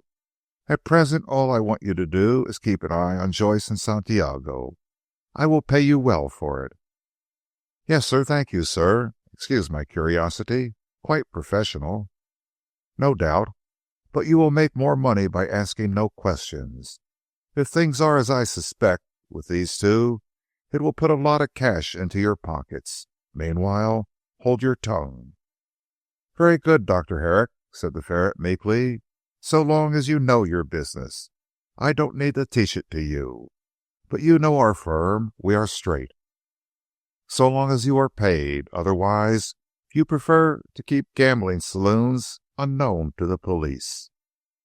"Oh, never fear, man. I shall say nothing. By the way, lend me a revolver." "Ah," said the ferret with sudden interest. "Is it as bad as that?" "I think so. One at least of the 2 will show fight, and it won't be the man you followed from Paddington. You had better come with me, Belcher. I want to know if the coast is clear. If the 2 catch sight of me from the window, they may clear out. While I am talking to them, you and Kid can remain outside. If you hear a shot, rush up with the nearest policeman. But I won't fire unless I am driven to it." "Going to shoot one of them, Dr. Herrick?" said Belcher, producing a very serviceable weapon which Jim slipped into his breast pocket. "Not unless either one draws on me. It is the Mexican I fear, but it is more likely I shall only fire the revolver by way of a signal. You know what you have to do?" "Yes, sir," said the ferret, with something of admiration in his whisper. "You ought to have been in our profession, Doctor. You provide against every chance." "Except sudden death," laughed Jim as they went down the dingy stairs. "I have a tough article to deal with in that Santiago. Do you know anything about him, Belcher?" The ferret shook his head and waved a neat umbrella at a passing hansom. "Not much, sir," he replied. "He's been in England over 6 months, and always in the same lodgings. He has money, but not too much of it. I got to know him at the club, and he gambled so high and won so much that I made it my business to look after him. but I could find out nothing to get the whip hand on him, sir." "Mr. Joyce goes to your club also?" "Yes, sir. I told you so when you called to see me first. I knew the name at once.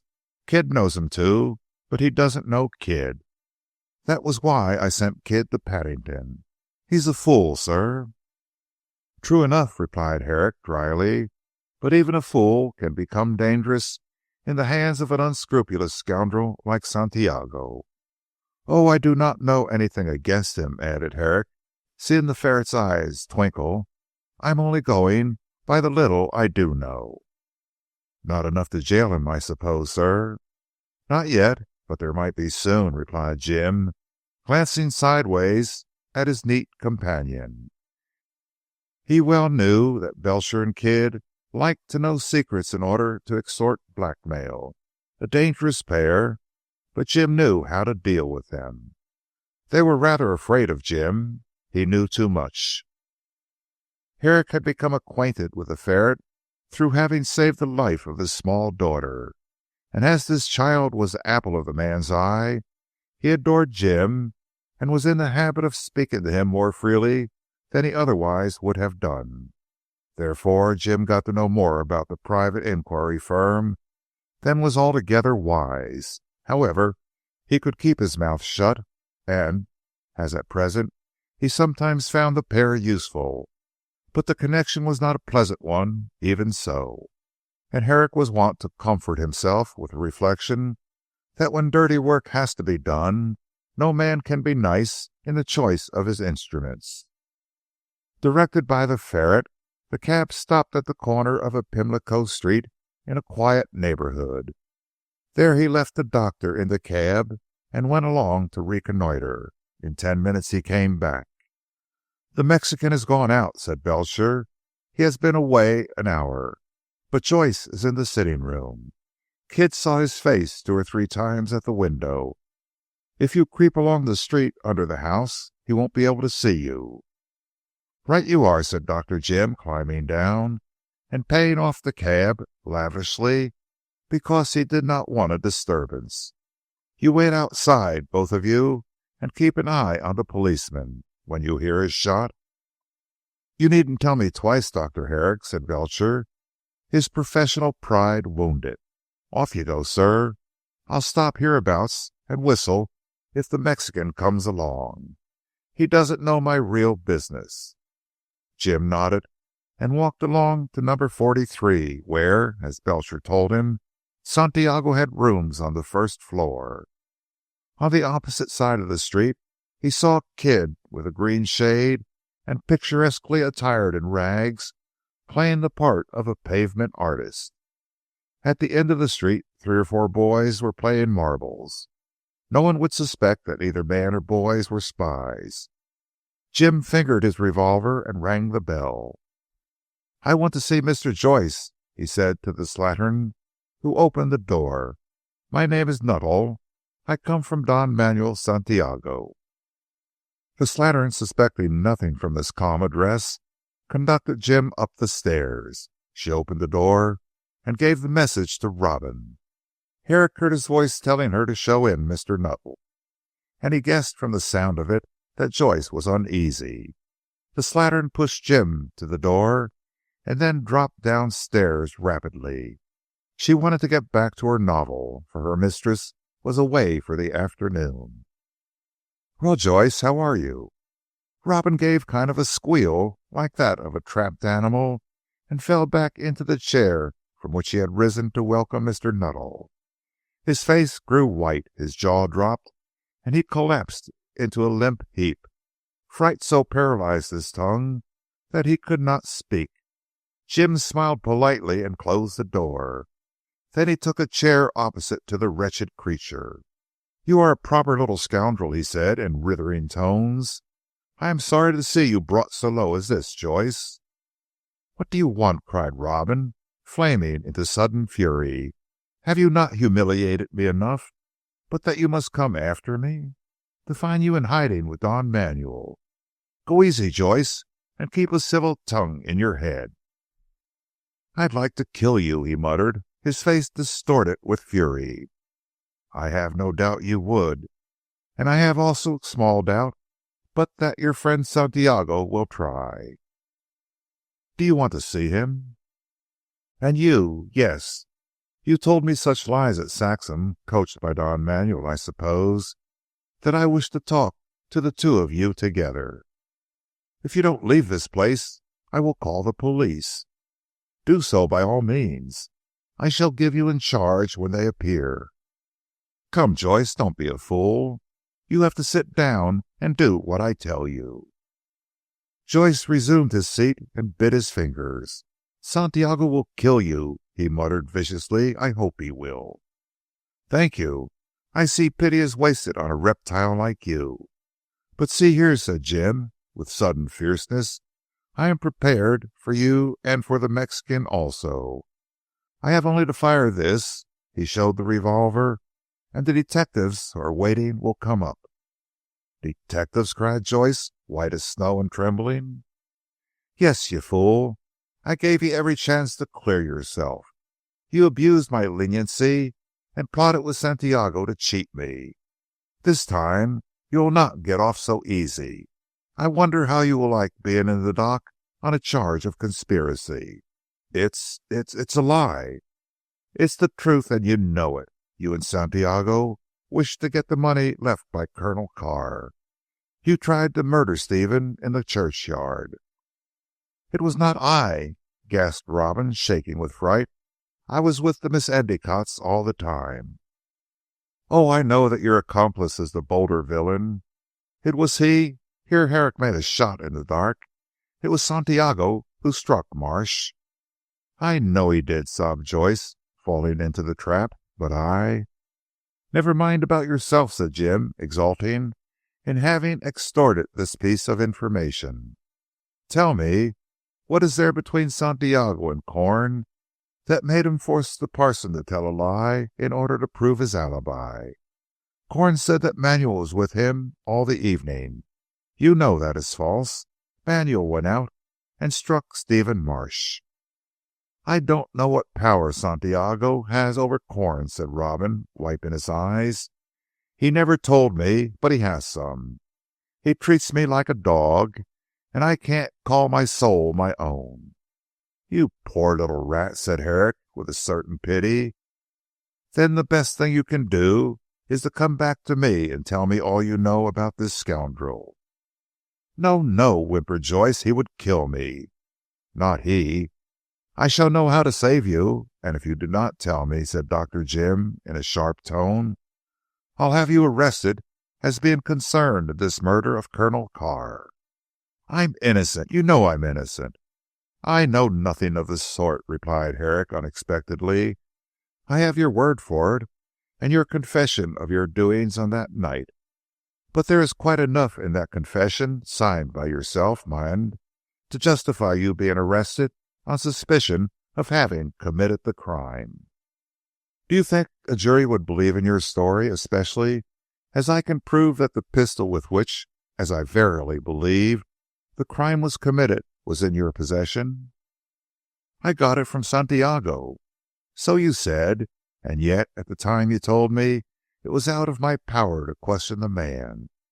You knew that he had gone up to town by the Heathcroft line, and you did not tell me. I was afraid. He forced me to hold my tongue.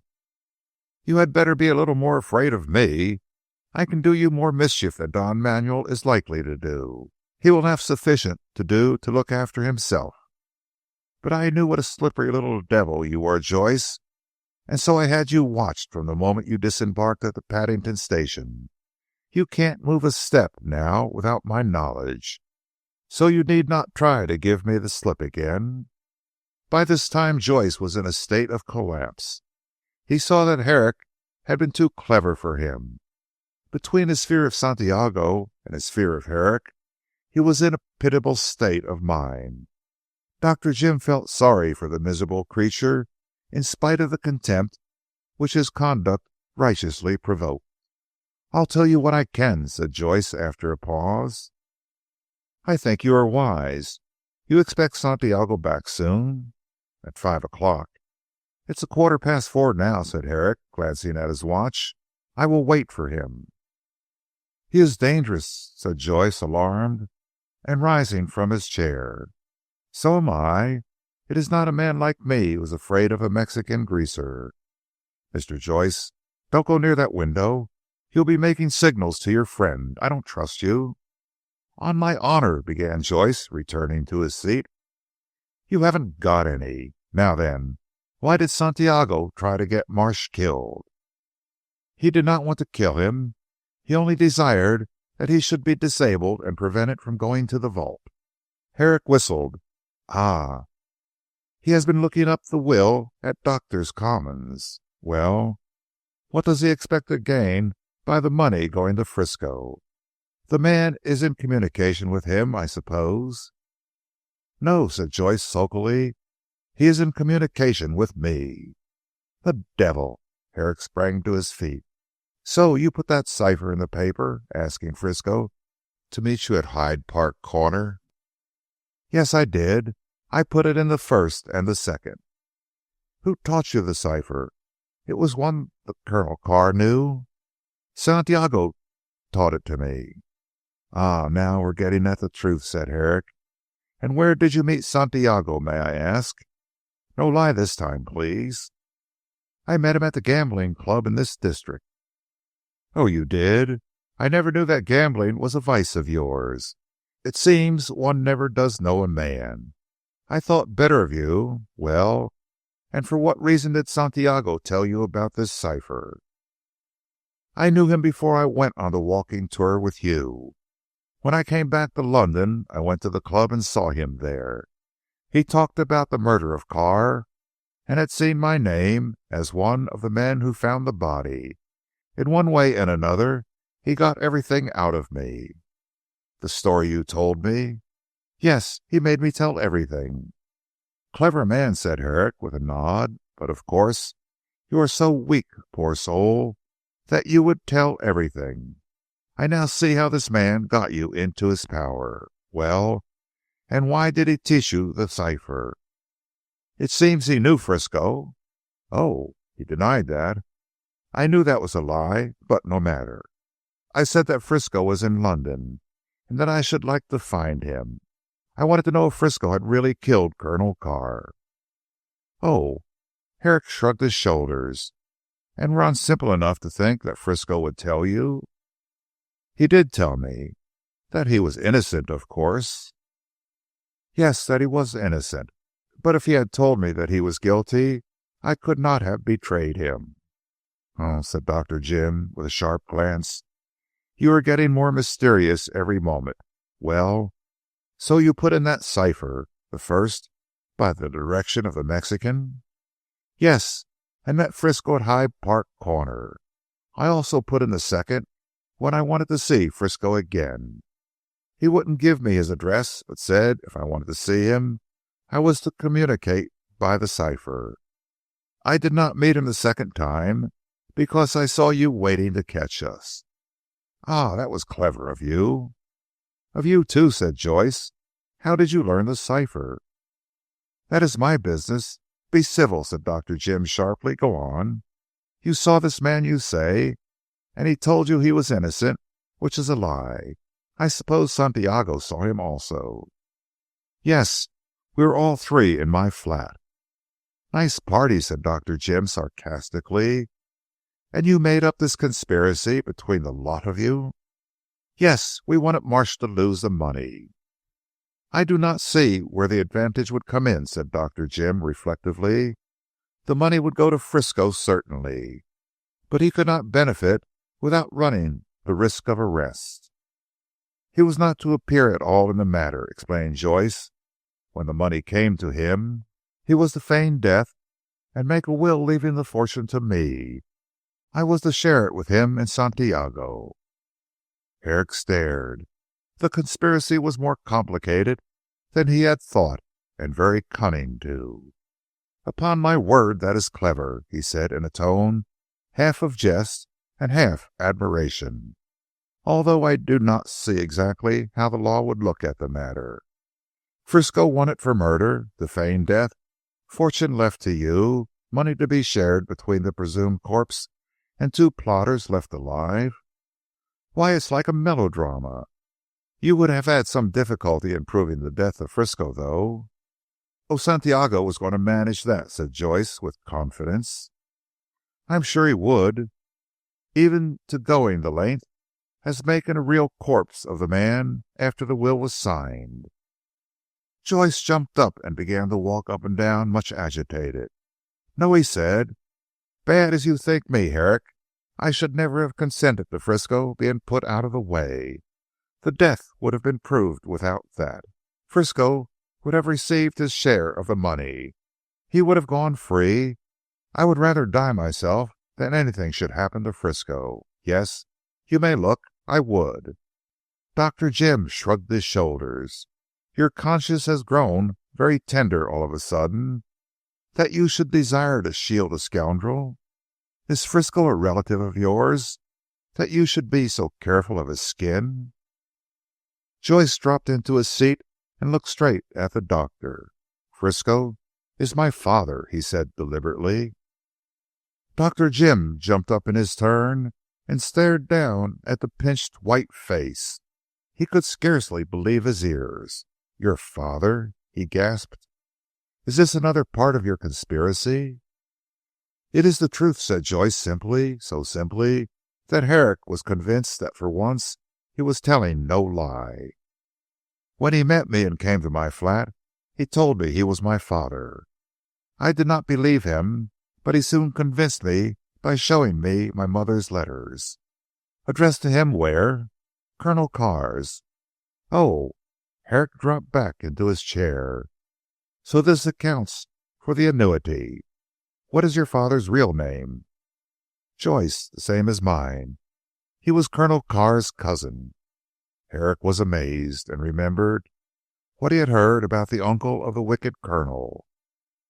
"Carr's father turned his son out of doors," he muttered. "The son went to America and married. He had one daughter." "My mother. She was the Carr's cousin, not my father's. I am getting confused," murmured Joyce, feeling his head. "In that case you are cousin to Stephen Marsh." "Yes, and I should have the money, since my grandfather was the brother of Colonel Carr. That is why I conspired, as you called it. That was why my father and Santiago tried to help me get my rights. What do you think of it now, Herrick?" "I think that you went the wrong way to work," said Jim. "That is, if you are telling me the truth, which I doubt."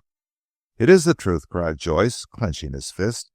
"If you do not believe me," he added, listening for a moment, "here is one who will tell you." "Santiago?" said Herrick, rising to be ready for emergencies. "Yes, he's coming up the stair now." At that moment there was a shrill whistle outside, Belcher's signal. Chapter 19. Don Manuel's recollections. Santiago entered the room quite unsuspiciously. His step was light, his eyes were bright, and he had evidently been successfully plotting some new and lucrative villainy. In a moment his astonished eyes lighted upon Herrick, standing tall and smiling on the hearthrug. A Spanish oath of the coarsest slipped from his mouth, and he looked about as evil as a man can look who knows that the game is up. However, he was plucky enough to show fight. He even attempted a bluff. "What are you doing in my room, Señor?" he demanded in Spanish. "If you—" "Don't you think we had better keep to English?" said Herrick blandly. "I know you speak it so well, and of course we have our mutual friend Joyce to consider. You are surprised to see me? Natural, very natural." Joyce sat in his chair, silent and white. He was too frightened to open his mouth, for he knew something of Don Manuel's rages, and dreaded the tornado which would ensue when the Mexican learned how Herrick had been told everything by his weak-kneed coadjutor. For a moment Santiago, still in ignorance as to the true state of affairs, ground his teeth. Then by an effort of will he recovered his smile, and to all appearances his usual temper. "You'll excuse me if I spoke rudely, Señor," he said with a polite bow. "It is not my custom, but I am rather taken aback at meeting you here. I do not remember having asked you to come." "That's all right," replied Jim cheerfully. He did not sit down, for Santiago was still on his feet, and one can use a revolver better when standing. "I heard that you had been suddenly called to town yesterday. I therefore made it my business to follow." "Very kind of you," said Santiago, slipping his hand into his breast pocket, an action which was imitated by Herrick. "But how did you find out my address? I never gave it to you." "An oversight on your part, my dear Don Manuel," replied Jim politely, but watchful of the man's slightest action. "But the fact is my friend Joyce left Beorminster yesterday, as you know. That was after his talk with you, I believe. I thought it was possible you might ask him to stop with you for a day or so in place of returning to his own home. Therefore I telegraphed to town, asking certain friends of mine to keep a watch on him and you." "What am I to understand from all this, Señor?" "This much, that your game is up. Joyce has told me much. I have waited to see if you will tell me more." Don Manuel cast a black look at Robin, who began to whimper. "I could not help it," he said. "It's all over. I had to tell him." "You told him what?" demanded the Mexican, livid with rage. "All about the conspiracy, Frisco, and a few others." "Ah! Would you?" For Don Manuel had whipped out his revolver. Herrick was just as quick, and the two men faced one another. Robin gave a shriek like a frightened woman. The sight was an unpleasant one. "For God's sake," cried Joyce, wringing his hands. "One moment before you fire, Señor," said Herrick coolly. "I would have you know that the firing of a single shot will bring up the police." Santiago dropped his revolver with a start. "The police," he muttered. Then after a pause he returned his weapon to his pocket. "You can do the same, Señor," he said calmly. "I don't think we shall have much use for them," said Herrick, putting away his weapon and sitting down. "I think we may talk now that these preliminaries are ended. Will you not be seated, Señor Manuel?" "In my own house!" exclaimed the Spaniard between his teeth, but sat nevertheless. "Quite so. I have to ask you pardon for that. But you see, my friend, I must stand if you do, and I am tired. You might use that pretty little weapon in your pocket." "I may do so yet," said Santiago with an ugly look. "Possibly. All the same I would point out that your intention has its disadvantages. In the first place, I am good and a quick shot. In the second, as my shot or yours would summon the police, you might get into trouble." "The police can do nothing to me." "If you attempt to kill me, I think they can do a lot. We are not in Mexico now, Señor Santiago. Come, let us talk sensibly. I am sure you must see that I am in a position to dictate my own terms. You will not find them hard, I assure you, always provided—" "Provided what?" "That you did not murder Colonel Carr. If you did, I fear I shall be obliged to hand you over to the police. We have a prejudice against people being killed in this country, Don Manuel." "Oh, curse your fine speeches," growled the Don. "I did not kill Carr, if that is what you are driving at." He paused and cast a look at Joyce. "I see that you have got the better of me. If that white-livered cur had held his tongue. However, I must make the best of a bad job. Come, if I answer your questions freely and frankly, will you promise not to inform the police of what I tell you?" "No, I can't promise that. If you know where Frisco is, you must tell me. I want to have that man hanged." Joyce started up with a cry. "I'm sorry, Robin, if he is your father. But as he is a murderer also, he must—" "One moment," interposed Santiago coolly. "Frisco is no murderer." "Indeed. Then, as you were in possession of the pistol with which Colonel Carr was shot, perhaps you can tell me who used it. That is," said Herrick significantly, if you did not use it yourself." "I don't use weapons of that sort," said Santiago scornfully. "Besides, it was my game to frighten Carr, not to kill him." "I see. It was you who sent those warnings in cipher?" "You know that, do you? Yes, it was I, and to make Carr afraid. He had few good nights after he got those warnings, I know." "They were all bluff?" "So far as I was concerned," replied Santiago easily. "But had I chosen, they could have been sent in deadly earnest." "I do not understand." "I do not think you will until I explain. But first I must be assured of my own safety before I speak." "Well," said Dr. Jim, pulling out his pipe, "it's this way, you see. I want to get to the bottom of this conspiracy, also to learn who killed Carr. I could have you arrested on the charge of trying to kill Marsh." Here the Mexican muttered a curse on Robin's head, and the little man winced. "But if you will prove to me that you did not kill Carr, and tell me the whole truth, why, I will let you go back to Mexico unharmed." "And if I refuse?" demanded Don Manuel. "In that case I'll call up the police and give you and Joyce in charge for conspiracy and assault with intent to kill." "I did not wish to kill him," protested Manuel. "I only wanted to prevent him going to the vault." "And so allow the money to pass to Frisco," put in Herrick. "Very clever. I know all about that. Tell me something new." "If I had only been here before you intimidated this—" "You would have done as he has done," said Herrick. Then changing his tone he spoke sharply. "We are wasting time. Tell me all I want to know. Answer my questions and you shall go free, save that I shall have you watched until the true murderer of Colonel Carr has been found. If you refuse you shall be arrested forthwith." "And if I were to shoot you?" cried Santiago savagely, half rising.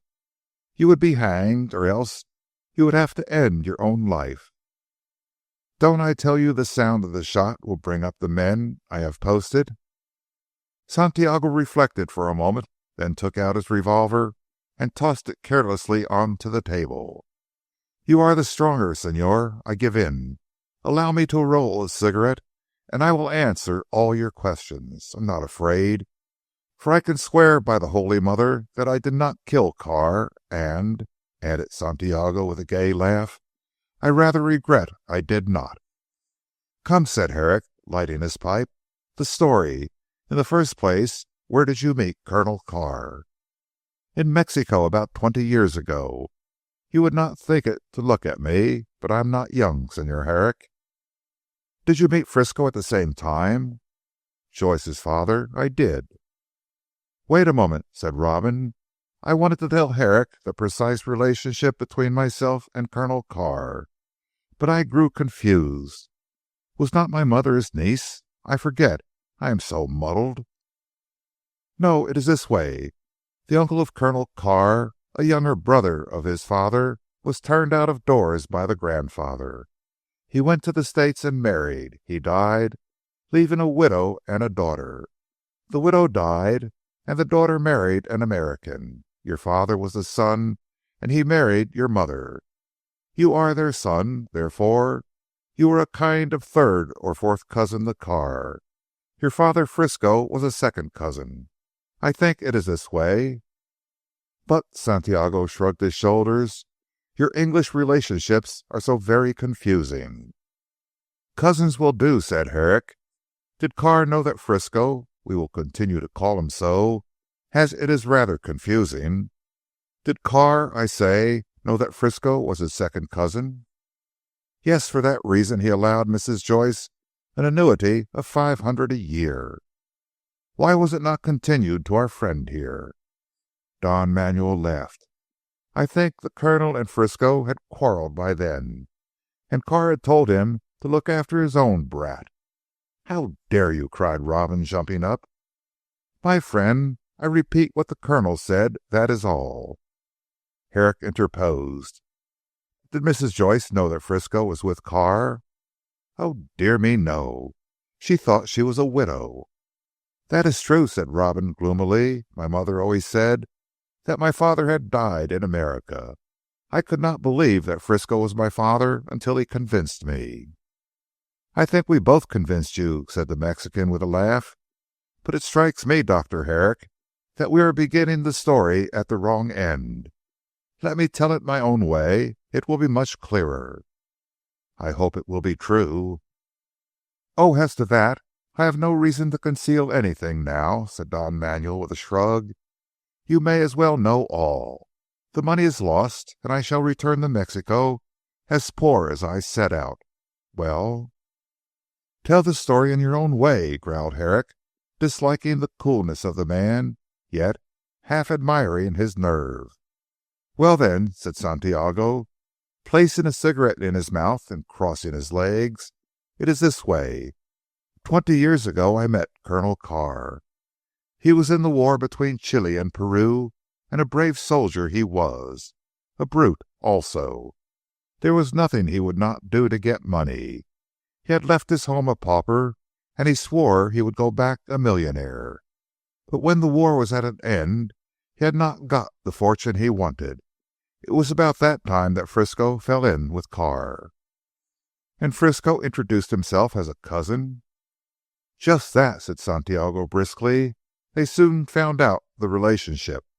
Joyce, I am speaking of your father, my friend." This in an aside to Robin. Joyce came from San Francisco, so the Colonel one day being drunk called him Frisco, and the name stuck to him. After that they were what you English call pals, and hung round Lima trying to make money. I was in the army then, and saw much of them. Frisco was as anxious as Carr to be rich. He said he had left a wife and son in California."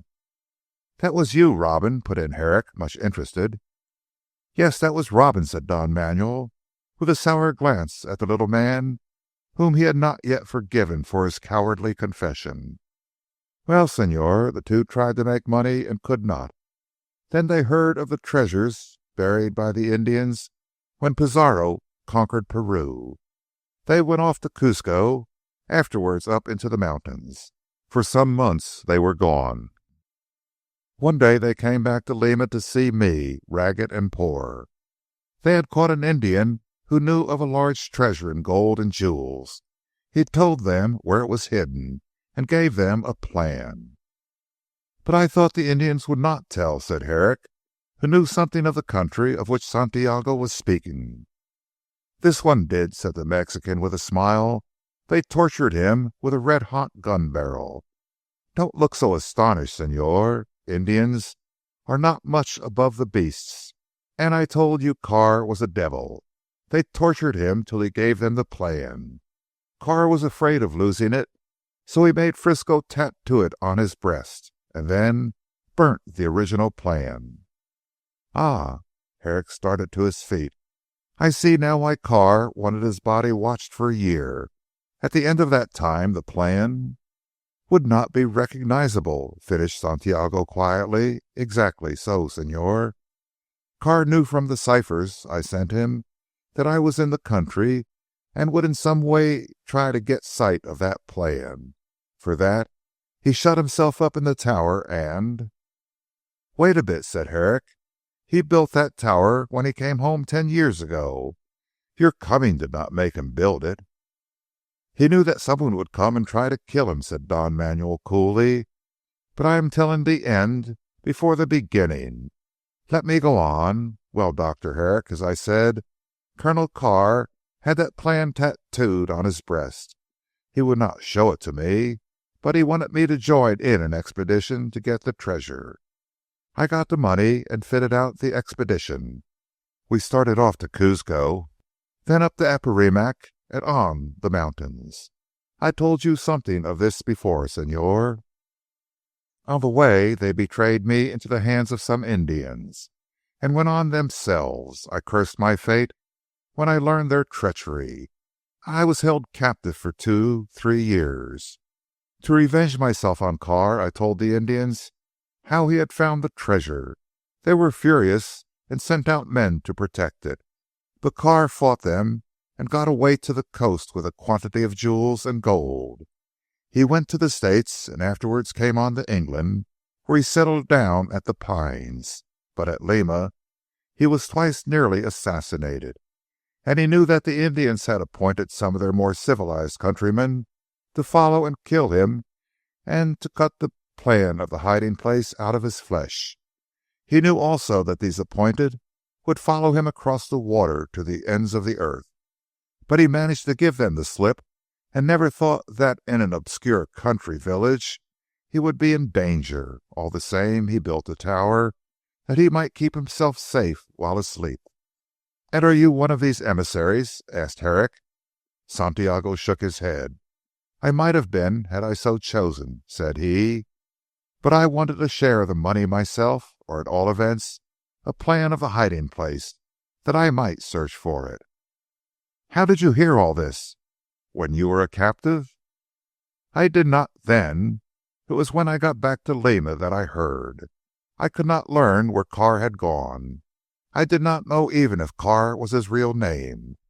I hunted for him both in North and South America, but he had so cleverly concealed his trail that I could not trace him. Then I was ill for a long time after the privations I had suffered amongst the Indians. It was only within the last year that I discovered the whereabouts of Carr. I then came to England to frighten him, so I sent those cipher warnings. I wanted a share of the money or the plan. Carr refused to give me either." "Ah, you saw him then?" "No, he wrote me a letter defying me to do my worst. Of course he thought that I was one of those appointed to kill him. That was why he lived in the tower and arranged that his body should be watched after his death. Dead or alive, you see, he was determined that I should get nothing." "You came down to Saxham to break into the vault?" suggested Herrick. "No, I should have done so had I not hit upon this other plan, which you call the conspiracy. But I thought that through this little fool I might get the money. I deserved it more than Stephen Marsh." There was a silence for a few minutes. Santiago was regretting the downfall of his hopes. Robin was wondering about his own future, and Dr. Jim reflected on the strange story which had been told to him. "Did you never go down to Saxham?" he asked. "Oh yes, Señor," replied the Mexican airily. "On the night when Colonel Carr was murdered, I was at the rectory." "With Pentland Corn?" said Herrick. "Then you knew him before?" "I know him better than anyone in his parish knows him," said Santiago. "He's a gambler. Often he leaves his church to come to the Pimlico Club and gamble. It was there that I met him. He was the friend I spoke of when I first saw you, Señor Herrick, the friend who told me about Colonel Carr. As I had the secret of this padre, I used him as an intermediator between myself and Carr."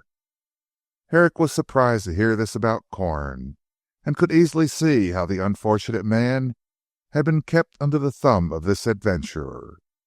"You are certainly skilful in finding tools," said he dryly, and with a glance at the silent Joyce. "So you were at the rectory on that night. How can I be sure that you were not at the Pines?" "Oh, you want to accuse me of the murder?" said Don Manuel, rather amused. "I assure you I did not kill Carr. It was not my aim to do so. I wished to get the money without danger from your laws. To be plain, Señor, I went to Pentland Corn to see if he could bribe or force Frisco into betraying Carr into my hands. I came to Beorminster by a late train, and went to Saxham by the public coach. About 9 I came to the rectory. The Reverend Corn was out, but I waited for him." "He could not have been out," said Herrick. "Mrs. Marsh was with him, and her son had come to fetch her."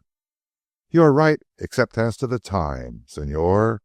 Mrs. Marsh had gone by 9, and her son also. Corn came back and said that he had taken them to the public conveyance. He was pale and looked haggard. I told him he lied. He lost his nerve and threw on the table a pistol." "Ha! The pistol you gave to Joyce?" "The same," replied Santiago coolly. "The weapon with which Carr was murdered." "Do you mean to say that Corn killed the Colonel?" cried Herrick, starting to his feet. "It is a lie. I do not believe it." Then why ask me to tell you the truth? It was Corn who killed Carr. He was a gambler and deeply in the Colonel's debt. Those visits he paid to the Pines were not to convert Carr as he alleged, but to gamble with him. He lost much money to Carr. The Colonel threatened, if he did not pay, to denounce him. Corn knew that he would lose his position if this was done. He knew also that Carr was a threatened man. I had told him. It then occurred to him to kill Carr, and he thought that the suspicion might be shifted onto those who had lost the treasure. Thus his secret and himself would be safe. "It is incredible," said Herrick, and even Joyce looked amazed. "It is true," replied the Mexican. "Of course, if you will not believe me, I cannot really help it. I know that Corn is guilty. He told me so himself, and I took from him the pistol by way of proof. Being thus in my power, I forced him to do my bidding. You can see now how he declared that I had not left him on the night Señor Marsh was assaulted. It was I who struck him, and Corn, by my directions, proved the alibi. That is the whole story, Señor. Is there anything else you want to know?" "The whereabouts of Frisco." "Ah, I can't tell you that. Frisco trusts no one, not even me. When Joyce or myself want to see him, we have to put a cipher into the telegraph." "Then you must do so now. I want to see the man." "Why, he's innocent." "So you say, but I have yet to be convinced of Pentland Corn's guilt." Joyce jumped to his feet. "I am sure that my father is innocent," he cried, "but I will get him to see you if you like." "I think it would be better," said Herrick dryly, and took up his hat. "One moment, Señor," said Santiago quietly. "How do we stand?" "I shall do nothing until I see Corn, and learn if he really killed Carr as you say. In the meantime Joyce can go back to his flat, and you can remain here, Don Manuel. You are perfectly safe from the police." "But you will have us watched?" "Certainly," said Herrick with a nod. "You see, I cannot trust you. Besides, I want you to write down all you have told me and sign it. I have Joyce's confession. I want yours." "I will do so with pleasure," replied the Mexican after a pause. "I have done nothing against your law." "Nothing except try to kill Marsh." "Oh, you have promised to hold me guiltless of that." "True enough. You are safe so far as that is concerned. There is honour amongst thieves, Señor Manuel. I have come lately so much into contact with people like you and Joyce that I feel rather a bad lot myself." The Mexican drew himself up and his eyes glittered. "Señor, you shall answer me for those words. I am a gentleman, and I challenge you to a duel. You dare not refuse." "We'll see about that when this matter of Carr's death is settled, Don Manuel. Meantime remember that every move you make I shall know of and baffle." Santiago shrugged his shoulders. "The fine scheme is ended," he said. "This little fool has spoilt it all. I would do what you wish, Señor, since you are too strong for me." "Very good. And Joyce, you must get your father to see me." "If I can," muttered Robin with a glance of hatred. "You must," answered Herrick, going to the door. "Good bye, gentlemen. I shall leave you to settle your own affairs now." And he went out laughing. Chapter 20. Reverend Pentland Corn. Herrick did not take all that Santiago had said for gospel truth. The Mexican was too clever and too bold a man to give in so tamely, seeing what was at stake. For the moment he had recognized that he was powerless, and had surrendered until such time as he could recover his position. Dr. Jim could have stopped all his machinations by having him arrested for the assault on Stephen, but he did not wish to bring the police into the matter at present. In the first place, so many lies had been told about the case, there were so many things to be explained, that he was not sure of his ground. And for the sake of Stephen, he did not wish to create a scandal. Colonel Carr's reputation was quite bad enough without making it worse. Therefore the only thing that Jim could do was to have the two scamps watched. Certainly they might warn Frisco to clear out, but whatever Santiago did, Herrick felt sure that Joyce would not counsel such a course. The little man knew well enough that his safety depended upon Herrick, and would do nothing which might jeopardize his safety. The Mexican might plot and plan, but Joyce would certainly obey orders. Also, they could do little if closely watched. Herrick then gave orders to Kidd and Belcher, and returned the next day to Saxham. "If anything important occurs," he said to the ferret, "you can wire me."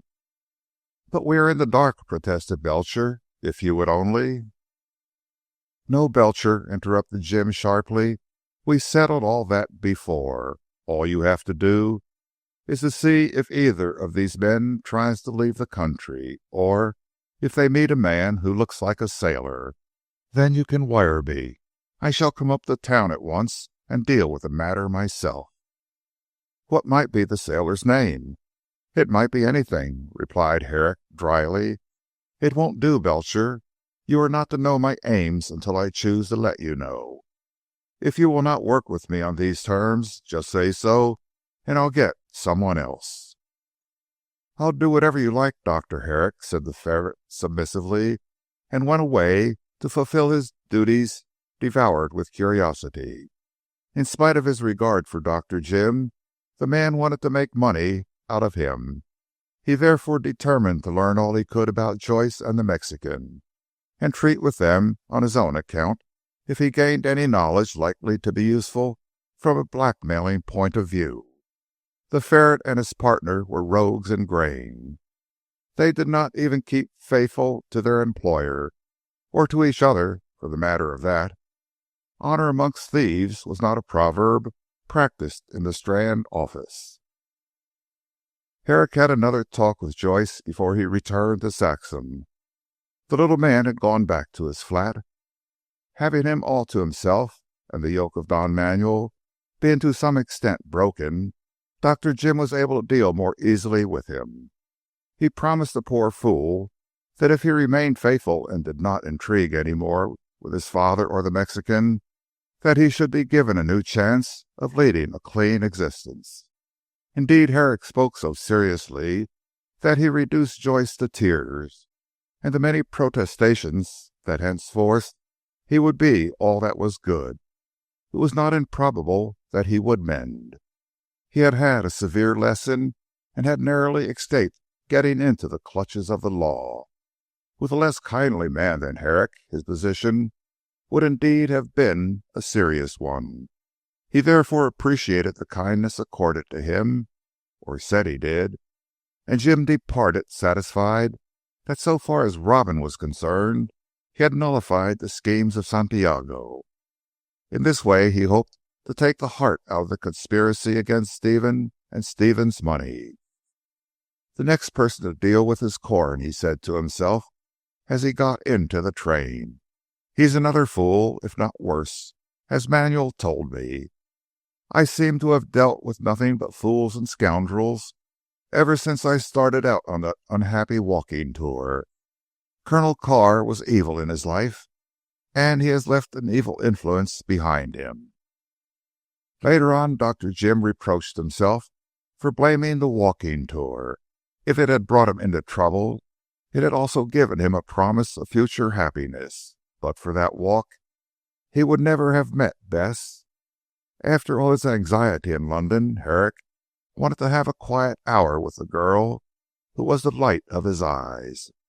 Jim did not call her this, for he was not a romantic person, but he felt that he would like to be with her, and he was anxious to know what she had discovered about the pistol. Bess had not sent him a report as she had promised, and Herrick concluded that she had discovered nothing worth the sending. All the same, he wished to see her at once, but he put off the happy hour. There was business to be done before pleasure could be taken. It was after 9 o'clock before Herrick arrived at the Beorminster station. He had not sent for the cart, as he did not wish Stephen to know of his arrival at present. Dr. Jim had made up his mind to call in and get the truth out of the clergyman before returning to the Pines. Therefore, determined to get his plans in thorough order, Jim left his portmanteau at Beorminster to be sent on the next morning, and himself walked to Saxham. In due time he arrived at the rectory, and was shown into the rector's study, where he found the man himself. The Reverend Pentland looked nervous at this untimely visit, and more so as he saw that Dr. Jim was not in evening dress, and must therefore have come straight from town. Corn's conscience was uneasy, and every untold event fluttered his nerve. However, he composed himself with a strong effort, and asked Herrick to be seated. "You have just come from town, I see," he observed, with a nervous glance. "Yes, and I want particularly to have a chat with you before going to the Pines, and on a painful subject, Mr. Corn." The rector shivered, and turned even paler than usual. "Is there anything wrong?" he asked faintly. "Let me know the worst at once." "Why should you expect any worse, Mr. Corn?" The man shook his head, and passed a handkerchief across his dry lips. "I want to know the worst," he said again, without heeding the question. "I can see by your face that there is something wrong which concerns me." Herrick gave a short laugh. "Upon my word, you are a singularly indiscreet man, Mr. Corn," he said. "You give yourself away right and left. When I met you, first of all, you behaved in a foolish manner. Now you are very little better. You are a clergyman and a gentleman with an assured position. Why don't you assume the defensive and ask what I mean by such speeches as I have made, as I am now making?" "Because I would have to tell you all about myself sooner or later," said Corn in a low voice. "You are a strong man, and I want to confide in someone like yourself. I am not strong. I was once, but something happened." He sighed and nodded. "A terrible thing happened." Herrick wondered if he was about to confess to the murder. However, he did not wish to hurry the confession, which he saw Corn was on the point of making. He wondered that such a smart and soldierly looking man should own himself to be so weak. "I am quite at your service," he said coldly, "and as for my part, Mr. Corn, I do not think you have used either myself or Mr. Marsh over well." "In what way?" This time Corn really did look amazed. "You told a lie to shield Don Manuel. It was the Mexican who struck that blow at my friend, and you knew it. How could you, a gentleman and a clergyman, stoop to shield a would-be murderer?" Corn rose to his feet and braced himself to a great effort. "You are right," he said frankly, "but I was compelled to such a course." Herrick nodded. "I know. I have heard all from Santiago." Corn recoiled. "He told you?" he grasped, sitting down. "Yes. He told me how he held you in his power, how he forced you to lie for him. I made him tell me the truth. Now I wish to hear the confirmation of his story from you." "It is true, it is true," cried Corn desperately. "If he told you that I was a gambler, that I owed money, it is true." "I don't mean that so much," said Herrick sharply, "as to the accusation he makes against you of having murdered Colonel Carr." The clergyman, who had been leaning his head on his arms in an agony of grief, looked up suddenly with a bewildered stare. "Santiago said that about me?" he demanded. "It is not true." "It is the foulest lie he ever spoke," cried Corn with indignation. "I am bad in many ways, Dr. Herrick, yet I have my excuses, as you shall hear. But as to murdering Carr, I did nothing of the sort." "How was it then that Don Manuel obtained from you the pistol with which the crime was committed?" Corn looked round the room and went to the door. Opening this, he looked out for a moment to see that the coast was clear. Then he shut it, locked it, and came back to the fireplace looking more like a ghost than ever. "I picked it up," he said in a whisper. "Yes, on the lawn of the pines. I knew that Colonel Carr had been shot with it, but I dare not tell." "Why not? Were you afraid of being inculpated?" "No." Corn hesitated and wiped his face. "I must tell you," he said with a gasp. "There is no help for it. The secret has weighed on my soul until I can bear it no longer. It was a woman who shot Carr." Herrick rose slowly, hardly believing his ears. "A woman?" he echoed. Corn nodded and whispered again. "Mrs. Marsh," he said. "That," said Herrick, "is a lie." "It is the truth. I swear it is the truth. She shot Carr because he was about to disinherit her son. If you will sit down I will tell you all I know. I am glad that it has come to this," panted Corn, wiping his forehead. "I am glad that I can tell you. The secret has nearly killed me." "Did you tell Santiago?" asked Dr. Jim, seated again and much bewildered. "No, I told no one. Santiago, on the evidence of that pistol, really believed that I was guilty. But it is a lie, a lie. He used it to force me to hide his wickedness. I protested my innocence, but he would never believe me, and that because I refused to say who was guilty." Herrick placed his hands on the shoulders of the agitated man and forced him into the chair. "Come," he said in a more friendly tone. "You are not so weak or so bad as I thought, Corn.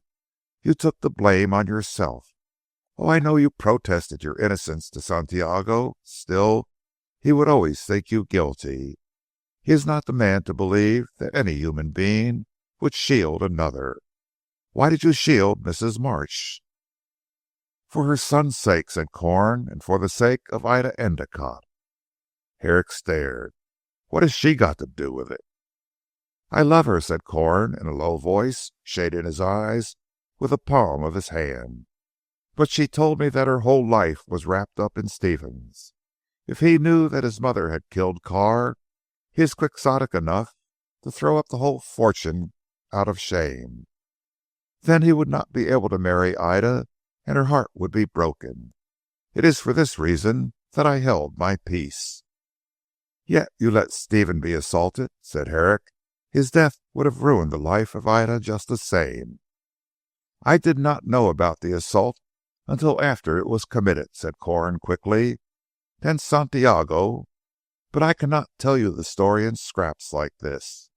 Better let me tell you all about myself and what led to my present weakness. Then you will appreciate what I have gone through." Herrick nodded. "It is best so. Go on. You can safely confide in me, Corn. I only retain the right to use such information as may clear up the mystery of this murder." Corn seized his arm. "You will not tell about Mrs. Marsh?" he panted. "Not without consulting you. Be certain, Corn, that I am too true a friend to Stephen to do anything harmful to him. But there is much at stake, and I must be allowed to use my own judgment. You can rely on me." "I am sure of that," said the clergyman in admiration. "You are a strong willed man. I was strong myself once in a way.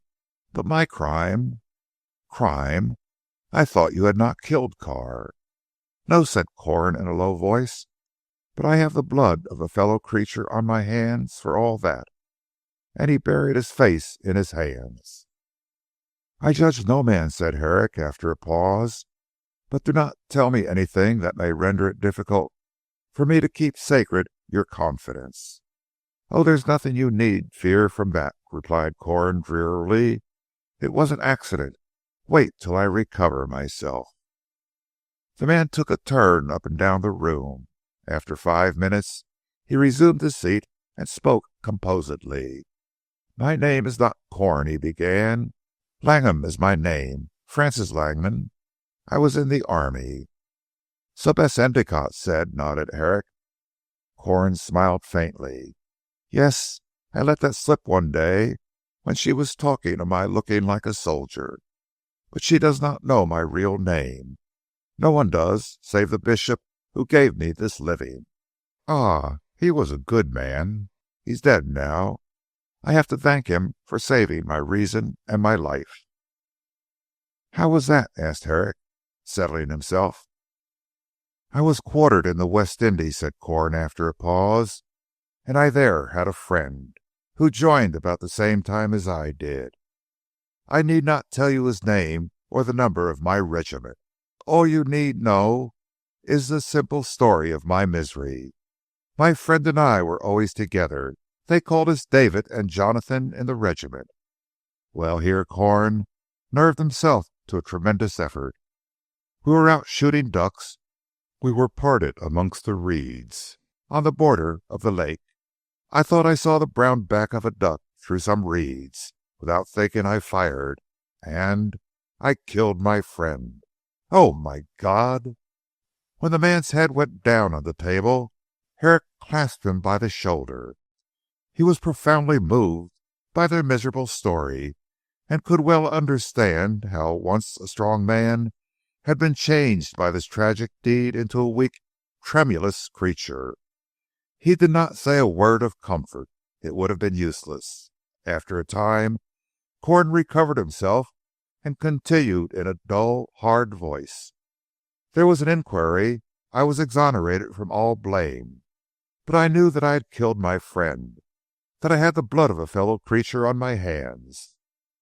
I left my regiment and sent in my papers. Under another name I returned to England. All my relations were dead save my uncle the bishop. He tried to calm me. I would not be calm. I would have committed suicide, but I felt that it was my duty to suffer for my crime." "Not a crime," interposed Herrick gently. "An accident." "Yes, it was. Yet I can't help. But no matter. I took to gambling to drown my remorse and grief. I had never touched cards before. They became a passion with me. Other men take to drink. I to cards, but all in vain. When the excitement of the game was over in the morning, then my misery came back. I went to my uncle. He implored me to find peace in the bosom of the church, for he did not look upon me as the guilty wretch I was. I consented. As Pentland Corn, I studied for the church. I became a priest, a curate, and worked in the slums of the East End. I left off gambling and felt more at ease, thinking I was expiating my folly. In an evil hour, after years of hard work, my uncle gave me this living. I took it. Shortly afterwards he died. Then I realized the folly of accepting a charge where I had time to brood. The past came back to me, and I took to gambling again." "That was weak, Corn," said Herrick decisively. "I know it was, but I was in a manner driven to it. There was little work to do here. Society had no attractions for me. Then I had long, long hours of agony. I wanted to forget the past, and—" "You should have gone back to the East End." Corn nodded. "I should have done many things," he said bitterly, "but that accident had taken all the manhood out of me. I drifted. Well, to make a long story short, I took to going away to London at times to indulge in gambling and forget my sorrow." "I know. And you went to that club in Pimlico."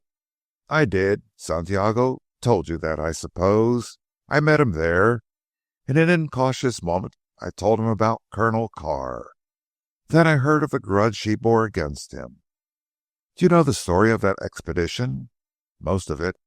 I warned Colonel Carr against his enemy. He laughed, feeling safe in his tower.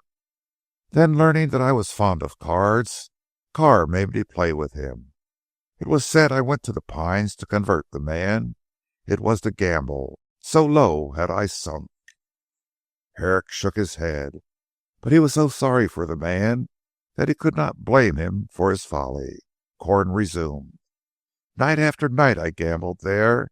Also I went to London and met Don Manuel at the Pimlico Club. So life went on. And now for the story of that night."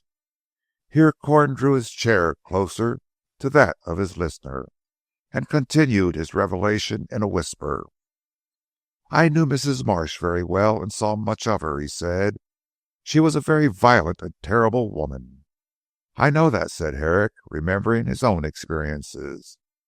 "Oftentimes I tried to check her wrath. She would call and see Carr, and they always fought when they met. I think Carr enjoyed tormenting her, for he never forbade her visits. He was a wicked man, Herrick." "One of the worst, judging from his reputation." "Yet he had his good points. He helped me with money to pay my gambling debts, not twice, but thrice." "Did he know your story?" "No. I could not tell it to him. He would only have laughed at my remorse. It would have seemed foolish to him. He thought that I was simply a profligate clergyman, and liked me for that very reason. Oh, I do not defend myself, Herrick. I sank low, very low, but my excuse must be the sorrow of my life. It took all the courage and self-respect out of me. But after this I shall give up this charge and return to the East End. There I will work hard and forget my folly, my sorrow. The gambling will lose its hold over me then. I think you will be wise. Go on." "Well, on that day of the murder Mrs. Marsh came to me in a rage. She had heard through Frisco, he had spoken in one of his drunken fits, that Carr was going to disinherit her son. She went to see him from this house. I tried to stop her, but she would go. They had a furious quarrel in the afternoon, and Mrs. Marsh swore that she would kill Carr if he disinherited Stephen." "She did not kill him in the afternoon?" "No, because he was alive after 5 o'clock. Some one saw him at the window of the tower. Well, Mrs. Marsh dined with me. After dinner she worked herself into a rage. Carr had laughed at her on that afternoon, and had said that he would do what he liked with his money. In fact, from all she told me, he treated her like a brute. He was one, you know, Herrick," and Jim nodded, remembering the torture of the Indian. "Stephen was to come for her," said the rector wearily. The telling of his story fatigued him. "Somewhere about 9 o'clock she was to meet him at the Carr Arms, and take the bus back to Beorminster. After 8 she went out. It was so early that I wanted to stop her. She refused. At 9 Stephen arrived. He could not find his mother. She was not at the Carr Arms. I then guessed that she had gone to see Carr again. In my fear lest she might do something dreadful, I blurted out my suspicions. At once Stephen understood what I meant. He went himself to the Pines. I waited for some time. Then I was in such a state that I followed. The house was all ablaze, but I heard nothing. This was about 9:30 or 9:45. I went up as far as the door. On the steps I picked up that pistol, which I guessed had been used by Mrs. Marsh. I slipped it into my pocket. Then I returned home. I also went to the Carr Arms and learned that Stephen and his mother had caught the bus some time after 9 o'clock. I tried to think that Mrs. Marsh had not shot the man. I returned here to think it out. Santiago was waiting for me. He had come by the last bus from Beorminster, and had been waiting since 9. In fact, he came just after I went after Stephen. It was really 9:15 when he came." "Do you think he had been to the Pines?" asked Herrick keenly. "I do not know, but you can learn that from the busman who drove him here. I did not inquire myself. He had come to get me to take him to see Carr. I refused, and without thinking I threw the pistol on the table. I was much agitated, and he saw that. He got out of me that I had been to the Pines. After looking at the pistol, he said he would go to the Pines himself. I refused to let him go. After a time I gave him some money and persuaded him to go. I drove him to Heathcroft station in my cart. He took the pistol with him. I did not notice that he had done so. In a day or so, when the murder became known, he wrote and accused me of being the criminal. I denied it. But he had read the report of the death and how the wound had been inflicted by an old-fashioned weapon. When he came here with Joyce, he insisted that I was guilty. I said that I was not, but would say nothing about Mrs. Marsh. It was this knowledge that he used to make me hold my tongue about the assault on Stephen. What could I do, Herrick? Said Corn piteously. Appearances were against me. Santiago could prove that I had the pistol. I had been to the Pines, and I owed Colonel Carr money. Also, there was my own story. Had I been arrested, all would have come out. No, I had to do what Santiago told me. Said Jim. I can see your dilemma. And what about Mrs. Marsh? Did Stephen suspect her? No. He told me that he had gone to the Pines, looked at the house. He saw nothing and heard nothing. He therefore returned to the Carr Arms and found his mother waiting for him. She said that he had missed her, and evidently invented a story which satisfied him. No, Herrick, I do not think Stephen suspected his stepmother, but she shot the Colonel, I am sure. She left my house in a rage, and she several times threatened to kill him. Then she was not at the Carr Arms. After 9 the man was shot. Herrick nodded. Did you ask Mrs. Marsh to explain? No. She fell ill, if you remember, and took to her bed. I could not bring myself to see her. I therefore held my tongue. And I should have continued to do so, but that Don Manuel threatened me. Therefore I determined to tell you all when I could. What you heard from him is in the main true. But I did not kill Carr. The blood of one human being on my hands is enough. Do you despise me, Herrick? Dr. Jim rose and took the hand of the unhappy man. My friend, I pity you from the bottom of my soul. If you had only found someone to advise you, all this trouble would not have occurred. That is true, but my uncle, who knew the story of my misery, was dead. I shrank from telling anyone. But when I got to know you, and saw how strong and self-reliant you were, and recognized all the goodness of your heart, I felt that I could safely confide in you. You will not tell anyone what I have told you? Need you ask me that? Said Herrick, with a hearty shake of the hand. Of course your secret is safe with me. And about Mrs. Marsh? I shall see into that, said Herrick gravely. Remember, Santiago is a dangerous man. I do not know what trouble he may yet cause. If necessary, I must use what you have told me about the crime. But you may be sure that for Stephen's sake and for yours, I shall be circumspect in my dealings with the matter. As for you, my friend, wait here until this mystery is quite solved, then go back to the East End or to the Wild Lands as a missionary. Yes, said Corn with a sigh, I know. Only in that way shall I find rest. The two men shook hands and parted very good friends. Corn returned to his study intensely relieved by the sympathy and by the fact that he had someone to share his secret. Herrick walked home to the Pines, wondering at the perplexity of the case. He thought less of Corn than of Mrs. Marsh. Suddenly he stopped. I see, he said to himself.